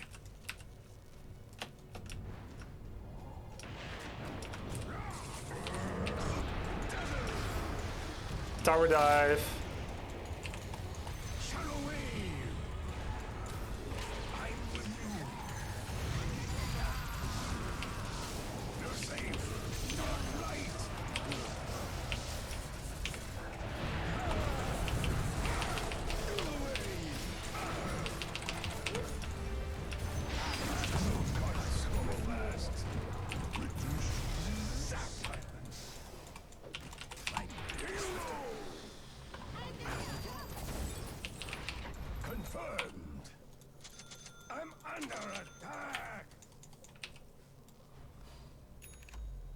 That's all I could do. The TP felt so risky. It was riskier than walking through tower while being Diven.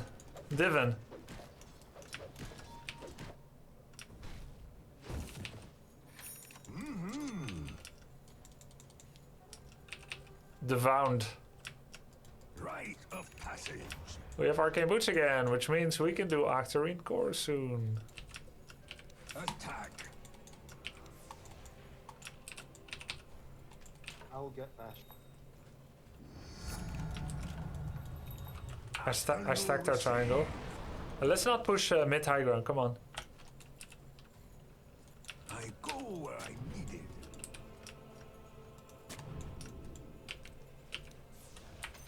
it. Bottom wave. Just a touch. We need to pressure bot so we can go top. Come. On my way. Zap. Yes. Dark light. We have a big blind spot. Careful, Primal Beast. Travel on.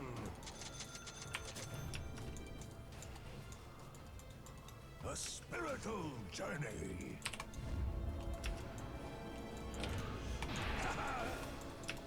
Primal help. I'm with you.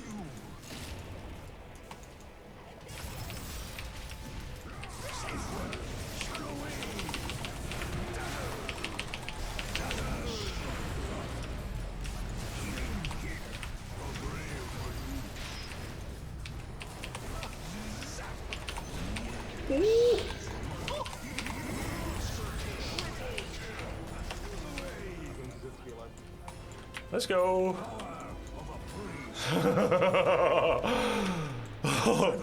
Bottom racks.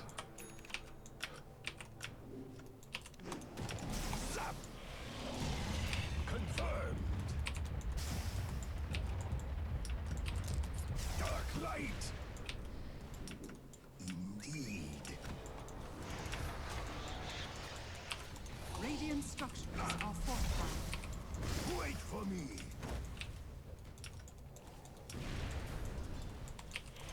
Who needs healing? I have 50 extra damage. Of course. Shadow wave. From shadow to shadow. Dazzle. Shadows keep you.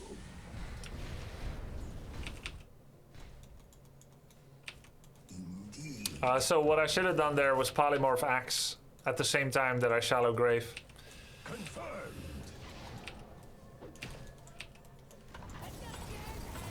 A spiritual journey.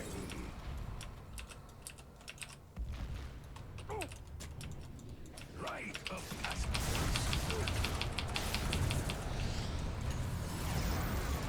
Who needs healing?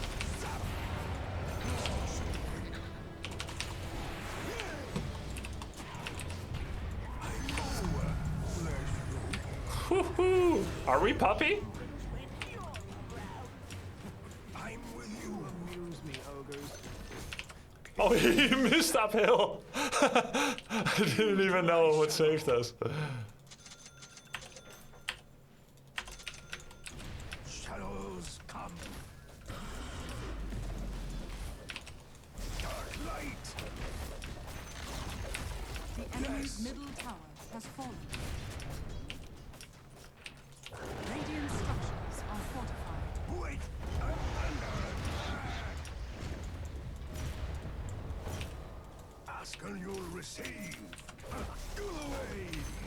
Let's get the lucky branch back in.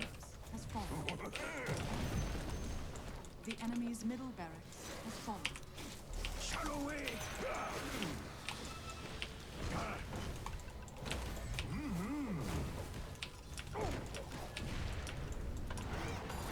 Bottom.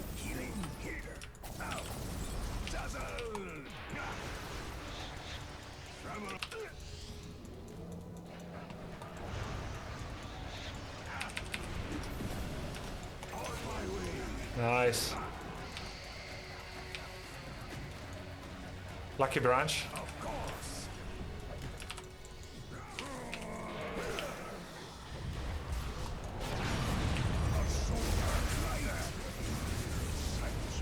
I think it was the lucky branch. Oh, I missed my polymorph. The enemy's top tower has fallen.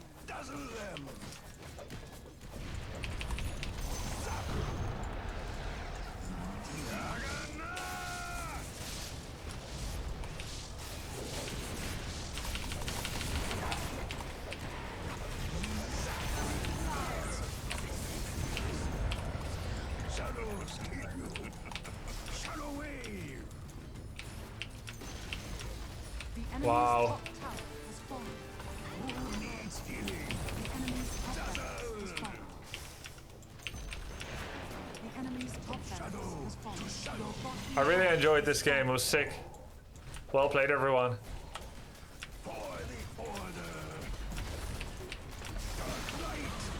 enemy's middle tower has fallen. The enemy's middle tower has fallen. Your bottom tower is under attack. Dire's structures are falling. Your bottom tower is under attack.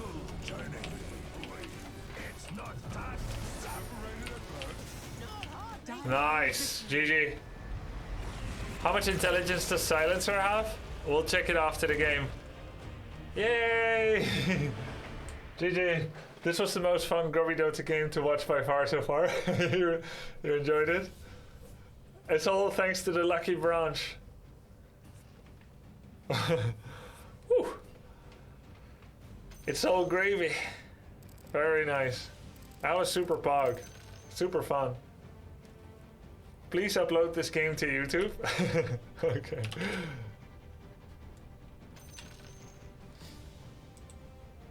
Actually perfect play, no mistakes. Yeah, because we won, right? We won. Okay, if it does go to YouTube, what do you guys have to say to them? Get Holy Locket on that if you have a wand. Okay. Let's talk a little bit about what items we could have gone for. Because we had a lot of money. I was thinking of Octarine Core. You were wrong, Grummy. Yeah, Holy Locket, Amps Healing. Okay. Is it time to like change the guide? By the way, Crusader game? What? We had all Crusaders on the team. What? Alright, let's check some stats.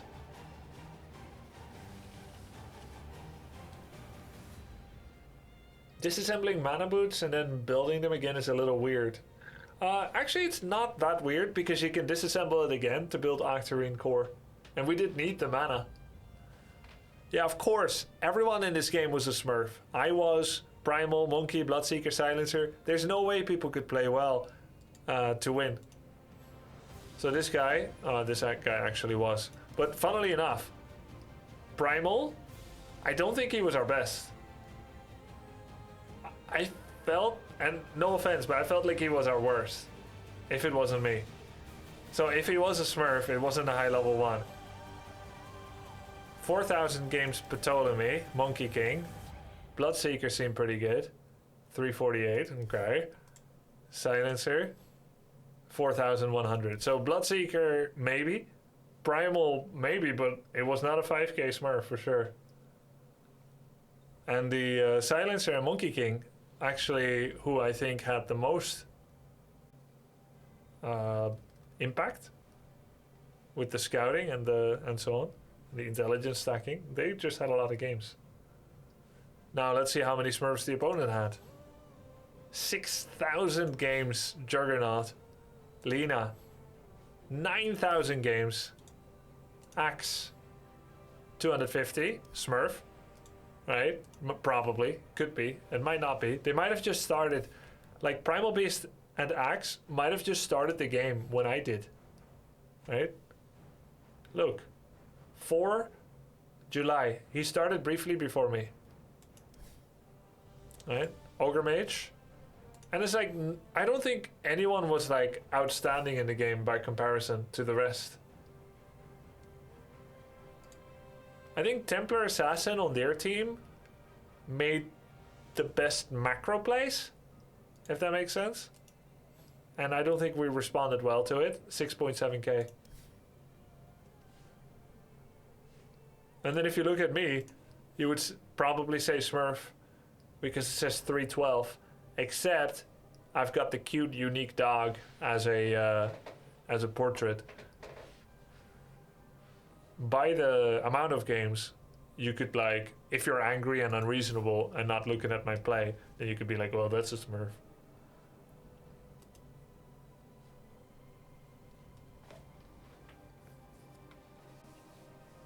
Hey Grubby, Lena from last game here. My axe was really bad. Your axe was a Smurf or a new player? 249 games. I was Skywrath last game. You had clutch saves this game, mid-river around 14. GG well played. GG well played, man. Well played. And I had some lucky survivals too. Wow, you're Guardian 4? Damn, you climb fast. I feel like we're winning more as full flex than as mid.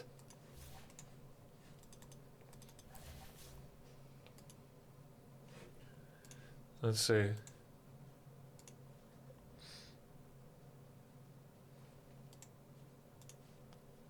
I am 31% of the way to Guardian 5. 31. Play another Dazzle, please. I will if I get 4 or 5 again.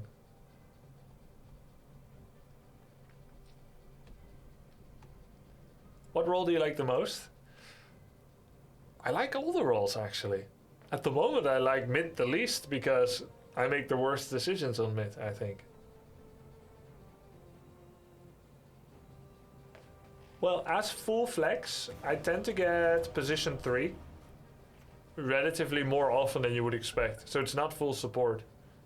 Do you think you're playing more flexibly in other roles? I think 2 is the hardest for me right now. With 1, I just farm a lot, right? With 4 and 5, I've actually been looking at the minimap way more than I was looking at the minimap as a 1, 2, or a 3. I think it's good for my minimap. Let's see if he chose a different portrait again. No. That's Grubbert. That's my Grubbert. 3rd game with him. Faced him twice. I think we're 1-1 against him. We are hard support and support. Okay, hard support.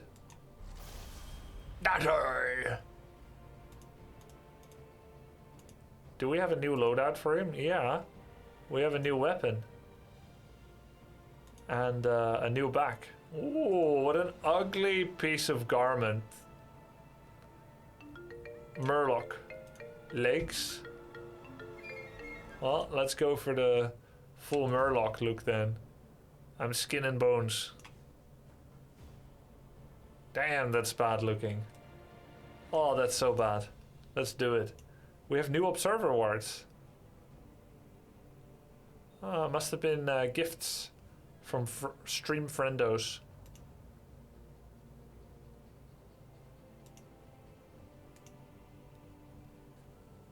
What are minnows? Is that like a fish? Yeah, it's a fish. Alright, let's go for that one. We have new couriers. Oh my god, it's so cute!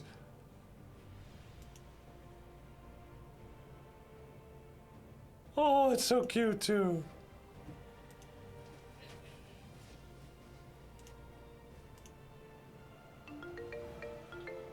Yo, Wheels on the struggle bus. Thanks, mate. Sleepyhead Leo. Just want to make it clear, any ugly cosmetics aren't from me, lol. Okay. Alright, man. Alright, I got you. This is this. The game is now safe to leave, okay. Alright.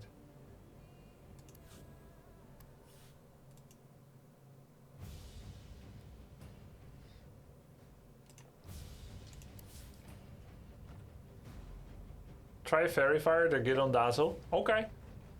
I'll do that, Croc Dog.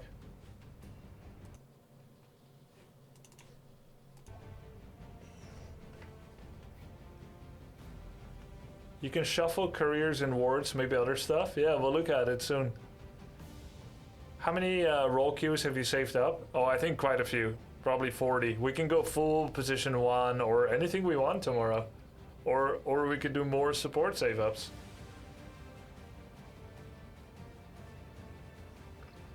If enemy 3 has low armor, Blightstone can be very good. Okay. Let's look at that. If we get him again. That'll be sick. Oh, I just remembered our early game last game. Remember the Axe? I actually think Axe was not a smurf. I think he was new. He chased me all the way to core. Some players go Orb of Venom for even more slow. Damn, that's nasty.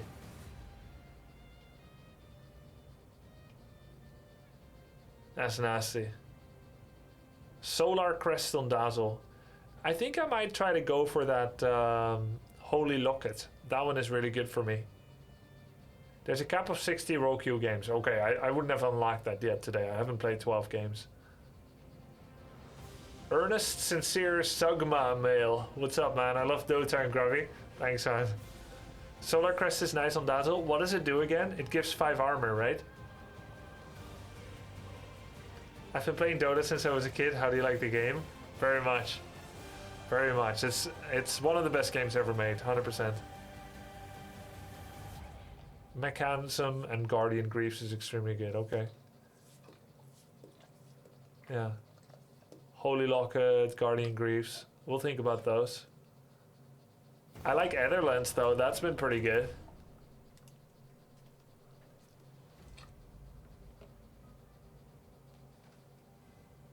Guardian Griefs are like 5,100 gold, and they upgrade from Arcane Boots, so it's very expensive. It's like you're paying 3,500 for the extra heal and mana and armor.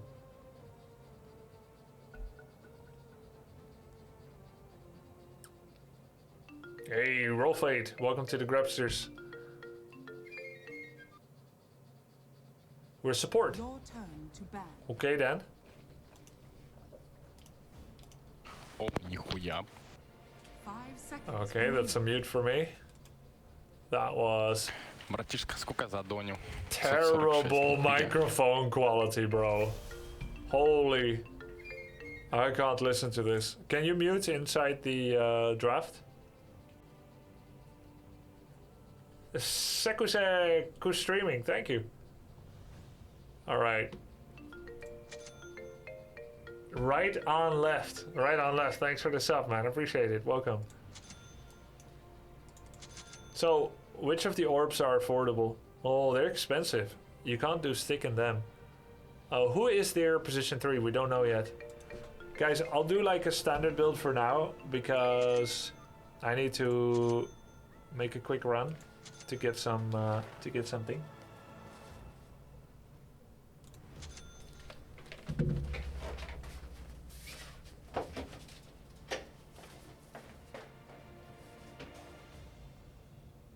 Чё, ставки на спор, кто кого выебет? Я СФ или он меня?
Dazzle.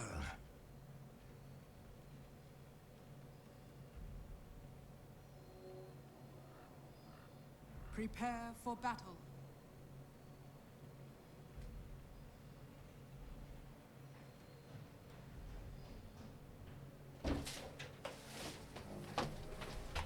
Confirmed. Very confidence inspiring. It's in the We have a Clockwork that disconnected. And an AFK Dazzle.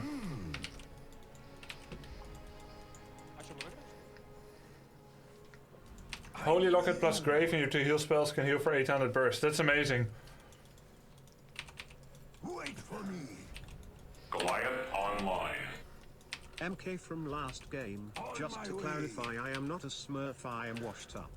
Used to be Legend 5 and I've decayed down to Crusade. Fun playing with you. Yeah, you too. I really liked how you played. I saw you played a lot. Used to be Legend 5. Oh wow, okay. It was fun playing with you, man.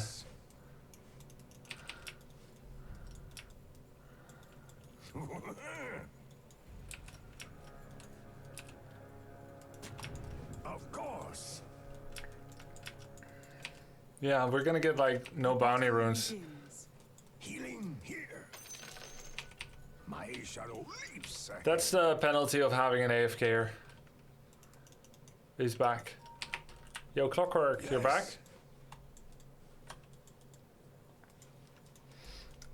I'm with you. Он узурпатор. Oh shit. Confirmed. Tinker.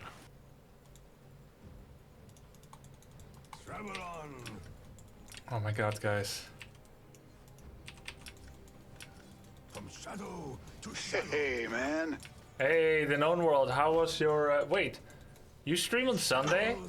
I thought you stream on... I thought you stream on Saturdays.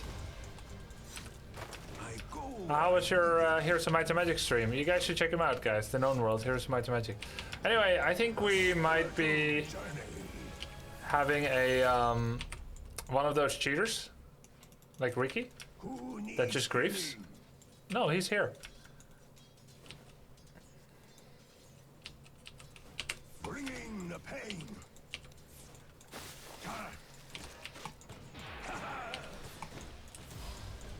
I'm under attack. Okay, he came back with a flash.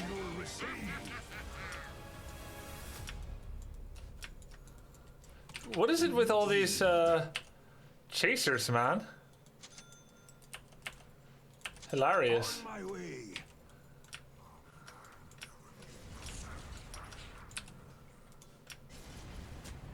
Shadows keep you. Dazzle.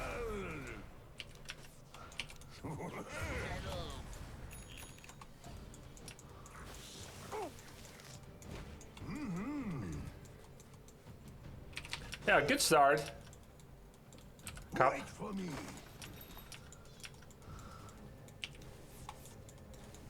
Priest of pain. Triple range creep. From shadow to shadow. Alright, we got ourselves a Beastmaster. Travel on. Your bottom tower is under attack. Ask and you'll receive. A spiritual journey. Man, this Shadow Fiend is funny. I just farm.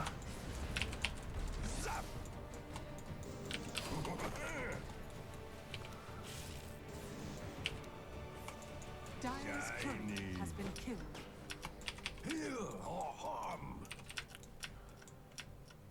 Maybe it's not a just farm moment, anyway. Shadows come.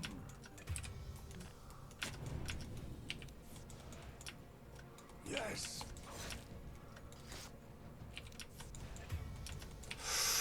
Ooh-wee. Confirmed. Should have healed myself. GG, it's over. Why did he kill his own sentry? So, yeah, we can talk because we created some space by dying. This camp, there's a ward on the high ground. Oh, neutral denied. Oh, very good. Very good.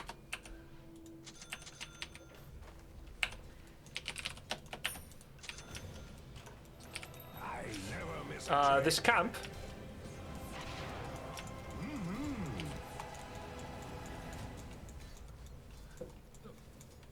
Chat can explain, but oh, they finished it. Indeed. Dark light. Wait for me.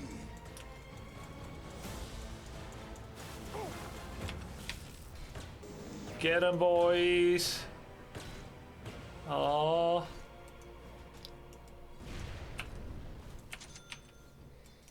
I should have tried to heal solve. Oh. Resurrection comes easily. Yay! Alright, now I can explain. Now I can explain.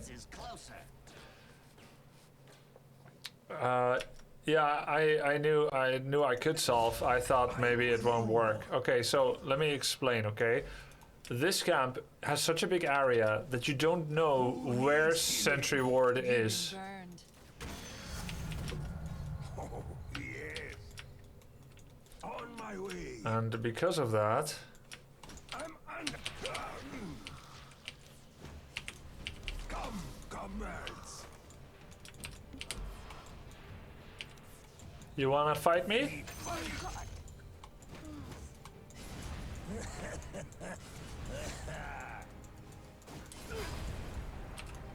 I shadow wave.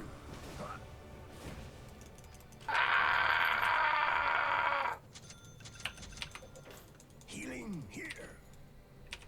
Now, what else did we see? We saw that the courier... Rite of passage. We saw that the courier... Of course.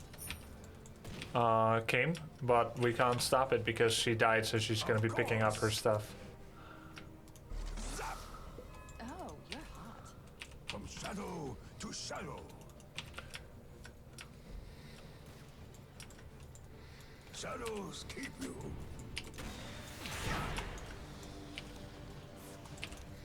Dark light. Maybe I should have kept attacking him.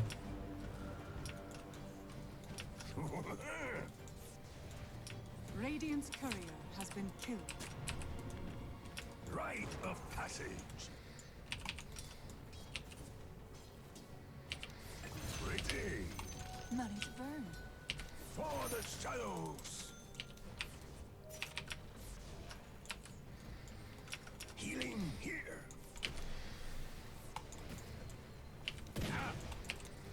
Shadow wave.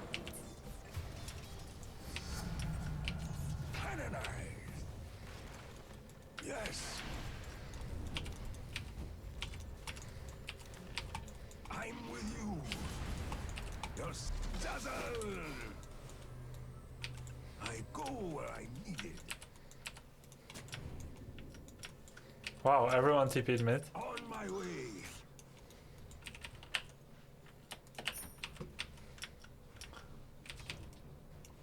Indeed. Yeah, even Shadow Fiend, it's interesting. Travel on.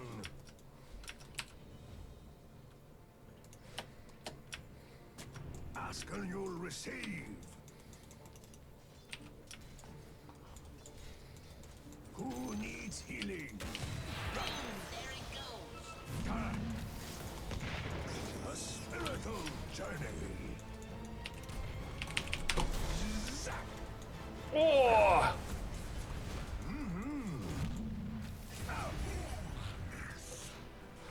Whew. How much CS does Clockwork have? Can you see that for teammates? I thought you cannot. Yeah, I don't think that's information the game gives you. We can just look at his XP. He's almost 7. More dazzling than ever. Oh. We don't know how that happened. Healing here.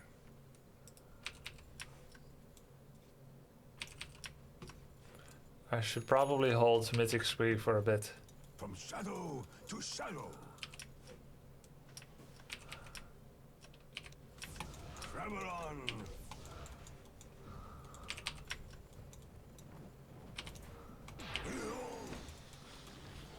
Shadows keep you. Radiant's courier I has go been where I killed. need it. Not the strongest enemy I'd rather Safe word. Your bottom tower is under attack. Morphling died. Dire's structures are fortified. Ask and you'll Radiant structures receive. are fortified. Your bottom tower is under attack. Yeah, that's normal that Beastmaster can push out in this manner. Your bottom tower is under attack. Блин, ты очень умно придумал. Your bottom tower is under attack. Your bottom tower has fallen. Shadows come. I think Lina can take these normally quite well, right? Yes. Oh my god, someone instantly bought it. The XP tome. I had it lined up. Someone was spamming it. Greedy? Greedy boys. Light.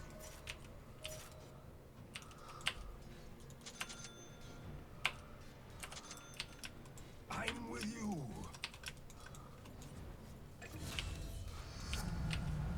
So blessed. Confirmed. A spiritual journey.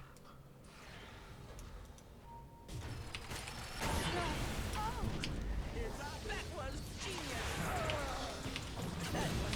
Wait for me. Thanks.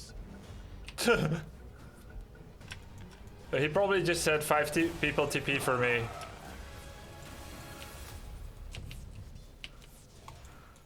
Who needs healing?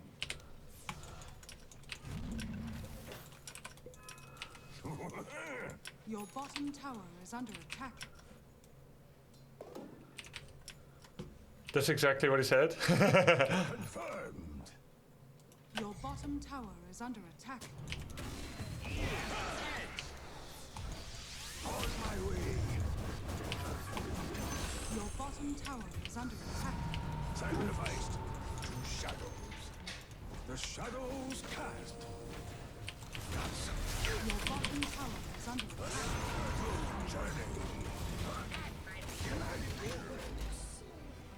Oh my god, broskies.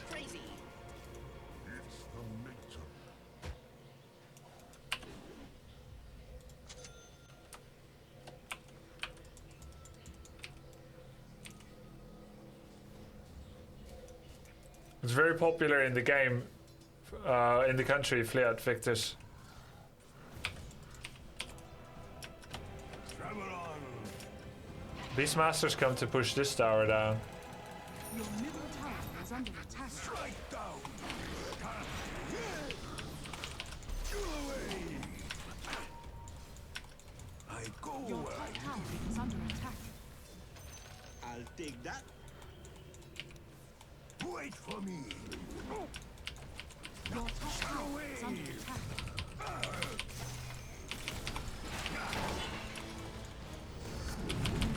I had staff. I had magic staff. I had magic staff. I live. I live. To the stupid dive.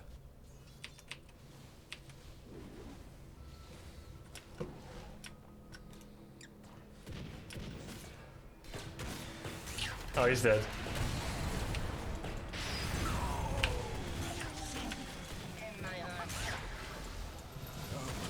Hey.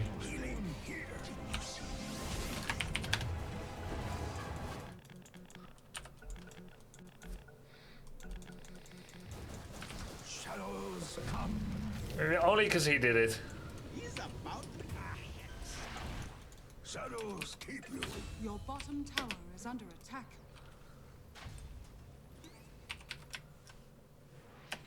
A touch of the old magic. I'm with you. I knew it. Crystal Maiden. You skank. I only BM people that BM first. Into my shadow. Your bottom They tower deserve is under it. attack. Who needs heal? I have 4 to 5 stacks on Ancient and Hard Camp if someone wants. Ask and you'll receive. Radiant structures are fortified. From shadow to shadow. Yes. I'm under control. Of course. Zap. Right up my dazzle darkens. They want it. Oh, it feels really sussy. This is overstacking like hell for your team comp, really? Oh, Hawk? It's over. I just gave them stacks. Your bottom tower is under attack. None of our allies can take the stacks? Okay, I've never heard about overstacking. Reordained. They had a ward there, yeah, but I killed it. I just gave them infinity XP. Feels really bad, man. Nobody wants this? Okay. Shadows keep you. I follow like a shadow. Confirm. Light. Travel on. Let's get a second point in W this time. Your top tower is under attack. Ask and you'll receive. Your top tower is Dazzle. fallen. Whoa, look at it go. Rite of passage. Do a wave. Healing here. Not yet. Oh, fine. Has been tanked. I'm with you. Boom, there it goes. Not yet. From shadow to shadow.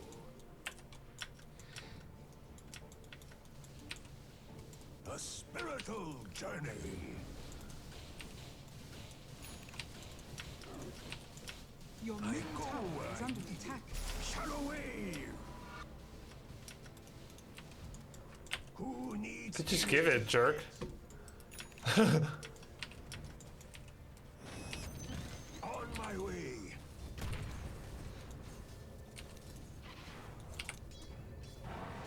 Over it. Zap. Of Did you know he almost died? shadows come. Your middle tower is under attack. Wait for me.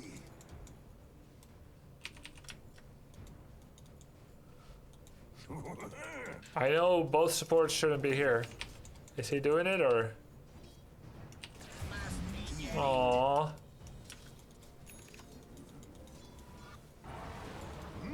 I'm zap. Okay, we have shard. Healing here. Smoke bomb almost finished. Your bottom tower is under attack. Oh! I am in a very unfamiliar situation where I have very few. Oh, perfect! That's a perfect item for me. Where I have Look at it go! Nice. I cast a rock shadow. Oh, that's where they had Observer Ward all along. Shadow wave. Of course. Makes sense, actually, now that I think of it. Ask and you'll receive. I go where I'm needed.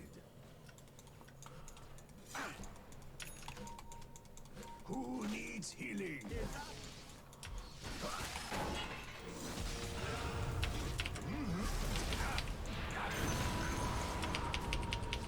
Safe word.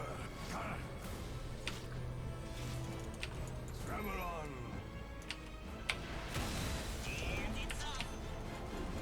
Yes.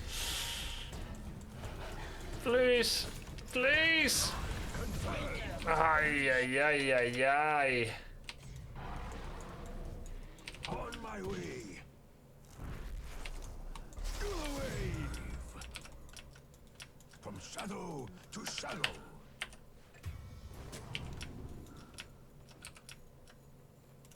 A spiritual journey.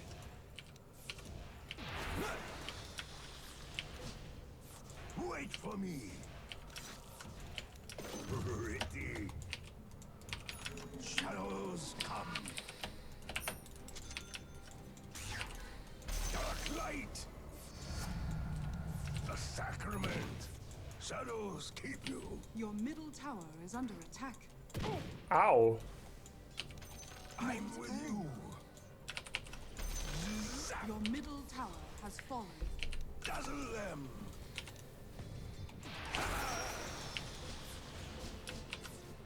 Zap. Confirmed.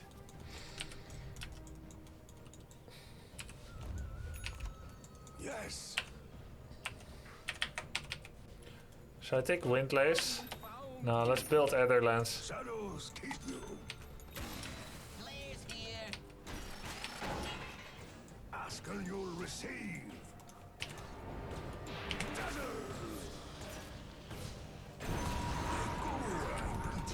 Holy crap, guys. Am I happy that I brought a dust? Holy crap. Journey. Your bottom tower is under attack. Dazzle. Indeed. Your bottom tower has been denied. Okay, good. We denied it. I'm Ow.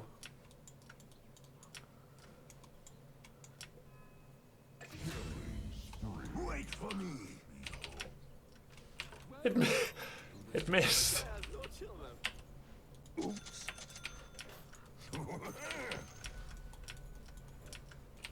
Might place a cliff ward at the left spot, at the left side of the map versus Tinker. Oh yeah. True. It's a good idea. Shadows come. Healing here. I think in 300 games, that's the first time I've ever used one like that. Dark light.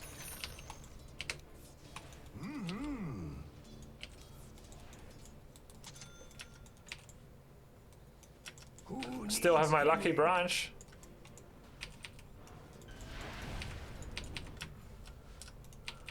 On my way. From shadow to shadow. Oops. Just a touch. Misclick. Travel on.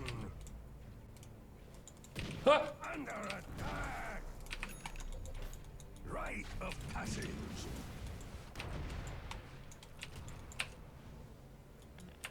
Shadows keep you. Shadow wave. Wait for me. Your middle tower is under attack. I go where I need.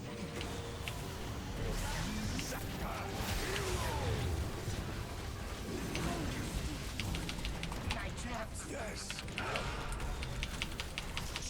My one. Okay.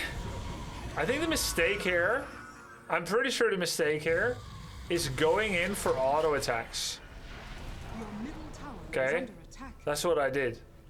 I polymorph Crystal Maiden also don't feel like necessarily the best play.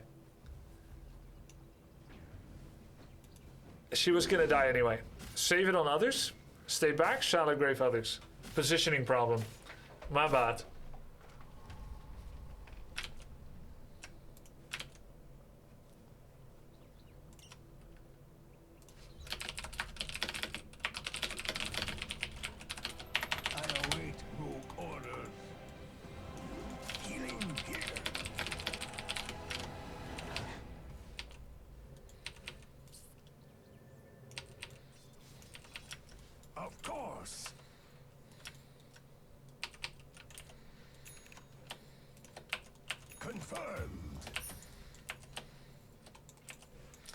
Does Fluffy Hat lead to anything? Oh, perfect. Holy Locket.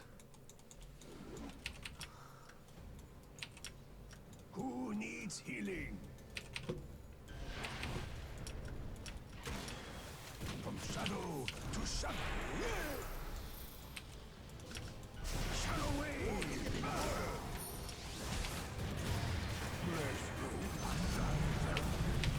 Zap. Ask and you'll receive.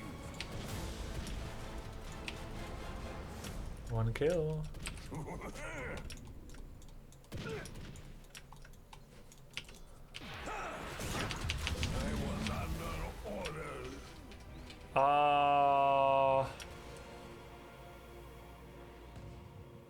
Upsword here or here? One of those two. My keyboard is not working. Your middle tower is under attack.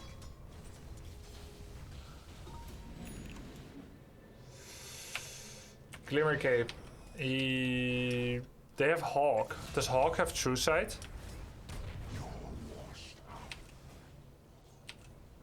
I ran into techies, but they responded crazy fast. Like, they were all ready to go immediately. Hawk does not, okay. You weren't Invis. No, I know, but we were talking about... what were we talking about, chat? We were talking about something.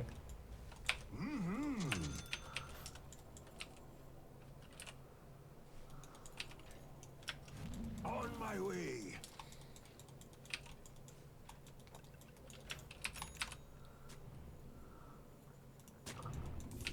I'm with you. Front of me. Indeed. That's leading edge. Travel on. Your top tower is under attack. Shadows come. Shadows keep you. Your bottom tower is under attack. Shadows. Dark light. I always was the good one. Nice, my Upsword gave Lina the kill. But you needed thawing. And his play, of course. But mostly my Upsword. Your bottom tower is under attack. What an annoying comp they have. They have 3 pushers. Techies.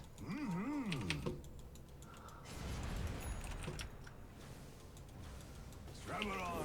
Radiant structures are fortified. Tinker.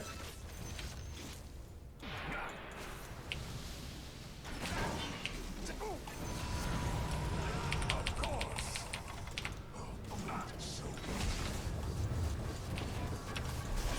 Your middle tower is under attack. We're too overdone. Yes. Ah! Ah! Bravely fisting. Priest of pain. Okay, I just realized what sound I made. Who needs healing? Pay that no heed, young hobbit. I'm with you. That was sick. Grub flex Zeiss, grub flex too high grubby. DTW, I love your Dota 2 streams. Ah, thanks a lot, man. Lina 1v4, didn't work. I think he just got greedy for a kill. Thanks a lot, Daft Punk. We can actually momentarily build arcane boots again before finishing up with the Holy Locket recipe. Your middle tower is under attack. That would have been a good opportunity for the opponent to go for Roche, but they didn't. We warded the crap out of our own side of the map. Let's go to even bigger. I don't think we're recovering enough yet. Thank you, guys. Ask and you'll receive. Your middle tower is under attack.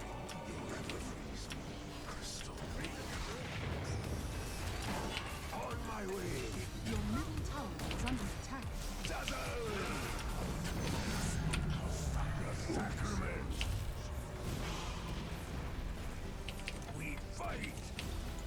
Your middle tower is under attack.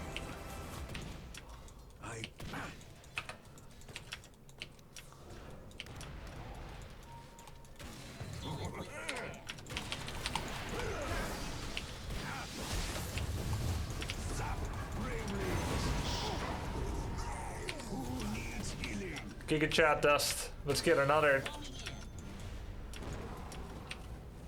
Rite of passage. Thank you for the sub. Appreciate it. Shadows come. Wards, shards, and dust winning games. From shadow to shadow. Shadow wave.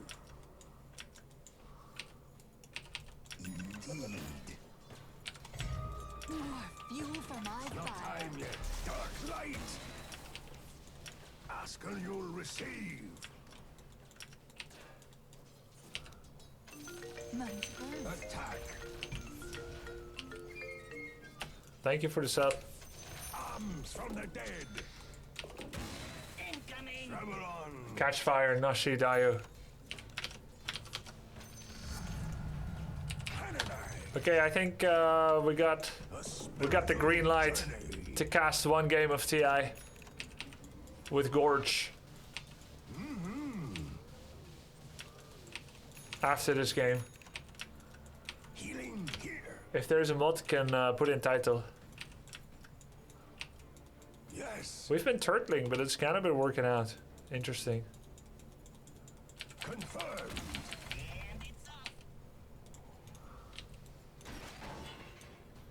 I'm with you.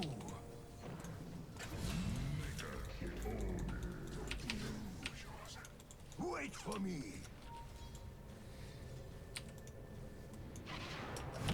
Shadows keep Your middle tower has fallen.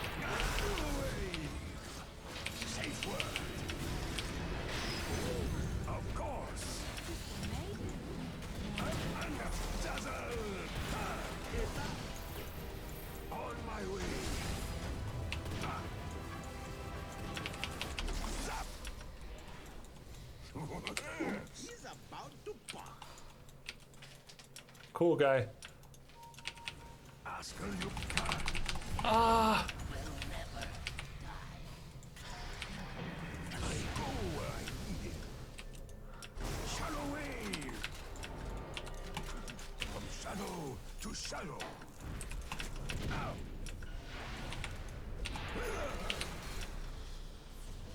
I'm with you. You're safe, dark.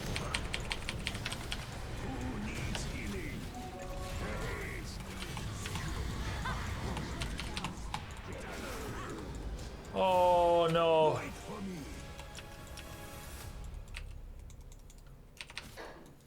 Disaster. Shadows come. If I still had a dust. Healing here. Zap. Dire's structures Travel are on. fortified. Here you go.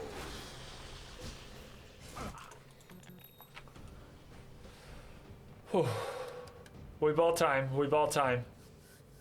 They actually glyphed for that. They came top and glyphed for it.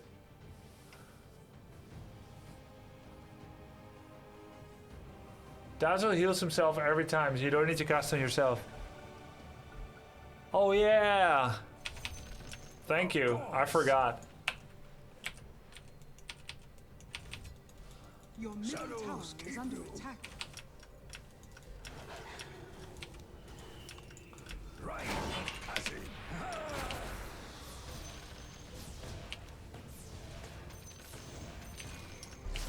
Zap. A spiritual journey. Oh my god, how did they see me? Is under attack. Yes. Go away. Radiant structures are fortified.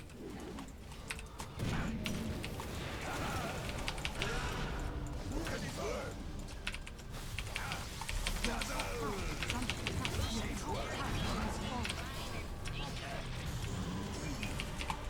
Dude, I smurfed that fight. So blessed. You make a fine Creta.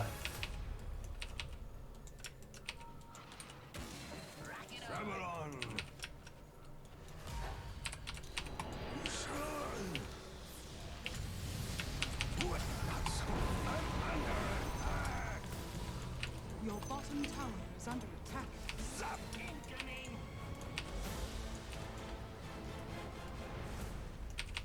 Confirmed. Your bottom tower is under attack. We could rush. Shadow to shadow. Everything is pushed, but maybe we need rush. Someone defend Bottom bot. tower is under attack. Shadows keep you.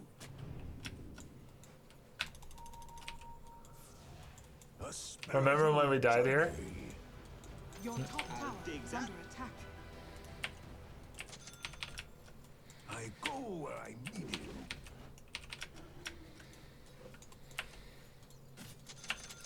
Rite of passage.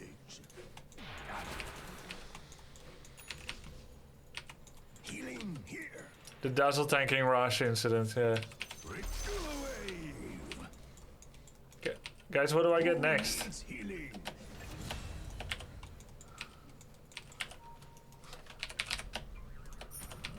Shadows come. More fuel for my fire. Indeed. Of course.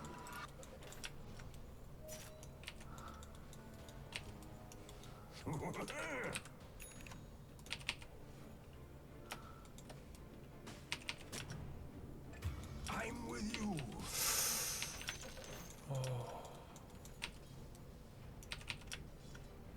Yes. Dazzle. On my way. Charitable of you. Yes.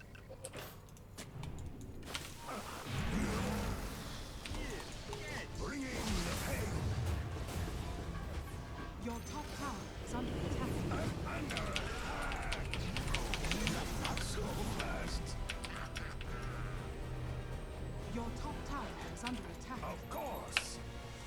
I have done that maneuver successfully so many times that I don't have TP anymore. I'm with you.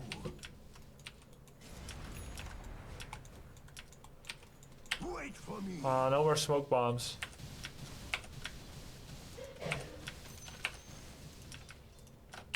Ask and you'll receive. Morphling, Elven Tunic for you in shop. Shadows keep you.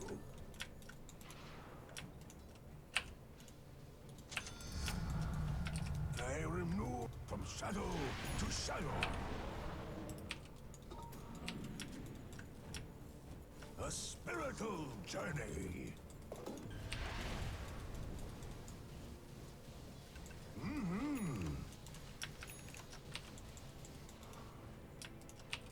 Shadows come.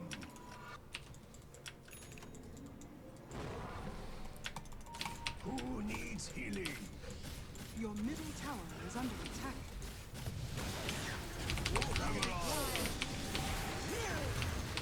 Shadow wave.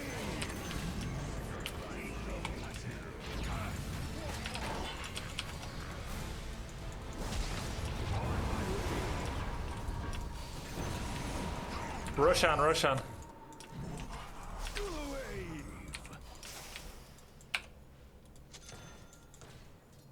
Healing here.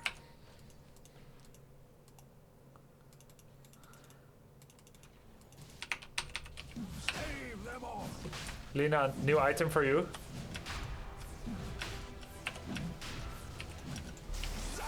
More important, you live. I go where I'm needed.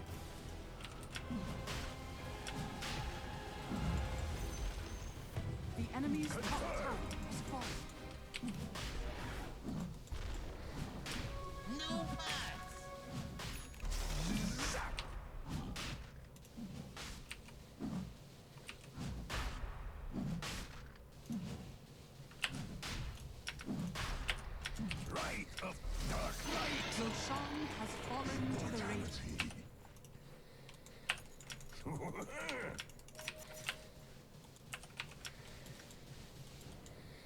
Wait for me.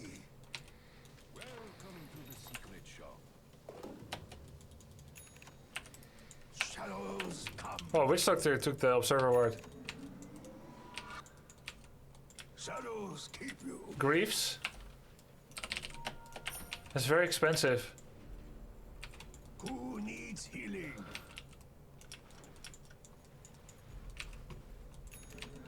Yes.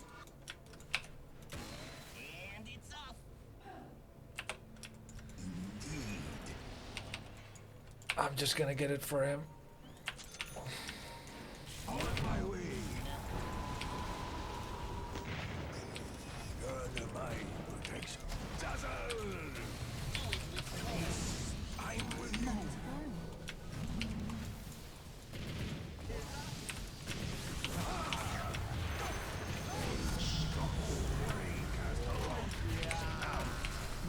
Shadow wave.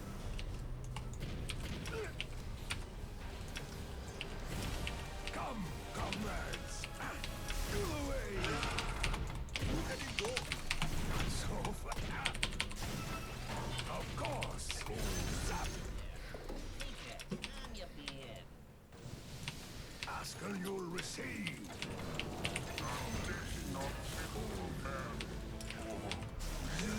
Ooh, guys. Sexy.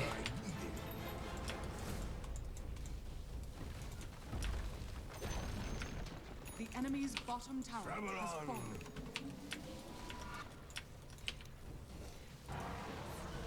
Mother trucker, he wants the agility? The enemy's bottom I'm gonna try again with ninja gear if he's so hung up on agility.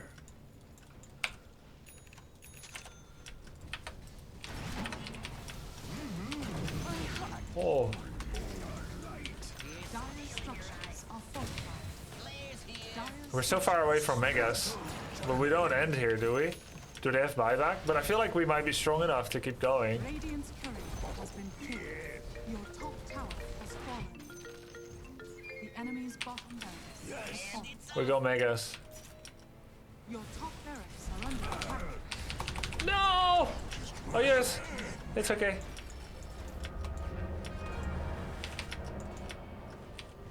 Shadows come.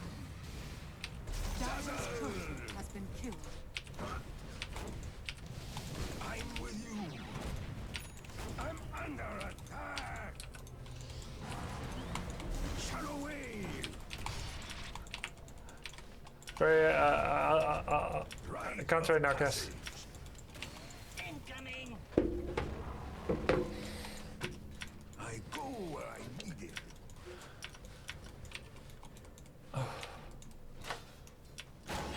Indeed.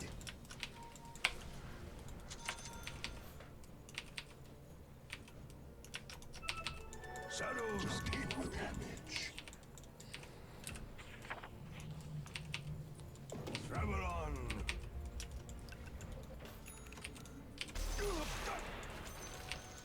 This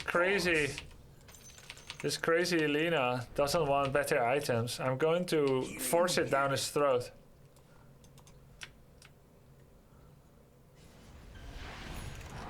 On my way. Yes! He got it! If your baby don't want to eat porridge, just keep trying with cute sounds. Oh, goo goo goo, want some porridge?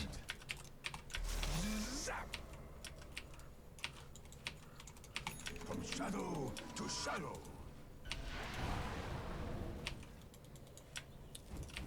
Wait for me.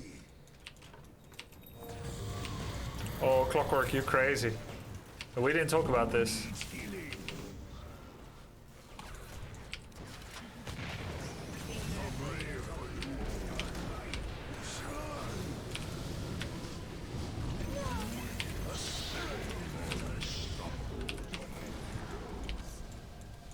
I love the range.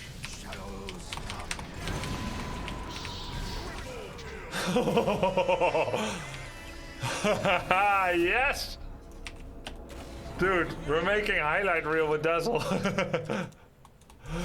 No matter how crazy your team is. The enemy's top tower has fallen.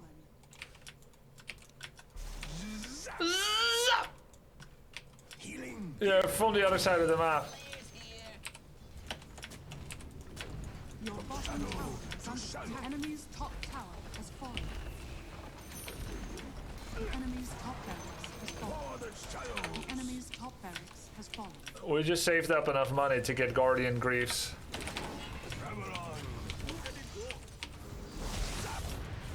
Oh, he got pushed out. Of course. Pity.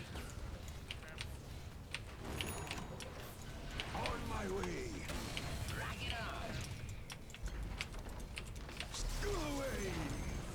The enemy's middle tower has fallen.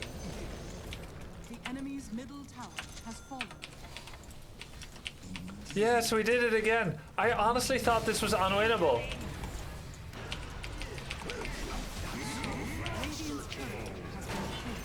Yes! Yes! Yes! Yes!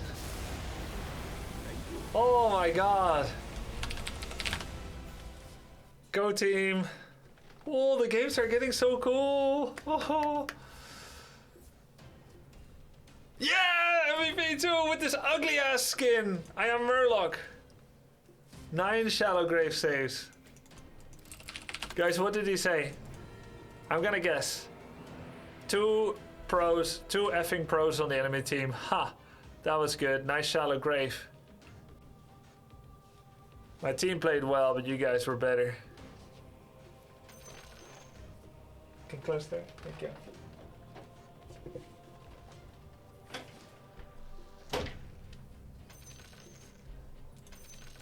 Wow, that was so cool. Please keep stream going. I just subbed. Hey, thank you so much for subbing, Pata. Tonight and tonight only, we're gonna do another TI cast. Actually, normally, this is my ending time and this is when TI begins. But we've been wanting to do this for a while. So let's do a duo cast with Gorge. Unless he's at the dentist. Bunch of insults, never mind. Russian love language hits different. After you realized the auto attack range mistake, you played 100% better. Thank you so much. That was so cool.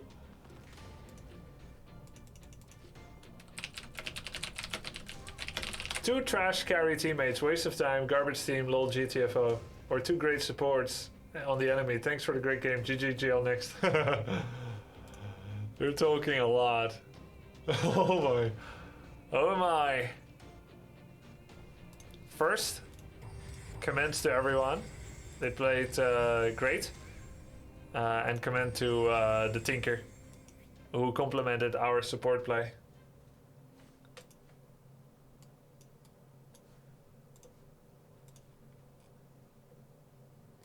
Allegedly.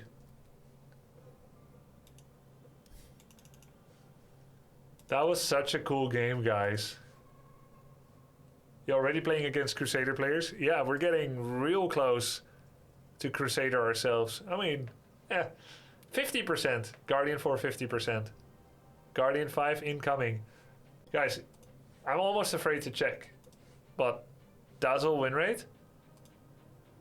Dazzle win, Dazzle win, Dazzle win, Dazzle win, Dazzle win. And not all of them were good. I keep getting better, but some of them, like, there were always some good moments, but some of them were like, yikes.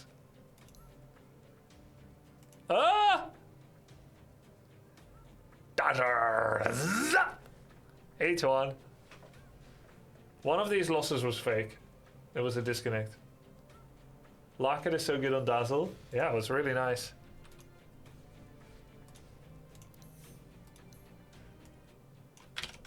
Yo, Gorge. Yo, man, what's up? Morning. How's it going? Yeah, good morning, man. Are you It's going good. I just came back from breakfast here. Are you live yet? Yes.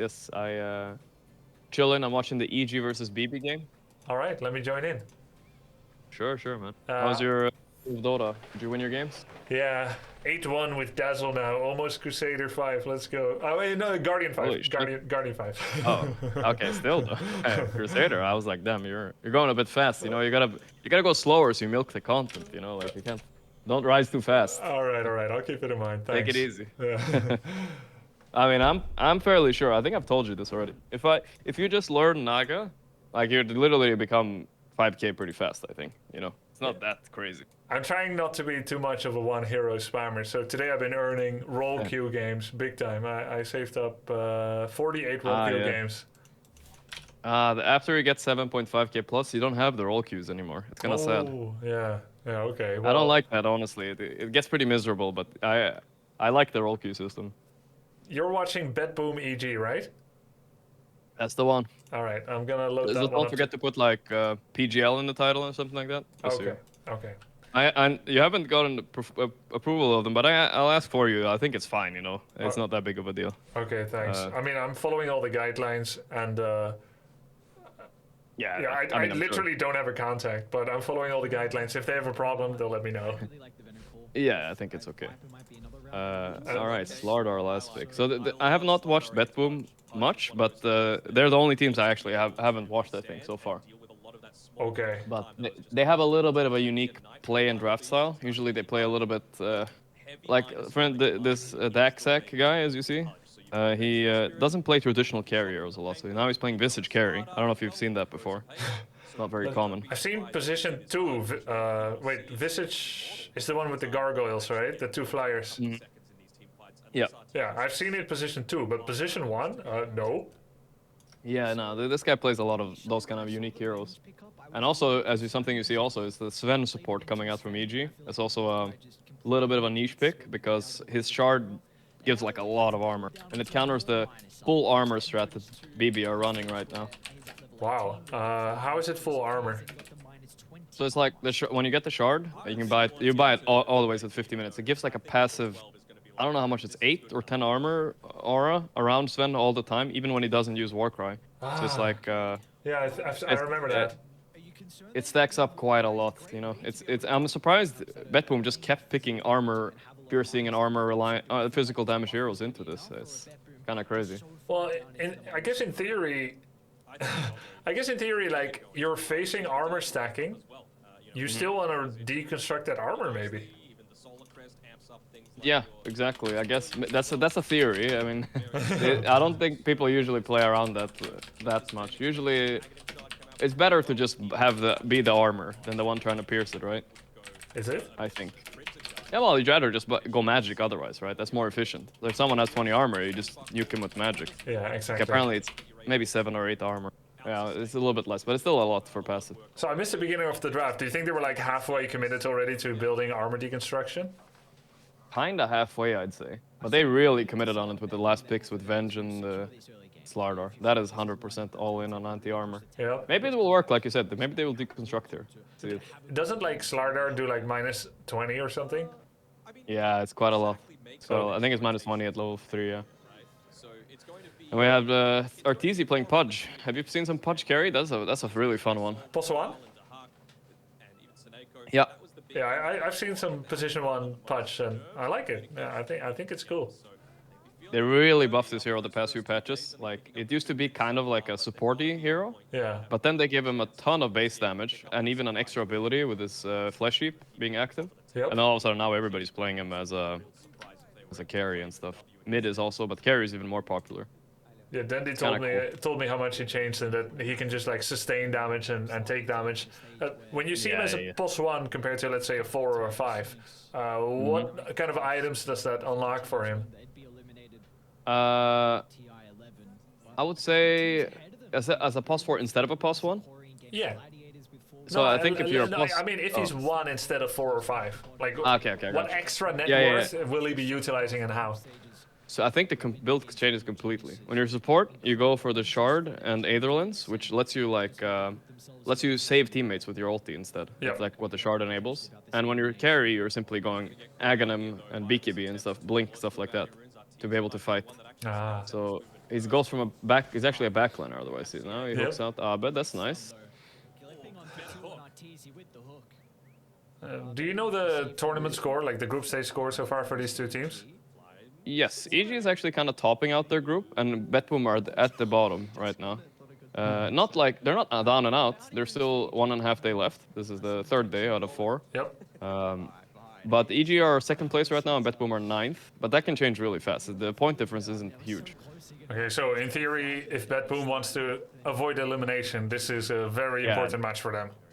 They have to win at least 1 game. Less important for EG, but I would say if EG 2-0 Betboom here, they're pretty much guaranteed upper bracket at least, which is also always very nice. You would say almost that they're practically guaranteed either way. Like top 4, currently they're ranked 1. Maybe, yeah. You can't be too sure. They're ranked 2. Oh, okay. Yeah, they're close. I mean, I would think that they find these wins very important because going lower bracket at TI is the worst. Simply for one reason: it's best of ones for the first game. Wait, hold on a second. What? Yes. For the first game, if you're lower bracket, it's best of one. So it's like you don't want to be lower bracket. That is brutal. That's absolutely brutal.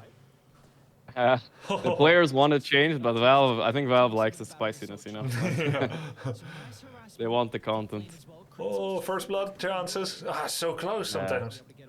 Super close. Okay, so plays on the edge. Even mid lane there, he missed his Mel Strike there, but unlucky. Primal 3. Position 4, Snapfire. Snapfire has been so popular. At first I thought she's mostly a counter pick to Undying because she can like Gatling gun the Tombstone, but she has much purpose beyond that, doesn't she? Yeah, I mean, I think there's 2 reasons. Clockwork's really popular. She's really good against Clockwork, one of the few supports that have a natural escape ability against them. Second is Wraith Pact has picked up a lot of play, and the Wraith Pact only requires 3 hits to kill, right? And if Snapfire can just take it out quickly in a team fight, then I mean that's just a free bonus, right? That makes. So I think that's the reason. That's the reason that she's picked up a lot. Just a solid support that solves some of the meta stuff that's going on. It's never really been bad though. Top lane now, I think we'll maybe see a first blood. We get a bash. Oh, he runs away again. Okay, close. They did a lane swap here also. I don't know why necessarily. So they didn't want to match up the Slardar into the Pudge Sven bottom. So they're gonna have Visage down there instead. That's what they decided to do. Wow, this is some complicated, deep level stuff. Yeah, kinda, because I don't really know. Sometimes I can't see why they lane swap here. But they have their reasons, right? The logic, I guess, is that for some reason Visage can lane better here than Slardar. Yeah. Or maybe he really doesn't want to lane against Primal Beast, right? Slardar will be fine against him. That's probably even more the reason. But yeah, lane swaps are very big in Dota. A game can 100% be decided of if you pick the right lanes. Do they both just end up town portaling out of vision so it's not immediately known and then just sack a TP and then rebuy it immediately? Or do they play without TP for a while? It kind of depends. The buy a TP thing is kind of interesting you mentioned that. That's usually not very meta. There was one team that did it in the LCQ that insta-rebuys a TP and like hides it and then they TP again so they get the lanes they want. But you have to wait like 90 seconds and stuff, so most teams just kind of like accept their bad lane or take the long walk across the map. Oh, I didn't see what they did this time. Did they TP or walk? This time, I think they just hid and went to their lanes, and EG just accepted it. They didn't think it was worth it. Trying to run as well. But yeah, the TP is always unnecessary because when you TP, the other team just mirrors you, right? But like you said, if you buy one instantly again, maybe you can mind game it and get it. There's the first blood. Huge first blood for Nightfall. Snowball this game. Very good hero. Primal Beast, first pick, first ban, pretty much all throughout. So I just tried to refresh, but I'm not seeing anything yet. Yeah, what time are you at? I missed the first blood. That's fine. Someone said, oh my god, someone said in chat that I was late. I was 5 seconds behind, so I decided to refresh, and now it's not loading. They baited you, man. They baited you. 2 tours. Yeah, first time a streamer was ever baited by chat. Yeah. Never happens. I don't think you've got the ammunition to be able to better take down now, chat. Heroes. What time are you on? You can check 4:45, 46. Very happy. I'm 15 seconds behind. Whoa, what's that about? That's weird. Maybe I guess I'm in the hotel, I guess, but I don't know. That doesn't make sense either. Holy, you're at 5 minutes now. 5 minutes, 5:01. Oh my god. That's weird. I'll refresh too. Maybe they'll put me a little bit behind. I got too good of a connection over here. Let's see if that helps. Reset. 509. That's strange. Why would you be so far behind? I don't know. It's like loading for an extremely long time. Don't need a full are you- refresh. Pause on pause. Okay, I'll try pause on pause. Do you stream it like low latency on or regular? I stream at low latency, yes. Okay, so I think I do that too actually. So that's strange. I used to not stream at low latency because of Dota, you know? You don't want to get stream sniped, but Oh yeah. you just tank it, you know? I could screen share for you otherwise. I don't, but that's not gonna be, it's not gonna be great quality because you need to stream it too, right? 47, 48, 49. You're doing good. You're actually a second ahead of me now. So Okay, that's good. cool. I'll F5. Yeah. I'll F5 and maybe we'll somehow line up 58. 59. Perfect. Yeah, I'm 2 seconds ahead, but I need the head start, so it's good. Okay. I'm fine with that. So what first blood happened? Yeah, Primal Beast got a top lane. That was pretty much all that's happened here. Okay, we've seen that before. Primal's a beast. Primal is a beast indeed. What is yeah, you've played him now. I don't know. You're doing your A to Z challenge. I know that, but Yeah, I'm what done with letter it. are you on now? I'm finished. You're done? Yep. Oh, nice. Yeah. When did you finish? Like, was it a big moment? Yeah, it was a pretty big moment for me. I mean, 3 days ago. Yeah. 3 days ago finished. Been playing ranked since. Nice. I played What hero was your favorite of all of them? I Do really you have one yet? I like Chaos Knight. I haven't tried your build yet with the quick Aghanim Scepter, dodging Okay, this. yeah, that's good. I don't have to do my speech then. Dodging Silencer global ult for the entire team.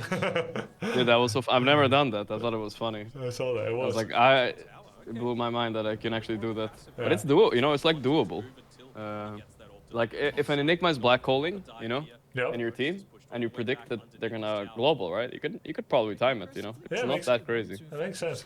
I like Dazzle, Chaos Knight, Spectre, Naga Siren, Medusa.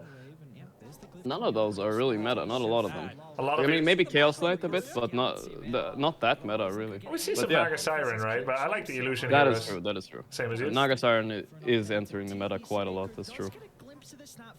Okay.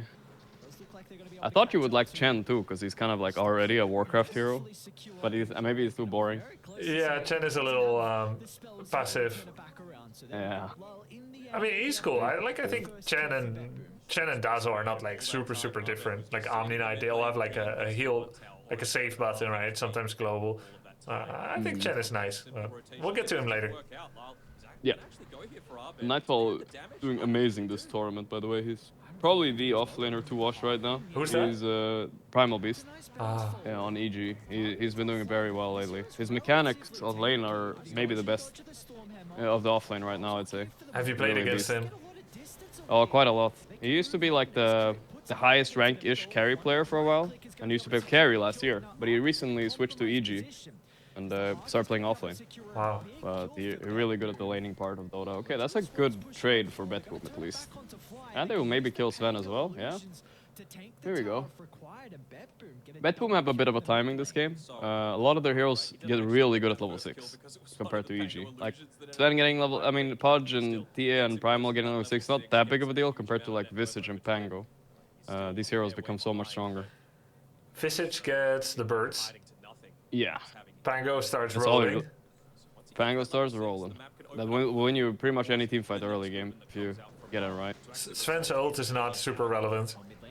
As a support, he might not even skill it, honestly. Yeah. We'll see. Okay. Killing Abed here would be huge. I think they will, actually. Oh Betboom's my god. aggression is paying off, I think. Oh my god, the sentry. They get it, but they die too for this. Oh, nice. He got crit too, though. 3 dead, actually. Even the Visage died. Wow, okay. Not bad. Not bad at all. I would say that's a good trade. They brought a lot of numbers, but even Ortiz TP it in here. He's the Pudge. He just has a Chinese name. Yeah. He's probably the most popular Dota player. Ortiz. Of all the Dota players. It's funny Yeah. because my first experience with him, but that's kind of like the kind of scene Dota 2 is, was mockery. I mean, people love to mock and joke around. I'm sure there's a lot of respect and love for him, but they were like, Yeah. did you see RTZ get cliffed? So the first I thought was that he was like laughing stock, but then I realized everyone is laughing stock in the Dota 2 scene. No one is safe. So That's what it's all about. Yeah, it's true. It's true. The more they like you, the more they laugh at you. Something like that. Okay. Maybe Seb. Someone's saying Seb is more famous. Maybe, but I don't think so. Nowadays, it's still Arteezy. He's the original Dota 2 streamer, I guess. Hey, man. Very ideal if you're able to take out crit, for example. Just stop a lot of that damage. So, and more importantly, the 2-kill lead. They're holding it steady, at least on BetBoom, but it feels like they're kind of crumbling in the sense that they're losing to a very janky draft, like the Sven 5 and stuff. This will get a lot worse when Sven gets level 15. It's such a big power spike that I don't know if BetBoom are going to have damage at that point. What does he get at 15? It's the shard with the passive armor and all that. So I think if EG have a decent timing and group up, they might just be able to walk into Roche, take it, and then the game is basically over. Why are you connecting the shard to a level 15? Because you have to... Oh, sorry, is that level 15? Minute 15. Okay, that's where shard unlocks. Yeah, he's already queued it up. Because I would say, like, if you look at BetBoom's lineup, no hero of theirs is like a very great late game. So if they're losing early game, well, that's like their strategy is like fucked, right? They can't, it's typical though, right, for a lower ranked team to really try to rush the others because they figure the quality of our decision making late game is not going to be good enough in order to survive. Exactly. It's kind of like when I played StarCraft. I just did the Zealot rush every time or the Zergling. That's the only thing I did. Yeah. And, makes sense. Yeah, that's kind of the same thing, I guess. What did you play in StarCraft, by the way? I didn't know you were a big StarCraft. Protoss, okay, yeah. When you say StarCraft, you don't mean SC1. You're too young for that. Yeah, I'm actually too young for that, I guess. Yeah, so yeah, a little bit. I was Protoss in SC2 as well. I like my cheeses too. Yeah. My favorite thing was facing like other streamers that would make drones, even if they see you come out with a fake move out, and they still make drones because they're like super cool macro god, and look at me out macroing people. Yeah, no shit. Yeah. You got spawn larva with infinity drones. Of course you're gonna be the macro god. Now learn how to stop making drones, make defense against my push, because I'm gonna cheese you. Then they're like, oh, you're such a cheeser. I'm like, bro, you're a macro cheeser. Like you're making drones without any attempt at treading the line between safety and greed. Honestly, I understood nothing of that, but I believe you. I believe you. What you're talking about. I was like, a drone. I don't even know what a drone is, man. I'm like so confused. You only but you sounded so passionate. There was a lot of emotion behind it. I liked it. I thought you were being humble, like I only made salads. No, I don't know anything about StarCraft. You only made salads. Yes, I literally only made salads, man. I don't think you understand. I was committed. There was a guy that was like in our friend group that said he was really good at StarCraft. He beat everybody, and then at LAN I just rushed him with Zealots, and I won, and I never played him again. That's how to do it. That's all I need. All you need to do, Yeah. But one thing, I don't know if were you part of like a Idra generation of StarCraft 2? That's the guy I was talking about, dude. Oh, that was the guy you're talking about. Yeah, I 7-0'd him on stream, streamer battle, 7-0. After 6 games, he was like, this guy only cheeses. Then in the 7th game, I did a Dark Templar rush into 3 Nexus to show I don't only cheese. So now I've got 3 Nexus. Checkmate, atheist. That's funny. Did he rage quit on that one? Oh yeah, he stopped stream. He stopped stream, yeah. I mean, 7-0, Jesus. I would also stop right away. What the fuck is that? But it was 7 different cheeses, so yes, it was always all in, but 7 different ones. I see. Yeah. If it works, it works. Okay, there's a gank on the Hawk. He's dead. I don't know. There's like nothing. Oh, nice hook dodge. There's like nothing going BetBoom's way. I can kind of see why. This is the first game I watched, but I can kind of see why they're bottoming out of the group. They're playing with like low confidence. They're not initiating any move right now. Yeah. They did that good move in mid, but they got denied once, and now they're just passively waiting for EG to outfarm them and gank them. It looks like. How did BetBoom make it to TI? Well, they beat a player called Ramses 3-0 in the qualifier. Wow, from VP. Yeah, from VP. That's so crazy. It was kind of an upset loss, I'd say. And BetBoom have been kind of like good and cool in some lands before because they have a bit of a unique playstyle, right? They play their own stuff, kind of. Okay. And, but I think maybe it's been figured out a bit. That's what I'm. The chinks in their armor is kind of getting exposed right now. I have another theory. Okay. In many games, in many tournaments, you've got like the best team, the best player of a country, of a region. They tend to qualify. Yeah. They tend to do the best internationally. But then there's always a second team or a second player below them that their livelihood relies on them beating the first team. They can't even dream about the World Finals, but they need to win the first team. So they develop a style that has the best chance of working there, but then on the international stage, they're going to struggle. So maybe they're like the Achilles heel to the Virtus Pro, figure them out. And you know, it could be. That's the it only could style be. they have. It could be. I definitely think the fact that they're in the same region makes this, what you said, there's a mindset of wanting to beat your same region teams, and you're just too specialized on that, right? Yeah, otherwise you're not going anywhere. Yeah, no, that's true, that's true. It might be like that. A regional mindset or something. I like that. Oh, BKB finished on Primal now, so he's pretty much untouchable this game. They do have a lot of physical damage, like we talked about, but we'll see if they can actually pull it off. If they can actually burst them. So otherwise, not here. Yeah. How does Bedboom? You said Bedboom's an early game team, and they went super hard on physical deny. Kind of an early game team. What should they do now?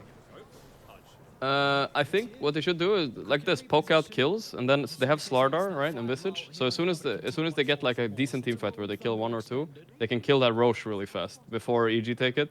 I think that's their way back into the game. But there has to be layers of mind games to this, right? Because EG knows that's what they want to do, so they're not gonna give them a team fight right now, right? Because that's the only way Bedboom kind of come back.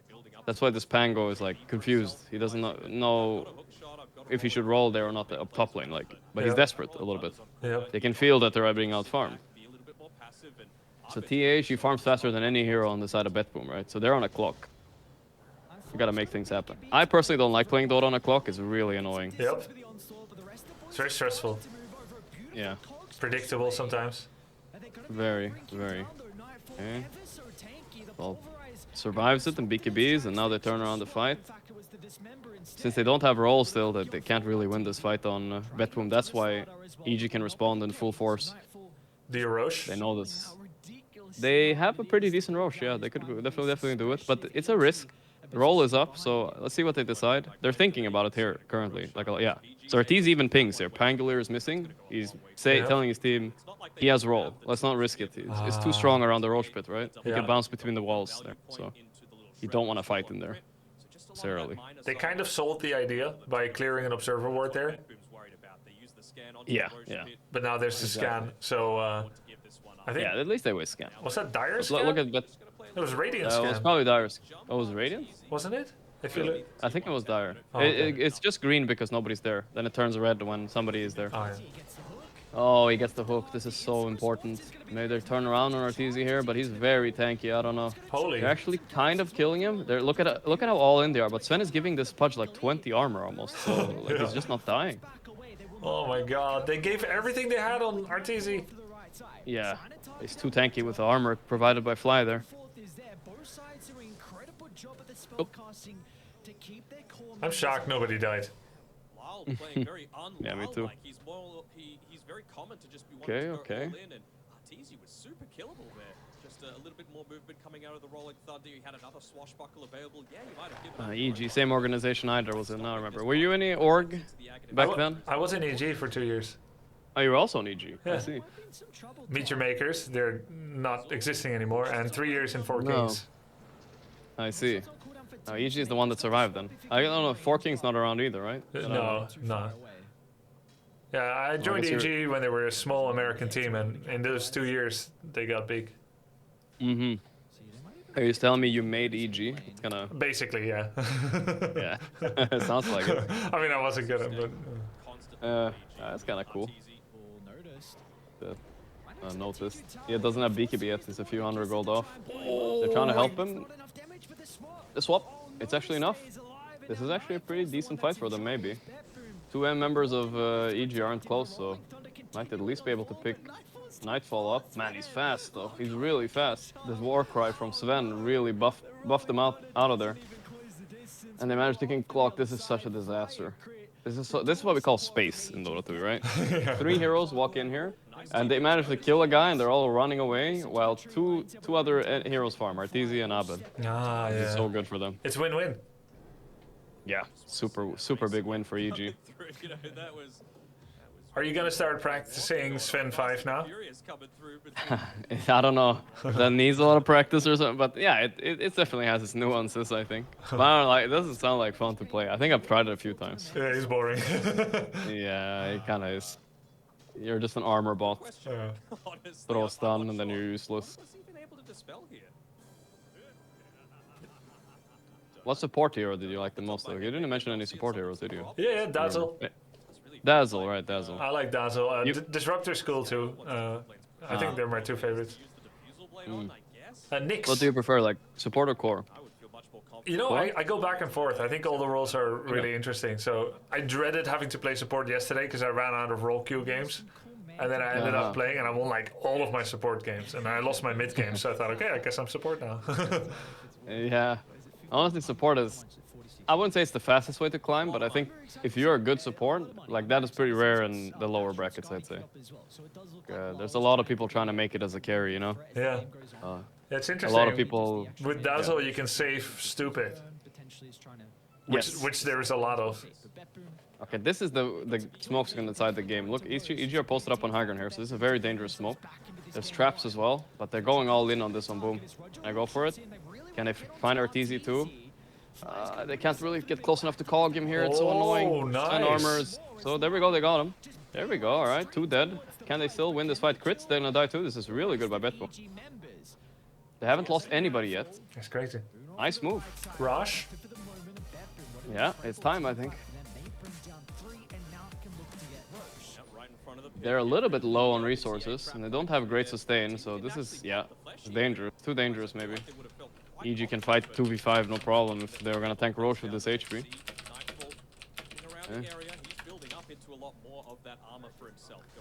Okay.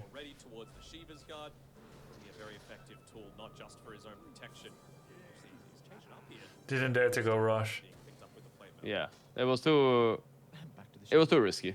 Like their resources was too low after committing so much for that gank there. Betboom is not doing the split thing. One top, one bot, create space. They need these fights. No. They have everything is about killing heroes here. Oh, nice bash on his ulti. Instantly cancel it. Roger, still alive at least. Ooh, he's trying to splash up the cogs there with TA, but didn't manage to get the angle. Back and forth. They're fighting very well on Betboom. Oh, that's a big Snapfire W. Here we go. They're going in. They only get 1 Slardar though, and they die Nightfall for it. So it's not amazing yet. Let's see. Abed is in deep. If they get Abed, this is a big kill. But he actually is managing to run out. Laurel is just bouncing between the walls, not hitting anything. Okay. Not too bad for Betboom still though. As you see, they're kind of closing the gap. 1 mistake by EG, and they get this Roche, and the game is more than even for Betboom. Pretty good. If Betboom gets 1 or 2 kills, and they go for the Roshan, what's the first thing they should do after getting it? Top tier 1? Mid tier 1? You know, it's kind of a very advanced question because it kind of depends. I think if the more, depending on your lineup, if you have an advantage, I think the more advanced team, they will run down mid and take as much control of the area as they can, because mid is the most valuable lane. Yeah. But it's also the hardest to push, right? So it's a bit risk thing. So you kind of have to weigh the risk reward there. Explain why it's the hardest to push. Simply because you can be ganked from both sides, up and down, and it's like an ambush area, right? Yeah. Enemy team have a lot of ways to connect. Like a carry that's farming bottom could pretty easily connect to mid, but if you're pushing top, a carry that's farming bottom obviously can't connect as easily. For instance, he has a TP. Makes sense. So it's that's why it's the most valuable lane also to push, right? Because you connect to the lanes so quickly on side lanes. Yeah, I think we had a game against Alliance in the DPC. We lost that one. We were super far ahead, and I got Aegis of Medusa, right? And we decided to push top lane, and we lost that game. But then I talked to some better teams, and everybody pretty much agreed that I should have gone mid instead, right? If we take control of mid area, we win the game. But you can, things like that can lose you the game. So I don't know. It depends, right? It's safer to push side lanes, but yeah, kind of long rant. Yeah, no, it's really interesting. Do you, as position 1, once you're farmed, make the calls? Normally it's 5, and then it becomes 1. Yeah, I would say that's pretty common. Whoever has will have the most impact is gonna make most of the calls, pretty much at that point. Makes sense. Oh, nice hook. Is he dead? Yeah. Hook into hook action. Yeah, he's dead probably. Yeah, there it is. Nightfall got him, but look at the position Nightfall's in now. They're gonna force his BKB, and they're in a bad spot here on EG actually. They can take this fight. They don't use, there we go, that's the buyback and clock. They can pick, yeah. I mean, you can see that Betboom is not a bad team or anything. Oh my god, the courier, he tried to kill the courier and he died. He used the snapshot to attack courier. I can't believe he didn't die. No, I'm surprised too. Honestly, I thought it would. And that courier is still standing there, it's not even moving. I don't think they've noticed yet. Oh my god. So the bot team's expending buybacks here, because this Roche is the most important. And they're gonna start it, which is the reason they're doing this, because there's no Pango roll. But Clock will be able to scout this with rockets, so they will know. Let's see. Nightfall charging in. Ooh, Laurel in a bad spot. Manta, he's being eaten, but he's a lot of damage reduction right now. Meanwhile, Crit is dying slowly. It's pretty big. They do finish Laurel low. He buys back insta. Oh my god. TZ super low. He might die here. Yes, he does. They don't have buybacks. This is 2 alive only on EG. If they get 1 more kill here, this is guaranteed Roche. Maybe they can even just Roche now. Yeah. Wow. I mean, I don't know. I think Betboom are playing this game very well, in my opinion. We talked about it, right? They were 5-6k gold behind before. The game looks hard, but they're taking these fights well. They're casting well spells in the right way and all that. Yeah, really sick. The net worth didn't change from 1 or 2 minutes ago. It's still 3k difference, but they get a lot of XP from that. They get the Aegis. Yeah, no, it's huge. They used a few buybacks, that's why the net worth didn't move, but it's obviously worth it. Because now it also denies EG the Aegis. And one thing EG could maybe do is split push a bit more. Yeah. But the Roche is so fast from Betboom with the slaughter amplification that I guess they just felt like they had to fight. In a way, having the Roche off the map for the next 8 to 11 kind of frees EG to make more normal macro plays without that fear looming. That's true, a little bit. I think we're gonna see EG dodging fights now for the next 6-7 minutes, and which is kind of benefits them obviously, because dodging fights when you have better late game is usually the right move. Yep. You don't have to fight. Looks like they're making a play for Clockwork. Solo kill will always be nice. Pickoffs are huge. Okay. He's looking at Clockwork. Clockwork seems aware that he might be tracked. Yeah, something is going on here. Yeah, he sees the big beast, but look, he's kind of close to tower, so they start TPing. He pops BKB. The hook shot stuns him through BKB though. I don't know. This is risky. Risky for. I think this is risky for EG mostly, but they get Laurel.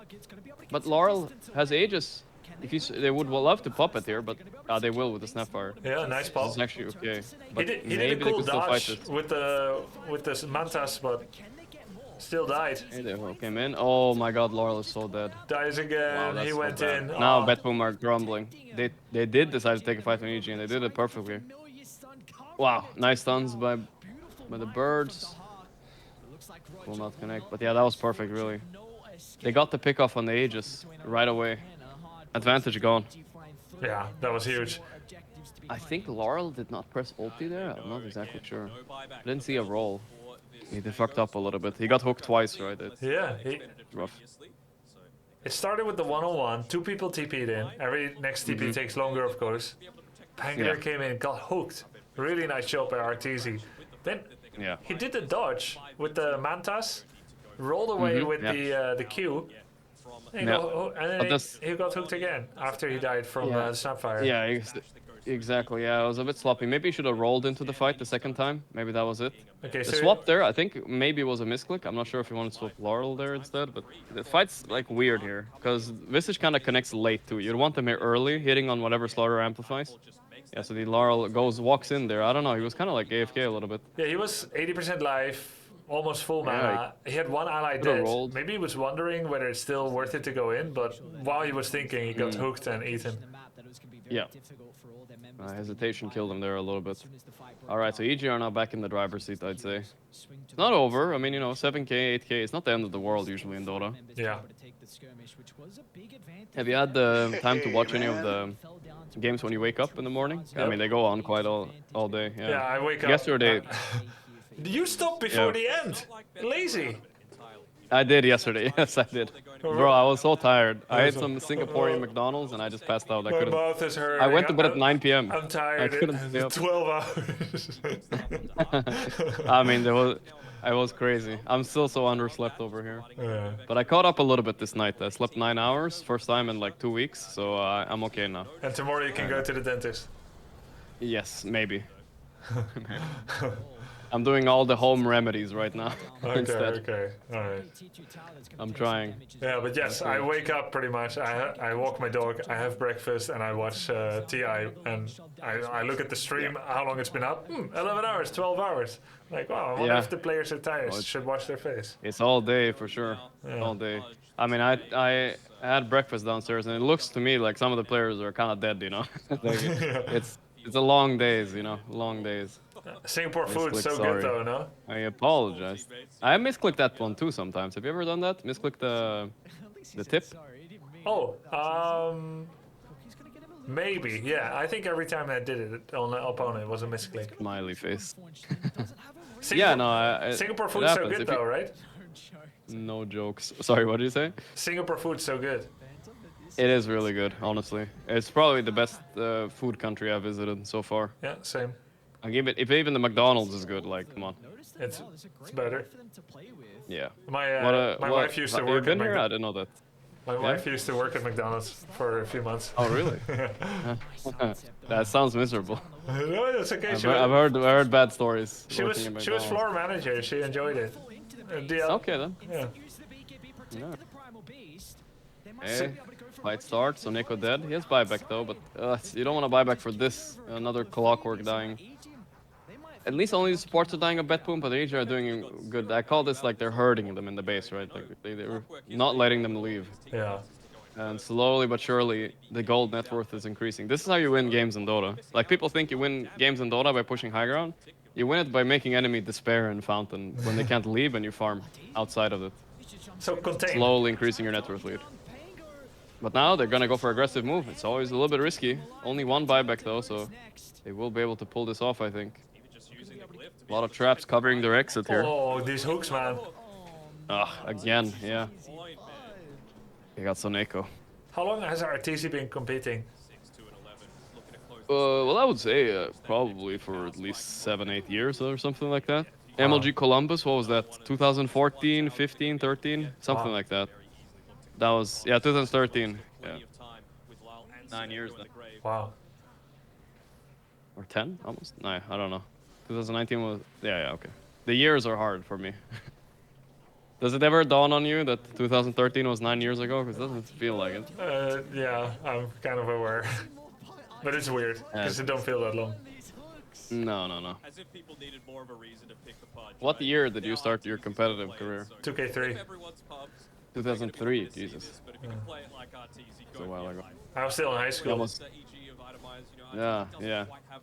2003, what was I doing then? I was playing World of Warcraft, most likely.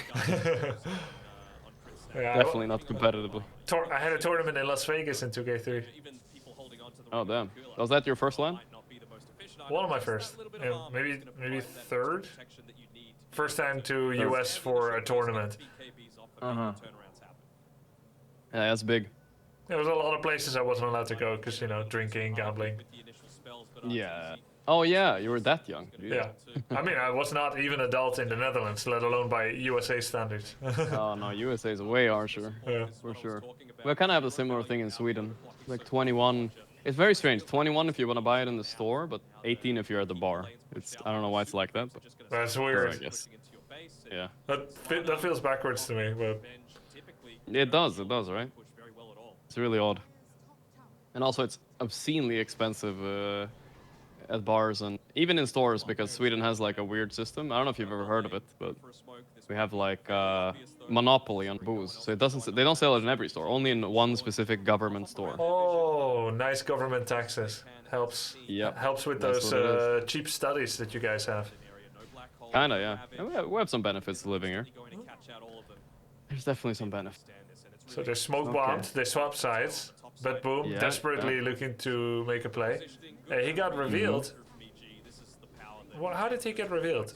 Nobody popped it. I guess he got too close to the tower, but I feel like he had to reveal maybe. He wants to do something. Bait the EG here. Yeah. Oh yeah, towers break smoke too. He must have gone in the wood line and got... But see, EG are smart, right? So this is their move. Instead of walking into the high ground of enemy, they're gonna force them back by pushing their tower here. Yep. This is so they can fight on their terms instead. I'm starting to Now learn this from coaches that the best defensive play is not often to go defense. No, exactly. You gotta put pressure on their side of the map instead. Preferably something you have more to- high value. Who is the best coach you've had so far? I know you've been coached by Seb a bit, and Gorge, of course. Okay, that's good. Yeah. And secondly, yeah, Seb was fantastic. Wagamama was great. And like everyone's a good coach, but it's also like what fit. Who's the best fit? I think Seb and Draskell were both really impactful, and S4 in the way that I view the game. Yeah, no, for sure. It takes time, you know. Like probably for a lot of those players, I heard they've been playing Dota 15 years plus, right? Yeah. It's hard. Like there's gonna be a lot of concepts, you know, that take a long time. Okay, nice swap in. All right, there's a good pick. They buy back clock to this a 4v5 fight. Can they maybe actually win this fight? Venge is no buyback. So that's kind of unfortunate. He grabs Slardar, starts opening up the fight for Arteezy to blink in. Oh, he has refresher on. Oh my god, that's a good bash though. But this refresher primal is just running through them this fight, I feel like. Yeah, there's no way. It's too late. Refresher is such a big item timing here. Yeah. Double BKB changes everything. Yeah, so good. That's gonna be game, I think. Are they going Megas just to be safe? Yeah, they are. I mean, it's easier to defend the throne than the Megas, obviously. Yeah. It's a little bit closer to Fountain and all that. So they will just take it easy. They know they've won anyway, so they're just trying to find the path of least resistance. Least bad luck, least resistance. Yeah. Honestly, like lately, that's been a lot better in Dota, you know. Before it felt like people were just crazy, you know. Yeah, people like even at the low level, but also the high level. I think it's ego. Like, you think if you're ahead, you show it best by making the most sharp, ancient call possible. By doing that, that's what a true competitor is like. It feels cowardly to be like, no, let's just do the safe thing. Deconstruct the enemy layers of defenses, just take Megas, and then we'll see if we still go for throne. But at least if we throw, it's almost unlosable then. Yeah, no, you're right. It's some ego sharpness. I agree with that. They're like, my judgment is that we will win this fight on their high ground. So, and I think I'm right. Wait, there's an item left behind. Okay, a Desolator. Maybe somebody should pick that up. There we go. A little bit of a mistake. It happens to everybody. Yeah, I had a Guardian 3 ally recently that was convinced we should go for throne instead of for Roshan, which we were right next to. And, and we lost. Oh yeah, that's never the right call, I think. Almost never. And how did it work out? Did you lose? Yeah, we lost. We walked up 4 people at the same time on the high ground and got Enigma Black Hole. I mean, it was 4v2 against Enigma and their position 1, so it was perfect for them to clean us up. It was really funny, actually. One of my most favorite terrible losses. That's nice. It's good to be able to laugh at your losses, because, you know, it's a learning experience, right? Yeah. Okay, here we go. EG are posted up, smoked here, waiting for either a hook or a jump by Primal to start the fight. Sneaking up. So this is usually these smokes work when you sneak in with smoke into their base, because they will be a little bit more relaxed here, right? Like they're like half AFK, waiting in the tree line there. Nightfall. I really like the concept of Smoke of Deceit. I had never seen anything like it in games. It's cool. I don't think they could ever remove it from Dota. Oh, nice hook by Arteezy. He hooks the backline so he can't swap, and he kills him instantly. Nightfall is kind of isolated, but look how tanky he is. He's not even close to dying. Yeah. It's just not gonna work. But alright, I mean, Betboom showed they're a real team. They fought back in a hard game. Yeah. Yeah, they're good. I mean, they're at TI. They're really, really good. Of course, of course. EG. EG all but secured top 4 position in the group. Pretty much. I mean, they have, I don't know how many series left, maybe like 2 or 3, but this is, if they 2-0 at least here, they're all but secured. I mean, crazy things can happen, but I have hope, I have faith that they were secured, because they have 1, 2 series after this, right? But if they win next game, they're gonna be 10-2, you know, that's a pretty good score. Yeah, I think that's probably gonna be enough. Yeah, so it must be a relief. Betboom eliminated. Are they guaranteed eliminated now, chat? I don't think so. Nothing is guaranteed quite yet. Nothing quite yet. But yeah, they're 2-9. too great. Yeah, it's tough. They would probably have to win the next 3 maps. A lot of teams actually kind of rated them kind of highly. Because they're just so weird, you know? And they did very well at LAN recently. Yeah.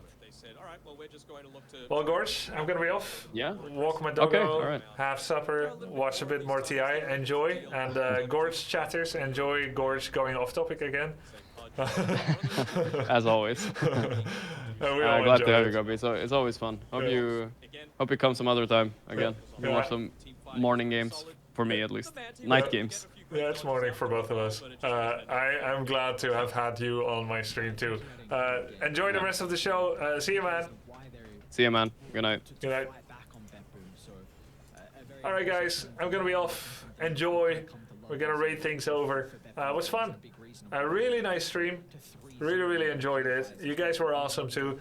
And we climbed a lot of rank just to remember what happened. This was our games today. Where did we start? How many games did we play today?